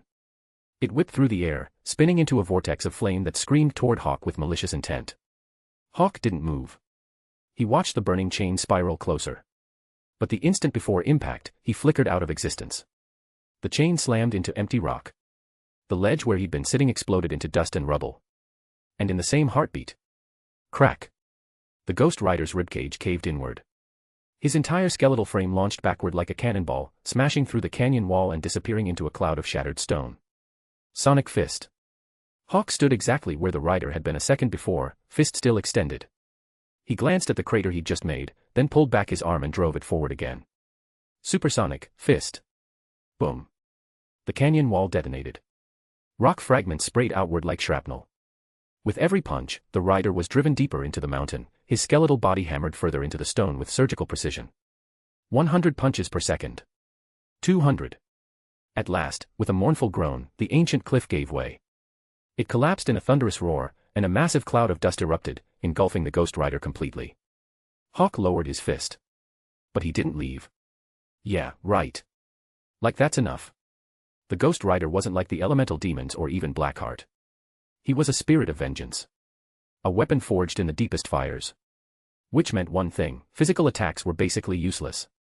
Sure enough. Boom. The rubble erupted. A skeletal figure wreathed in hellfire burst free, leaping clear of the wreckage and landing atop the fallen stones. His boots scorched the rock beneath him, melting it into slag. The Ghost Rider stood tall, his hollow, burning gaze locked on Hawk. He raised the soul chain in one hand. His voice came out hollow. Otherworldly rasp. You are guilty. Who gives a damn? The words left Hawk's mouth at the same instant his fist shot out. Wham. The Ghost Rider's skull snapped sideways. He launched backward again, slamming into another section of canyon wall. But this time, he didn't sink in. The rider dropped from the cliff like a broken puppet, hit the sand, and immediately hurled his chain again. It shot forward, coiling through the air toward Hawk's ankle, and wrapped around nothing. The afterimage dissolved. The hellfire in the rider's empty sockets flickered for a fraction of a second. Hey! A voice came from directly above him. The rider instinctively looked up, and in that same instant. Crack! Hawk's fist came down like a meteor, crashing into the rider's flaming skull with enough force to shake the ground. The impact drove the Ghost Rider not onto the surface, but into it, his entire body sinking into the earth like a nail hammered into wood. Wham! Wham! Wham! By the time Hawk stepped back, only the Ghost Rider's burning skull remained above ground. Everything else, shoulders, torso, legs, buried beneath sand and stone. Hawk shook out his right hand, flicking off the clinging hellfire that tried to bite into his skin. He looked down at the disembodied head and let out a low whistle. That's one hard skull you've got. Before he'd finished speaking, the soul chain, still lying limp on the ground, suddenly jerked to life. It reared up like a cobra, flames roaring along its length, and struck at Hawk's legs. Hawk didn't dodge. He reached down with his left hand and caught it mid-strike, fingers closing around the chain's throat. The rider, with only his head still visible, let out another chilling cackle. Keek keek. The next second, the hellfire on the chain erupted, and Hawk felt the ground beneath his feet give way. He looked down and saw that the skull was gone. Only the body remained, still buried. He turned his attention back to the chain in his hand, and found himself staring into a pair of burning eye sockets. The Ghost Rider's skull had replaced the chain. It grinned at him with fleshless teeth. Keek keek. You are guilty. Face your judgment. The flames in the rider's eyes blazed brighter, brighter, forming twin spirals, gateways to hell itself. Hawk felt the pull immediately. An invisible force tugging at his soul, trying to drag it through the portal and into the abyss beyond. If his underworld hadn't been born yet, he'd have no defense. The pull would be irresistible. After all, he was still technically human. Earthborn. And by default, that meant his soul belonged to Mephisto's hell. But things were different now. I built my own afterlife. If my soul's going anywhere, it's going home. Hawk could feel the rider's power clawing at him, trying to rip his spirit free. But his soul didn't budge. 10 seconds passed. 30. A full minute. 3 minutes. The Ghost Rider's laughter died. The hellfire burning in his eye sockets flickered. Then dimmed. The flames froze mid-dance. The rider went completely still, as if reality itself had pressed pause on his existence. Hawk's lips curved into a smile. He tightened his grip on the skull. What's wrong? Lost your sense of humor? Crack. A sharp, clear crack echoed through the now silent canyon. Spiderweb fractures spread across the Ghost Rider's skull. Before the rider separated his head from his body, Hawk had been limited in his options. But the moment he made that choice. Game over. Aawa. A scream tore from the depths of the rider's soul. In that instant, the flaming skull in Hawk's grip flickered. For a split second, the skeletal face vanished, replaced by the haggard, terrified features of Johnny Blaze. Then it snapped back to bone. Then flesh again. Hawk's eyes narrowed. Interesting. He'd assumed Johnny Blaze and the Ghost Rider were like Bruce Banner and the Hulk, two separate entities sharing one body, one able to suppress the other. But that wasn't it at all. Johnny Blaze had merged with the spirit of vengeance completely. His soul and the rider's were one and the same. And there was only one way that could happen. Johnny had accepted it willingly. That explained why Sharon had said Johnny was still heading for New York even during the day, when the rider couldn't manifest. It wasn't just the Ghost Rider hunting Hawk. It was Johnny Blaze, too. Both of them wanted to drag his soul to hell. No wonder the rider was so comfortable splitting his head off. They're completely synchronized. Tisk. Hawk clicked his tongue. He looked at the head in his hand, which was still flickering between Johnny's agonized face and the rider's skull as he tightened his grip. The next second, his eyes went cold. He closed his hand. The screaming stopped. Hawk opened his hand. Bone fragments, fine as sand, slipped through his fingers and fell to the ground. He felt it immediately.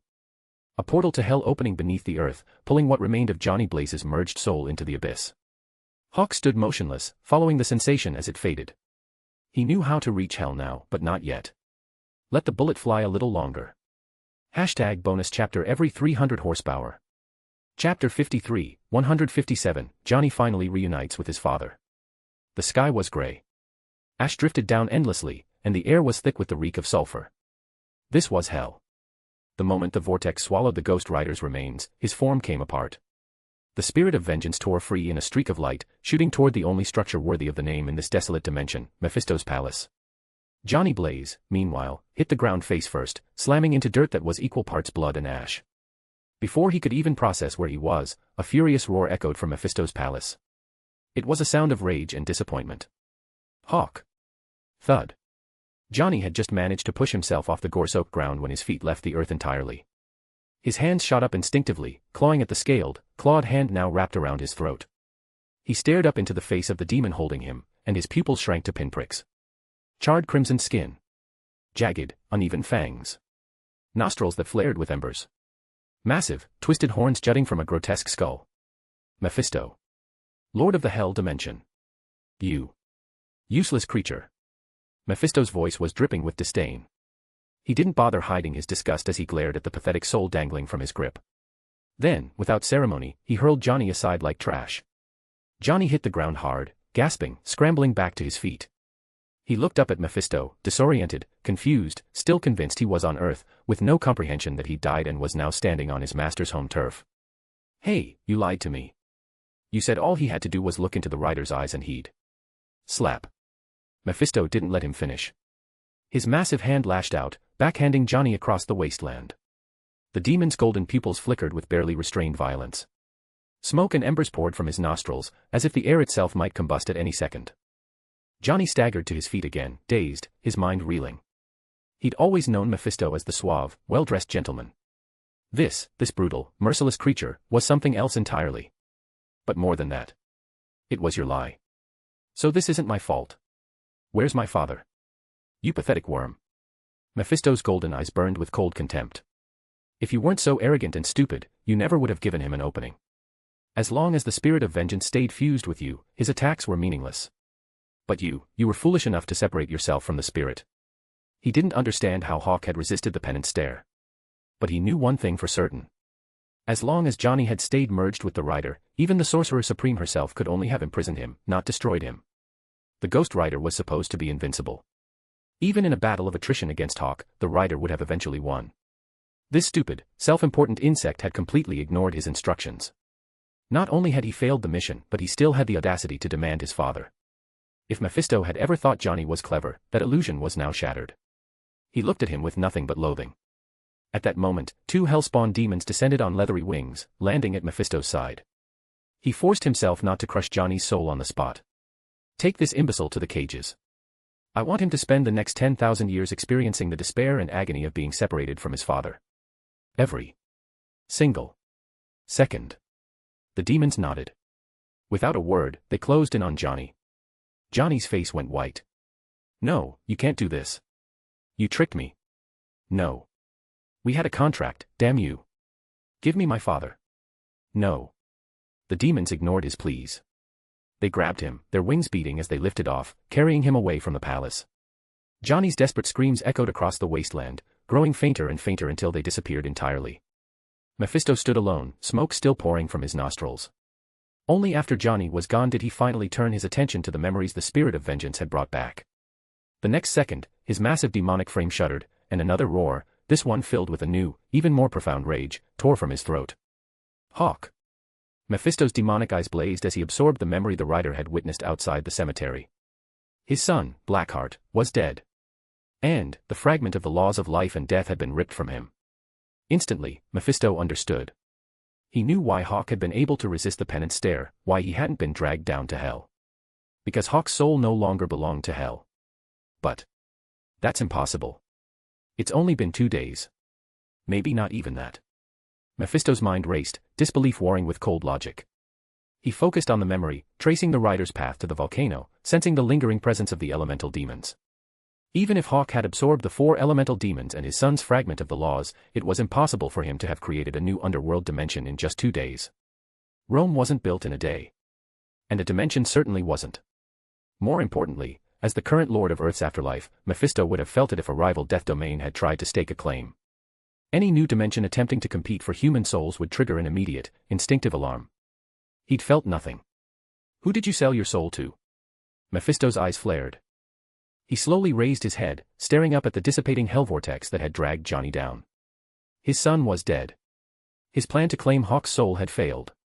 But despite the rage burning in his chest, Mephisto wasn't afraid. Why? Because he still held the ultimate trump card. Hawk's sister. Through his probing, Mephisto now understood exactly how important Anya was to Hawk. He was certain of one thing, Hawk would do anything for his sister. And right now, her soul was in his hands. A cruel smile twisted Mephisto's demonic face. I own you, he whispered. Hawk. Texas. The canyon. Back in the canyon, Hawk, who'd been using the laws of life and death to pinpoint hell's coordinates from the dissipating vortex, opened his eyes. He glanced up and saw Sharon running toward him. What are you doing here? The satellite showed you hadn't moved in over 10 minutes. I was worried something had happened, so I came to check.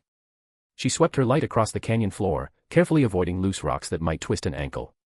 Hawk listened to her explanation, amusement flickering in his eyes. Weren't you worried that if something happened to me, you'd just be rushing to your own death? Sharon looked up at him, dead serious. You're the guy who dragged Thor to Mars for a fight and came back without a scratch. If you're in trouble, my job is calling Commander Hill and telling her to get the Avengers back together. Hawk let out a short laugh. I'm fine. Good. Sharon smiled, then glanced around, curious. So, where's Johnny Blaze? Hawk's gaze dropped to the ground, right where Sharon was standing. Sharon followed his eyes and looked down. A blood-red stump of a neck protruded from the dirt, still oozing. Sharon processed what she was looking at in 0.01 seconds, sucked in a sharp breath, and instinctively stumbled backward. Hawk watched her hop back like a startled rabbit, a faint smile on his lips. Relax. I didn't do that. He pulled his own head off. What? Sharon blinked, still rattled. Then she remembered the surveillance footage, Johnny Blaze transforming into a flaming skeleton. Oh. Right. She swept her flashlight around the canyon again. So where's the head? There. Hawk pointed to a pile of fine white fragments scattered across the ground. See those? That used to be his skull. Sharon's light found the debris. It looked like something had been run through an industrial grinder. She stared for a beat, then shrugged. Well. Okay then. Hawk raised an eyebrow. You sound disappointed. I am. Oh. Don't get me wrong, I'm not disappointed you're alive. I'm disappointed he's dead. Hawk said nothing, just looked at her. Sharon caught herself and clarified. You know I came to Texas to see his stunt show, right? I had front row tickets. This is just frustrating. Hawk smiled faintly. Sharon quickly pulled herself together. Since the fight's over, are you ready to go? Hawk shook his head. I've got one more stop to make. Where? I can drive you. Hell. Hashtag bonus chapter every 300 horsepower. Chapter 54, 158, The Power of a Classic One-Liner, Hawk vs. Mephisto. The moment the word hell left his lips, the friendly concern on Sharon's face evaporated. She just stood there, frozen. After a moment, she snapped back to reality and stared at him. What? Hell, Hawk repeated calmly. The next second, his life-death law locked onto the coordinates of the hell dimension through the fading vortex left by Johnny Blaze's soul. Without another moment of hesitation, he threw a punch. Boom. The law coiled around his fist, and the instant it made contact with the air in front of him, space shattered like glass. A moment later, a pitch-black vortex materialized, reeking of death and malice, swirling open before him. Through the portal, Hawk could see it clearly, the towering black gates of hell on the other side. Sharon stood beside him, her mouth hanging open. I heard there are jackals out here at night, Hawk said casually, glancing at her. You should head back. Don't wait up. Before she could respond, he stepped forward and disappeared into the death vortex he'd punched into existence. Whoosh. The instant his form vanished, the surrounding air collapsed inward. The vortex sealed shut, leaving no trace behind. Silence fell over the canyon once more. A whoa. From somewhere nearby, a pack of jackals, sensing the departure of a predator far above their weight class, emerged from their hiding places and howled at the full moon overhead. Sharon snapped out of her daze at the sound. She shook her head, muttered something under her breath, and sprinted back toward her car parked outside the canyon. At the gates of hell. One step through the vortex, and Hawk emerged on the other side, standing directly in front of the gates. He looked up at the massive structure, recognition flickering in his eyes. He'd felt this gate before. Back when the hell which had summoned his sister Anya's soul to the surface, he'd sensed it, this exact door. And he remembered something else, too. Right before Anya had been dragged back down, he'd felt them, the evil spirits lurking around the gate, clawing and snapping at her soul as it fell. His gaze shifted, scanning the area. The gate stood at the edge of a bottomless cliff. Thick black fog, impenetrable to mortal eyes, shrouded the surroundings, marking the boundary between life and death. And within that fog, countless wraiths. Spirits too stubborn to pass into hell, too damned to return to the living world. The moment Hawk's eyes locked onto the mist, the wraiths inside stirred. They'd been starving for God knows how long. And now, fresh prey had arrived. Scree! The wraiths shrieked in unison, a bone-chilling chorus that echoed across the void. The fog surged forward like a living thing, rushing toward Hawk in a massive wave. They couldn't sense how strong he was, and honestly, if they could, they wouldn't be wraiths in the first place. But more importantly, they were hungry. In seconds, the black fog swallowed the space around him, blotting out everything. Countless skeletal claws reached out from the mist, grasping and tearing, trying to drag him into the abyss. Hawk watched the spectacle unfold, a faint smile tugging at the corner of his mouth. He lowered his right hand, and slowly, deliberately, began to close his fist. 10 seconds later, he turned his back on the now dissipating mist and, with a single, focused burst of power, slammed his fist into the gates of hell. Mephisto. Get the hell out here. Boom. 1,000 fist shadows hammered into the gates of hell. The massive gates, supposedly indestructible, groaned, cracked, and toppled backward with a deafening crash. The sound of their collapse echoed like thunder across the hell dimension, reverberating through every corner of Mephisto's domain. Back in his palace, Mephisto had just returned to his throne, already scheming his next move, how to trick Hawk into handing over his soul voluntarily. Boom. A second later, Hawk's voice roared across the dimension, clear as day. Mephisto shot to his feet. Impossible. That's impossible. His power shouldn't be able to breach the boundary between life and death. He shouldn't be able to reach my hell. Unless. His eyes widened. Did he lose his mind? The thought sparked a flicker of excitement. If Hawk had come here in a rage, driven by emotion rather than reason. Mephisto grinned. Without another moment's hesitation, he vanished from his throne. When he reappeared, He stood in the very spot where he had backhanded Johnny Blaze moments earlier. The next second, Hawk materialized before him. Mephisto, still wearing his gentlemanly middle-aged human guise, smiled warmly. Hawk. Welcome to my hell. I've killed your rebellious son. Hawk's tone was flat, his gaze steady as he watched Mephisto perform his little charade. Mephisto's eyes lit up. His voice dripped with feigned gratitude. Thank you. Truly. If I could have made it to Earth myself, I would have cut off his head personally. But since I can't leave hell right now, I really appreciate you taking care of. Hawk cut him off. Oh, right. I was worried he'd come back down here and then climb back up to bother me again. So I destroyed his soul, too. Hope that's not a problem. The life-death law had been bound to Blackheart's soul. To claim it, Hawk had needed to crush the soul entirely. But since Mephisto wanted to play games, Hawk figured he'd play along. Nothing better to do. Might as well mess with the guy. His heightened senses caught the flicker of rage that flashed behind Mephisto's eyes the moment the words left his mouth. But Mephisto recovered instantly, forcing a laugh. A problem? Of course not. I should be thanking you even more. If that idiot had succeeded, the Sorcerer Supreme would have shown up at my doorstep. You've saved me from a great deal of inconvenience. As he spoke, Mephisto shifted gears, his tone turning warm and inviting. Come on. Let's head back to my palace. Anya's there waiting. We'll have a drink, catch up, and then I'll bring her out so you two can have a proper reunion. The subtext was clear, your sister's in my hands. Hawk ignored the veiled threat entirely. He smiled politely. I'll pass on the drink. Just bring my sister here. I'll take her and be on my way. Mephisto blinked. You found a body for Anya's soul already. I can take her now and find one later. Just find some random person on the street, chop them up, and shove her soul inside while the body's still warm. Better results that way, right? Fresh is always better. Don't you think? The word fresh seemed to make Mephisto's brain short-circuit. He forced himself to recover.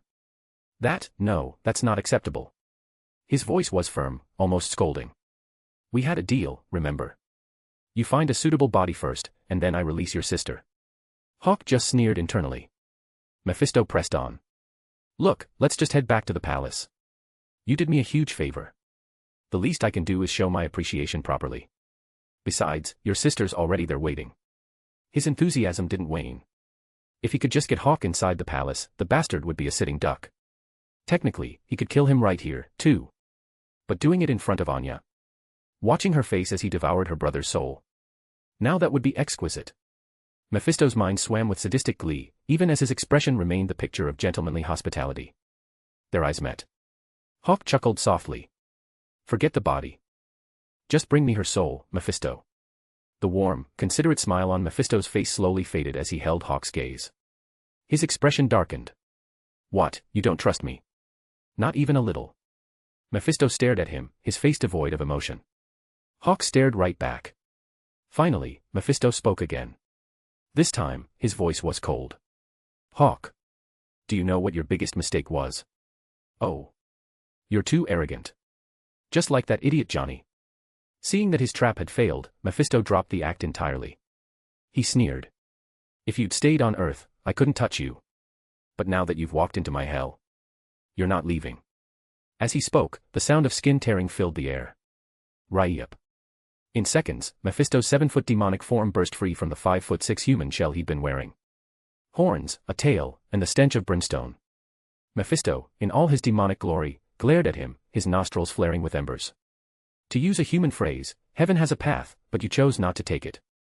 Hell has no gate, but you came knocking anyway. Hawk's expression didn't change.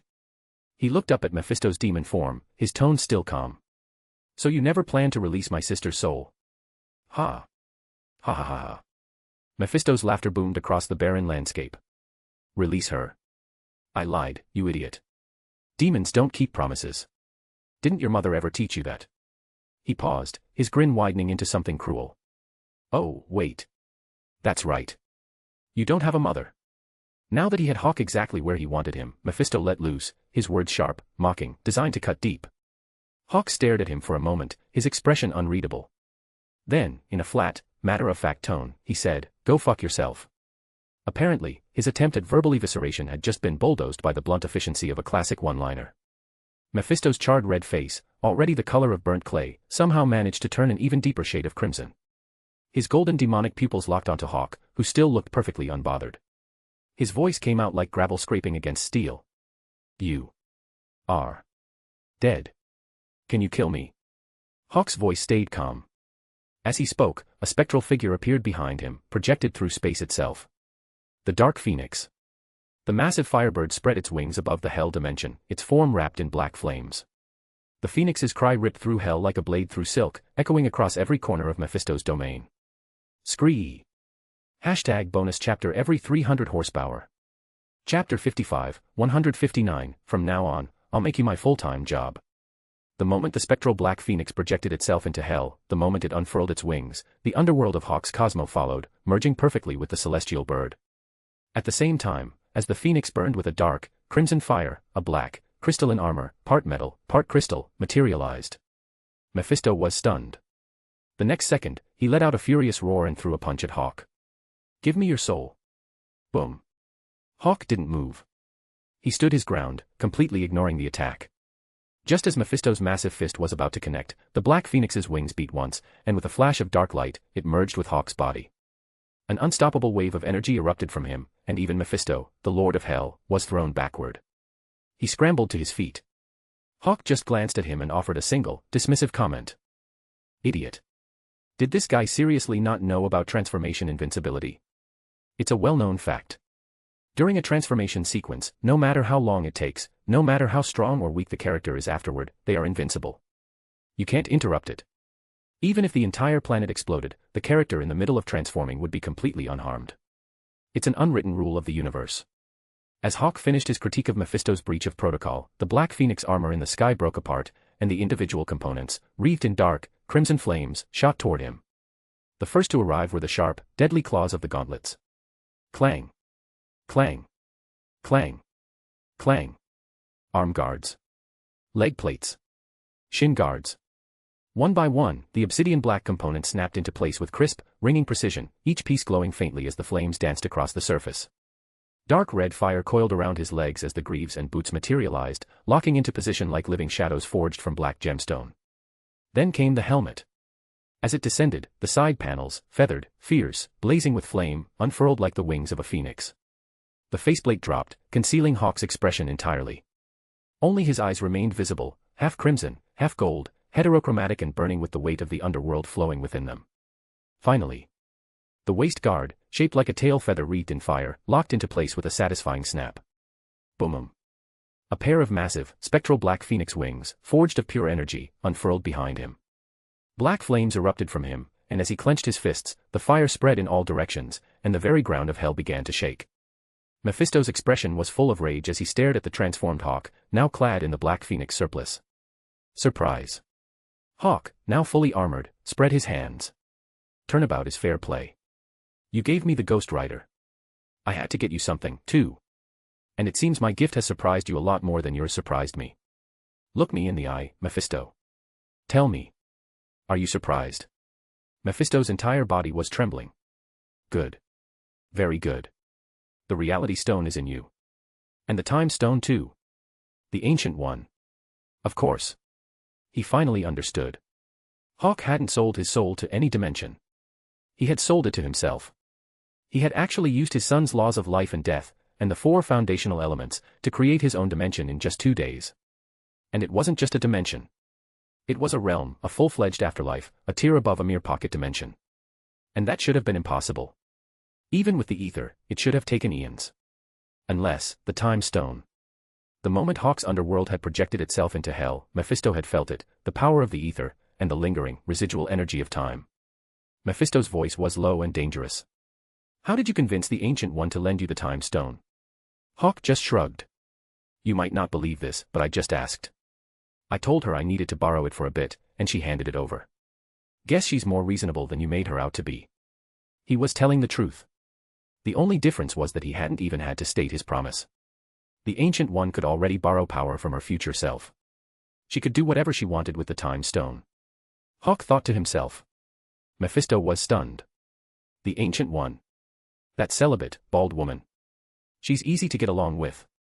That bald bitch has trapped me in a time loop more times than I can count. That's the only reason I could even recognize the residual time energy on his underworld in the first place. Mephisto quickly composed himself. His gaze was cold as he looked at Hawk. You think this is enough to defeat me? Don't forget, this is my hell. I once tricked Odin into this realm, and even he was powerless against me. You think you can stand against me here? He paused. And don't forget, your sister is in my hands. You're not afraid I'll just burn her soul to ash? Hawk, his face hidden behind the visor, stared at Mephisto with his half-crimson, half-gold phoenix eyes. Give me back my sister's soul, and I'll leave. I have no interest in you or your hell. He was a busy man. If Mephisto had shown even a shred of integrity, he wouldn't have even bothered creating his own underworld. God was his witness. Before Mephisto had shown up, he had been sizing up Thor's hammer, trying to figure out how to ask for a few tons of URU metal. It was a strategic resource of Asgard, after all. Not something you could just ask for. Especially not in the quantities he needed. He'd been plotting how to forge his gold cloth. Then Mephisto showed up with his schemes, and suddenly Hawk had a reason to fast-track the Black Phoenix surplus as a temporary solution. So, from a certain point of view, he should be thanking him. Of course, that was assuming Mephisto would actually hand over his sister's soul. Not a chance. Mephisto roared, his expression twisting with rage. You killed my son. I'm going to kill your sister. Hawk just laughed. You were just thanking me for killing your son. I was lying. A demon can't be trusted. Fair enough. Hawk couldn't argue with that. He just pulled out the contract of San Venganza, with its 1,000 fallen souls, and casually tossed it in his hand.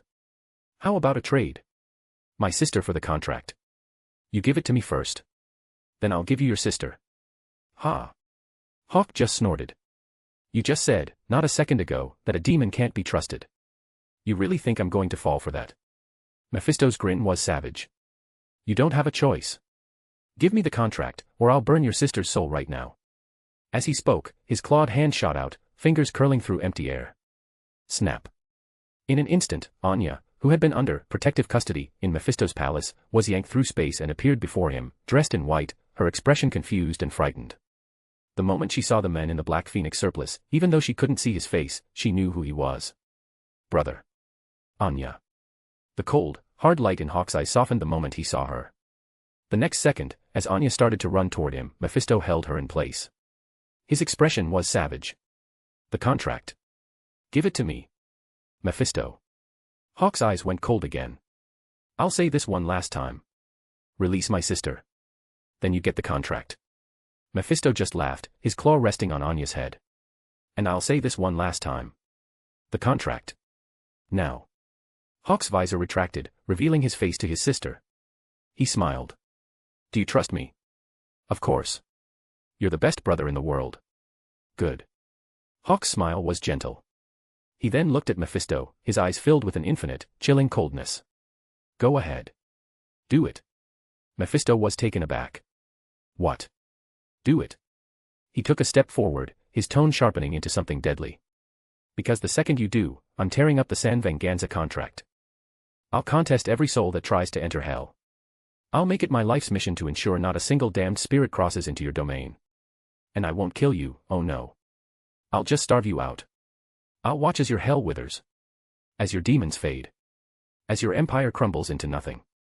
From now on, I won't do anything else. I'll dedicate every waking moment to making your existence a living nightmare. I'll be your full-time problem, Mephisto. So go on. Hawk spread his arms. Make your move. Mephisto. #bonus chapter every 300 horsepower. Chapter 56, 160, There may be cowards, but there are also kings.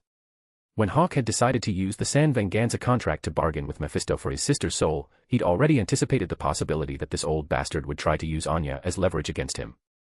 Hold Anya hostage to control Hawk. One simple answer to that. Absolutely not going to happen. Compromising was like cheating, you either did it 0 times, or you did it endlessly. Once he gave in to Mephisto this time, tasted that bitter pill, what would stop the demon from doing it again and again? How could he ever call himself a man after that? He might as well become Mephisto's puppet and be done with it. Besides, Hawk had zero doubt that if he showed even a hint of weakness, the Phoenix Heart would abandon him without hesitation. After all, what was the difference between that kind of surrender and the cowardly lords who retreated behind their walls and let their enemies run wild? So, before coming to hell, Hawk had already prepared himself for the worst-case scenario. He'd already steeled himself to face it head-on. Just like now. Hawk's eyes turned ice-cold. His voice was completely emotionless as he stared down Mephisto and laid out exactly what would happen if the demon tried to burn his sister's soul. Then, watching the frozen sneer on Mephisto's face, he roared, "Do it, then." Mephisto's massive frame shuddered violently. "Wait a second. What the hell does he mean by, from now on I'll do nothing but hunt you down? And what does he mean by, no souls will ever enter hell again, and no demons will ever leave?" This was nothing like the script Mephisto had imagined. The whole, hold Anya hostage to control Hawk, plan wasn't supposed to go like this at all. Mephisto's thoughts raced. And in that split second, he looked at Hawk's face, hidden beneath the Saint Armor's visor, unable to see any expression, only those freezing, merciless eyes staring back at him, and the realization hit him like a freight train. Mephisto's voice turned vicious again. "You think I won't do it? You won't. But I will." Hawk's tone was flat, emotionless. And the next instant, his body vanished from where he stood, reappearing directly in front of Mephisto in the blink of an eye. He didn't even consider the possibility that Mephisto's clawed hand, still resting on Anya's head, might ignite her soul. He just swung. One punch. Straight into Mephisto's demonic face. Wham! Sparks erupted from Mephisto's nostrils as his head snapped sideways. His colossal body lifted off the ground, launched backward like a cannonball, and crashed into the earth with a thunderous boom. The ground cracked open on impact, fissures spreading outward as thick plumes of smoke billowed up from the gaps. Hawk's form flickered again. He reappeared midair, his leg already cocked back, wrapped entirely in black phoenix flames, and drove it down in a devastating diving kick aimed straight at the crater where Mephisto had landed. Crash! The ground didn't just crack this time, it shattered. The fissures widened, exposing the rivers of molten lava flowing endlessly beneath Hell's surface. The moment Hawk's kick was about to connect, Mephisto rolled out of the way just in time. The expressionless, black-armored figure hovered up from the smoking pit, rising into the air as if the destruction below meant nothing. Mephisto's demonic eyes locked onto Hawk, his face twisted in disbelief. "You really don't care if I burn your sister's soul and make sure you two never reunite?" "I'm not afraid." Before Hawk could answer, Anya, still frozen in place by Mephisto's power, shouted out first, her voice ringing across the hellish wasteland. "I believe in my brother. My brother is the greatest in the world." Hawk didn't turn to look at her. He didn't even acknowledge Mephisto's words anymore. He had only one thought now. Even though he knew Mephisto was unkillable in his own hell dimension, Hawk still wanted to beat the absolute hell out of him. So, Hawk didn't speak. He just attacked. Supersonic fist. "You're insane. Both of you are completely insane." Mephisto heard Anya's declaration, and something in him snapped. Then, seeing Hawk launch another relentless assault without a word, the demon roared in fury. "This is my domain." Boom. With Mephisto's bellow, the space around him twisted and collapsed, warping into a pitch-black void of absolute nothingness. Pop, pop, pop. Hawk's supersonic punches struck the void and simply vanished. Not even a sound. Just silence.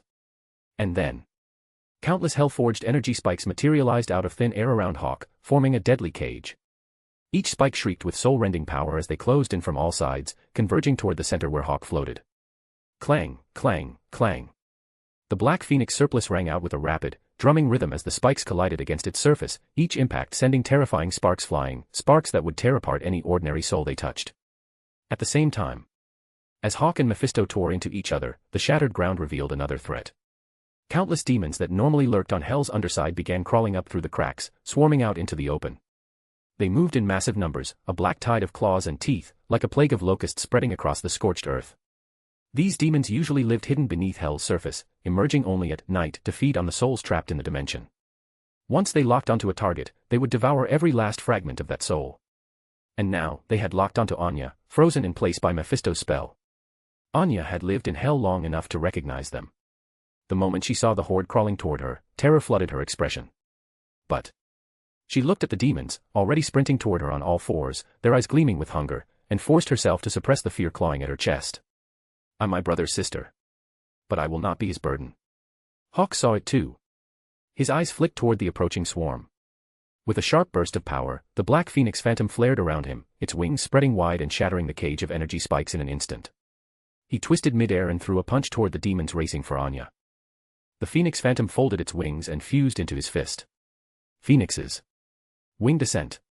Boom. His Cosmo didn't just ignite this time. It exploded. Not a controlled burn. A full-power detonation of his inner universe's energy. In an instant, with Hawk's body as the epicenter, crimson-black flames erupted outward, forming two massive flaming wings. The twin infernos carried unimaginable heat, enough to boil oceans and melt mountains, and with a single beat of those wings, they surged forward in a devastating wave toward Anya's front and sides. Time seemed to freeze for a heartbeat. The demons charging at Anya, faces still twisted in ravenous greed, suddenly stopped mid-stride. The searing black flames consumed them. The lead demons didn't even have time to scream. Their armor-like hides melted instantly, their souls vaporized on contact. Not even ash remained. They were simply erased from existence. The phoenix wings swept outward in a cascading shockwave of destruction. Everywhere they passed, the air itself shrieked and hissed under the soul-scorching heat. The shockwave, wrapped in annihilating light and heat, rolled outward like a tidal wave of oblivion, crashing into the endless swarm of demons pouring in from all directions. The demons vanished. Entire waves of them, gone in an instant. And even the ground beneath them, the very earth of hell itself, melted under the terrifying heat, transforming into dark, glassy obsidian. From above, the attack left a perfect imprint, two enormous crimson wings of crystallized glass, burned into hell's surface.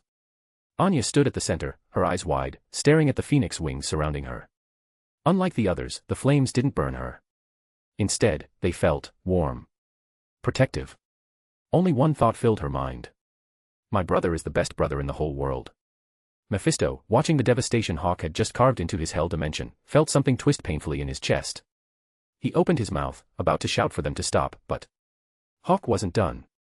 The moment he unleashed that explosive strike to protect Anya, he'd already capitalized on the residual momentum. In the blink of an eye, he closed the distance and reappeared directly in front of Mephisto. Stop. Wham! Hawk's fist, still riding the explosive aftershock of his Cosmo detonation, slammed into the right horn on Mephisto's head. A deafening crack echoed across hell. Mephisto's massive body was launched skyward like a meteor, spinning wildly before crashing back to the ground with earth-shaking force. Boom. Hell's ground split open again. More demons from the underside began crawling out. But this time, they didn't charge toward Anya, who stood alone at the center of the crystallized phoenix wings like she was protected by a divine guardian. They scattered. They ran. They bolted in every direction across Hell's wasteland, desperate to put as much distance as possible between themselves and the battlefield. They took advantage of the chaos, while their master, Mephisto, was getting his ass handed to him, to feast on the abundant souls scattered across Hell's dimension. Hell never ran out of souls. And Anya wasn't worth dying over. They were demons, not idiots. A streak of black light shot up from the crater. Mephisto emerged, clutching the broken horn in his hand. He hovered in the air, his golden demonic eyes locked onto Hawk, who was already preparing another charge. Stop. Hawk's form halted 10 paces away from Mephisto. He stared at the demon lord, now missing one of his horns, his face emotionless beneath the armor's visor, his eyes cold and unreadable. He said nothing. Just waited. As if daring Mephisto to make the next move. Within 10 seconds, get back to the underside. Mephisto didn't address Hawk first. Instead, he projected his voice across the entire hell dimension, his tone laced with absolute authority. Instantly, the demons that had just crawled out, many of whom hadn't even had time to find a meal yet, froze. Then, without hesitation, they turned and scrambled back down through the fissures into hell's hidden depths. Only then did Mephisto turn his attention back to Hawk. He took a long, slow breath, his voice low and rumbling like distant thunder. Take your sister. And leave the contract of San Venganza. This was still his home turf. He wasn't going to die here. But Hawk had the law of life and death. He could come and go as he pleased, and there wasn't a damn thing Mephisto could do to stop him. Sure, this was Mephisto's domain. Hawk couldn't do any permanent damage. But if they kept fighting, if Hawk truly let loose and started tearing the place apart, Mephisto would be the one left cleaning up the mess afterward. Mephisto's golden eyes bored into Hawk. Take your sister, leave the contract of San Venganza, and get out of my hell. That's not enough anymore. What? I said, that's not enough anymore. #bonus chapter every 300 horsepower. Chapter 57, 161, Mephisto never tells the truth. Hawk's tone was ice cold. Mephisto froze, his mind practically short-circuiting. He seriously wondered if getting his horn knocked off had damaged his hearing. I said, take your sister's soul and get the hell out of my hell. And I said, that's not enough anymore. Hawk hovered in the air, his gaze locked with Mephisto's. I gave you 2 chances. The first time, I told you, resurrect my sister, and you'll have 3 favors from me. My first offer is always the best one. But you didn't take it. Then I came here, and I gave you a second chance. The San Venganza contract for my sister's soul. I have no interest in your hell. And you refused that too. Now we're on attempt number 3. So here it is.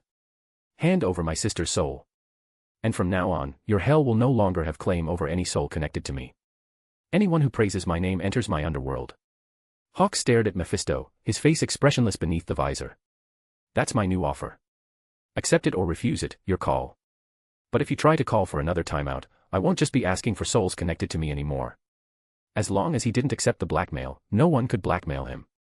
Having already prepared himself for the worst-case scenario, that Mephisto might actually destroy Anya's soul, Hawk was now terrifyingly unyielding.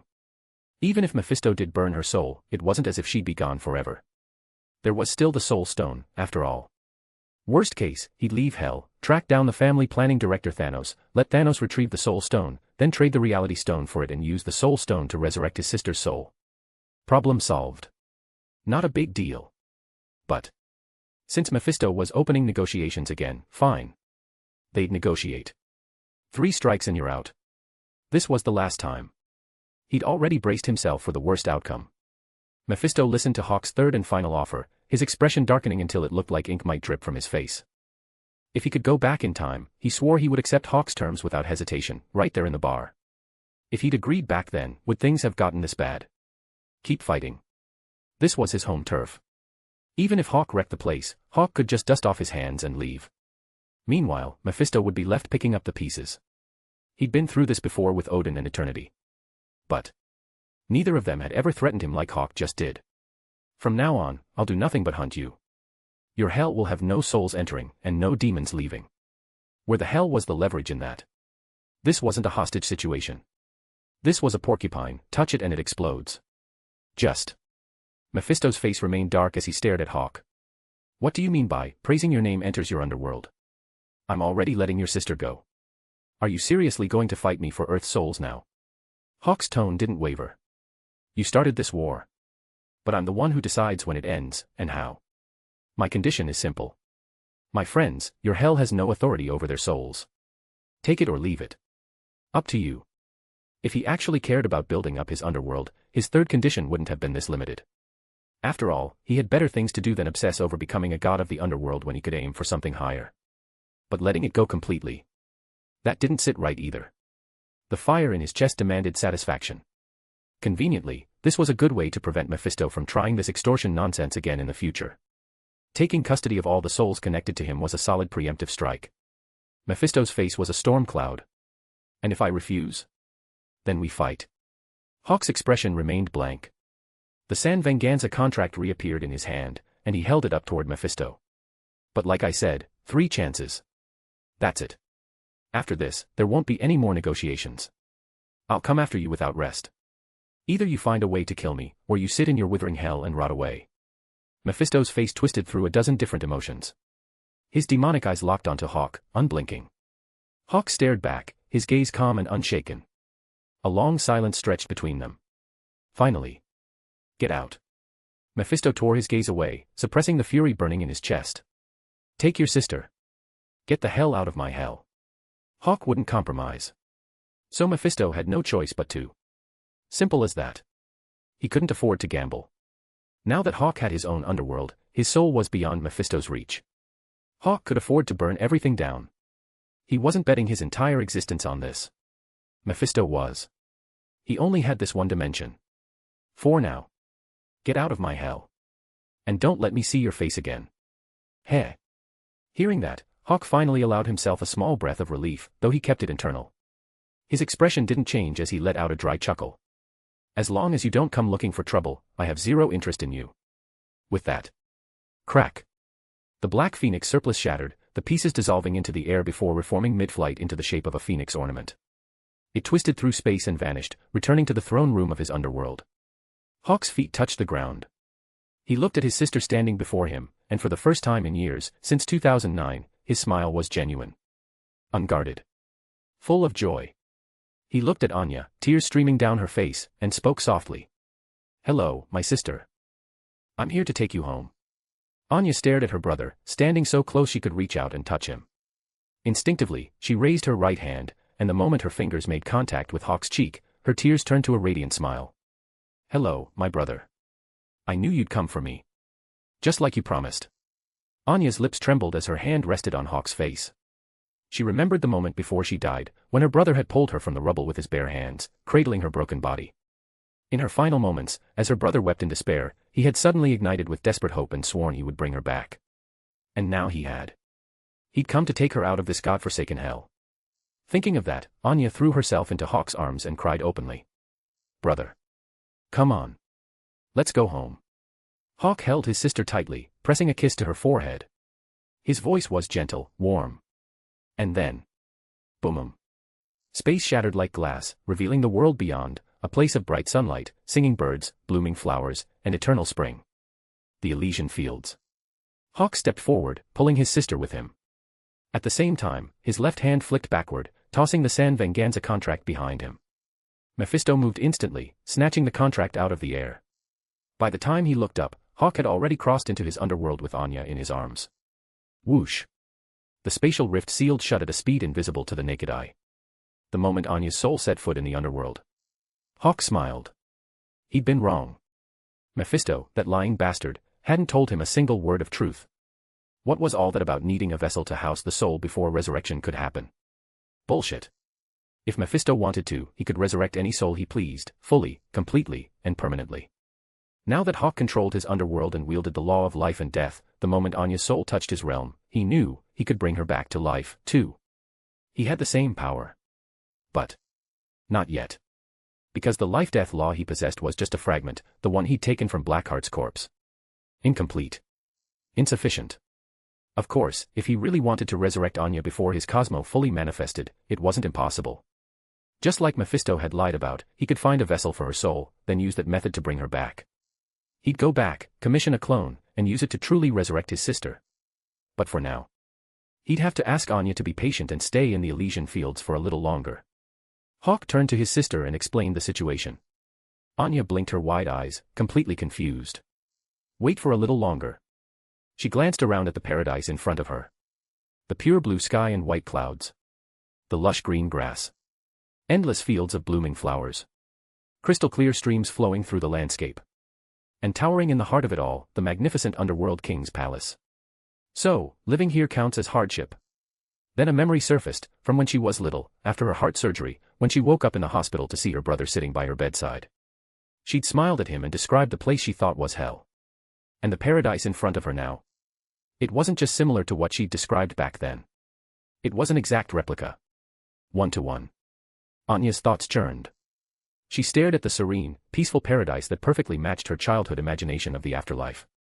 Her chest ached. Then she turned around and looked at her brother, Hawk, who stood behind her with a gentle, warm smile. Brother. Yeah. These past few years must have been really hard for you. Anya looked at him seriously. She died at 14. But she'd spent all these years trapped in hell. She wasn't some naive little girl anymore. Living in hell for so long, she understood exactly how difficult it was to steal a soul from Mephisto's grasp. And her brother had done it in 4 years. Just 4 years. 4 years ago, he'd stormed through hell and forced Mephisto, the ruler of this dimension, to release her. But 4 years ago, her brother had been just an ordinary human.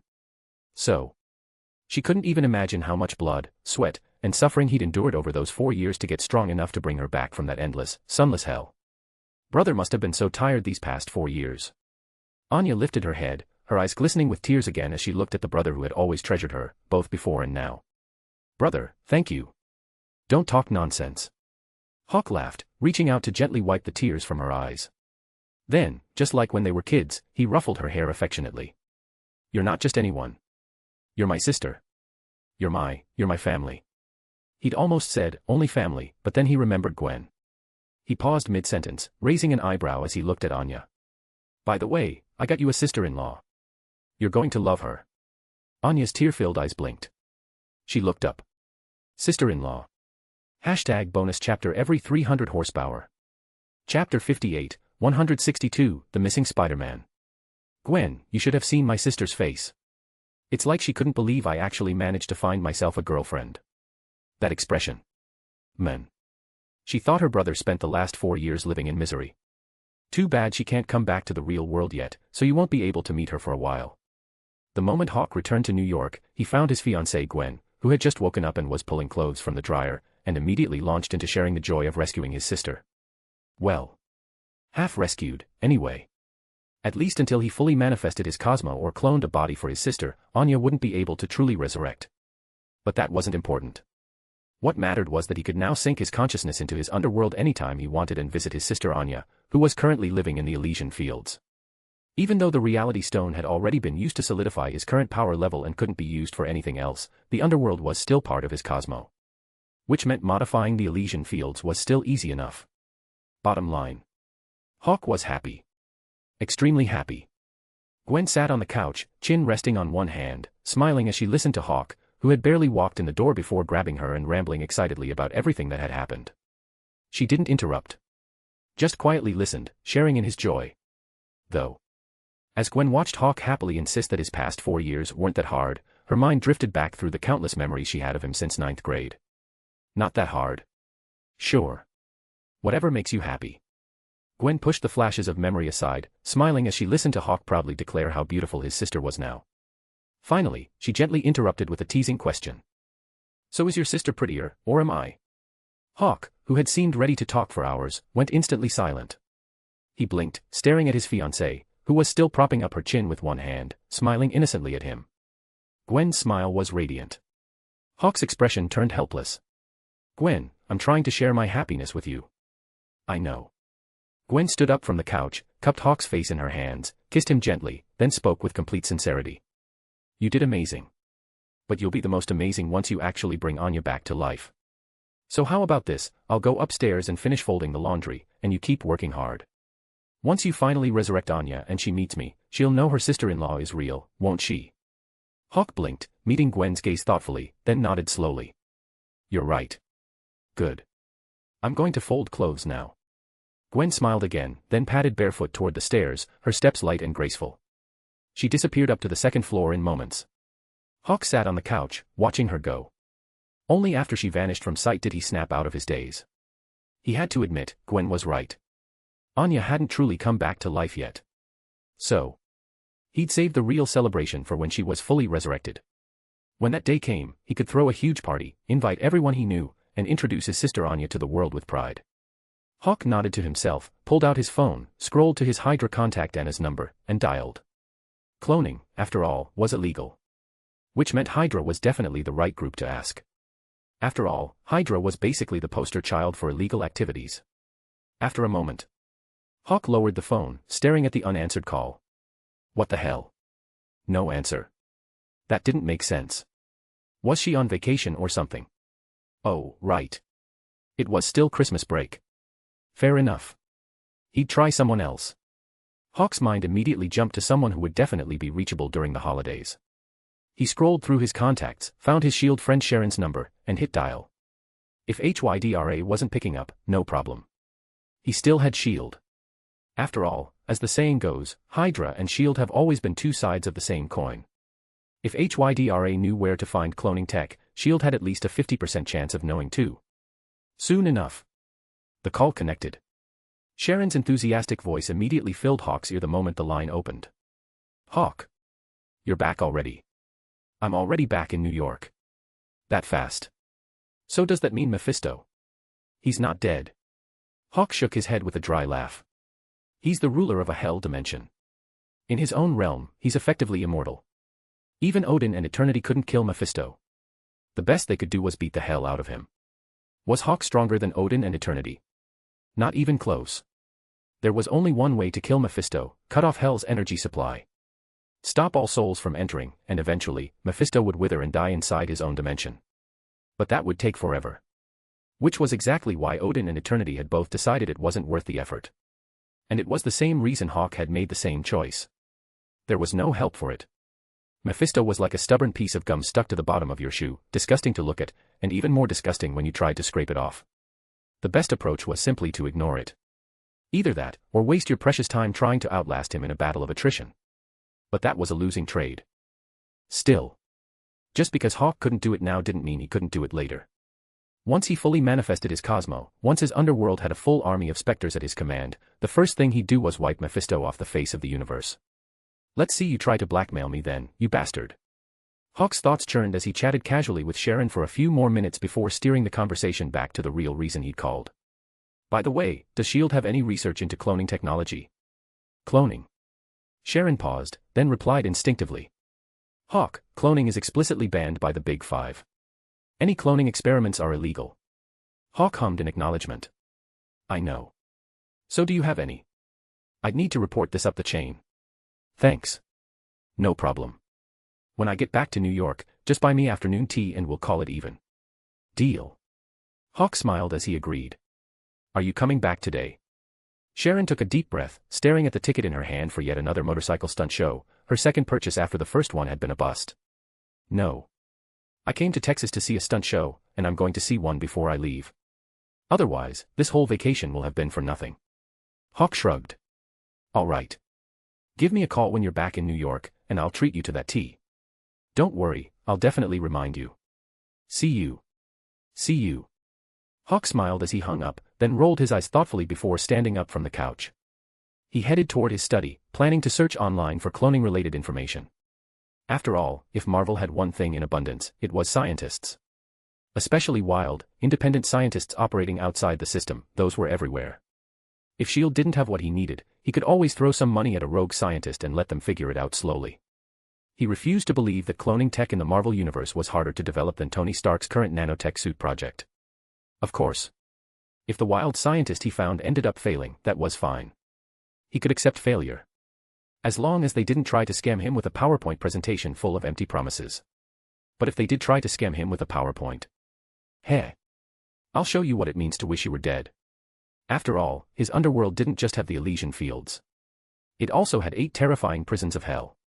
Hawk opened his computer, his thoughts wandering as he clicked on the profile of a scientist who claimed to be researching cow cloning. Several days later. Early morning. Hawk was practically dragged out of bed by Gwen, who had invited him, or more accurately, hauled him out the door by force. After helping the still groggy Hawk buckle his seatbelt, Gwen floored the gas pedal and drove her Toyota Corolla straight toward City Hall.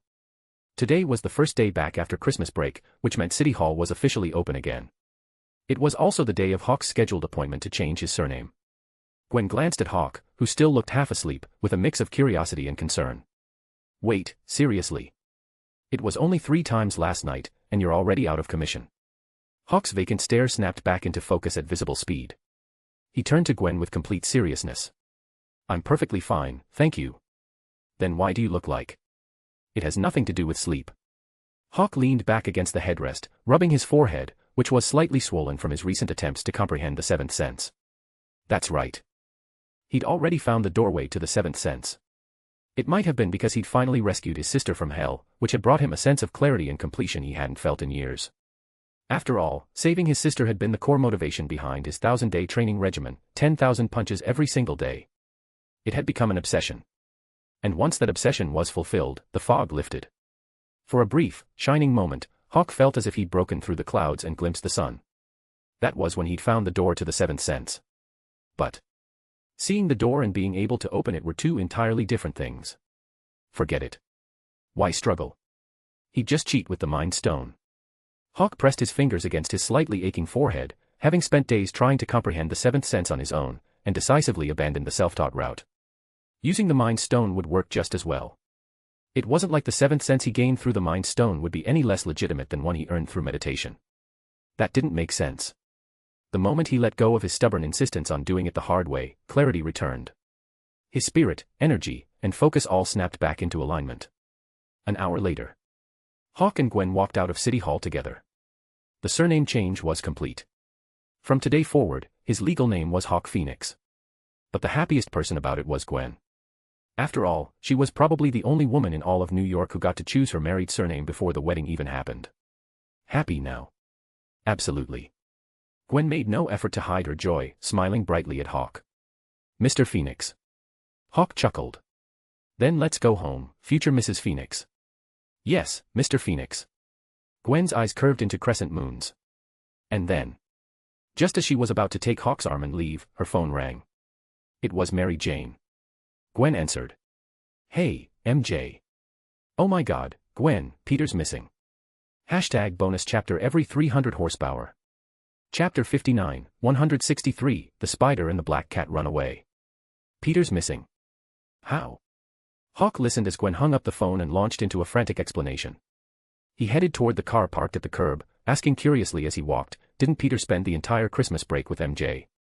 I thought they went to Seattle together." He and Gwen had originally planned to go as well. But one comment from Helen had changed their minds. In Helen's words, this was the first year Hawk and Gwen had officially become a couple, and also their first year living together. So going out to celebrate New Year's somewhere else didn't feel right, they should ring in the New Year at home.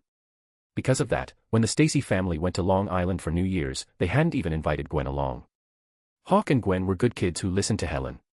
So this Christmas, they hadn't gone anywhere, dutifully staying put in New York City. The trip to Camartage didn't count. That was business, not pleasure. Peter didn't go. He didn't. No. MJ's family went, but MJ didn't really explain everything over the phone. I could tell she was panicking, though. "Come on, let's head over to her place." "Got it." Hawk nodded. "You want to drive, or should I?" "You drive. You're faster, and I think MJ's about to lose it." "All right." Hawk caught the car keys Gwen tossed to him. He took a step forward, and in the blink of an eye, he was standing in front of the car door. He pulled it open and slid into the driver's seat. By the time he'd started the engine and released the parking brake, Gwen had just jogged over to the passenger side, yanked open the door, and climbed in. Hawk floored the gas. The Toyota Corolla's engine roared to life, and the car shot forward like an arrow, speeding off toward Queens. Half an hour later. Queens. 5th Precinct neighborhood. The speeding Corolla whipped around the corner at the entrance to the neighborhood, executing a perfect drift before smoothly entering the residential street. Moments later, it came to a precise stop in the space between two classic American single-family homes. The house on the left belonged to the Parkers. The one on the right was the Watsons. Mary Jane came rushing out of the Parker house on the left, pushing the door open the moment she saw Gwen step out of the car. She ran over and threw her arms around her. "Gwen, Peter's missing." Gwen wrapped her arms around the nearly sobbing MJ, immediately trying to comfort her. Following MJ out of the house was Peter's Aunt May. Hawk, standing by the door, gave Aunt May, whose face was etched with worry, a small nod of acknowledgement. Aunt May managed a weak smile in return. "Thank you for coming, Hawk. Peter's my friend." Soon enough, all four of them were inside. MJ stayed silent, just holding Gwen's hand as tears streamed down her face. Hawk could only turn to Aunt May, seated nearby, and asked with curiosity, "When did Peter go missing?" Aunt May shook her head. "Over the holidays, Peter came back to New Jersey with me to visit relatives. After Christmas Eve, he said he wanted to come back to New York, so I let him leave early. I didn't get home until last night, and I assumed he'd already gone to bed." Hawk listened, then turned to MJ. "What about you? When was the last time Peter called you?" MJ shook her head. "About a week ago." Hawk raised an eyebrow at that. "A week? And you're only saying something now?" "Peter told me he was dealing with something and not to worry. I didn't want to bother him, so I didn't call. When I got back yesterday afternoon, I noticed Peter's car was gone. I figured he was out delivering pizza, so I didn't think much of it. But then this morning, when Aunt May and I went into Peter's room, we realized no one had been in there for at least a week. Delivering pizza." Gwen, listening to MJ's explanation, blinked in surprise. "I thought Peter was working for the Daily Bugle." MJ glanced at Gwen. "That's his other job. He started in October, but he didn't want me to tell you guys." Gwen turned to look at Hawk, who was seated nearby. "Did you know about, never mind. Of course you're not going to say anything. Brothers before everyone else, right?" Hawk looked at his fiancée, who'd just answered her own question, and his mouth twitched slightly. He didn't bother arguing, though. Because he did know about Peter delivering pizza. Not that Peter had told him, Hawk had figured it out on his own. And since Peter hadn't brought it up, Hawk wasn't about to run around advertising it. He wasn't a gossip. Hawk turned back to MJ. "Did you check with the pizza place?" "First thing this morning. They said they're looking for Peter too. Apparently on the morning of the 26th, Peter picked up 2 pizzas to deliver. He made it to the first customer, but never showed up at the second one. The second guy was so pissed he called and chewed them out. The morning of the 26th. Yeah. Exactly 1 week ago." Hawk frowned, looking at MJ intently. "What time did you call Peter on the 26th? MJ thought for a moment, then pulled out her phone and scrolled through her call log. 11 in the morning. So he was in the middle of the delivery route. He delivered to one place but never made it to the second. Gwen chimed in, then looked at Hawk. Peter's not the type to just bail like that. Unless something really important came up. Hawk nodded in agreement. Forget Spider-Man's famous reputation as your friendly neighborhood hero for a moment. Just the fact that Peter had superpowers and never once thought about robbing a bank vault or shaking down criminals for cash, instead choosing to scrape by on meager photo commissions and eventually resorting to pizza delivery, said everything about his character. Peter wasn't the kind of person who'd abuse his abilities for personal gain. Which meant there was no way in hell he'd run off with a pizza order. So the question was, where did Peter go? But no matter where Peter had gone, one thing was certain, he wasn't in New York City right now. Because Hawk's sixth sense had already spread out, blanketing the entire city. And he hadn't detected even a trace of Peter's presence anywhere in New York. Of course, there was always the possibility that someone was using advanced technology to hide Peter. Or that someone stronger than Hawk was blocking his senses entirely. The former was a possibility. The latter, though, was extremely unlikely. At this point in time, the number of people with the power to surpass Hawk could be counted on one hand. Thor was roughly equal in strength. And if Thor ever fully awakened his thunder authority, Hawk might not even be able to beat him. But Thor was a straightforward warrior, the fight me head on or don't bother type. He'd never resort to underhanded tactics like this. Plus, Hawk and Thor were on pretty good terms. There was no reason for him to target Peter. The second and third candidates were the Ancient One and Odin, the God King who, at this point, had basically been exiled to Earth by Loki and was living out his twilight years like a forgotten old man in a nursing home. But neither of them would bother with something like this either. Which left two possibilities. Either Peter had been captured by some villain with access to high-tech equipment. Or Peter had left New York City entirely and gone somewhere unknown. Hawk was leaning toward the latter. He thought for a moment, then looked at Aunt May and MJ with curiosity. Before Peter disappeared, what was he busy with? MJ thought about it, then shook her head in confusion. Aunt May, however, seemed to recall something. She turned to Hawk and said, "Oh, right. When we were in New Jersey, Felicia kept calling Peter." Hawk raised an eyebrow. Felicia. Felicia Hardy. Yes. I asked Peter what it was about, but he didn't say. No answer. While Hawk was talking with Aunt May, MJ, having heard Felicia's name, had already acted with lightning speed, dialing Felicia's number. The call went straight to voicemail. The next second, MJ shot up from the couch like a spring had launched her. "I'm going to find her." Gwen snapped to attention, standing up as well and quickly grabbing MJ's arm. "Are you seriously in any condition to drive right now? Then what am I supposed to do?"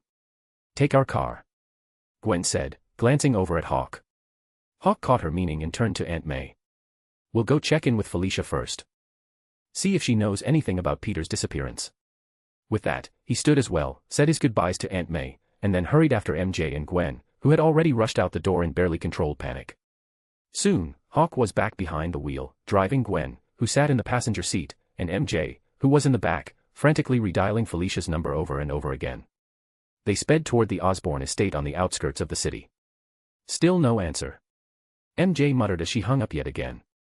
Gwen, seated up front, suddenly remembered something. Come to think of it, wasn't Felicia supposed to attend the NYPD charity gala on the 27th? I don't think she showed up. Hawk glanced at Gwen. "George told you that?" "Mom did." Gwen explained. "It must have been the 28th. "Yeah, the 28th, you went off to spar with Thor that night. Mom came over. Remember? You asked where the Lemon Sea base came from." Hawk followed Gwen's train of thought, recalling that evening, and nodded. "Right. Mom and I were chatting in the backyard when she mentioned it. Apparently, Felicia was supposed to attend, but she never showed up. Her assistant came in her place." Gwen continued. "It wasn't unusual. It wasn't exactly a critical event. People canceling at the last minute wasn't a big deal. For the NYPD, as long as the donation cleared, they didn't care if someone skipped the party. So when Helen had mentioned it in passing, Gwen had just filed it away as an amusing anecdote and moved on. But now. Wait. Peter disappears, and now Felicia's missing too. And conveniently, Peter was on the phone with Felicia right before he vanished. They didn't elope, did they? Gwen's eyes widened as the pieces clicked together. She carefully glanced at the rearview mirror, sneaking a look at MJ in the back seat. MJ sat staring anxiously out the windshield, seemingly oblivious to Gwen's wild speculation. They arrived at the Osborne estate. Since Hawk and Gwen had been there before, the elderly butler recognized them and opened the gate. He stood waiting at the front entrance of the main manor. A few moments later, the three of them climbed out of the car, and MJ immediately rushed up to the butler, asking urgently if he knew where Peter had gone. The next second, the butler blinked in surprise, looking at MJ with confusion. Peter and Miss Hardy took a flight out of New York on the afternoon of the 26th. Didn't Peter tell you? #bonus chapter every 300 horsepower. Chapter 60, 164, The Pacific. The elderly butler, who had served Norman Osborn, then Harry Osborn, and now Felicia Hardy, listened to the three visitors explain why they'd come, his face a picture of utter confusion. The moment those words left his mouth, MJ looked like she'd been struck by lightning. Gwen's mouth fell open slightly. Hawk raised an eyebrow. Well. Had Peter figured it out? That working hard was pointless when you could just find a rich woman to take care of you. So he dumped MJ and eloped with the black cat. Wait. He remembered, not from the movies, but from one of the Spider-Man comics, there was a version where Black Cat Felicia and Spider-Man Peter were actually a couple. So technically, this probably couldn't be called eloping. But that still didn't make it okay. How could anyone allow this? The guy hadn't even broken up with MJ yet. This was textbook 2 timing. Classic scumbag behavior. As someone whose entire personality was built on loyalty and devotion, Hawk's mind wandered as he mentally condemned Peter's actions with righteous disdain. Just then, Gwen, sitting beside him, caught sight of the smirk spreading across her fiancé's face. She immediately elbowed him in the ribs. Hawk snapped back to reality, glancing at Gwen. Gwen shot him a glare, then turned to MJ, whose face was frozen in shock, and quickly wrapped an arm around her best friend in a preemptive gesture of support. She looked at the butler. Did Peter or Felicia say where they were going? Or why? The butler shook his head. No. But Miss Hardy and Peter left in quite a hurry. A hurry? Yes. The butler nodded, then continued, if you'd like more details, you can call Miss Hardy's satellite phone. She called just yesterday. Gwen's eyes lit up. Could we use it to call her? MJ had gone completely silent. The butler smiled warmly. Of course. He turned and gestured for the three of them to follow him inside. After asking them to wait a moment, he disappeared to retrieve the satellite phone. Gwen pulled the silent MJ over to the living room couch. You heard him. They left in a rush. It must have been something urgent. Peter probably doesn't have access to a satellite phone, which is why he couldn't contact you. Normally, a friend would encourage a breakup, not reconciliation. But that was the behavior of fake friends. Gwen was a real friend. So she did her best to cover for Peter. As Peter's best friend, Hawk stayed completely silent. Gwen wasn't just MJ's real best friend, she was also his fiancée. In a situation like this, it was better to let Gwen do the talking. If he jumped in to defend Peter too, it would look like the two of them were ganging up on MJ in Peter's defense. That wouldn't be a good look. MJ listened to Gwen's attempt to rationalize things, and the frantic worry that had been etched on her face gradually began to settle into something calmer. But Felicia has a satellite phone. He could have borrowed hers. Gwen froze at that, her expression faltering. She turned to Hawk with a silent plea for backup. Hawk caught the signal. His mind raced as he prepared to jump in and save the conversation. Just then, the butler returned, holding the satellite phone. The phone is all ready. Before he could finish, MJ was already on her feet, snatching the phone from his hands. She said a few quick words, then listened as Felicia's voice came through on the other end. Her tone was eerily calm as she said, "Could you put Peter on the line?" A moment later, Peter's voice crackled through the satellite connection. MJ gripped the phone and walked off to the side for privacy. Gwen and Hawk exchanged a glance before turning their attention to the butler, who had just returned. The butler's expression was tinged with curiosity. When I called Miss Hardy and mentioned that you were here looking for Peter, he said he'd already called Aunt May. Didn't you go to her first? Gwen blinked in surprise. Aunt May. She said Peter hadn't called her at all. Hawk, sitting beside her, let out a soft laugh. He glanced at Gwen. Aunt May never actually said Peter didn't call her. She just said she got home late last night and that she and MJ didn't see Peter in his room the next morning. Gwen's head snapped toward Hawk, her expression stunned. Are you saying Aunt May lied to us? Why would she do that? Who knows? Hawk shrugged. As far as he was concerned, all that mattered was confirming that his friend Peter hadn't vanished for no reason. As for why Peter had called Aunt May but not MJ, that was Peter's personal business. Gwen, seeing that she wasn't going to get anything more out of Hawk, gave up on the conversation and turned her attention to MJ. She stood by the window, speaking quietly into the satellite phone. Her expression was no longer panicked or worried, just calm. Unnervingly calm. For some reason, Gwen had a bad feeling about this. A few minutes later, MJ ended the call and walked back over, her face still completely neutral. She handed the satellite phone back to the butler with a faint smile. Thank you. The butler accepted the phone. MJ then turned to Gwen. Sorry for the false alarm. Peter's fine. We can go now, Gwen. Gwen looked at MJ's expression, wanting to say something, but in the end, she just nodded. She stood up from the couch and turned to the butler. Thank you so much for your help. Hawk also stood and offered his thanks. The butler smiled warmly as he escorted the three of them back to the front entrance. Not long after, the yellow Toyota Corolla's engine roared to life. With a sharp screech, it was already pulling out of the Osborne estate. As Hawk drove toward MJ's house, MJ, seated in the back, began explaining the conversation she'd just had with Peter and why he had suddenly disappeared in the first place. Peter didn't just disappear out of nowhere. It was Felicia. That day, Felicia called Peter and told him she'd found something while cleaning up the estate. She said she'd discovered videotapes related to Richard Parker and Mary Parker, and that there might be new leads. Peter's parents. When Peter heard that, he dropped everything and rushed over to the Osborne estate immediately. Gwen, sitting beside her, frowned as she listened. Peter's parents, didn't they die in a plane crash when Peter was really young? Hawk, keeping his eyes on the road, glanced at Gwen through the rearview mirror. That's what the report said. The plane lost contact over the Pacific Ocean. But they never found the wreckage. If this were the real world, the lack of wreckage wouldn't matter. They'd be declared dead regardless. And officially, that's exactly what had happened. But this was the Marvel Universe. When you factored that in, as long as there were no confirmed bodies, there was actually a pretty good chance Richard Parker and Mary Parker were still alive. Oh, right. He probably should have asked Mephisto about that while he was in hell. Hawk's eyes lit up at the thought, then he shook his head with a quiet laugh. MJ, sitting in the back, continued her explanation after Hawk and Gwen's brief exchange about the plane crash. Back then, both Richard Parker and Mary Parker had worked for Osborne Industries. At the time, Norman Osborn hadn't deteriorated to the point where he was bedridden. The spider serum the Parkers had been developing was originally intended to cure Norman's mysterious illness. Of course, it had since been revealed that Norman's condition wasn't an illness at all, it was a curse placed on the entire Osborne bloodline by a hell witch. But the Parkers and Norman himself hadn't known that at the time. And then, during their research on the spider serum, the Parkers accidentally contaminated it with their own blood. They discovered what made the serum work, but they also caused the spider to mutate. To put it simply, the serum was personalized. The mutated spider, now carrying fragments of Parker DNA, could only work on the Parker family. Specifically, on Peter. For anyone else, the serum wasn't a cure. It was poison. The Parkers reported this to Norman Osborn and requested access to a second specimen, the one known as the Golden Spider. But when Norman told them where that spider had come from, they made a decision. They left young Peter in the care of Ben and May Parker, boarded Norman's private jet that very night, and flew to the origin site to conduct their research. And then, the plane crashed.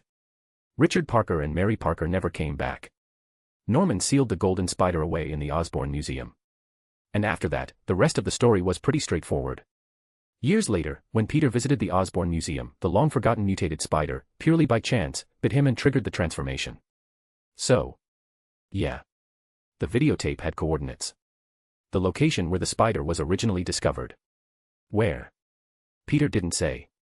He said it's an Osborne corporate secret. Fair enough. Gwen nodded, not particularly surprised by that answer. Then her thoughts drifted back to Aunt May. She frowned. But why didn't Aunt May tell us? Even if she didn't want to tell us, MJ was about to call the police. She should have at least told MJ privately, right? Why didn't she say anything to her either? MJ shrugged, glancing at Gwen. Maybe because I'm an outsider. Gwen opened her mouth to respond to that. MJ, you. Peter's safe. That's all that matters. Everything else doesn't matter anymore. Right. MJ met Gwen's gaze, her face lighting up with a smile that looked almost like relief, like she'd made a decision and was finally at peace with it. Gwen said nothing. Half an hour later, MJ stepped out of the car, hugged Gwen briefly, then walked directly toward the Watson house on the right. Hawk drove off with Gwen, who had moved back to the passenger seat, heading home to Bleecker Street. Hawk. Yeah. I think MJ's going to break up with Peter. Yeah. Hawk's tone was flat as he nodded. He wasn't an idiot. Just watching MJ's reaction back there had made it pretty clear. Gwen frowned, her thoughts still on Aunt May. Why do you think Aunt May didn't tell us? Even if she didn't want to tell us, MJ was freaking out enough to call the cops. She should have at least told MJ privately. Why didn't she? Hawk thought about it seriously, then glanced at Gwen, who was still deep in thought. Maybe. She doesn't think Peter and MJ are a good match either. Hashtag bonus chapter every 300 horsepower. Chapter 61, 165, Mary Jane's new boyfriend. Aunt May doesn't think Peter and MJ are a good match. What else could it be? Hawk shrugged. That was also why, after meeting with Aunt May, he hadn't seemed particularly concerned about Peter's disappearance in the first place. MJ's panic had been genuine. But Aunt May's worry? Not so much. Well, it wasn't completely fake. But compared to MJ, who had been completely in the dark, Aunt May's concern hadn't felt all that urgent. The moment Hawk saw Aunt May, he'd suspected she knew more than MJ did. And like he'd said before, other people's business was generally none of his concern. What if Peter's disappearance was part of some elaborate surprise for MJ? Stranger things had happened. So Hawk had chosen to stay silent. Now, knowing the truth, the reason why Aunt May hadn't told MJ was probably exactly what MJ had said earlier. This was Parker family business. And Mary Jane Watson was an outsider. But MJ is Peter's girlfriend. Yeah, she is. Hawk nodded, watching as Gwen defended her best friend. I can guarantee that MJ was Peter's first girlfriend and will be his last. But can you guarantee the same for MJ? Gwen turned to meet Hawk's gaze. Her mouth opened instinctively. She had the urge to vouch for her best friend MJ the same way Hawk had just vouched for Peter without a second thought. But the words wouldn't come out. Because she honestly couldn't make that promise. She couldn't guarantee that MJ would stay with Peter until the end the way Hawk had just guaranteed it for Peter. Peter was a great guy. MJ was a great girl. That was the truth. No question about it. But compared to Peter's reserved, introverted personality, MJ's was bold, expressive, extravagant. MJ studied dance. She'd always dreamed of performing on Broadway, standing on that spotlight stage and showing the world what she could do. And she was actively working toward that goal. But Peter was a quiet kid. The kind of guy who wore a mask even when doing good deeds. Gwen's mind raced through the analysis, then she made a quick decision and gave up. She shook her head. You know what? You're right. This is their private business. We shouldn't get involved. Hawk smiled faintly. You figured it out. What else am I supposed to do? Gwen rolled her eyes, then noticed the expression on Hawk's face, somewhere between a smile and a smirk. Wait. You said, also, just now. Does that mean you don't think Peter and MJ are a good match either? Hawk shrugged. A guy's first love usually ends in failure. Gwen raised an eyebrow. I'm your first love. Hawk froze for a second, meeting his fiancée's increasingly dangerous emerald green gaze. He immediately scrambled to recover. We're different. Gwen hummed skeptically, continuing to stare at him with those dangerous eyes. Hawk's mind raced. The next second, he made a sharp U-turn on the spot. Gwen blinked in confusion. We're not going home. Where are we going? Las Vegas. What for? You can legally get married at 18 there. Hawk's expression was completely serious, his tone solemn. He couldn't help it. This was the only solution he could come up with to dig himself out of this hole. See? This was exactly why he tried not to get involved in other people's business. One wrong move, and the fire spread straight to him. Just like right now. In the end, they didn't make it to Las Vegas. Not because Hawk changed his mind. But because Gwen was worried about the chain reaction that would follow if they came back with a marriage certificate. For example, an enraged father-in-law showing up at their door with a shotgun. After all, running off without telling anyone was called eloping. George had already grudgingly accepted that the two of them were engaged. If they eloped to Las Vegas without a word and came back married, George would lose his mind. And Helen probably wouldn't be too happy either. Plus college starts tomorrow. If they drove to Las Vegas now, they'd never make it back to New York in time. Most importantly, Gwen had only been testing him. She couldn't make promises for MJ, but she was absolutely certain she'd walk with Hawk to the end. Because Hawk was the future she'd chosen with her own hands. Still, seeing Hawk ready to drive straight to Las Vegas and get married without a second's hesitation made her incredibly happy. Because Hawk hadn't hesitated. That was enough. She would be Mrs. Phoenix. The one and only. Just, not quite yet. The next day. Hawk and Gwen woke up early. After finishing breakfast, they left the house just like any other school day. Gwen drove her Toyota Corolla in front, Hawk followed in the Audi A8, and the two cars pulled out of the garage one after the other, heading toward New York University and Empire State University, which sat right next to each other. After the first class of the new semester ended, Hawk slung his messenger bag over his shoulder and walked out of the lecture hall while answering a call from his fiancée, who was attending class at the neighboring university. "Hey, Gwen." This morning, Felicia's assistant came to the school and filed a leave of absence for Peter. She said Peter's helping them with a research project. "How long?" "1 semester. "Damn." Hawk drew in a sharp breath, genuinely curious. "Does MJ know?" Gwen sighed on the other end of the line. "That's what I really wanted to tell you. MJ said she and Peter broke up over the phone last night." Hawk's eyebrows shot up. "They actually broke up?" "Yeah." Gwen nodded, then added, "Don't come over at lunch today. I'm worried seeing the two of us together will just make MJ feel worse. I'm hanging up now." Hawk listened to the dial tone and fell into silence. Great. Collateral damage. MJ and Peter broke up, and somehow he and Gwen were catching the fallout too. Wait, no, scratch that thought. He and Gwen weren't breaking. Nope. Stop right there. Hawk immediately shook his head, cutting off that train of thought before it could fully form. He put his phone back in his pocket and headed toward the lecture hall for his second class of the morning. That evening, Gwen set down her textbook, tied her blonde hair back into a ponytail, and started preparing dinner in the bright, well-lit kitchen. Just like usual. Hawk had initially tried to help, but in Gwen's eyes, he was more of a hindrance than anything.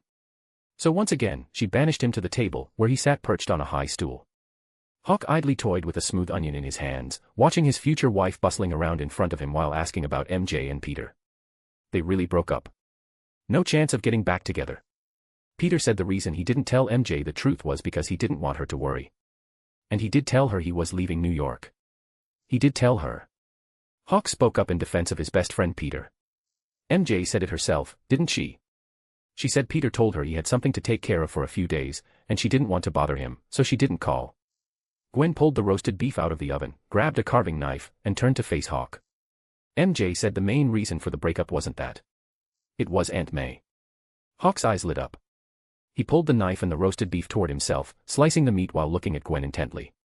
He didn't say anything, but his expression spelled out 2 words loud and clear. "Tell me everything." Gwen laughed, wiped her hands, grabbed a plate, and poured a bag of pre-washed salad greens onto it. She squeezed some salad dressing over the top and began tossing it while recounting her lunchtime conversation with MJ. "Who do you think is more important to Peter? Aunt May or MJ?" "Aunt May." "So if the two of them actually got married and Aunt May and MJ got into a fight, who would Peter side with?" "Aunt May." Hawk answered without hesitation. Ever since Uncle Ben had died, partly, in some ways, because of him, Aunt May had become the most important person in Peter's life. So in Peter's heart, without question, no matter what happened, Aunt May would always come first. Not just for their Spider-Man either. In every version, Amazing Spider-Man, Spectacular Spider-Man, whatever, Aunt May or Aunt May equivalent was always the #1 priority. Gwen continued, "That's exactly what MJ said. She said that Aunt May hiding the truth from her showed that Aunt May didn't see her as part of the family. MJ said it's better to end things now while they're still on good terms than wait until later when things get messy. It's better for everyone this way." Hawk thought about it, then looked at Gwen. "MJ's really clear-headed about this." Gwen shrugged. "MJ's always known what she wants." "What about Peter? Did he just agree to it?" "MJ didn't say." Gwen set the finished salad bowl to the side. "Peter probably agreed. Even if he didn't, it wouldn't matter. MJ already pulled herself together this afternoon and went to the school's welcome back dance." Hawk nodded, genuinely impressed. "That's impressive. That's just how she is." Gwen glanced at the neatly sliced beef on the cutting board, then noticed Hawk was about to start slicing it even thinner. She quickly stopped him. "Wash your hands. Let's eat." Hawk hummed in acknowledgement, set down the carving knife, and headed toward the sink. As he walked, he asked with amusement, "Want to make a bet? How long before MJ starts dating someone new?" Gwen gave him a flat look. "That's my best friend. Why don't you bet on your best friend instead?" "Fine by me." Hawk shrugged, completely unbothered. Gwen let out a dry laugh. "Peter's lucky to have a friend like you." Hawk turned to look at Gwen, his expression dead serious. "I think so too." Gwen stared at Hawk's completely earnest face, utterly speechless. Still. Even though the two of them never officially bet on when Mary Jane would start a new relationship, when she actually did start dating someone new 2 months later, they were both completely stunned. Especially after finding out who MJ's new boyfriend was.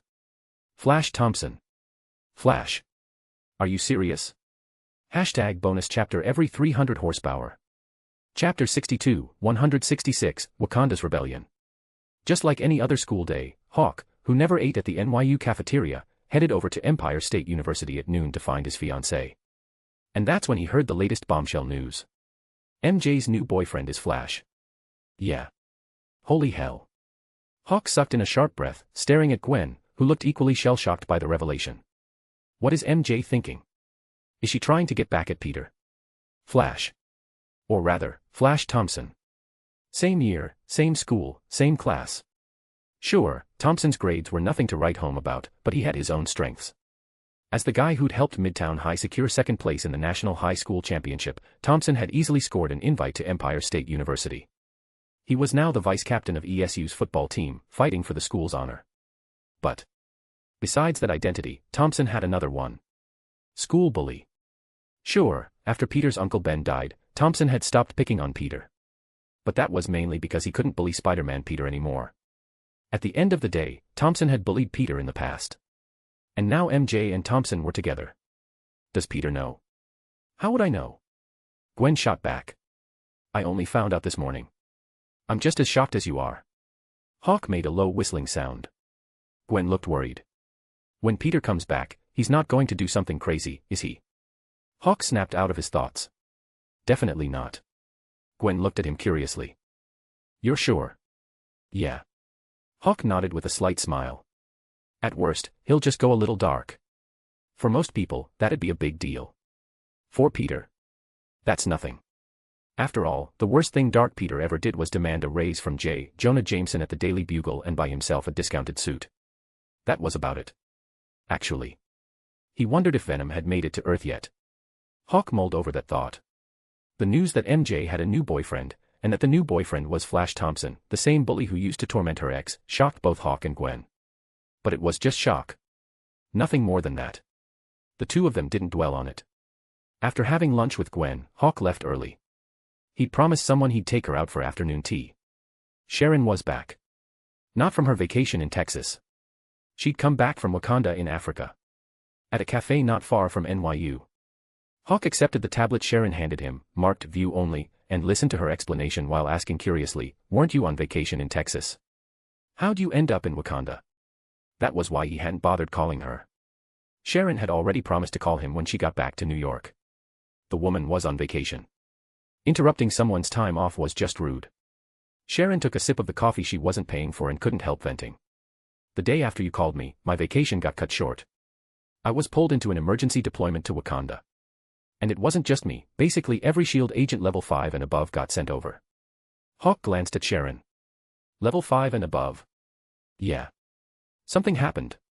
Chaka died. The new king, T'Challa, launched a rebellion. The UN peacekeeping personnel stationed at the palace were killed, and he also attacked the workers extracting vibranium.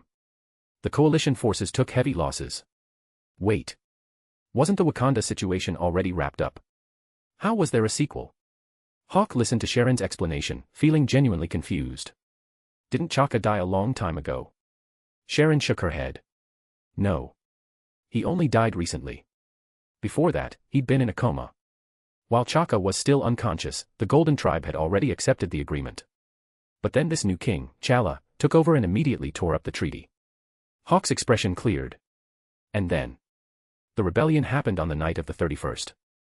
The Security Council didn't realize the Golden Tribe had hidden a stockpile of vibranium tech and weapons. By the time the Council got word, the coalition forces had already been driven out of the capital. And some of the soldiers were captured by Wakanda. The Security Council was furious. So yeah. One phone call to my hotel while I was on vacation, and next thing I know, I'm hauling ass to Wakanda. Hawk fell silent. He understood every word Sharon said. But somehow, when he put them all together, the whole thing felt completely surreal. What did she mean the coalition forces had been driven out of the capital?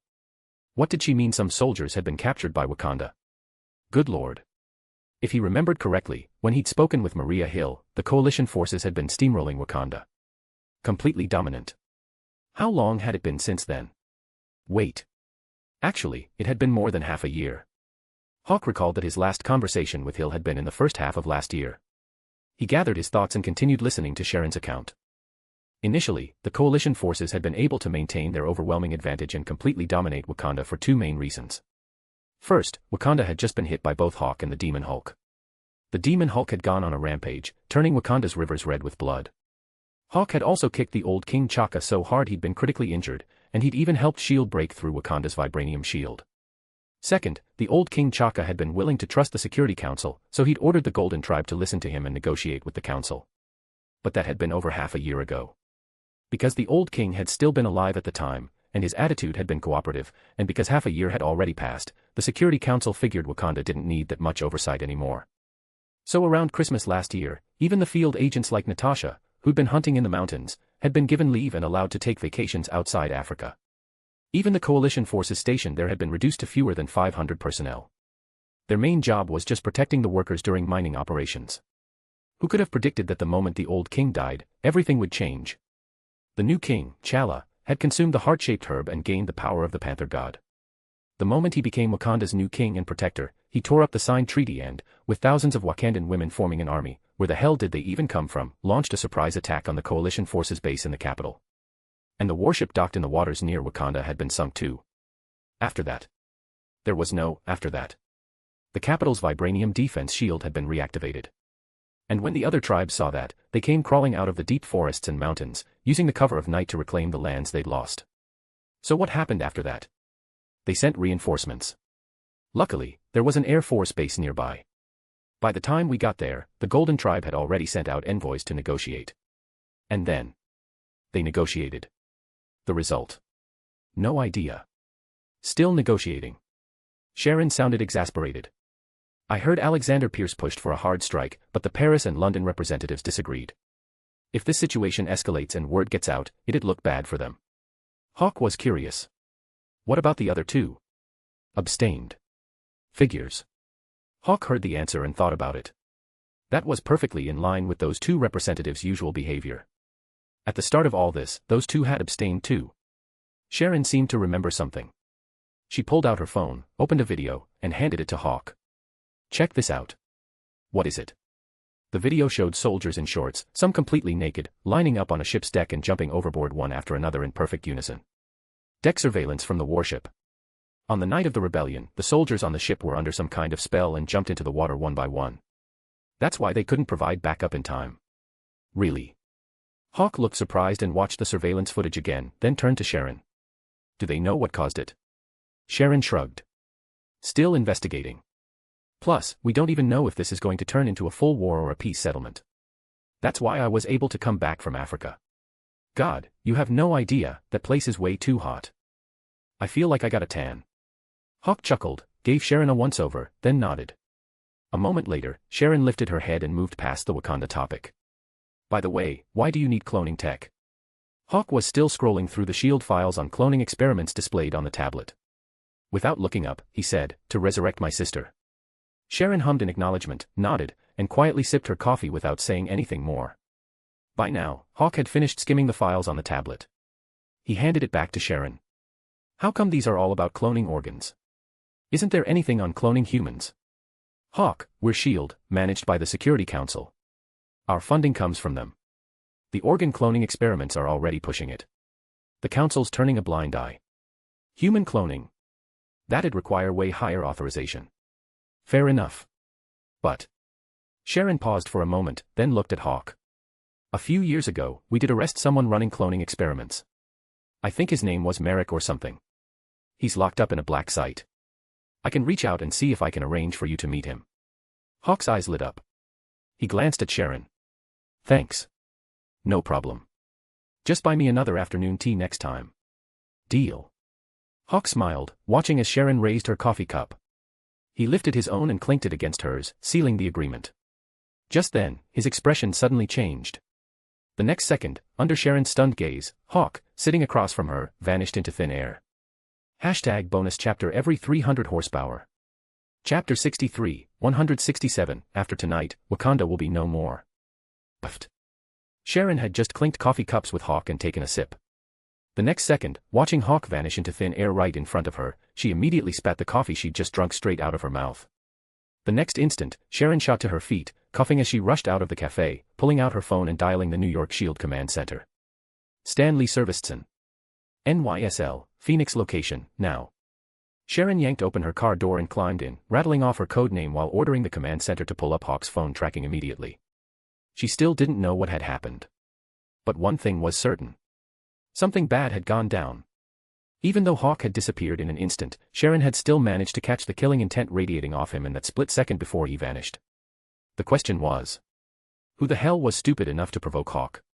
The same guy who'd leveled Quantico, killed the Hulk at Culver Lake, slaughtered dark elves at Stonehenge, and flew to Mars once a week to spar with Thor. Just then, the voice on the other end of the line came through urgently. Location acquired. Where? Empire State University. Holy cow. The moment Sharon heard that Hawk's location pinged at Empire State University, she sucked in a sharp breath. At the same time, a chill shot straight up her spine from her tailbone to the top of her skull. All right. She took back what she'd just thought. Those people hadn't provoked Hawk. They'd gone after Gwen. Which meant they weren't just stupid, they had a death wish for their entire bloodline. What were they thinking? Didn't they know what happened to the last person who tried this? His whole family got wiped out. Most importantly, even the old-timers on Capitol Hill and their deep-pocketed backers wanted to know Hawk's secrets. But none of them dared to try going after Gwen, who, on the surface, looked like an easy target, because they knew better. Because trying meant dying. After all, when a demon king willingly puts on chains, the smartest thing everyone else can do is leave those chains alone. Otherwise, the only thing you'll unleash is the most terrifying version of that demon king. And now someone had tried to help the demon king break free. Gwen, run. You two go first. Inside Empire State University's gymnasium, Flash Thompson shouted at Gwen and MJ, who had just come here looking for MJ, then charged straight at the three cold-faced, bald black women rushing toward Gwen. Flash Thompson might have been a school bully. But in his mind, he was the bully. Which meant he was the only one allowed to pick on students. Nobody else could. So back at Midtown High, the weaker students' opinions of Flash Thompson had actually been mixed. After all, a bully who only knew how to push people around but didn't know how to protect them could never become captain of the football team, let alone lead his teammates to second place in the National High School Championship. So, Flash Thompson didn't hesitate. He charged straight at the three bald black women. Wham! The lead woman, cold and expressionless, swung the golden staff in her hand and sent Flash Thompson flying. Flash skidded across the smooth gymnasium floor, his back slamming into the wall with a heavy thud. The three bald black women didn't even glance back. They kept charging after MJ and Gwen, who were already running toward the back exit. Their mission was simple, capture Gwen and use her to force Hawk to surrender his life. No other reason. Hawk had to pay with his life for Wakanda's suffering and their old king's death. This was the will of the king. The new king. These three bald black women were members of Wakanda's Dora Milaje. They were even more elite than Wakanda's royal guard. Every member of the Dora Milaje was female, and they were Wakanda's finest warriors. With the equipment and weapons they carried, any one of them could take down 10 regular soldiers without breaking a sweat. The three of them had actually infiltrated New York a month ago. Since then, they'd been watching from the shadows, waiting for an opportunity to catch Gwen alone and use her to control Hawk. Yes. Their target from the very beginning had been Gwen. The reason was simple. Hawk was too strong. Terrifyingly strong. Suffocatingly strong. Fortunately, he wasn't without weaknesses. Wakanda had found Hawk's weakness. His fiancée, Gwen. Compared to capturing Hawk, which had a success rate of basically zero, capturing Gwen and using her to control Hawk had a success rate of nearly 100%. Once they realized this, the Wakandans couldn't understand why the outsiders who also coveted Hawk's power hadn't thought to use Gwen as leverage. But the outsiders didn't understand. The Wakandans did. Capture Gwen. Control Hawk. Kill Hawk. The plan was perfect. Unfortunately, over the past month, the three operatives sent to execute the kidnapping mission hadn't found a single opening. Because Gwen's life was too routine. Class. Lunch with Hawk. Class. Leave together after school. Go home together. They'd considered launching a speed attack during class, grabbing Gwen quickly and getting her back to Wakanda before anyone could react. But that plan was quickly scrapped. Because Empire State University was right next to New York University. The moment they made a move, if the operation was exposed, Hawk, who was right next door, could probably get there in under 5 seconds. So they kept waiting. Kept watching. They'd thought today would be another disappointment. But then, suddenly, Hawk left NYU. And he didn't wait for Gwen. The three women, built more like men than women, practically vibrated with excitement. This was their chance. They didn't hesitate. The moment they confirmed Hawk's car had left NYU and driven a full block away, they immediately drove their vehicle straight through the entrance barrier at Empire State University with a loud crash. They didn't waste a single second, driving straight to the gymnasium. After getting out of the car, faced with the crowd of college students, and to avoid wasting time, they knocked out one student per swing with their staffs, not even glancing left or right as they made a beeline for Gwen. Just like they'd done to Flash Thompson moments ago. MJ and Gwen ran ahead. The three women chased behind. Just then, the lead bald woman, seeing that Gwen and MJ were about to push open the emergency exit and escape, transformed her vibranium staff into a spear in an instant. The next second, she threw it. It hit its mark. Crash. Oh my God. MJ's heart nearly stopped. She screamed, staring at the steel door that had just been pierced clean through by the vibranium spear. She tried to pull it open again, but the spear had pinned the door to the ground. No matter how hard she pulled, it wouldn't budge. The next second, MJ turned around and saw the three women charging toward them like panthers. Without thinking, she pulled Gwen behind her. Don't be scared. I'll protect you. Thanks. The person saying thanks wasn't Gwen. It was Hawk. The moment Hawk's voice appeared, so did his figure, as if ripples had spread through the air, standing in front of MJ, who was standing in front of Gwen. Hawk, who had just teleported over and heard MJ's declaration, turned to look at her and said, "But my woman. I protect her myself." Gwen's face lit up with joy at seeing Hawk. But the three Wakandan women, who had been charging forward, went pale. Without a second thought, they immediately turned and tried to flee. Alas. Could they escape? Hawk glanced at the three pitch-black, bald women trying to run and let out a cold laugh. He didn't even lift a finger. With his telekinesis, the moment his gaze landed on the three bald women, they froze in place as if someone had pressed pause, still in mid-sprint, completely immobilized. After doing that, Hawk didn't immediately deal with the three women. Instead, he turned to Gwen, his lips curving upward slightly. "See. I listened to you. I showed them mercy in Africa. And this is how they repaid me." Gwen met Hawk's half-smiling gaze. "I asked you to be merciful because I didn't want you to lose yourself. But more importantly, mercy is precious. It's not infinite." Hawk understood. "So they don't deserve my mercy anymore. I told you to try being a good person. I didn't tell you to be a doormat with no boundaries. And besides, you're forgetting something." "Oh. My grandfather owns a farm in Georgia, Hawk." Gwen said it with a smile. Hawk smiled back. With a single thought, without even looking, the three bald women frozen in place not far away suddenly bled from their 7 orifices and died on the spot. From start to finish, Hawk never once looked at the three women. He also never thought about talking to them. After all, when you already know the answer, there's no point in asking the question. Wakanda had to be destroyed. Hawk's mind was made up. Just then, Sharon, who had been speeding the entire way, finally arrived. The first thing she saw was the three bald women, still frozen in place, blood streaming from their eyes, ears, nose, and mouth. Sharon immediately recognized who they were. Wakanda. But how was this possible? The Big Five had coordinated a joint operation. Wakanda's communications and transportation had been completely locked down. How had these three Wakandans gotten out? And how the hell had they made it all the way to New York City? Sharon's expression shifted rapidly as she looked at Hawk. Just as she was about to speak, Hawk beat her to it. "Sharon, give Maria Hill a call. Huh. Tell Maria Hill to pull everyone out. Before I get there." "Oh God." Sharon drew in a sharp breath. Listening to Hawk's ice-cold voice, she already knew what was about to happen. But she couldn't stop herself from looking at him anyway. "You're going to. After tonight, Wakanda will be no more." With that, Hawk looked up. Boom. He shot straight into the sky, making no effort to hide his presence. He punched straight through the roof of Empire State University's gymnasium, and once he reached the open air, a sonic boom erupted around him. His body turned into a streak of light, racing toward Wakanda. # bonus chapter every 300 horsepower. Chapter 64, 168, The Demon King is breaking through the atmosphere.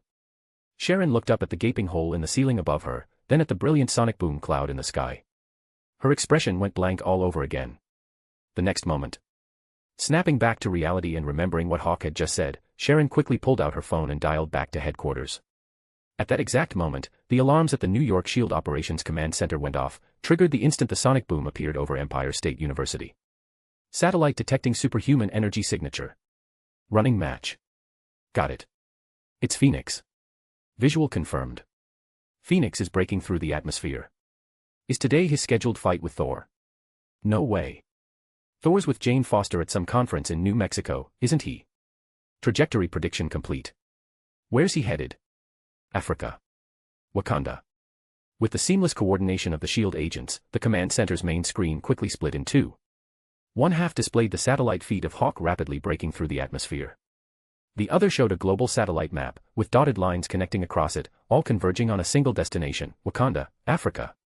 Commander Victoria Hand stood with her arms crossed, eyebrows raised as she stared at the projected destination calculated by S.H.I.E.L.D.'s latest research project, Insight. Just then, Sharon's call came through. Sharon, what happened at Empire State? Phoenix just. Commander, 3 people from Wakanda just tried to assassinate Gwen. The calm expression on Commander Victoria Hand's face vanished.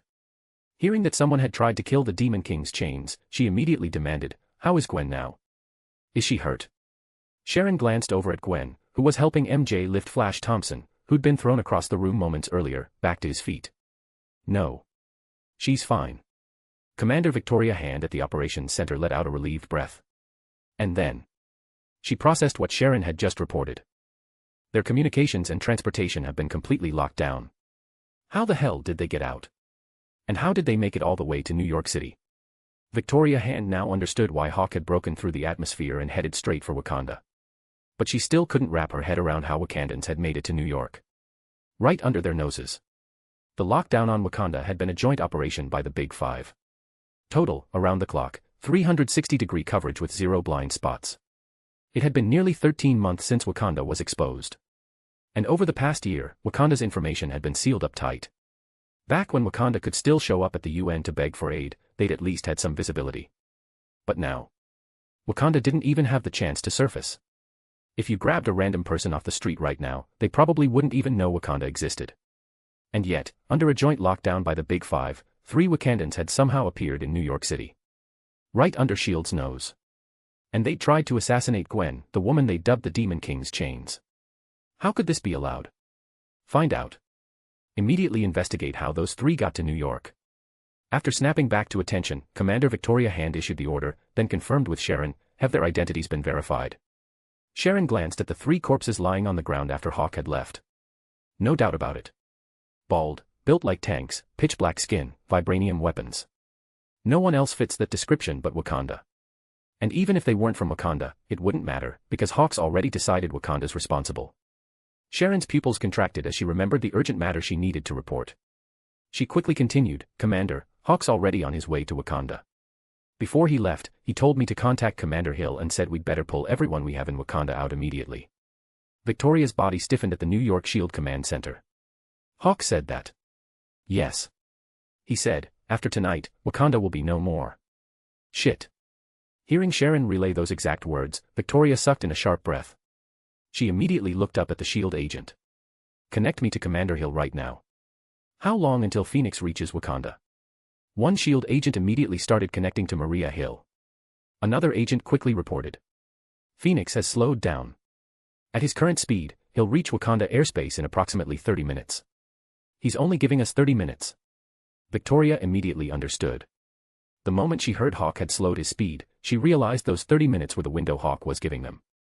After all, given Hawk's ability to make a round trip to Mars in a single day, if he went full speed, he wouldn't need anywhere close to 30 minutes to reach Wakanda.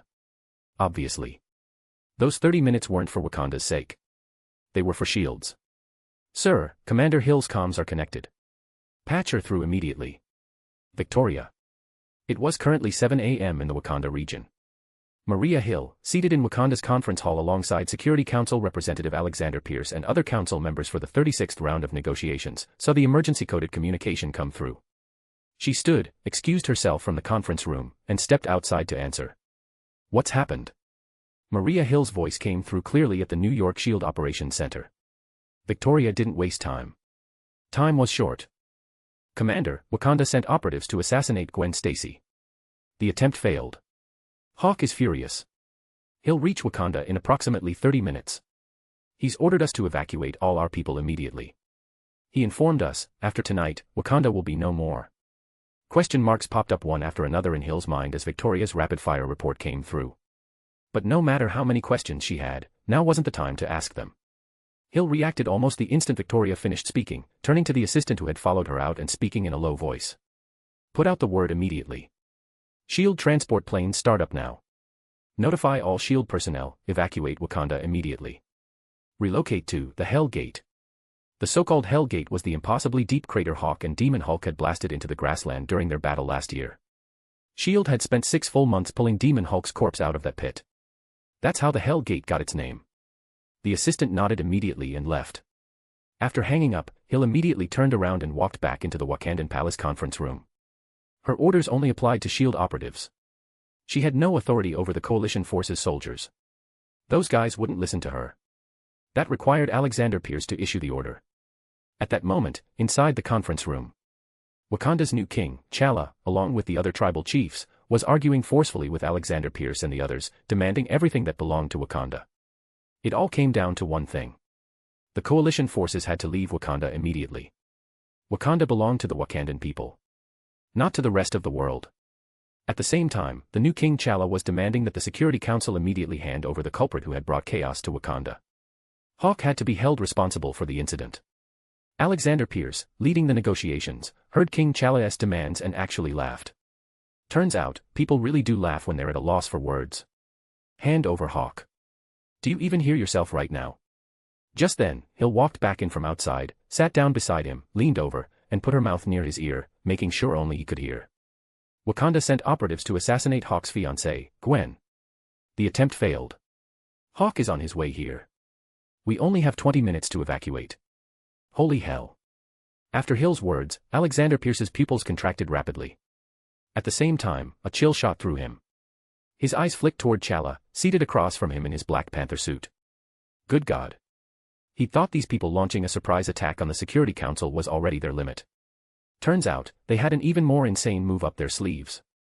Whether it was Congress, SHIELD, Hydra within SHIELD, or the Security Council itself, everyone understood one thing very clearly. Gwen Stacy, codenamed the Demon King's chains, was even more untouchable than the Demon King himself. And these people hadn't just tried to touch her. They'd tried to shatter the chains entirely. Jesus, God, the Virgin Mary. Alexander Pierce's mind was screaming internally. But as an accomplished politician, even though his insides were experiencing a magnitude 10 earthquake, his exterior remained perfectly calm. The gray-haired man with glasses still maintained his gentle, cultured smile. After Hill finished her report, Alexander coughed subtly, glanced at the Wakandans sitting across from him in their bizarre outfits. Some of the chiefs even had giant rings hanging from their chins, looking like ridiculous forest clowns, then fixed his gaze on Black Panther T'Challa. We'll need to return and consider your terms this time. With that, he didn't give the Wakandans time to react. He stood immediately and walked straight out of the conference room. The other Security Council members participating in the negotiations froze for a moment, then quickly stood and followed Alexander Pierce out in a rush. Move. Move fast. Put out the word, all personnel evacuate Wakanda immediately. Rendezvous at Hell Gate. Understood. #bonus chapter every 300 horsepower.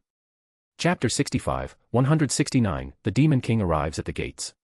After walking out of the conference room with his negotiation team and heading straight to the SHIELD transport plane already running on the plaza, the aircraft immediately lifted off vertically. Alexander Pierce rapidly briefed everyone on what had happened, then immediately issued the emergency evacuation order. The coalition forces generals, shocked but moving fast, immediately ordered their soldiers to pull back. The orders from SHIELD and the coalition forces' retreat commands were transmitted at maximum speed to every agent and soldier currently stationed in the Wakanda region via their personal communicators.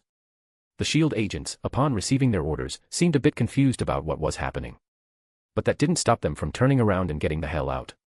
The soldiers, on the other hand, executed the retreat order without a word. They were soldiers. Following orders was their instinct. Soon enough, the SHIELD agents and soldiers who had been facing off against Wakandan forces across the river suddenly turned and began retreating. The move immediately caught the attention of the Wakandan soldiers. At first, they were suspicious. But, as more and more soldiers turned and retreated at double-time speed, pulling out of Wakanda entirely, confusion and bewilderment spread across the Wakandan ranks. Just then, one clever Wakandan soldier seemed to realize something. He watched the soldiers and agents retreating, his eyes lighting up. A voice tinged with excitement escaped him almost involuntarily. They're retreating. We did it. What? We won. The Security Council surrendered. We won. Wakanda. Forever. In a chaotic chorus of shouts, the Wakandan frontline forces stationed across the river from the coalition suddenly erupted into joyous celebration. And when the cheering from the river line spread backward, the Wakandan soldiers further back were initially confused. But once they heard what everyone was celebrating, after a moment of stunned silence, they joined the crowd in wild revelry. When the cheering from outside the capital city carried on the wind into Wakanda's capital itself, the Wakandans from various tribes inside the city also began hooting and hollering like apes.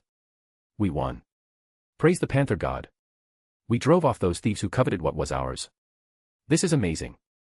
We're victorious. Wakanda forever. As one Wakandan roared, followed by the others joining in, within just a few breaths, the entire Wakandan capital had devolved into a roaring carnival. Chants of Wakanda forever echoed throughout the capital. The river tribe, dressed in green garments decorated with shells and scales, was so excited they started dancing on the spot.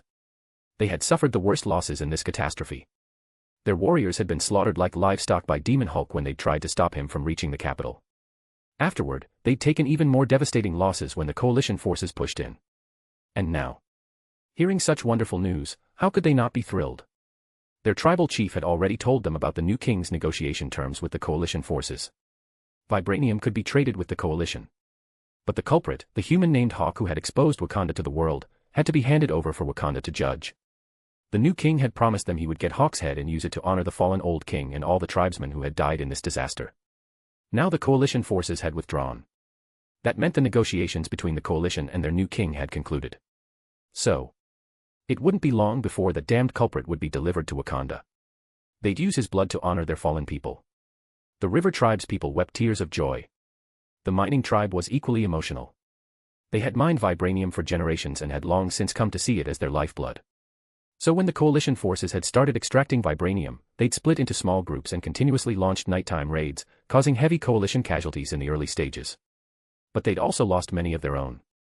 Especially after SHIELD agents entered the field, the racial advantage they'd prided themselves on for nighttime operations had proven utterly useless. After all, SHIELD agents had cutting-edge thermal imaging night vision goggles.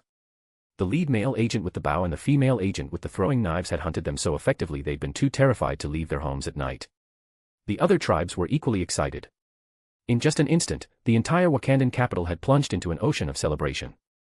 Soon enough, the celebration in the capital reached the palace itself. The new King T'Challa and the tribal chiefs, still seated in the conference room, confused about why today's negotiations had ended before they'd even truly begun, heard the news that the coalition forces and SHIELD agents had now withdrawn from Wakanda and retreated to Hell Gate. They exchanged bewildered glances. The common people, who didn't know any better, thought their negotiations had succeeded. But only they knew the truth, they hadn't negotiated anything yet. So the question was, if the negotiations hadn't concluded, why had the coalition forces and SHIELD suddenly withdrawn from Wakanda? Could it be they realized we weren't backing down and decided to cut their losses? Right. Maybe they're afraid of us. Shocked by the unity we've shown, so they retreated. Our vibranium weapons are the best in the world. Exactly. They must be scared. Yes. Wakanda forever. The chiefs from the major tribes whispered among themselves. What started as speculation quickly turned to certainty, then excitement, then celebration, all in less than 10 seconds. In an instant, the entire conference room transformed into another carnival. Only the young king, who had been sent to study in London by the old king in his youth, who had now consumed the heart-shaped herb and donned the Black Panther suit, sat silently on his throne, watching the chiefs who had descended into party mode within 10 seconds. People's joys and sorrows are not the same. The chiefs thought this was wonderful. But T'Challa didn't. In fact, he found them a bit noisy. Just then, the captain of the Dora Milaje, holding a vibranium spear, wearing vibranium rings around her neck that made her look like a giraffe, rushed in from outside. Ignoring the celebrating chiefs, she walked straight to King T'Challa's side and said in a low voice, "The New York operation failed." T'Challa's head snapped up instantly, his eyes locking on the guard captain. The next second, T'Challa took a deep breath, shot up from his throne, and, along with the guard captain, swept past the still celebrating chiefs. He headed straight for the palace war room. The palace war room was also bustling with activity. Projected into the air were multiple monitor feeds showing the coalition forces retreating from Wakanda at double-time speed. Just as T'Challa entered the command center with his guard captain, the screens began beeping frantically. Detecting extremely powerful energy signature approaching rapidly. Running match. Results incoming. Hawk, data updating. Hawk Phoenix. New York resident. Last energy signature detected. Wakanda. Energy signature location acquired. Display it. With the all-female Wakandan tech team working at full capacity, the SHIELD satellite Wakanda had secretly launched into orbit quickly pinpointed Hawk's current location. But When the visual came up, the previously bustling Wakandans fell into stunned silence. The moment Chala saw the image, he immediately spun around, left the war room behind him, and walked outside. Then he looked up. And saw. 10,000 meters above, Hawk hovered in the sky. His posture was relaxed, his expression blank. Black Panther Chala stared up at Hawk, his teeth grinding together. A single word tore from his throat, a voice filled with the desire to tear Hawk's flesh and drink his blood. Hawk. 10,000 meters above, Hawk, who was waiting for the last batch of coalition soldiers to clear the safe distance, seemed to sense something. He followed the gaze directed at him and looked down. His eyes landed on a figure standing on the palace's stone platform, staring up at him. Huh. This guy's got a hell of a glare. Did I kill his dad or destroy his country or something? Whatever. Doesn't matter. Hawk's thoughts wandered briefly as he glanced at the hate-filled stare from the stranger below, then looked away. He didn't give this nobody a second thought. After all, plenty of people hated him. Compared to Mephisto, who currently ranked pretty high on the people who hate Hawk list, this random stranger didn't even register. Most importantly, time was up. Hawk glanced down at the coalition forces, who were still just shy of reaching a safe distance. He wasn't about to give them extra time. After all, 30 minutes was 30 minutes. The next second, the Phoenix constellation's projection appeared behind him. The Phoenix cloth, golden on the surface but essentially just a bronze tier knockoff, manifested in roaring flames. Sure, he had the Black Phoenix surplus now. But what kind of standards did Wakanda have to compare themselves to Mephisto? Did they really deserve the Black Phoenix surplus? This was Wakanda's funeral. The knockoff Phoenix cloth was more than enough. At that exact moment. On the ground, Black Panther Chala, who had just been dismissed with a single cold glance before Hawk looked away entirely, felt his rage reach a boiling point. Chala saw the Phoenix cloth materialize 10,000 meters above. His mind raced. He thought about the coalition forces retreating at breakneck speed. A realization, the most impossible possibility, flashed through his mind. His expression changed instantly, and he bolted back into the command center behind him. His voice cracked with panic. Raise the vibranium shield. Notify all tribesmen to return to the city immediately. Now. #bonus chapter every 300 horsepower. Chapter 66, 170, your destruction has nothing to do with you. Boom. Boom. Boom. Wakanda's distinctive drum-like alarm system echoed across the entire region the instant Chala's panicked order was given.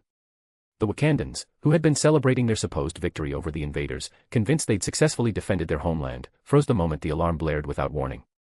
It wasn't that they didn't recognize the alarm. They'd heard it recently. When the coalition forces had rolled in with their planes and tanks. But hadn't their new king just led them to victory? Why was the alarm, the one that signaled impending catastrophe and ordered all tribespeople to take shelter in the capital, going off now? Just then. Boom. A purple beam of light erupted from the heart of the Wakandan palace, accompanied by a tremor that shook the ground. The beam shot straight into the sky. The next moment, a pale purple ripple tinged with golden light spread outward at visible speed, parting the clouds. Like an inverted bowl, it began slowly descending over Wakanda's capital below. The vibranium energy wave didn't just part the clouds, it also exposed Hawk, who had been hovering quietly behind them. A massive Phoenix projection had already appeared behind him. Phoenix flames roared. The golden Phoenix cloth blazed within the fire. The Wakandans below saw it. And so did S.H.I.E.L.D., which had already retreated to Hell Gate. Damn it, how many people are still out there? 2 more squads.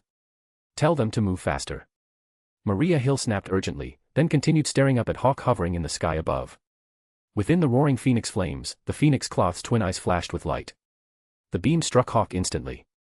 The next second. Endless flames of rebirth erupted from around Hawk's body. The magnificent Phoenix cloth covered him entirely in an instant. Shoulder guards like burning wings. Chest plate engraved with the Phoenix totem of rebirth.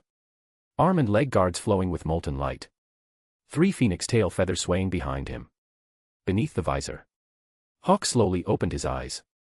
His half-crimson, half-gold pupils reflected the illusion of his continuously exploding cosmo. The moment the Phoenix cloth attached itself and brought Hawk's power to its peak, his cold gaze fell on the scene below. The Wakandan soldiers, who had finally caught on, no longer cheering but panicking, no longer shouting but screaming, frantically ran toward the capital, trying to get inside before the vibranium shield closed. From above, it looked like a swarm of black ants trying to storm a fortress. Unfortunately, they failed. The vibranium shield protecting Wakanda's capital didn't slow its descent for them. A few unlucky souls saw the shield coming down and tried to roll inside. The descending vibranium barrier cut them in half without mercy. Vertically. Hawk hovered above Wakanda, his gaze sharp as a blade. He didn't speak. He simply raised both arms, casually, yet with a weight that seemed to crush the souls of everyone below, and slowly brought them together in front of his chest. Between his palms, as his fingers aligned, a pinpoint of ultimate crimson light appeared. Compressed to a terrifying, heart-stopping degree, it began spinning and condensing at an insane speed. The moment this crimson light appeared, it radiated destructive heat so intense that even the surrounding space warped. And as the crimson light gradually expanded, a lifelike fire phoenix was born from within it. Phoenixes winged. Ascent. 3 cold, merciless words, like the judgment of the apocalypse, left Hawk's mouth the instant his gaze locked onto Wakanda below. In that instant, as his palms became fists and struck downward toward Wakanda, the fire phoenix, composed entirely of destructive energy, spread its wings. With a piercing cry that tore through the sky, carrying heat capable of incinerating all things and drying rivers and mountains in an instant, it fell like a massive meteor. Trailing a long tail of flame, it plummeted toward Wakanda at a speed beyond the limits of human vision. Maria Hill, who had received Hawk's advance warning and was now in the safe zone, stared up at the terrifying fireball falling like a second sun, her mouth hanging open in shock. Boom. Boom. Boom. Countless burning feather-shaped fireballs struck the vibranium energy shield above Wakanda's capital first, triggering violent golden energy ripples. Then, following close behind, the flaming phoenix spread its wings and slammed directly into the center of the shield. In that instant, the world seemed to be reforged. Indescribable light erupted the moment the fire phoenix, composed entirely of destructive energy, struck the vibranium shield. The ultimate flame is white. Blinding white light, like countless invisible, searing blades, instantly tore through the vibranium shield and swept toward the capital below without losing momentum. The white light bloomed in all directions. Under its illumination, Wakanda's capital underwent a complete, all-encompassing reset. Yes. A reset. The trees lining the streets dissolved the instant the white light touched them. The buildings melted in slow motion under the light's radiance, turning to ash and vanishing into nothing. As for the people. What people? There were no people. Accusations require evidence. Even the NYPD knew one simple truth. No body, no case. So, from his high vantage point, hovering in the air, Hawk watched the white light sweep across Wakanda. A line from a famous novel suddenly came to mind. A vast expanse of white, pure and empty, truly clean. After today, if anyone entered the Wakanda region again and saw what remained, they would cry out in shock. What a barren wasteland. Wait. Not completely barren. Hawk stared at the single magnificent palace that had somehow survived, standing alone in the now barren wasteland after the terrifying white light and heat dissipated. He raised an eyebrow and vanished from his position. When he reappeared, he found himself staring at a vibranium energy shield covered in spiderweb-like cracks. He raised an eyebrow, then reached out with his right hand and gently touched the shield protecting the core palace of Wakanda. Crack. The moment his finger made contact, the vibranium shield shattered completely. The next instant, a black blur shot out from the magnificent palace. T'Challa, clad in the Black Panther suit, radiated endless fury from his eyes. His vibranium claws gleamed with sharp, cold light. Gone. All gone. All of Wakanda had ceased to exist. T'Challa's voice sounded like it had crawled up from hell itself. Die. Wham. Hawk threw a single punch. The Black Panther, who had been flying toward him through the air, was instantly sent flying backward. He crashed into the wall of the only surviving palace with a heavy thud. Hawk had been startled by the black thing that suddenly shot out at him. What the hell was that? Hawk. T'Challa picked himself up off the ground and hurled an accusation at Hawk. You killed my father. You killed my people. You killed them all. Hawk finally got a clear look at what had just jumped out at him. Black Panther. What was his name again? Hawk's mind turned briefly, then supplied the answer. He looked at the Black Panther. T'Challa. You're the one who sent people to New York, right? The Black Panther's claws clenched. That's right. It was me. Oh. Hawk's response was calm. The next second, his right hand shot up. He opened his palm toward the distant Black Panther, then suddenly clenched it into a fist. Whoosh. The Black Panther, still far away, was suddenly yanked forward by some invisible force. He flew straight toward Hawk's hand, and obediently delivered his own throat into Hawk's grip. The Black Panther's right hand flashed with cold light. He stabbed toward Hawk's chest. Hawk's eyes lowered. His pupils focused. Ah. The Black Panther's right arm bent inward at an impossible angle. I beam. A supersonic wind blade launched from the eyes to tear apart the opponent. It was something bronze saints could do. This was Hawk's first time using it. After all, he preferred fist-to-flesh combat. That probably had something to do with the fact that he'd spent 1,000 days punching sandbags but had never actually hit a person. It was like that movie, where a sniper spent years burning through thousands of rounds practicing his marksmanship, but retired without ever killing anyone. Finally, on his last day before discharge, he wanted to know what it felt like to take a life. That was roughly Hawk's state of mind right now. The Black Panther, gripped in Hawk's hand, gritted his teeth. He forced words through the crushing pressure. Damn murderer. You killed my family. You killed my people. Hawk glanced at the Black Panther without expression. He said nothing. Using his telekinesis, the Black Panther's right arm, which Hawk had just broken with his I-beam, slowly lifted against its owner's will. The sharp vibranium claws pointed directly at his own head. The Black Panther watched this happen. Feeling the claws he couldn't control slowly approaching his head, his left hand stabbed at Hawk again. Ah! Another scream. Hawk didn't react. The Black Panther's eyes widened. From the corner of his vision, he saw the sharp vibranium claws now almost touching his helmet. He roared at the silent Hawk in front of him. Damn butcher. Say something. Why did you do this to Wakanda? Why? Hawk paused the Black Panther's right hand temporarily. Hearing those words, the visor on his face slowly opened. He stared at the Black Panther in his grip, his voice perfectly calm. You shouldn't have sent people to New York. Splat. #bonus chapter every 300 horsepower. Chapter 67, 171, Hawk meets Alexander. T'Challa was dead. Technically speaking, he'd killed himself. His right hand's vibranium claws had pierced through his helmet without resistance, penetrating his skull like a knife through butter. In that instant, all the rage, all the unwillingness to accept it, everything died along with T'Challa. Thud. The moment Hawk released his grip, T'Challa's body fell to the ground like a dead panther. Hawk stared down at the corpse with calm eyes.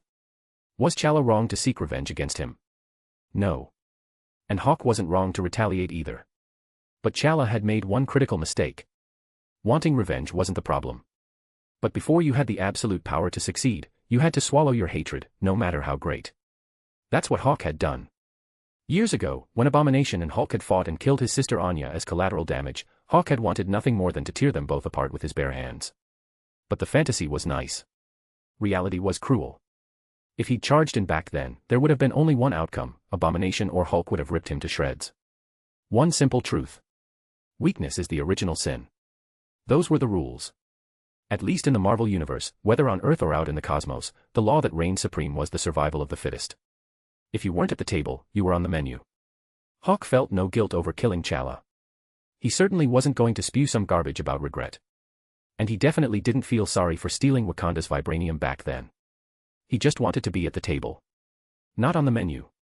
No grudges. No right or wrong. Hawk glanced at T'Challa's body one last time with calm indifference, then looked away. His gaze settled on the one intact palace still standing before him. The next second, he raised his right hand and threw a single punch.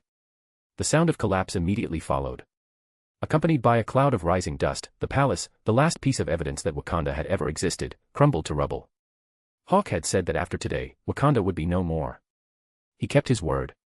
Looking around now, the only things left that could prove Wakanda had existed were T'Challa's corpse in front of him and the vibranium artifacts buried beneath the thick layer of white ash. Vibranium teeth. Vibranium rings. Various vibranium components from Wakandan weapons. And not far away, the once sacred vibranium mountain of Wakanda. Though whether that mountain would keep its name going forward depended on whether the Security Council wanted to rename it. They probably would. And this place would likely become a forbidden zone. A military-restricted area jointly managed by the Big Five. But from a long-term perspective, with the Big Five maintaining a permanent presence here, the African continent, at least within artillery range radiating out from Wakanda's former location, would probably experience an unprecedented era of peace. So from that angle, he'd done a good deed. Hawk thought this to himself as he watched the collapsing palace. He turned to leave. But just as he was about to go, his sharp sixth sense suddenly detected something. The moment he began looking away, his gaze snapped back to the palace, now reduced to rubble. The next second, Hawk stepped forward, appearing directly in front of the collapsed palace. At the same time, his telekinesis wrapped around several oddly shaped spheres buried in the debris, levitating them into view. The spheres were entirely blue, the exact color of the ocean. Wait. Not just the color of the ocean. They were the ocean. Hawk raised an eyebrow, reached out with his right hand, and grabbed one of the blue spheres. After examining it briefly, he tossed it away and used his I-beam to detonate it mid-flight. Instantly. Splash. The moment the blue sphere exploded, extremely high-pressure water burst forth like a bomb. The water jet acted like an ultra-high-pressure water cutter, instantly slicing through everything in its blast radius. Huh. Wakanda had tech like this. I don't remember seeing this in the movies. Hawk's eyes lit up. He recalled the Black Panther movies he'd watched before his transmigration and confirmed this particular water bomb had never made an appearance. He looked at the remaining 3 water bombs with genuine curiosity. At the same time, in the safe zone, watching the area that had gone completely silent after the white light faded, Maria Hill handpicked a shield strike team and sent them back into the Wakanda region they'd just evacuated in such a hurry. What they saw. A vast expanse of white ash, covering everything. Truly clean. The forests were gone. The rivers had dried up. Everything was buried beneath a thick layer of white ash. But underneath that ash, they could faintly see the unmistakable gleam of vibranium that no amount of ash could hide. One agent bent down and picked a vibranium tooth out of the ash. He blinked in confusion, then handed it to Maria Hill standing nearby. Maria Hill took it and examined the vibranium tooth. At first, her expression was puzzled. But soon, she seemed to realize something. Her head snapped up, staring at the white ash covering the ground. A flash of horror passed through her eyes. Then her gaze landed on Hawk's back in the distance, standing before a pile of rubble. Hill and her team left neat footprints in the thick ash as they made their way to what had once been the Wakandan Palace district. One agent discovered Chala's body lying in the ash, as if surrounded by snow. "Commander. Give him a proper burial." "Yes, ma'am." The agent who'd found Chala's body nodded. He exchanged a glance with another agent he was close with. Then the two of them quickly moved to the body, lifting it from the front and back, preparing to carry it out first. They didn't have much choice. They now understood exactly what the white ash beneath their feet really was. And the more they understood, the more they felt an unstoppable chill creeping into their bodies as they walked through it. This was bad enough in daylight. If it had been nighttime, they probably wouldn't have dared to enter at all. At least not until someone cleared away all this ash. Soon enough. The two agents carried Chala's body outside. Hill, meanwhile, walked straight toward Hawk alone, just like the last time she'd come to Africa. Hawk glanced at Hill standing beside him and chuckled. "You don't need to thank me. If you really want to show your appreciation, just tell me where I can clone a person." Hill smiled at that. S.H.I.E.L.D.'s underground cloning research is second only to our organ work. But human cloning? We genuinely don't have that. Hawk glanced at Hill. "I believe you. Thanks." Hill smiled faintly, then continued, "Sharon already reported to me. I've authorized her to visit Black Site and meet with Dr. Merrick, the scientist who nearly caused a major disaster a few years ago with his human cloning research." Hawk's curiosity was piqued. This Dr. Merrick can clone people. More than that. Hill let out a dry laugh. He was conducting his research right under our noses. And he already had viable products. If we hadn't caught him in time, there'd be clones walking around society right now. Hawk's eyes lit up. He looked at Hill. "So. Yes." Hill cut him off before he could finish, nodding. "But Dr. Merrick is extremely dangerous. We can't hand him over to you. If you want to meet him, it has to be with Sharon present. And any experiments must be conducted under our supervision." Hawk didn't hesitate. No problem. He wasn't planning to use this cloning tech for anything shady anyway. He just wanted to create a body for his sister so he could fully resurrect her. So. S.H.I.E.L.D. could supervise all they wanted. He had nothing to hide. Hill watched Hawk nod in agreement, and relief washed over her internally. Dr. Merrick was a genuine lunatic. According to S.H.I.E.L.D.'s original plan, Merrick was supposed to spend the rest of his life locked away, never seeing daylight again. After all, the man had abused his position as a S.H.I.E.L.D. Academy instructor to collect blood samples from various agents. He'd even gotten his hands on Black Widow's blood. Fortunately, they'd caught him in time and nipped the cloning crisis in the bud. So if Hawk had actually wanted to take Dr. Merrick with him, that would have been a hard no. But luckily, Hawk hadn't refused their supervision. Hill thought this to herself, smiling as she said, "Thanks for understanding." Hawk laughed. "He's your guy. And you'll probably be providing the equipment and materials too. Using your people and facilities to get my work done, I'm the one who should be saying thanks. If this Dr. Merrick can actually help me get what I want, I'll owe you a favor. Then I hope you get exactly what you're looking for." "Thanks." Hawk looked at Hill and said it seriously. Then he added, "I'm heading out." Hill's smile didn't waver. "Take care." Hawk said nothing more. He looked up at the sky and vanished from Hill's sight in an instant. the next second. 10,000 meters above, Hawk was about to head home when he suddenly raised an eyebrow again. He seemed to remember something. His gaze dropped to the coalition force's temporary camp near Hell Gate. In an instant, he vanished from his position once more. Inside a temporary tent at the coalition base, Security Council Representative Alexander Pierce was in the middle of an online intelligence briefing with the other 4 representatives regarding the sudden developments in Wakanda. The 4 other representatives listened to Alexander Pierce's description, their expressions all instinctively shocked. What do you mean Wakanda is gone? Define gone. Just gone. Physically gone. The 4 representatives fell silent. Alexander Pierce was about to speak again when he looked up, and saw Hawk suddenly appear in front of him. His eyelid twitched. He pressed a button with his finger, cutting off the ongoing video conference. Hashtag bonus chapter every 300 horsepower. Chapter 68, 172, Anna's promotion and transfer to Japan. The moment Hawk appeared inside the tent, his gaze immediately fell on Alexander Pierce, sizing him up. Gray hair, but meticulously groomed.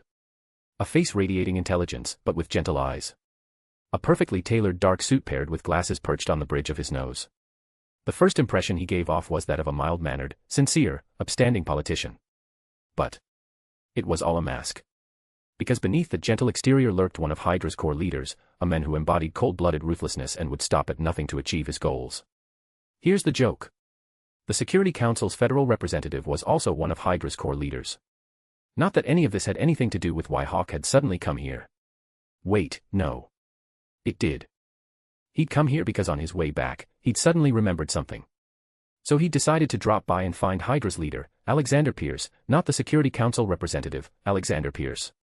Alexander, seeing Hawk appear out of thin air in front of him, immediately cut off his communications while his mind raced. He stood from his chair, walked around the desk, approached Hawk with a warm smile, and extended his right hand in a gentlemanly fashion. Mr. Phoenix. Representative Pierce. Hawk smiled and shook Alexander's hand, then got straight to the point without wasting time. Anna's vacation still isn't over. Anna. Alexander Pierce heard the name, and his heart skipped a beat. But as a politician, and more specifically, as a seasoned politician who had risen to the position of Security Council federal representative while secretly leading Hydra, his control over his facial expressions was impeccable. After reflexively repeating Anna's name, his face took on a confused expression.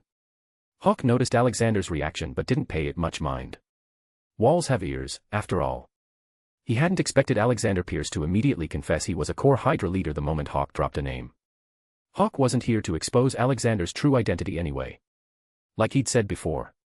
He had his own things to deal with. He didn't particularly care about Hydra's beef with this world. Even if Hydra eventually took over, it wouldn't really affect him. Hawk was here for his friend Anna. Over the past while, whenever he'd thought about it, he'd tried calling Anna a few more times. The phone would connect, but no one ever picked up. Hawk withdrew his hand and looked at Alexander. Yeah, Anna. My friend. She works for your company. Does your company really give out vacation time this long? It's been almost half a year, and Anna still hasn't come back to work. Alexander Pierce met Hawk's gaze but didn't immediately respond. Instead, he said, one moment, then walked to the tent entrance, called over his assistant, instructed them to stand guard at the door and not let anyone in, then returned to the tent. His expression conveyed surprise and confusion as he looked at Hawk. Anna's vacation ended a long time ago. She was transferred to Japan right around Christmas to oversee operations there. Anna didn't tell you. Japan. Hawk raised an eyebrow and shook his head at Alexander. No. I'm really sorry about that. Listen, I can arrange for. I don't want someone else. Hawk cut him off, looking directly at Alexander. My friend is Anna. Not someone else. Alexander's mouth opened slightly. Hawk smiled faintly. Since you're saying Anna went to Japan, can you give her a call? Of course. Without any hesitation, Alexander nodded, then turned and walked over to grab the phone on the table. Hawk stood calmly, all 5 senses wide open, watching as Alexander picked up the phone and dialed a number. Soon enough. The call connected. Hawk heard a voice speaking Japanese come through from the other end. Moshi Moshi. Alexander immediately asked for Anna.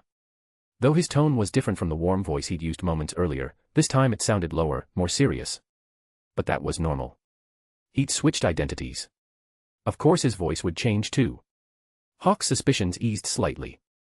After a moment, as Alexander conversed with whoever was on the other end, accompanied by the sound of footsteps on that side, Anna's voice finally came through. Sir. Alexander then handed the phone to Hawk. Hawk took it. Anna. Hawk. Anna's voice carried a mixture of surprise and slight confusion. Hawk smiled. You're in Japan right now? Yeah. Got promoted. I'm running a facility over here. All thanks to you, actually. Me. Yeah. Remember? You told me to talk to the boss about getting a promotion and a raise. Right, I did say that. Hawk recalled having said exactly that. He glanced at Alexander and smiled. Thanks. Alexander's expression remained warm as he waved it off. Hawk then got down to business with Anna. But you got transferred to Japan so suddenly. Why didn't you tell me? And how come your phone's been unreachable? The transfer was last minute. I didn't have time to bring anything over. And my phone, it shouldn't be unreachable. Wait. Hold on. I sent you an email letting you know I changed numbers. Didn't you see it? An email? Yeah. I sent it right around Christmas. Hawk didn't respond. He pulled out his phone, opened his email, and scrolled back to the time around Christmas last year. There it was. An unknown email, buried between a bunch of spam marketing messages. And it was marked as read. Hawk opened it and checked the timestamp. Sure enough, it was from that Christmas period. But he had absolutely no memory of this email. Damn. Did I just skim it while I was busy tracking down the 4 elemental demons in Texas and then completely forget about it? Hawk stared at the email, his thoughts racing. Just then, Anna's voice came through the phone. Did you find it? I'm sure I sent you an email. It was Christmas, and I didn't want to bother you during the holidays, so I emailed instead. Hawk snapped back to the present and pocketed his phone. Hearing Anna's explanation, he let out a soft laugh. We're friends, Anna. You can call me anytime. All right, my bad. Anna on the other end of the line immediately admitted fault. I've still got some things to handle over here, but if you don't mind, I can fly to New York in about 2 weeks. I'll buy you afternoon tea as an apology. Hawk chuckled. Sounds good. I'll hold you to that tea. Anna laughed in agreement, then shifted to the present. By the way, Hawk, did you need something from me? I'm in Japan right now, but I can recommend someone. Hawk cut her off. No need. It's not urgent. We can talk about it when you're in New York in 2 weeks. The Mind Stone was different from the Reality Stone. To put it simply, when he'd obtained the Reality Stone, timing had been critical. If he'd missed that window, Malekith would have taken the Reality Stone. And even if Thor had defeated Malekith according to the original storyline, the Reality Stone probably wouldn't have ended up in Hawk's hands. Plus, even if the Reality Stone had been given to the Collector like in the original story, with his strength at the time, he wouldn't have been able to go to the Collector and demand it. So, the window for obtaining the Reality Stone had been limited. He'd only been able to get it during that specific time frame. But the Mind Stone was different. There was no time limit. Getting it now or getting it 2 weeks from now made no difference. And, to be honest, after not seeing his good friend Anna for so long, he actually kind of missed her. Next month, when his old friend came to New York, they could catch up. That sounded nice. After all, he'd initially worried that something had happened to Anna and that she might be dead. But then he'd thought about it and realized that was unlikely. Because Anna hadn't shown up in his underworld. Don't forget, Hawk had made a deal with Mephisto. Anyone he knew who praised his name wouldn't go to hell. They'd go straight to his underworld. So, if Anna had died, given her status as Hawk's friend, she would have gone to the underworld and been sent directly to the Elysian Fields. But Anna hadn't appeared in the underworld. Which meant Anna wasn't dead. But since he hadn't been able to reach her before, when Sharon had mentioned in New York that Security Council Representative Alexander Pierce was overseeing negotiations in Wakanda, Hawk had figured he'd just come ask why Anna wasn't answering his calls. Anna, on the other end of the line, heard Hawk's invitation for next month and didn't hesitate. Sounds great. See you in New York in 15 days. Perfect. I'll let you get back to work. All right. Hawk hung up and handed the phone back to Alexander. Alexander accepted it with his usual warm expression. Hawk thanked him again. Thanks. Sorry for the interruption. Not at all. I'm glad Anna's become your friend. I won't keep you any longer. I'll head out. Take care. Alexander didn't push the conversation further. The setting wasn't right for that. Hawk didn't mind. He'd come here to confirm Anna's situation with Alexander. Now that he had his answer, it was time to go home. The next second, Hawk's figure vanished instantly, reappearing miles above in the sky. A sonic boom erupted around him as he transformed into a streak of red light, flashing toward New York City. Alexander Pierce stood outside the tent, watching the red light disappear over the horizon. Once it was gone, he withdrew his gaze and turned back into the tent.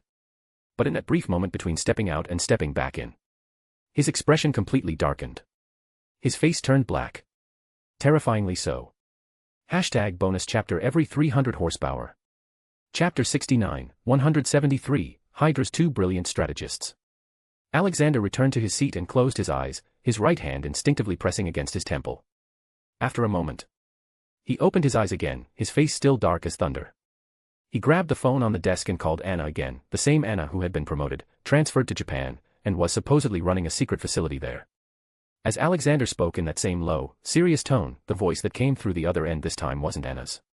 It was a sharp, male voice, heavily distorted by electronic modulation. Did he figure out something happened to Anna? I don't know. Alexander's voice was grim. But I do know that if he doesn't see Anna next month, we won't be able to hide it anymore. He took a deep breath. How is Anna now? Bad. She's on life support. But the machines won't keep her alive much longer. Goddamn Strucker. Alexander couldn't hold back his fury. That bastard's going to destroy us all. The electronic voice on the other end defended Strucker.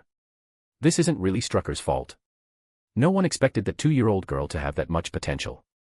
Motherfucker. Alexander completely lost it. Zola, you and Strucker can keep doing whatever the hell you want.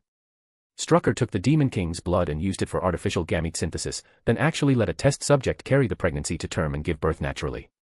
And you, Zola, you're even worse. You just had to keep pushing your goddamn cloning experiments. Go ahead. Keep going. When the Demon King finds out about all this, I'll just die right alongside you two morons. In this moment, Alexander finally understood why Hydra's first uprising had failed. You don't fear an enemy like a god. You fear allies like pigs. He thought that after experiencing their first catastrophic failure, these two Hydra leaders, one who'd survived since World War II through genetic engineering, the other who'd turned himself into a digital consciousness, would have learned their lesson. He'd been wrong. So wrong. The lesson humanity learns from history is that it learns nothing from history. Strucker and Zola were no exception. The key reason Hydra had failed last time was because they'd taunted too many enemies at once. If they'd taken them on one at a time, they never would have lost. And now? Same damn thing. One of them had taken Hawk's blood, extracted the DNA, synthesized gametes in a lab under circumstances that should have been impossible, then somehow managed to get a test subject pregnant, and she'd actually given birth to a healthy baby girl. Zola had gone even further. Behind Alexander's back, he'd transferred Dr. Merrick, the cloning expert, out of the black site and secretly started working on a clone of Hawk himself. Both of these things were explicitly forbidden by Hawk before the transaction. Only God knew how much Alexander's soul had shattered when he'd accidentally discovered what these two idiotic teammates had been doing behind his back. He'd been the one to acquire Hawk's blood. And his plan from the very beginning had been to stay on good terms with Hawk. Even if they couldn't become friends, they absolutely could not become enemies. Hydra couldn't survive a second failure. And the facts had proven his strategy was sound.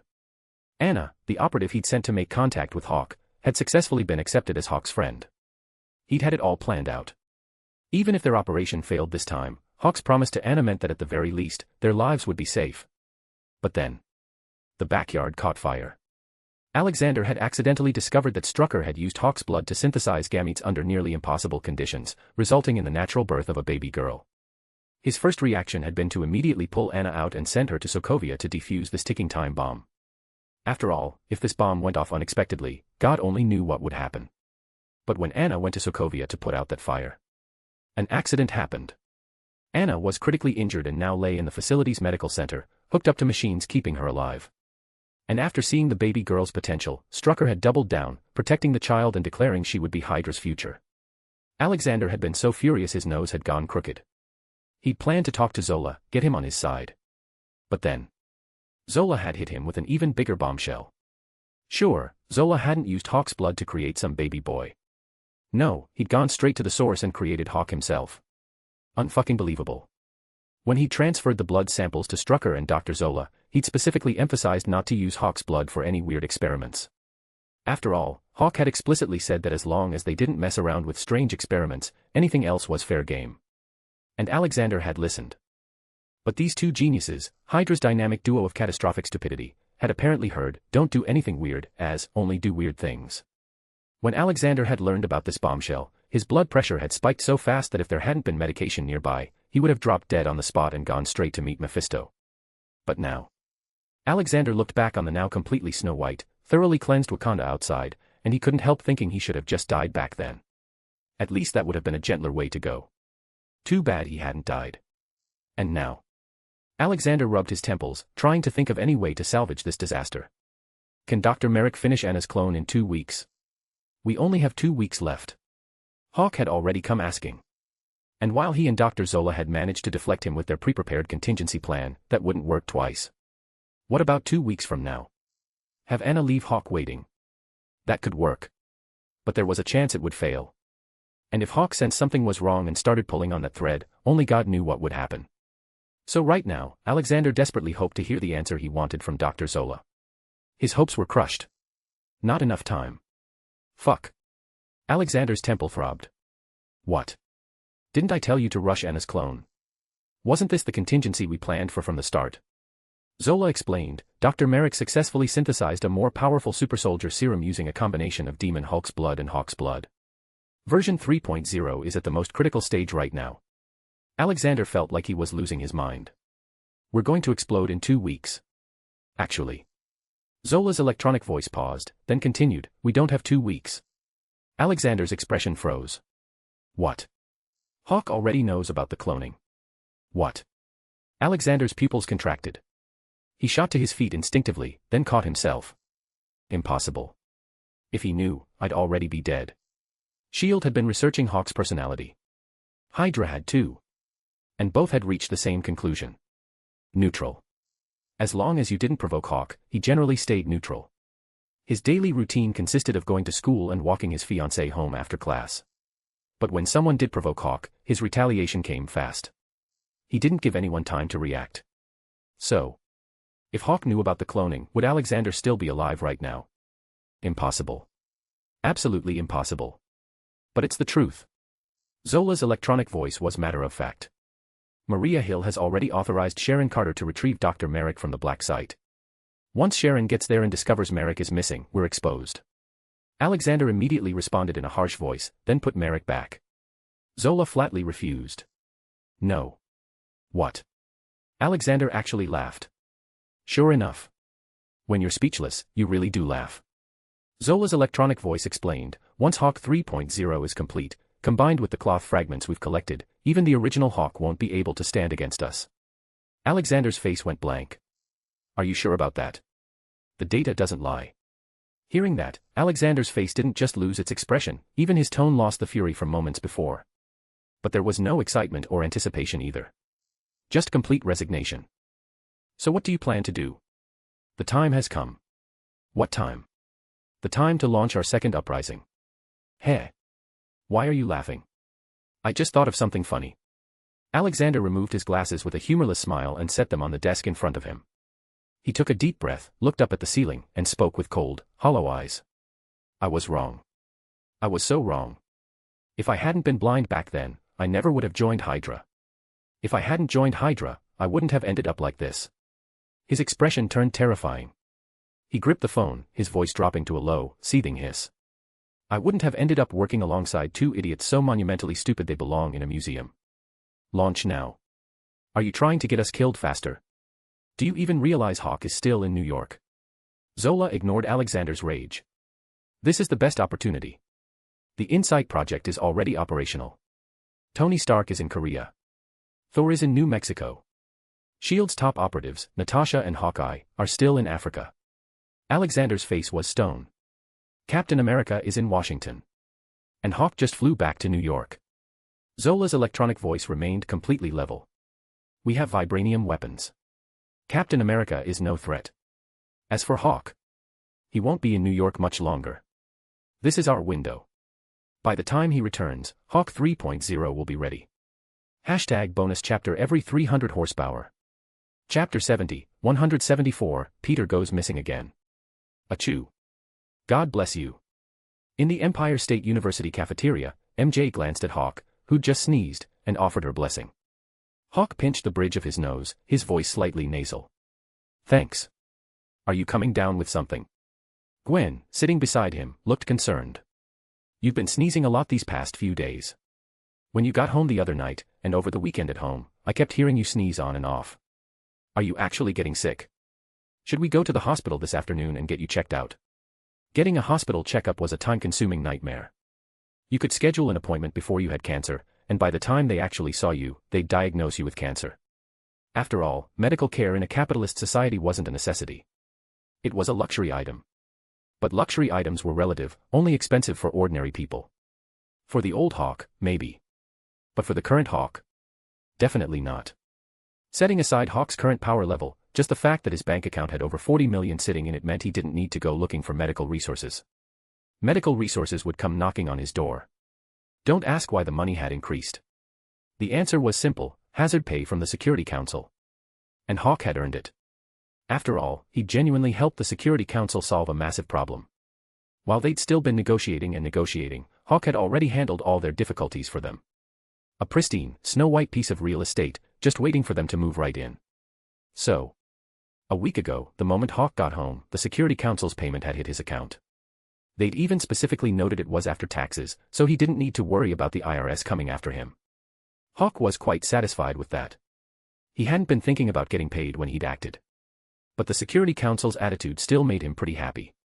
There was just one downside. Ever since he'd received that payment, his nose had been inexplicably itchy for the past few days. Hawk had the distinct feeling someone was talking trash about him. Not a feeling, actually. Someone was definitely talking trash behind his back. Hawk had a pretty good idea who. Probably some people bitching in private, saying the Security Council paying him was a sign of weakness, that it would only encourage his arrogance, that they should have taken a harder stance instead. There were definitely idiots like that out there. After all, the world was just one giant circus run by clowns. But Hawk didn't really care. Everyone talks trash sometimes. He talked trash about Mephisto all the time behind his back. Besides, these politicians got where they were by running their mouths anyway. When it came time to actually do something, they folded. Talk was cheap. As long as they didn't try anything, it was fine. Because if they actually made a move, he'd have to make one too. Hawk thought about all this, then waved off his fiancée's concern about going to the hospital. No need. You sure? I'm sure. Hawk confirmed firmly, then quickly changed the subject, turning to MJ's new boyfriend, the former high school bully who had, in Hawk's estimation, somewhat redeemed himself by stepping up at the gymnasium that day, Flash Thompson. By the way, what were you saying before? Flash blinked, then said, I was asking what happened after I passed out. He'd been knocked unconscious by the bald black woman's staff and woken up in the hospital. Later, Flash had been told that the 3 bald black women were escapees from a mental institution who'd been subdued by police who arrived on the scene. But something about that story felt off to him. He was Flash Thompson, for God's sake. If a mental patient could knock him out cold with one swing, what kind of psychiatric facility had the honor of housing 3 women built like tanks? Hawk listened to Flash's question and turned to Gwen beside him. Oh yeah, Gwen, what did happen after that? Gwen looked at Hawk's curious expression, completely speechless on the inside. MJ, sitting across from Gwen, watched Hawk play along with Flash and couldn't help rolling her eyes internally. But neither of the girls told Flash the truth. Poor Thompson. Soon enough. The muscle-bound, simple-minded Thompson had been thoroughly convinced by MJ's explanations, with Gwen backing her up, that those 3 women really had been mental patients. Hawk just sat there watching the 2 girls gaslight Flash. Sure, Flash stepping up that day had improved Hawk's opinion of him. But only somewhat. Not enough to tell him the truth. After all, right now Flash Thompson was just Thompson. He wasn't Agent Venom Thompson yet. Even if Hawk told him everything, it would just give the guy unnecessary stress. And so, Hawk just watched quietly until his phone rang. He pulled it out, glanced at the unknown number on the screen, and answered, bringing it to his ear. Hello. Mr. Phoenix, this is the butler, or, from the Osborn. I know who you are, old-timer. What's up? Could I trouble you to come to the Osborn estate? Miss Hardy and Mr. Parker may be in trouble. All right. Hawk listened to the butler's voice on the other end, raised an eyebrow, felt something stir in his mind, then calmly agreed. He turned to Gwen beside him. I'm done eating. Heading out. Gwen glanced at Hawk and nodded. Drive safe. Yeah. Hawk smiled faintly, kissed his fiancée's forehead, said goodbye to MJ and Flash, then walked out of the cafeteria. He climbed into his Audi A8, floored the gas, and drove out of Empire State University. Then, he headed straight for the Osborn estate. By the time he arrived, he hadn't even fully parked before the butler, who'd been waiting anxiously at the manor's front entrance, was already hurrying down the steps toward him. The butler watched Hawk push open the car door and step out, his voice urgent. "Mr. Fiend." "Hawk." "Right. Hawk." The butler knew Hawk had changed his surname, which was why he hadn't used his first name like usual. But hearing Hawk correct him, he immediately switched back to the old way. "Miss Hardy and Mr. Parker may be in trouble." Hawk frowned, walking with the butler toward the manor's main building. "What do you mean, maybe, in trouble?" The butler explained, "Normally, Miss Hardy contacts me once a month to handle some company business remotely. But it's been over a month now, and she hasn't called. And I can't reach the experimental facility on my end either." Hawk's curiosity deepened. Where did Peter and Felicia go? They've been gone a long time, haven't they? Osborn's offshore research platform in the Pacific. The butler led Hawk into the study as he spoke, then pulled up a projection. Instantly, an image of an oil rig-like experimental platform constructed in the middle of the vast ocean appeared before Hawk's eyes. Hawk stared at the projected platform, genuinely impressed. Building a secret facility like this couldn't have been cheap. This was overseen by Mr. Norman Osborn when he was still alive. Fair enough. Hawk nodded, then asked curiously, "What about the other people on the platform? Can't you reach them either?" The butler shook his head. "I've tried every method I can think of. Otherwise, I wouldn't have called you." Hawk instinctively glanced at the rueful butler. "Who told you calling me would solve anything?" "Peter did." The butler explained to Hawk, "Peter said if he and Miss Hardy ever lost contact, once it was confirmed, I should reach out to you immediately. He believed you'd find him." Miss Hardy agreed. "So after confirming they were out of contact, I called you right away." Hawk actually laughed at that. "Didn't think of me when they went off to play, but the moment something goes wrong, here I am." "Hawk, Peter." "I'm kidding. Relax, old-timer." Hawk watched the butler, who'd immediately started defending Peter, and chuckled. Then he looked at the projection of the platform floating in the middle of the ocean and got down to business. "You have coordinates for this place?" Yes, I do." The butler perked up immediately, nodding repeatedly, then rushed over to the computer and projected the offshore facility's coordinates. Hawk glanced at the coordinates, nodded, then pulled out his phone, preparing to call his fiancée and give her a heads up. Because the moment he'd seen those coordinates, he'd felt something. A premonition. This trip wasn't going to be as simple as going there and coming right back. But it wasn't a bad premonition. It was a good one. Like this time, if he went, he'd obtain something he'd been hoping for. But the feeling was vague. He couldn't pin down what it was exactly. Soon enough, the call connected. "Hawk. Gwen, Peter's missing. I'm going to find him." "What, all right. Be careful." Gwen had instinctively started to exclaim, then seemed to catch herself. Her voice became calm. "When will you be back?" Hawk answered honestly. "Not sure. I've got a feeling this might take a while." Gwen went quiet for a moment. "Is it dangerous?" "No. I'm the strongest on Earth." "You know that." Hawk spoke with complete confidence. Because it was the truth. Looking at the present moment, how many Earth-based superheroes could actually go toe-to-toe with him? The Ancient One didn't count. She was a cheat code. Gwen laughed at Hawk's confident answer. "All right. Just take care of yourself. I'll call in sick for you tomorrow." Hawk hummed in acknowledgement, then hung up.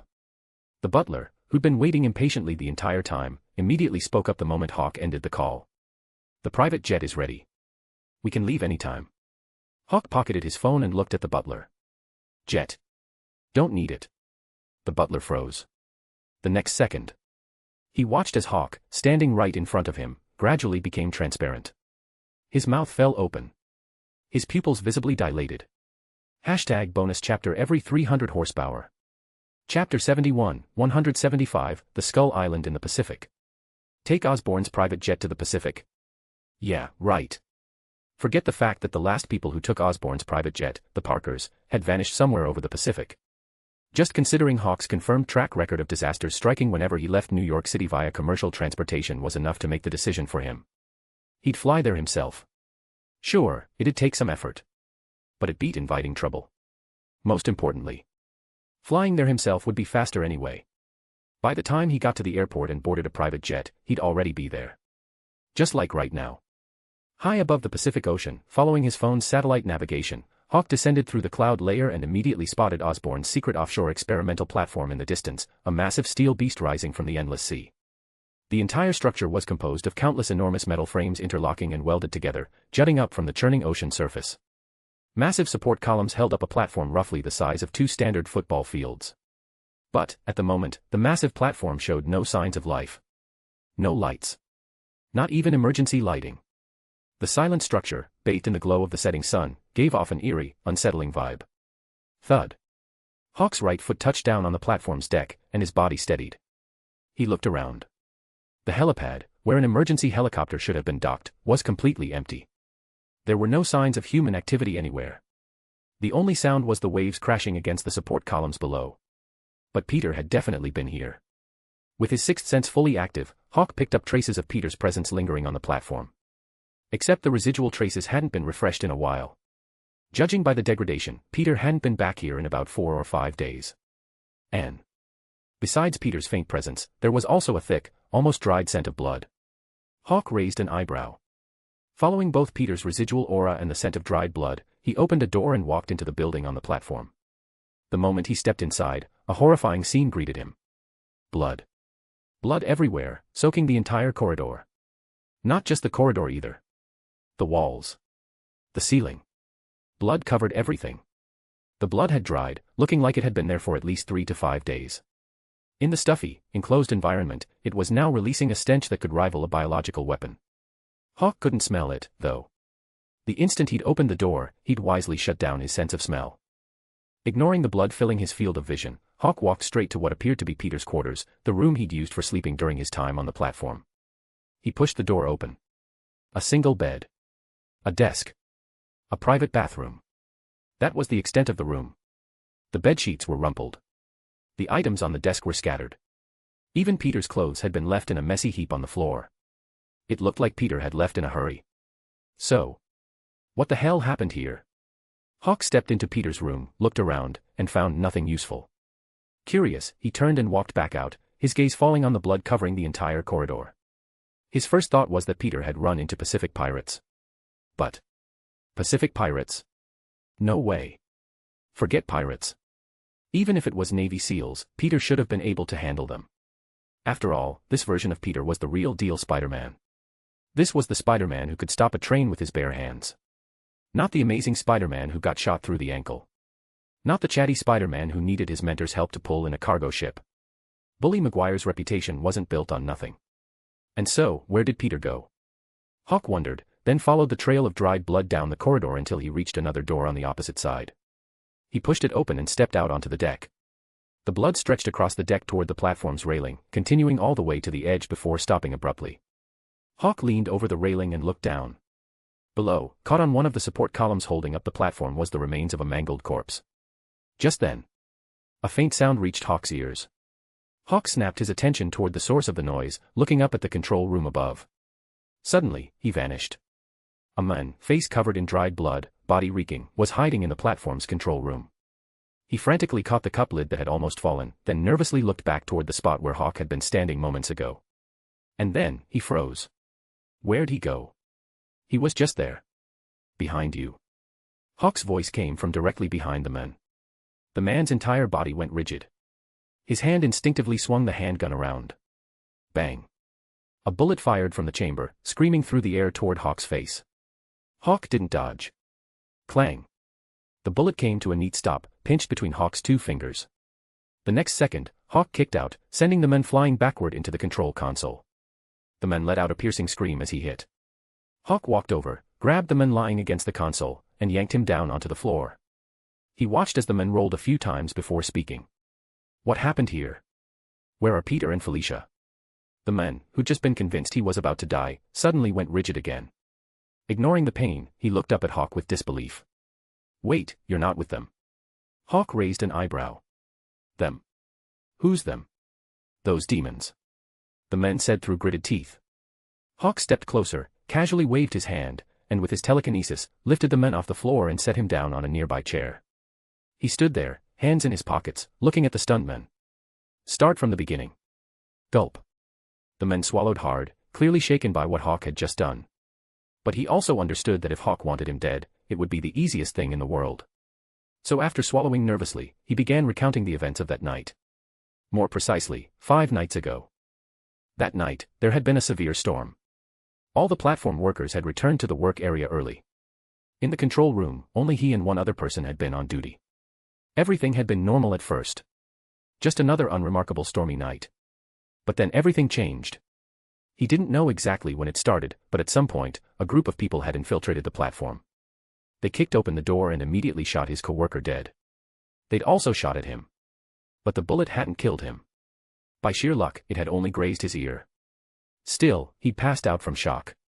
Hawk glanced at the man's bandaged ear, now reeking from lack of medical supplies, and nodded. Continue. Right. The man didn't dare hesitate. He kept going. Shortly after passing out, he'd woken up and heard the sound of heavy gunfire coming from the rest area. Terrified, he'd wanted to hit the emergency button but found that all the power had been cut. Later, hearing the commotion and driven by pure survival instinct, he'd climbed out the window and hidden outside the command room in the darkness, enduring the pain. Then he'd heard the continuous sounds of bodies hitting the water below. Once the noise finally stopped and he couldn't hold out any longer, he'd climbed back inside. Hawk walked over to the window the men had described and looked outside. Sure enough, there was a small ledge that could support someone. And the wall was stained with dried blood. Hawk reached out, rubbed his fingers over the dried blood, then brought them to his nose and sniffed. Yeah. Definitely matched the man's scent. Hawk dismissed his suspicions, turned back to the men, and asked, "What's your name?" Oz Gran. Level 3 biologist with Osborne Industries. Oz. Hawk ignored the second half of the man's introduction and looked at him. Do you know who they were? Oz shook his head blankly. The motion seemed to aggravate his infected ear, making him wince. What about Peter and Felicia? Parker and Miss Hardy weren't here that night. The plan was to deliver supplies to that Demon Island the next day, but then... Wait. Demon Island. Oz gave a bitter smile. It's called Skull Island. From the air, it looks like a giant skull. That's why we call it Demon Island or Skull Island. Skull Island. That name. Why did it sound so familiar? Hawk felt something stir. His sixth sense flared. It seemed the feeling he'd had when leaving, that this trip would yield something, was coming from the Skull Island Oz had just mentioned. No. Not seemed. It definitely was. Hawk felt the pull of his sixth sense and thought to himself. He looked up at Oz, his expression serious. Peter and Felicia are on the Skull Island. After we found a safe route to Skull Island about a month ago, Mr. Parker and Miss Felicia went to the island. #bonus chapter every 300 horsepower.